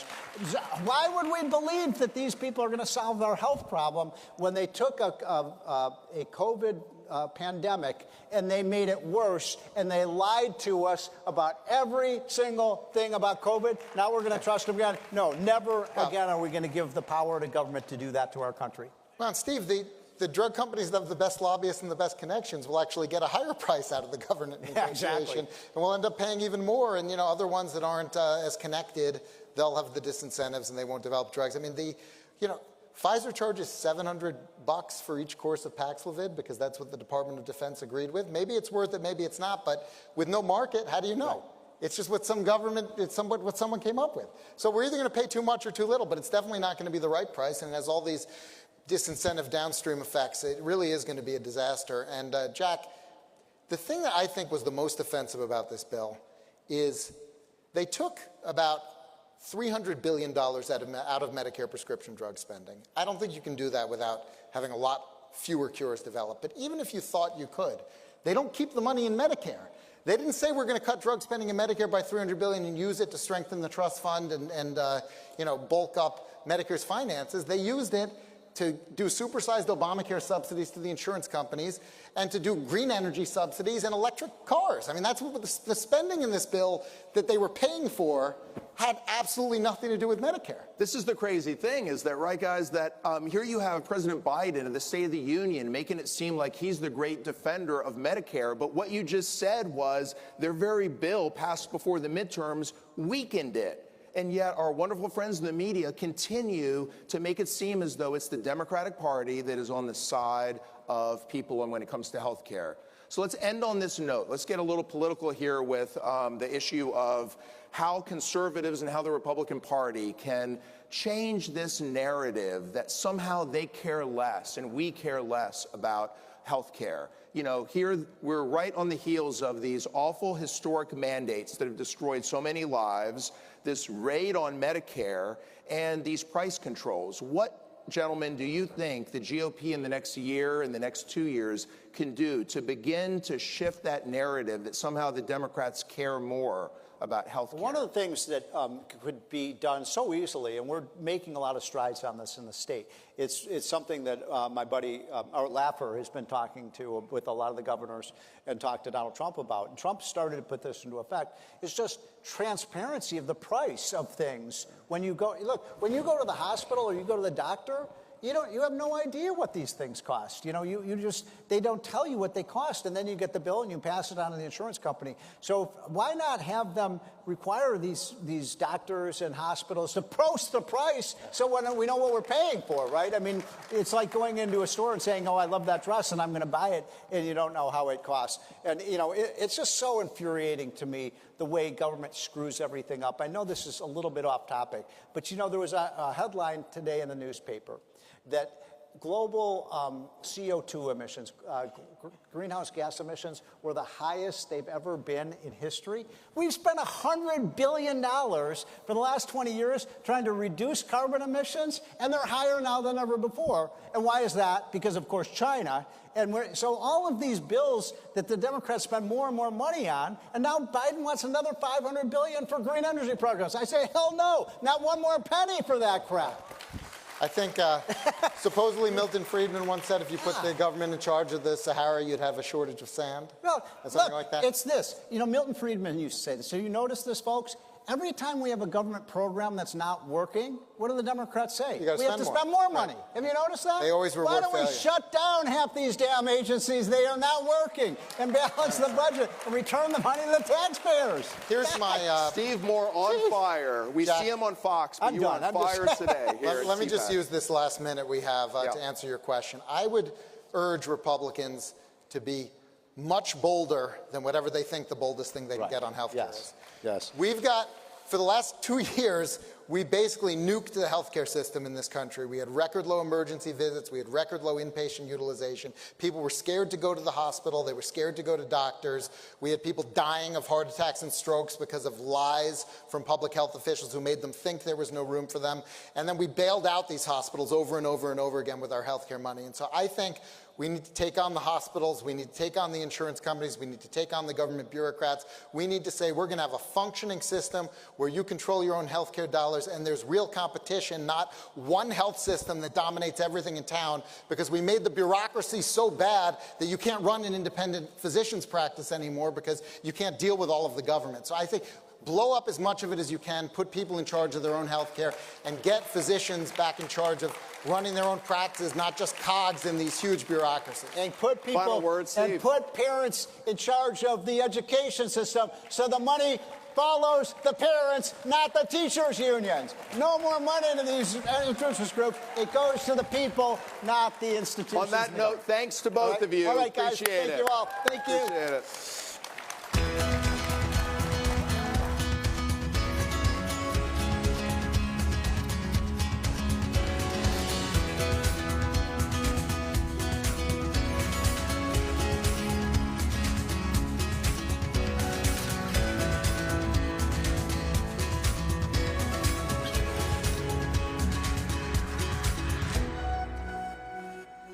Everyone is talking about Newsmax. Newsmax is doing it. Hello, I'm Mike Lindell, and my employees and I want to thank you for your continued support by bringing you the biggest bath sale ever. Get my 6-piece towel sets for the lowest price ever, only $39.96. His and her bathrobes, 50% off.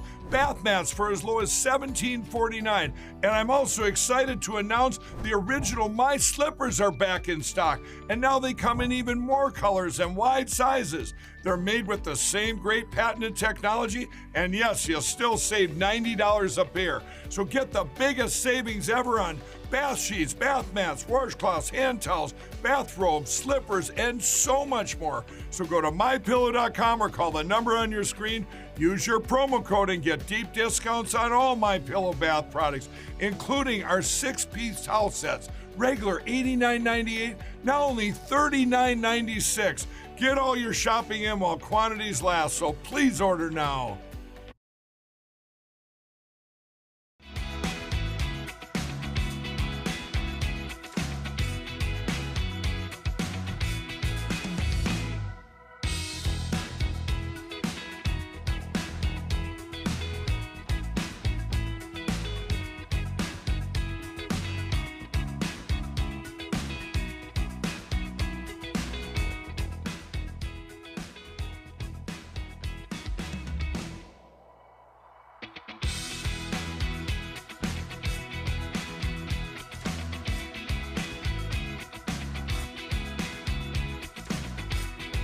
Ladies and gentlemen, this is Ruddy to the Rescue.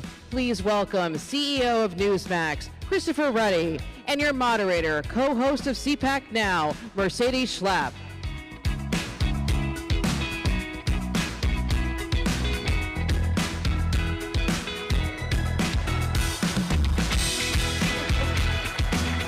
Okay, well, you can't be getting tired yet. We still have, I don't know, like 2 more days to go, right? Okay, well, let's join in this conversation. I've got with me Chris Ruddy, who runs Newsmax. I'm sure a lot of you watch Newsmax, right? And I got to tell you, Chris, I mean, Newsmax is one of the fastest growing cable stations, and you have about 25 million viewers, according to Nielsen. According to Nielsen, but people may remember, Newsmax started as a website in 1998. Right. I had been a journalist covering the Clintons nationally at the New York Post, the Pittsburgh Tribune Review, saw the power of the internet, saw the power of the Drudge Report. Remember that success in the 90s? So I started Newsmax, and we had tremendous growth over the years. And then about 2014 to 16, we decided to launch a cable and streaming news channel called Newsmax. And I'm glad to report we're the 4th highest rated cable news channel in the United States now. About 25 million people watch us regularly, and that's just in the cable world. People forget 45 million homes have disconnected from cable. They don't watch Fox or CNN anymore. They can't. They don't get it. And they're on these devices like Samsung and Pluto and Xumo. So we're, for the moment, on both. Eventually, we're going to have 2 channels, Newsmax 1 and Newsmax 2. But it's been a very exciting, and it's really not our brilliance. It's the fact the American people want more choices in news. Right. Well, you're talking about more choices in news, but we've run it.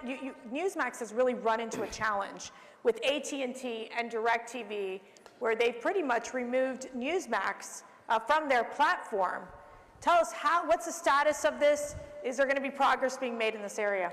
Well, I hope so. You know, it was a little bit of shock to us because we've been around for over 5 years now. We're on every major cable system.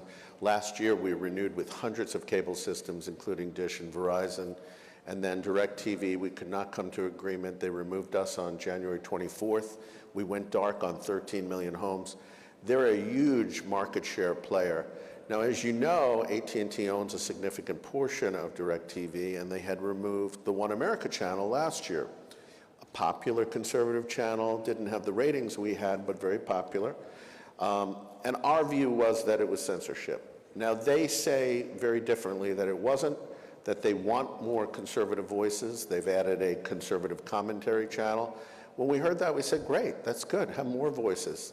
The nice thing is, about 2 weeks ago, they announced that they would consider bringing Newsmax back on, and they are working, I think, to that end. We're hopeful that we can come to some agreement. It's not for sure, but I think both parties would like to do it, and I think it would be a great testament to them and the diversity of voices that they're having. That's right.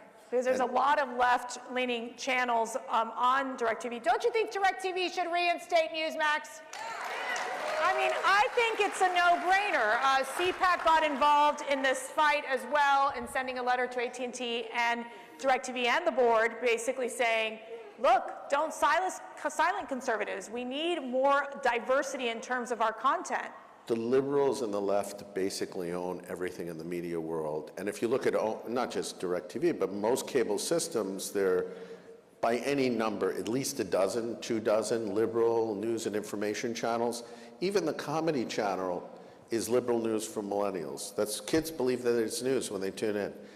And now they're down to just Fox News as a news channel. And Fox, in my mind, has been good, but we can't rely. Why should the left have so many news choices, but conservatives only have one? Yeah. And Fox, let's admit it, is changing. And it's good to have more voices. And I think Newsmax plays a very critical role in offering those. I think it's healthy, and people should have more options. This is what American consumers deserve.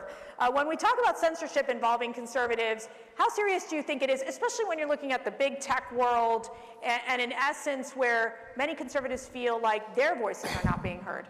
We are in a 1 minute to midnight situation in this country where voices and conservative voices are being closed down. I saw it right after the 2020 election. Big tech, people don't realize how incredibly powerful big tech has become. It has become so powerful because of a law Congress passed in '96 when the internet was very small, the Communications Decency Act, and it had a rule called Section 230. And basically, it gives social media and these big companies like Google the ability to mint money because those companies are excluded from lawsuits. You're not excluded from lawsuits. I'm not. None of you are. But imagine you had a company where you could basically do anything and be immune from lawsuits. It gave them the ability to make tremendous profits. These companies are now among they're bigger than most countries in terms of GDP. When they're compared to GDP. They're so powerful now, I feel they have a lock grip in Washington. It's very hard to have any controls against them. And we saw systematically how they closed down conservatives on issues relating to the 2020 election, COVID. Climate change, transgender issues. Now, Newsmax's view is we want to have both sides. They don't even want to have a discussion on these issues at big tech. I'll give you an example. In 2021, we had a story, an interview with Rand Paul, and Rand Paul said, I'm a medical doctor. I don't believe that masks are effective in combating COVID. The scientific evidence actually supports his view that there's limited effectiveness. YouTube banned us for 7 days, and they said they would permanently ban us if we ever did one more mistake like that. He's a medical doctor, he's a U.S. senator, and he had an opinion that had some scientific evidence. Right. Why? They're supposed to be a neutral platform, not a publisher. They act like a publisher. They should be treated like a publisher. 230 should be eliminated. I hope the Supreme Court... Yes. There's no reform to 230. It can't be reformed because they will always find an excuse to break the rules with it. They created a special class of speech that never existed. It's not constitutional. I hope the High Court in these recent cases throws it out. Well, let me ask you this. There's something called the Global Disinformation Index and NewsGuard that I've learned about, that they're supposedly independent and neutral. Last time I checked, they seem incredibly liberal, and I really want Chris to explain what they are, because it's scary, and I really think conservatives should be concerned. Well, a lot of this starts out of the fact-checking movement. All of these liberal groups started creating fact-checkers, and all the conservative facts are wrong, and all the liberal facts are right. That's kind of interesting. So we've seen that. And so then they decided, you know what, why don't we create these independent monitoring agencies, will rate sites. All the liberal sites like CNN and New York Times get great scores no matter what they do. Think about what CNN did, all the problems and the scandals, the Cuomos, the Russian collusion, and they're among the most highest rated by NewsGuard. Well, who owns NewsGuard? He's a guy named Stephen Brill. He's been in the media business, longtime Democratic donor. We find out a number of the people work there, former Democratic operatives. They're rating conservative sites like Newsmax and Washington Times, PragerU. We all get low ratings. Okay, that's their opinion. But these big ad agencies, giant agencies, are now using them to block conservatives from getting advertising revenue. GDI did the same thing. And we're also finding out now that the State Department, the Defense Department, we're funding these groups. You are funding these liberal rating groups. And what they're trying to do is demonetize conservative media. And it's a threat to our constitutional freedoms. And in fact, we have a story on Newsmax today that Jimmy Petronas, the head of the CFO of Florida, is saying you can't use ESG in the state of Florida to close down conservative media. Well, it looks like Congress should look into this as well. And quite frankly, Schlatt, we might think about a media monitoring rating system at CPAC. I'm kind of liking this idea. But let me ask you, Chris, you know, obviously the left-wing media, they are salivating over this Dominion voting system lawsuit against Fox and also against Newsmax. I mean, what's the deal here? It's a sensitive subject, right? We're being sued for $1.6 billion. I don't know where they came up with that number. And Fox is being sued for that amount. And if you look at the facts of the case, even all of these salacious emails and texts that came out of the Fox suit, you may have heard about it. What it showed was that Fox was a news organization, a big news organization where on a controversial news subject, there were disagreements among the staff about how they should cover it, the ways they should cover it. Rupert Murdoch is the controlling shareholder. He apparently disagreed with some of the views. But you know what? He didn't tell, like he's supposed to in journalism. He allowed his host to have an opinion, even if it might have been different from his. So actually, you know, I know a lot of people like to criticize Fox these days, but I think that what these texts showed to me was there was a dynamic in there. Fox can show you, just like Newsmax, that, so what we're being sued for is that we reported what President Trump, Rudy Giuliani, and the campaign officials were alleging about that election. We didn't say that they were doing this. We didn't say that anybody committed a crime or broke any law. We were reporting what officials and their surrogates were saying. And the position of Dominion and the liberal media is that Newsmax should never even have covered those people, or if we did, we should have immediately said what they were saying was a lie. And why, when they did the Russian collusion story, where they made countless allegations against President Trump, nobody, and they were all found to be false, nobody said CNN and MSNBC. In fact, there's been no accountability for what they did. I think our statement of facts in this case are very strong. I think Fox's statement of account, if we were not in a Delaware court, small state, liberal Democratic state, the Biden family's close with everybody there. If we were in federal court, this thing would be on the way to being thrown out. And I think people should just wake up to the implications of this case for the First Amendment for every media, including liberals. Yep, no, that's right. And let me ask you this last question. You've known President Trump for a long time. Yes. We're going to go into this presidential election year next year.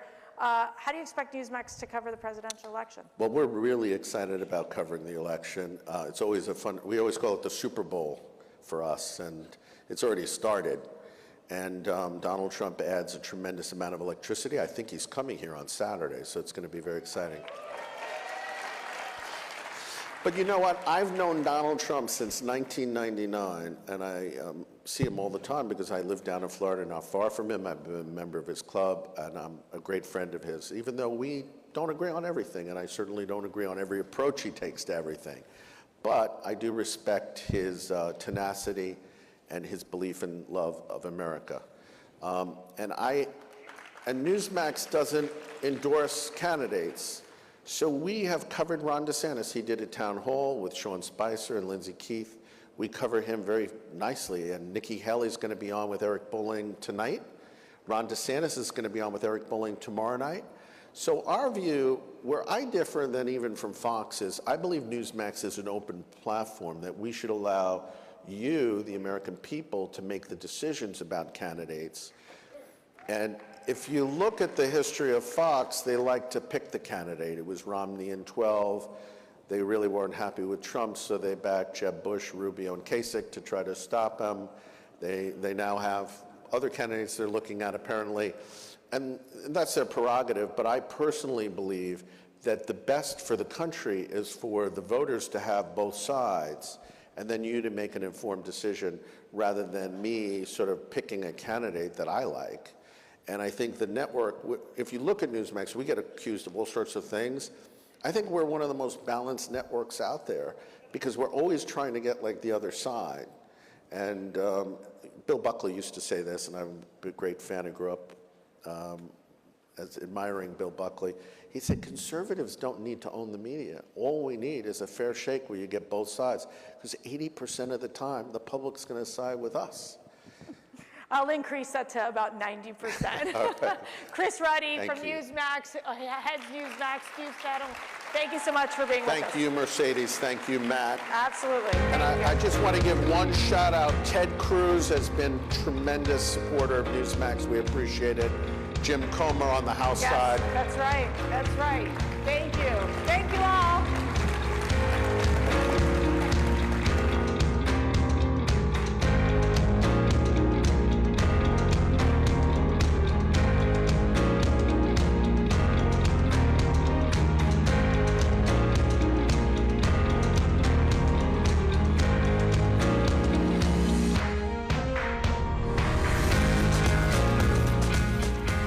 Ladies and gentlemen, let's talk 87,000 pink slips.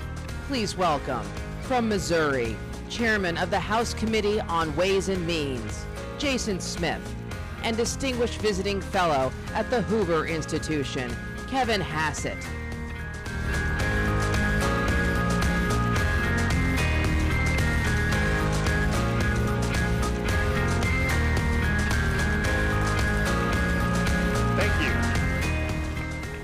Thank you. Well, this is the most exciting part of the day. We get to do taxes and economics at the same time.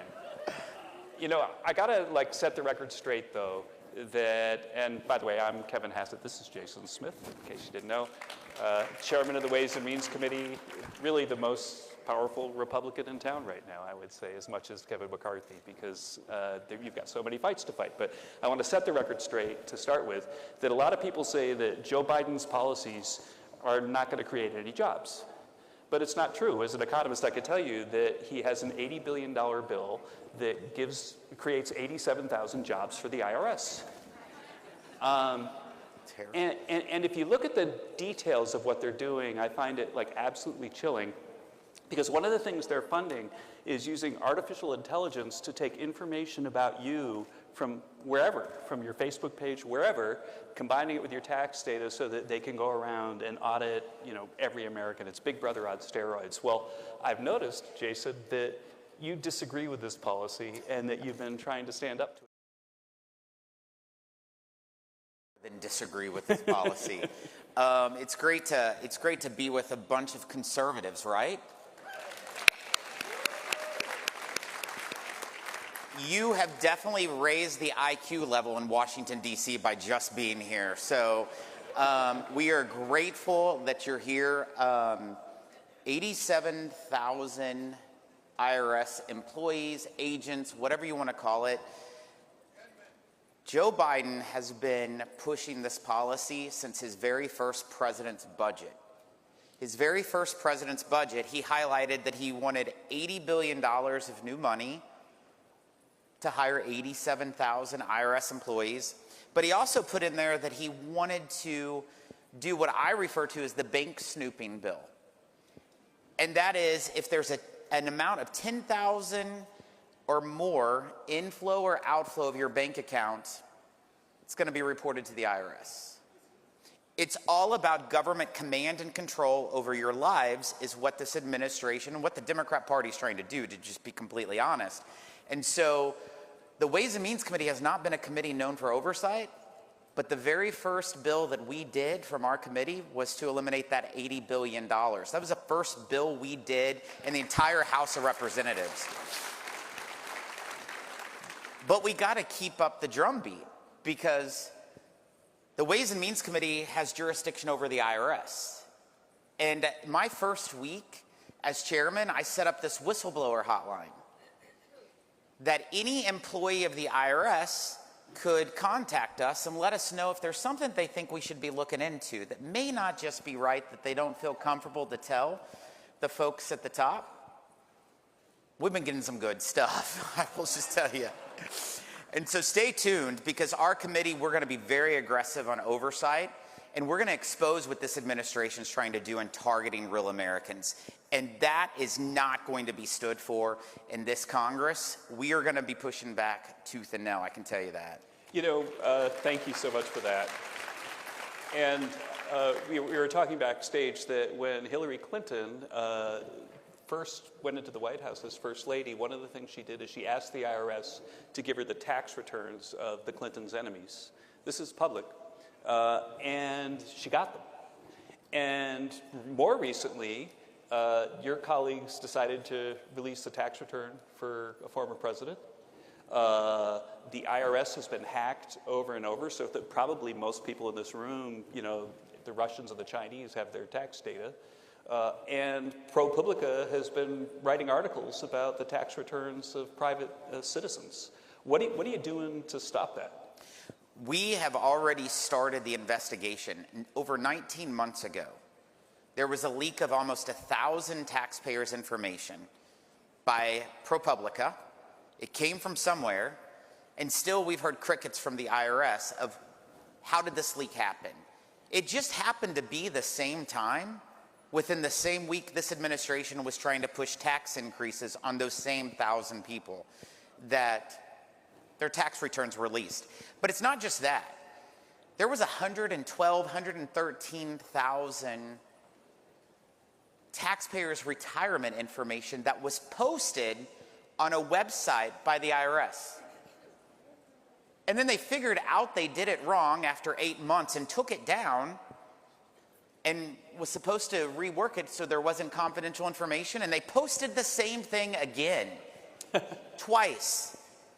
If you have that kind of disrespect for people's private tax information and retirement information, there's a problem at the IRS. And we've got to figure that out. That's right. And one of the problems that you could actually, if you go to the IRS website and look at it, one of the problems is that because they're trying to rake in as much cash as they can from everybody, they share information with foreign governments. And so in 2021, the IRS shared the tax information of Americans with foreign governments or other entities in the government 27 billion times. 27 billion times.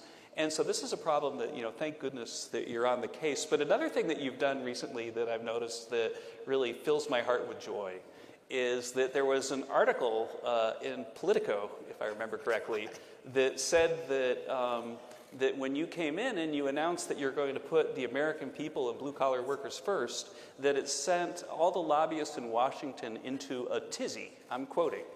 And so I think that you should put that on your tombstone. I hope it's a long ways off. But I'm so proud of you for putting lobbyists in a tizzy. Put K Street on a tizzy. Yeah, but how did you put them on a tizzy? And what does it mean that they're in a tizzy? You know, it's crazy that it's news that if a member of Congress or a chairman of a committee is going to prioritize the working class, small businesses and farmers as their top priorities when they're developing policies when it comes to tax, trade, and healthcare, why does that make these lobbyists in a tizzy? That tells you exactly how broken Washington, D.C. is. I mean, that is how broken it is. And the place that I represent is God's country. I know we all live in God's country, but Southeast Missouri, Cape Girardeau, home of Rush Limbaugh, you might have all heard of him. So we're very glad to have him from our great area. And I was raised the same way he was, you know, from a working class background, and that's who I represent. And we need to make sure our policies up here are reflected to deliver for working class families. So the one thing I want to say, though, is that I live in D.C., and I consider D.C. God's country, too. We D.C. residents are not the problem. I think we might disagree with you. I'm just saying, we D.C. residents are not the problem. It's the people you guys keep sending to us, like Joe Biden. That's the problem. But you were chairman of the Budget Committee. And you were chairman of the Budget Committee while the Democrats were being as irresponsible about the budget as any government in U.S. history. And I think people don't understand the scale of what Joe Biden and the Democrats have done before you guys came in. And I wonder if you could talk about like how they've increased spending, how they've increased the deficit, and so on. Just give us some of the numbers. Joe Biden, Nancy Pelosi, and Chuck Schumer did a very good job during the 2 years that they were one-party control of doing everything wrong. That's exactly what they were doing. Every policy that they made was the wrong policy for our country. In those 2 years, they added more than $10 trillion of new spending. That's not even counting the spending to fund government and keep the lights on. This was just on top of it. $10 trillion. And when you think about it from that perspective, and what did you get for it? You got the highest inflation in 41 years. Inflation's gone up 14.4% since Joe Biden's taken the oath of office. That means it's costing everyone in this room to pay more to put food on their table, clothes on their backs, or gasoline in their cars. And you know what they spent that money on? $780+ million was checks to federal prisoners and stimulus checks. $1,400 stimulus checks to Japanese citizens who live in Japan. They did luxury golf courses, beach bathrooms in South Carolina, moonshine walking trails. Those are the items that was spent in their projects. That is why you're paying more to put food on your table, clothes on your backs, and gasoline in the cars. I am so thankful that we fired Speaker Pelosi, because at least we got a dead stop here. I'll tell you, the last time Republicans were in the majority, we had this, I was the conference secretary, and I got this letter when we lost the majority from Speaker Pelosi, and she was kicking me out of my Capitol office as a member of leadership, because that's when the Democrats took control. You know what I did to that? I framed it, and I put that letter on my wall in my office. And I said, just as Nancy Pelosi kicked me out of my office, I'm going to kick her. She no longer has that office. So I am so thankful for this country and for the people that I represent, that we can actually have a chance. You know, one of the things that I love most about the Ways and Means Committee, and especially the group that you're leading, is that, you know, we're really good at carping about the awful things that they've been doing, but we're also really good of thinking about fixing things. And I look forward to a time not that far into the distant future where you're able to legislate and you're going to have a president who's going to sign what you're doing. And rather than just talk about all the depressing facts, which are, you know, probably going to still be depressing over the next year or two, I wonder if you could talk about your plan to fix all this. So what is it that would be a top priority for you, you know, when you're running the Ways and Means Committee with a friendly president and so on? You know, the very first committee hearing that I did as chairman of the Ways and Means Committee was not in Washington, D.C. I did it in Petersburg, West Virginia. How about that, right? Hello, Petersburg. You know, we need to make sure that the policies that we developed aren't the policies developed by the lobbyists and the well-connected. It needs to be by real Americans. And so that's why I went to a lumber yard in Petersburg, West Virginia, and I heard from real small business owners, coal miners, and mothers who was telling us of the issues that they're facing in this economy and how we should create those solutions. My next committee meeting is in Oklahoma City Tuesday morning. It's called the State of America's Economy in the Heartland. The best solutions are not in Washington. The best solution amongst the entire American public. And so that is the policies we're developing to deliver for working class families, small businesses, and farmers. And that is exactly what will make our country even stronger. We are the backbone of the economy is the hard-working, everyday American. And so the policies that we're going to do in tax policy is going to be crafted from going to Petersburg, to Oklahoma City, and then other places. And they will be policies that I know that will help bring back our strategic supply chains. We should not be dependent on China for our pharmaceuticals, or for our food security, or for our energy security, critical minerals. And we need to use tax and trade policies to make sure that if we cannot produce those items in our country, it needs to be in countries that are our friends, and China's not our friend. And we should know that, seeing a balloon flying over my congressional district. That's not something that we need to be And so making sure that we're using economic policies, tax policies, trade, and then address healthcare. Access to healthcare is extremely important. In my congressional district, you can go 2 hours before you find a physician or even a hospital. The lifespan of folks that live in rural areas is much less than those that live in urban areas. It's because they die of the basic necessities that a lot of folks just don't have. We want affordability of healthcare, but we want access as well. And you should not be punished because of the zip code you live in. We should all have the same opportunity, and that is what I'm going to be fighting for as a Ways and Means Chairman. You know, one last question so there's so much to talk about in terms of the failure of the Biden administration on economics. They call inflation the cruelest tax, but their taxes are pretty cruel too. You know, I wonder what you think if you know, I as an economist could think of lots of different things to talk about, but most of them are totally uninteresting to voters. I wonder what you think the main theme, economic theme of the next election cycle is going to be, given the failures of the Biden administration. Well, I think the theme of the next presidential election is going to be based on how the economy that they have presented, as you all know. And it doesn't look that great of where the economy's going. And so I think that is what's going to dictate the theme. But let me tell you, we have a pretty good record of what we need to do to turn this country and this economy around. And the policies that President Trump did from 2016 to 20 in reducing government regulations, like 22-1 at one point, and then passing the 2017 Tax Cut and Jobs Act, that unleashed the economy to the lowest unemployment in a generation. It led to the highest increase in paychecks in a generation. Those are the policies that work. Those are the policies that win.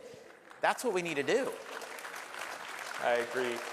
Well, you know, Mr. Chairman, thank you so much for your time and for coming to CPAC, and you've given us so much hope for the future. Now we've got a lot of work to do to make sure that we can give you the authority you need to fix all this stuff. We'll do it. So thank you so much. Thank you, sir.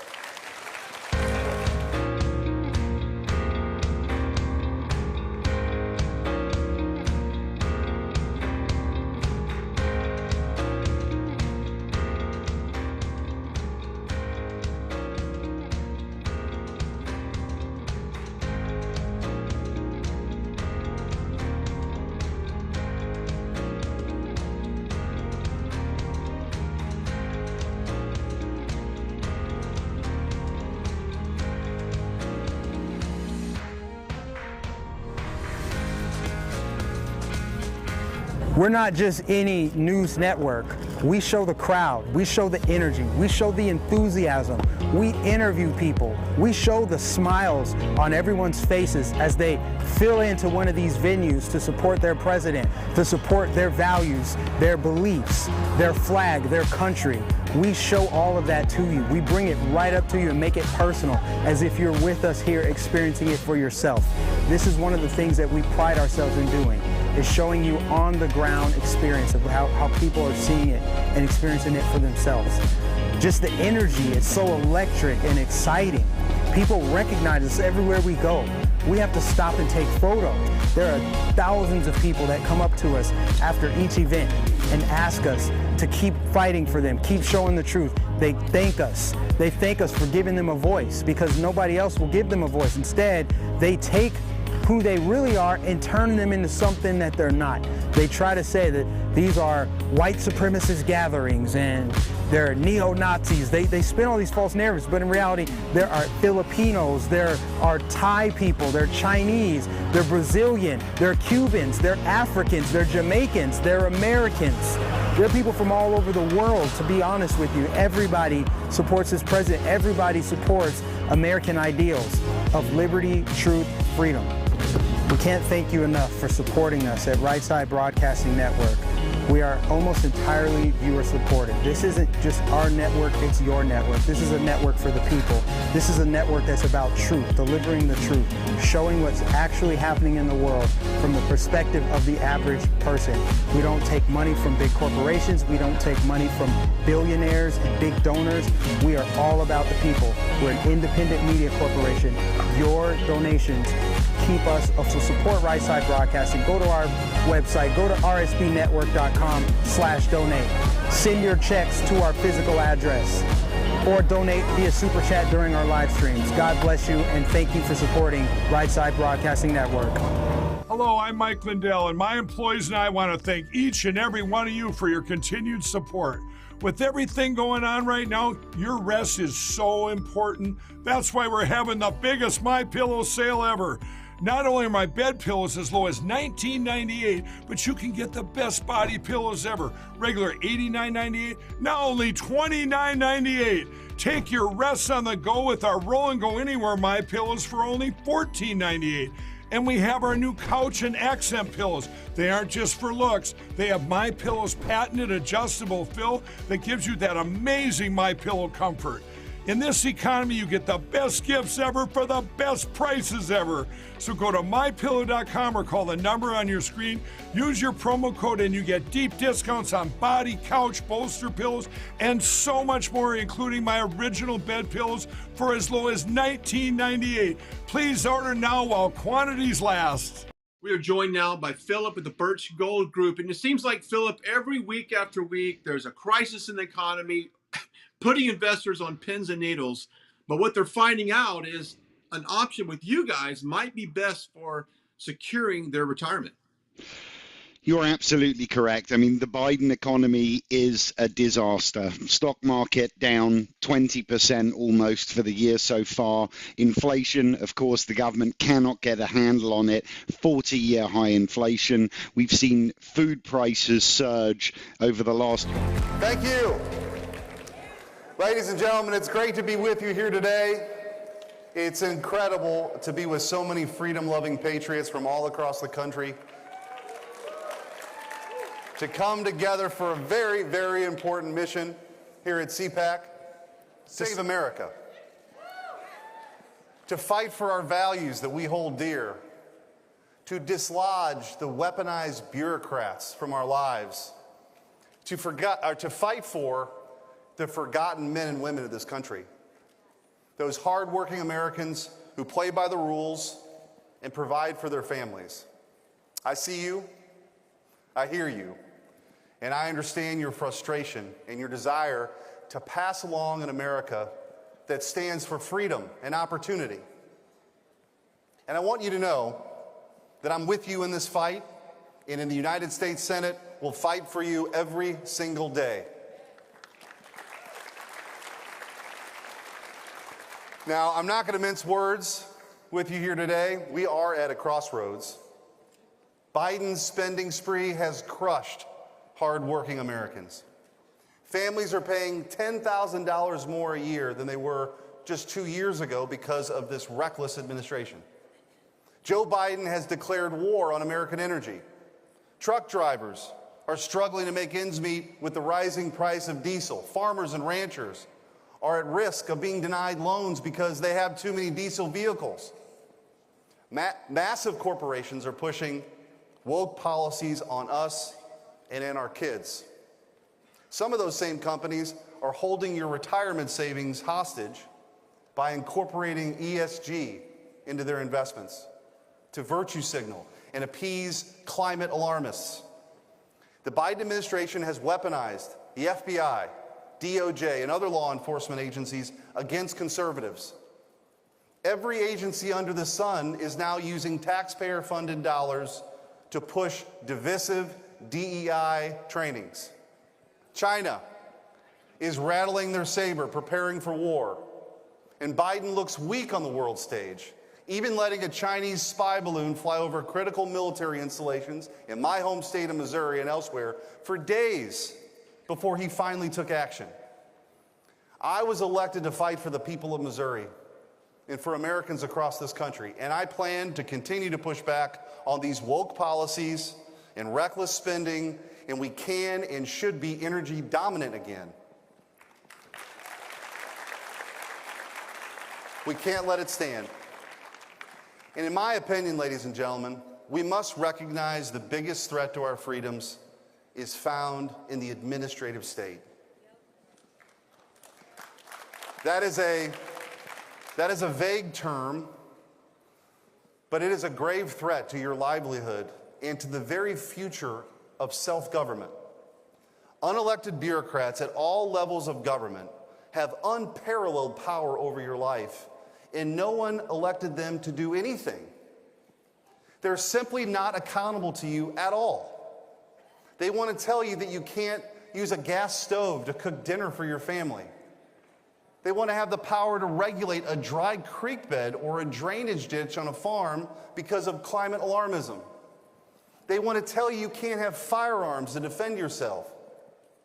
They want to coordinate with social media companies to censor your speech because it doesn't fit the quote narrative or the quote unquote science. And that, ladies and gentlemen, should scare the hell out of everybody in this room. When I served as Missouri's Attorney General before I had this job, I never shied away from the fight. I filed a landmark lawsuit that I'm sure some of you have heard of, Missouri versus Biden.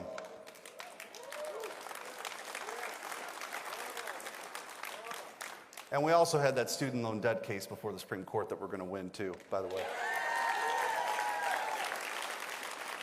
We sued the Biden administration and the FBI and HHS and other alphabet agencies for colluding with social media giants to censor freedom of speech on their platforms.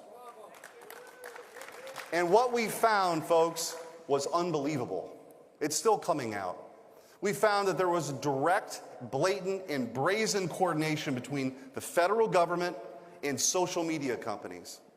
On one occasion, a senior Facebook official got dressed down from HHS and then pledged to censor speech on COVID-19 more stringently. Government agencies had special portals to quickly report posts they disagreed with. Prominent conservatives like Tucker Carlson and President Trump were in their crosshairs. We deposed Anthony Fauci and demanded answers for the lives and livelihoods that he ruined.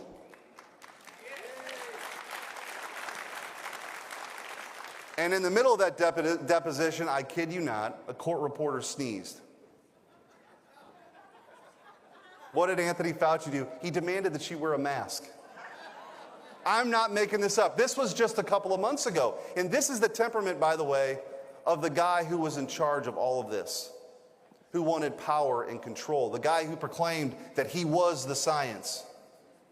And when he was privately messaged in an email we confronted him with by a colleague in early 2020 about whether she should wear a mask on a plane or not, he said they were ineffective.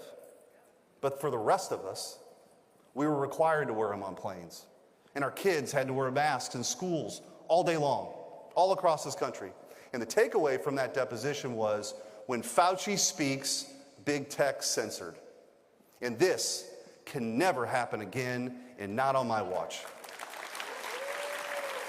We will never let them forget what they did to us and did to this great country. We also deposed FBI agent Elvis Chan. He told us that the FBI had monthly, then weekly meetings with social media companies in the run-up to the 2020 election to warn them about Russian hack and leak operations, and one of them could be the Hunter Biden laptop. They were priming the social media companies to be ready to censor when the story inevitably came out. The FBI had the laptop. They knew it was real and authentic, and yet they held these meetings anyways.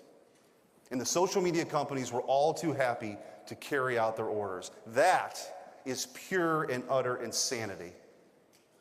Further, if they can ban, by the way, the President of the United States, President Trump, imagine what they can do to you.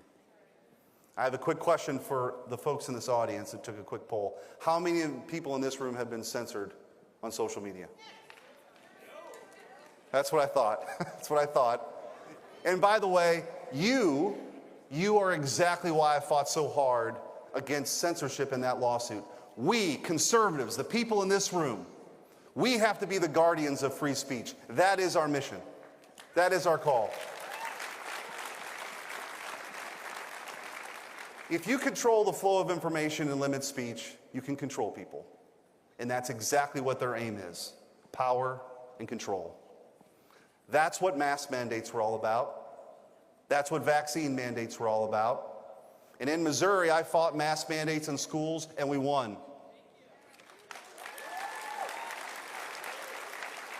I was the first Attorney General in the country to file a lawsuit against OSHA's unlawful vaccine mandate. We took it to the Supreme Court and we won.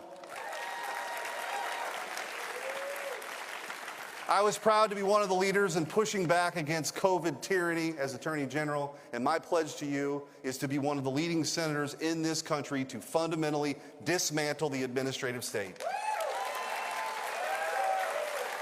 We're going to pry power and control away from elected bureaucrats and return it to we, the people. You and you alone should have the freedom to decide what's best for you and your family, not an unelected bureaucrat who works for an agency you've never heard of. And I'll be honest here, I'm the new guy in the Senate.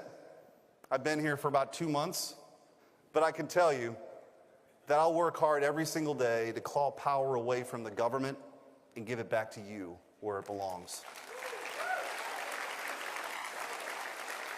We can either roll over and let Biden weaponize federal agencies, woke corporations, and big tech companies dictate what we say and what we do, or we can stand up and we can fight back for the freedoms that so many have shed blood for.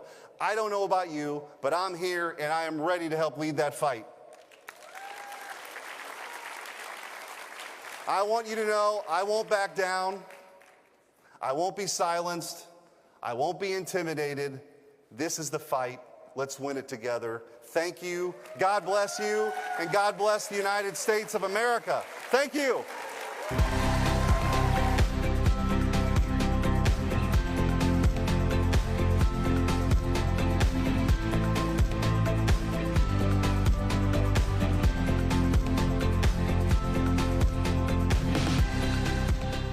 Ladies and gentlemen, please welcome host of Candace Owens, Candace Owens.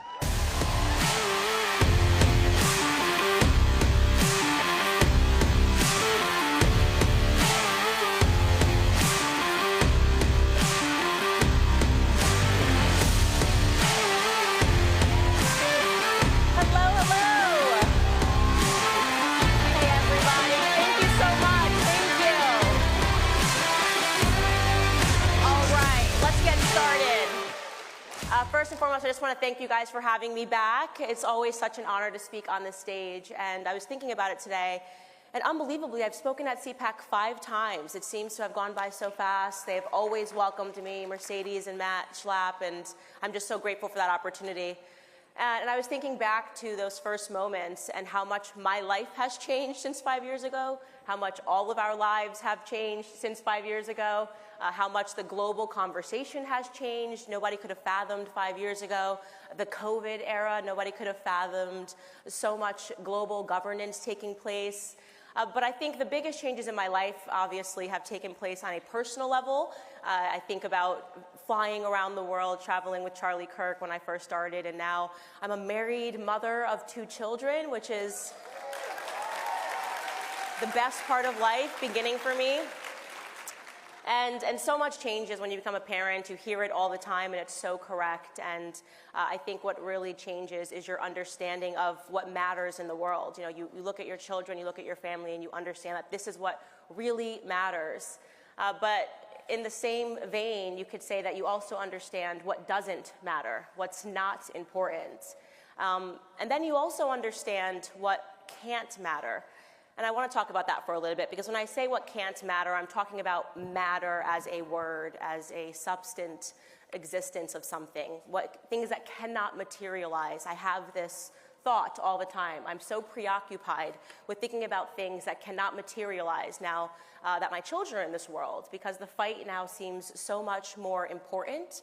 The battles now, we are deciding upon the future for our children, for my children, and I've never been more committed.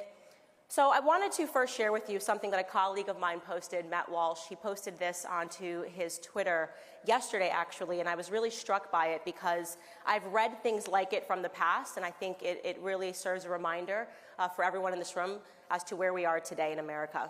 This is the passage. It was written during the Civil War, and this is a letter to a loved one from a soldier, an infantryman in Pennsylvania. He writes, Under the dark shade of a towering oak near the Dunker Church lay the lifeless form of a drummer boy, apparently not more than 17 years of age, flaxen hair and eyes of blue, and form of delicate mold. As I approached him, I stooped down, and as I did so, I perceived a bloody mark upon his forehead. It showed where the leaden messenger of death had produced the wound that caused his death. His lips were compressed, his eyes half open. A bright smile played upon his countenance. By his side lay his tenor drum, never to be tapped again. So again, to provide that context, this was written as just a letter to a loved one from an 18-year-old soldier. And why Matt was struck by this passage and why I have been similarly stricken by passages like it, reading these letters that just soldiers, 18-year-old, 17-year-old boys were writing back home, is how poetic and how beautiful it is. This is not written by somebody with a formal education. It's written by an 18-year-old just saying, this is what I'm seeing on the battlefield. And yet it reads like haunting poetry. And it begs the question, what on earth has happened where once upon a time in America, you had people with no formal education that were able to produce words and content like this. And now we are suddenly in a society where there's so much formal education. And do you think the average 18-year-old could describe what they're seeing in that way? This is not a stunning example. This is not a person that was exceptional. This was your average 18-year-old during the Civil War. So what's happened in American society today? We've given out so many degrees. We actually, as a fact, have never given out more degrees. And yet, from an IQ perspective, we have never produced students that are this dumb. That doesn't make sense. I'm serious. I'm talking about their standardized tests. Children are getting dumber and dumber and dumber, and you have to ask yourself why or how that is. Also, the emergence at the university level of what Thomas Sowell refers to as soft subjects, right? People that are receiving all of these degrees, but getting them in bizarre subjects like gender studies. What is that? What do you do for 4 years when you major in gender studies? What do you do when you graduate with a degree in gender studies? Here, I'll ask you guys a question. Have you ever, at any moment in your entire life, I want you to think of every single moment in your life, have you ever, in a time of trouble, or if you just had a basic question, have you ever said, man, I really need a gender studies major right now to sort through this? I'm going to guess the answer's no, because why would we need somebody with a degree in gender studies? There's nothing that that person can do to contribute to our society once they leave college and they have mounds and mounds of debt. And so you laugh at these bizarre subjects that you're seeing that are popping up, so many different bizarre ones just like that, and yet these kids leave with their degree and they are the most egotistical, conceited children that you've ever seen, certain that their degree means something until they're smacked in the face with the real world, until they realize that it's not just the people in this room that laugh at gender studies majors, it's everybody. Nobody needs you, right? And then that person that spent all of that money and has all this debt and now has met the real world and realizes that they're not needed becomes a very angry individual. And let me tell you something, there is no person that is more dangerous than an angry person that perceives their own intellect, that believes that the world owes them something.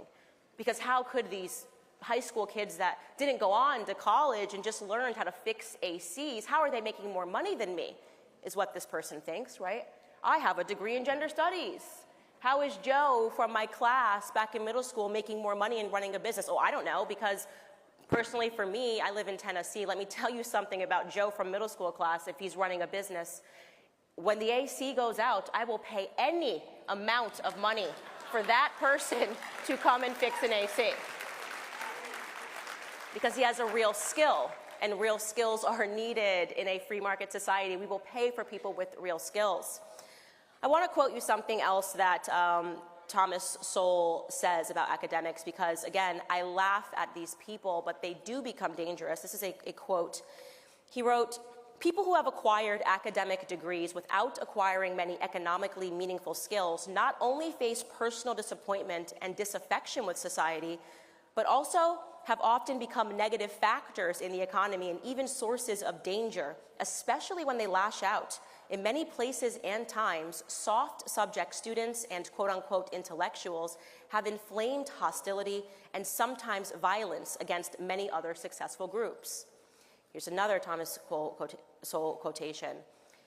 He wrote, "There is usually only a limited amount of damage that can be done by dull or stupid people. For creating a truly monumental disaster, you need people with high IQs, right? You need people in the academia. These people tend to go on and then become professors because that's all they can really do with these meaningless degrees.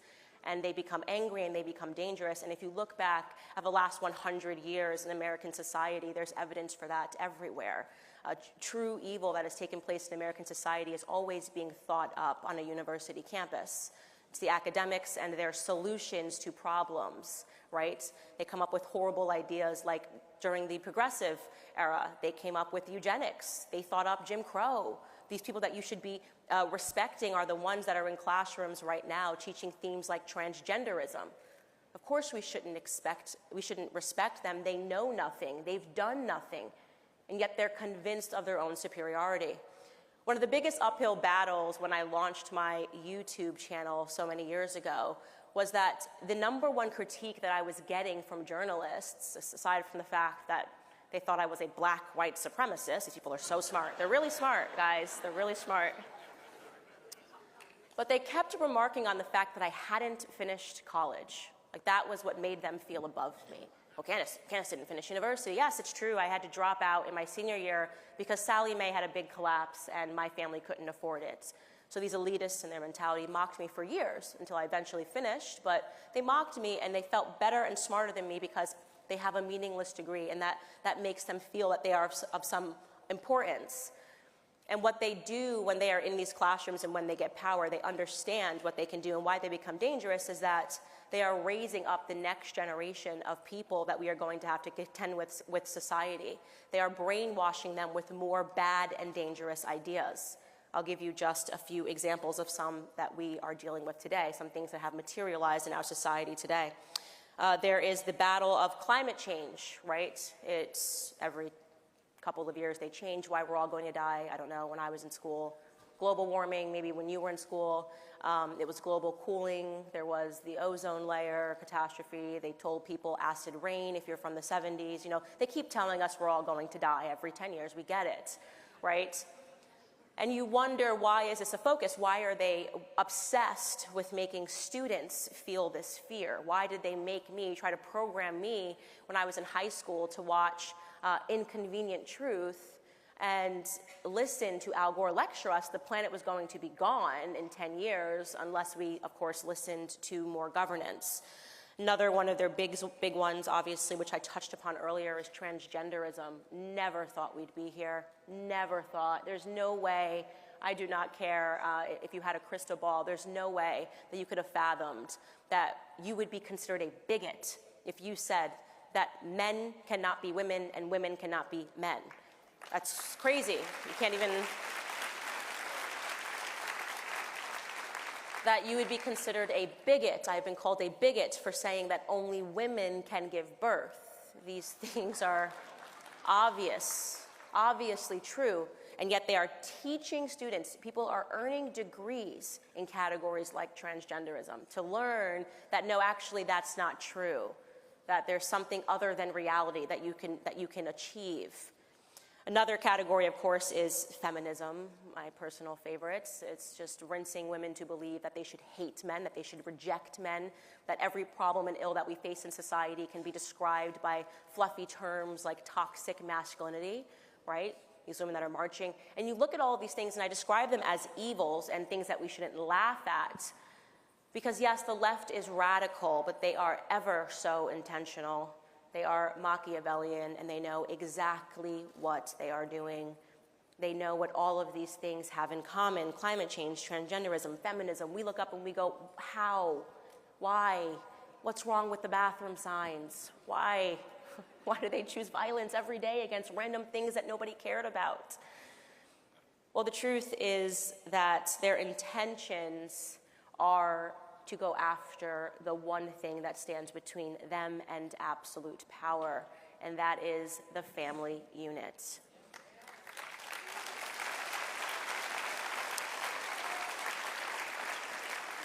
And so we revisit those topics, and I want you to remember this because it's so important. You will see it everywhere, an attack on the family unit. You revisit those categories and the things that they are raising up children to believe, and you see how it destroys families.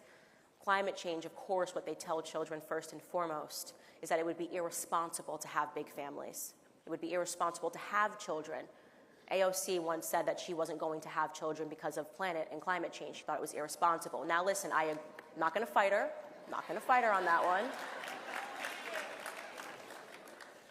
But think about that. Think about the fact that Prince Harry and Meghan Markle were awarded with an award, a climate change award, for agreeing to only have 2 children because it's better for the planet.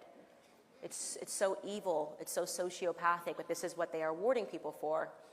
You revisit transgenderism, and what better way to annihilate families than to annihilate bodies? You won't be able to produce families. You have men that are mutilating their bodies so that they can't reproduce. You are having women that are mutilating their bodies so that they cannot reproduce. You are having people that are confused, people that are taking so much medication after they realize, of course, that mutilating your own body does not change your sex. It does not do that. It's just you mutilating your own body. These people become enslaved by Big Pharma. They take pills to try to make themselves happy, to deal with their own depression, but of course that is an attack ultimately on the family. And then you look at feminism and you look at how radical it's become and the hatred towards men, and you see the way that women speak of men, absolutely no respect the modern feminist has for man. And you see them confusing gender roles again, telling women that they need to be just like men. We need to go out in society. We need to climb the corporate ladder. Don't worry about your kids. The government will raise them. That's why we have the Department of Education, which, by the way, should be abolished.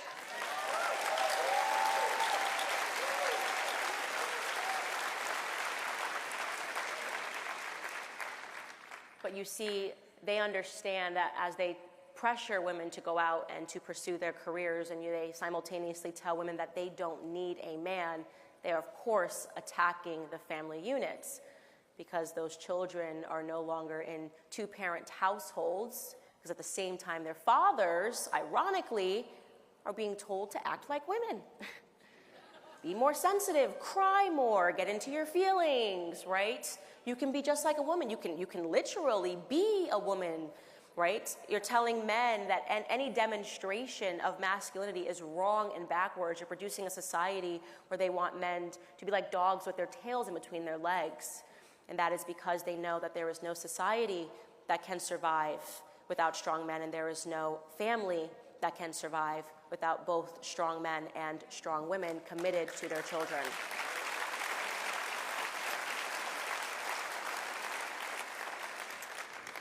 Family is what it's all about, and I think that has been my biggest understanding over these last 5 years, that it is the most important topic. My husband gave a speech recently where he talked about cultivating a positive and healthy interior life, right? And I think about that often. I think about my household, and I think that the best way to effectuate change is to make sure that you are cultivating a healthy interior life. You can control what happens in your household. We need more people committed to that. A friend of mine, Jack Posobiec, says, if you want to be a rebel, start a family. I'm going to add to that and say, don't just start a family, keep a family.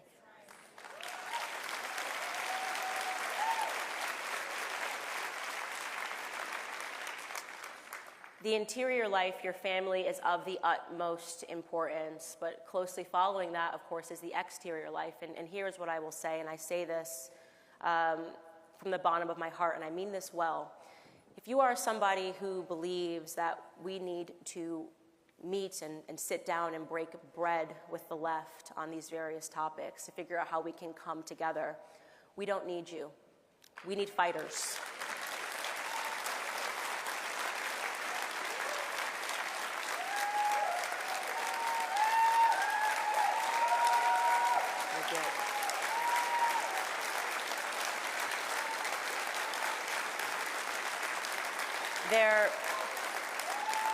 There is no middle ground on transgenderism. There is no middle ground on child grooming. There is no middle ground on coming up with fluffy terms for pedophilia.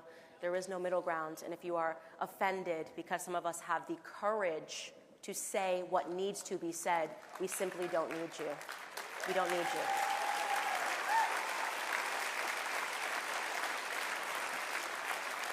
Ladies and gentlemen, I think I have made a career of fighting like hell. My promise to you always upon this stage and out in the world is that I will never stop fighting like hell, especially when it comes to family. Thank you so much. God bless you all.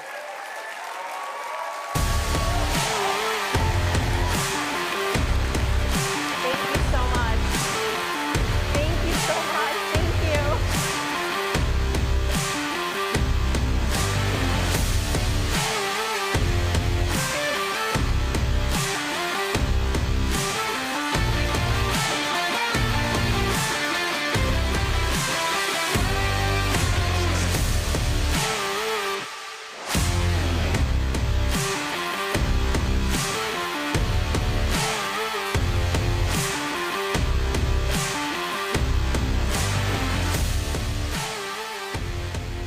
Ladies and gentlemen, this concludes Day 1, CPAC 2023, Protecting America Now. Please take a look around, gather all personal belongings, and exit this, the Potomac Ballroom. We hope you enjoyed today. See you tomorrow.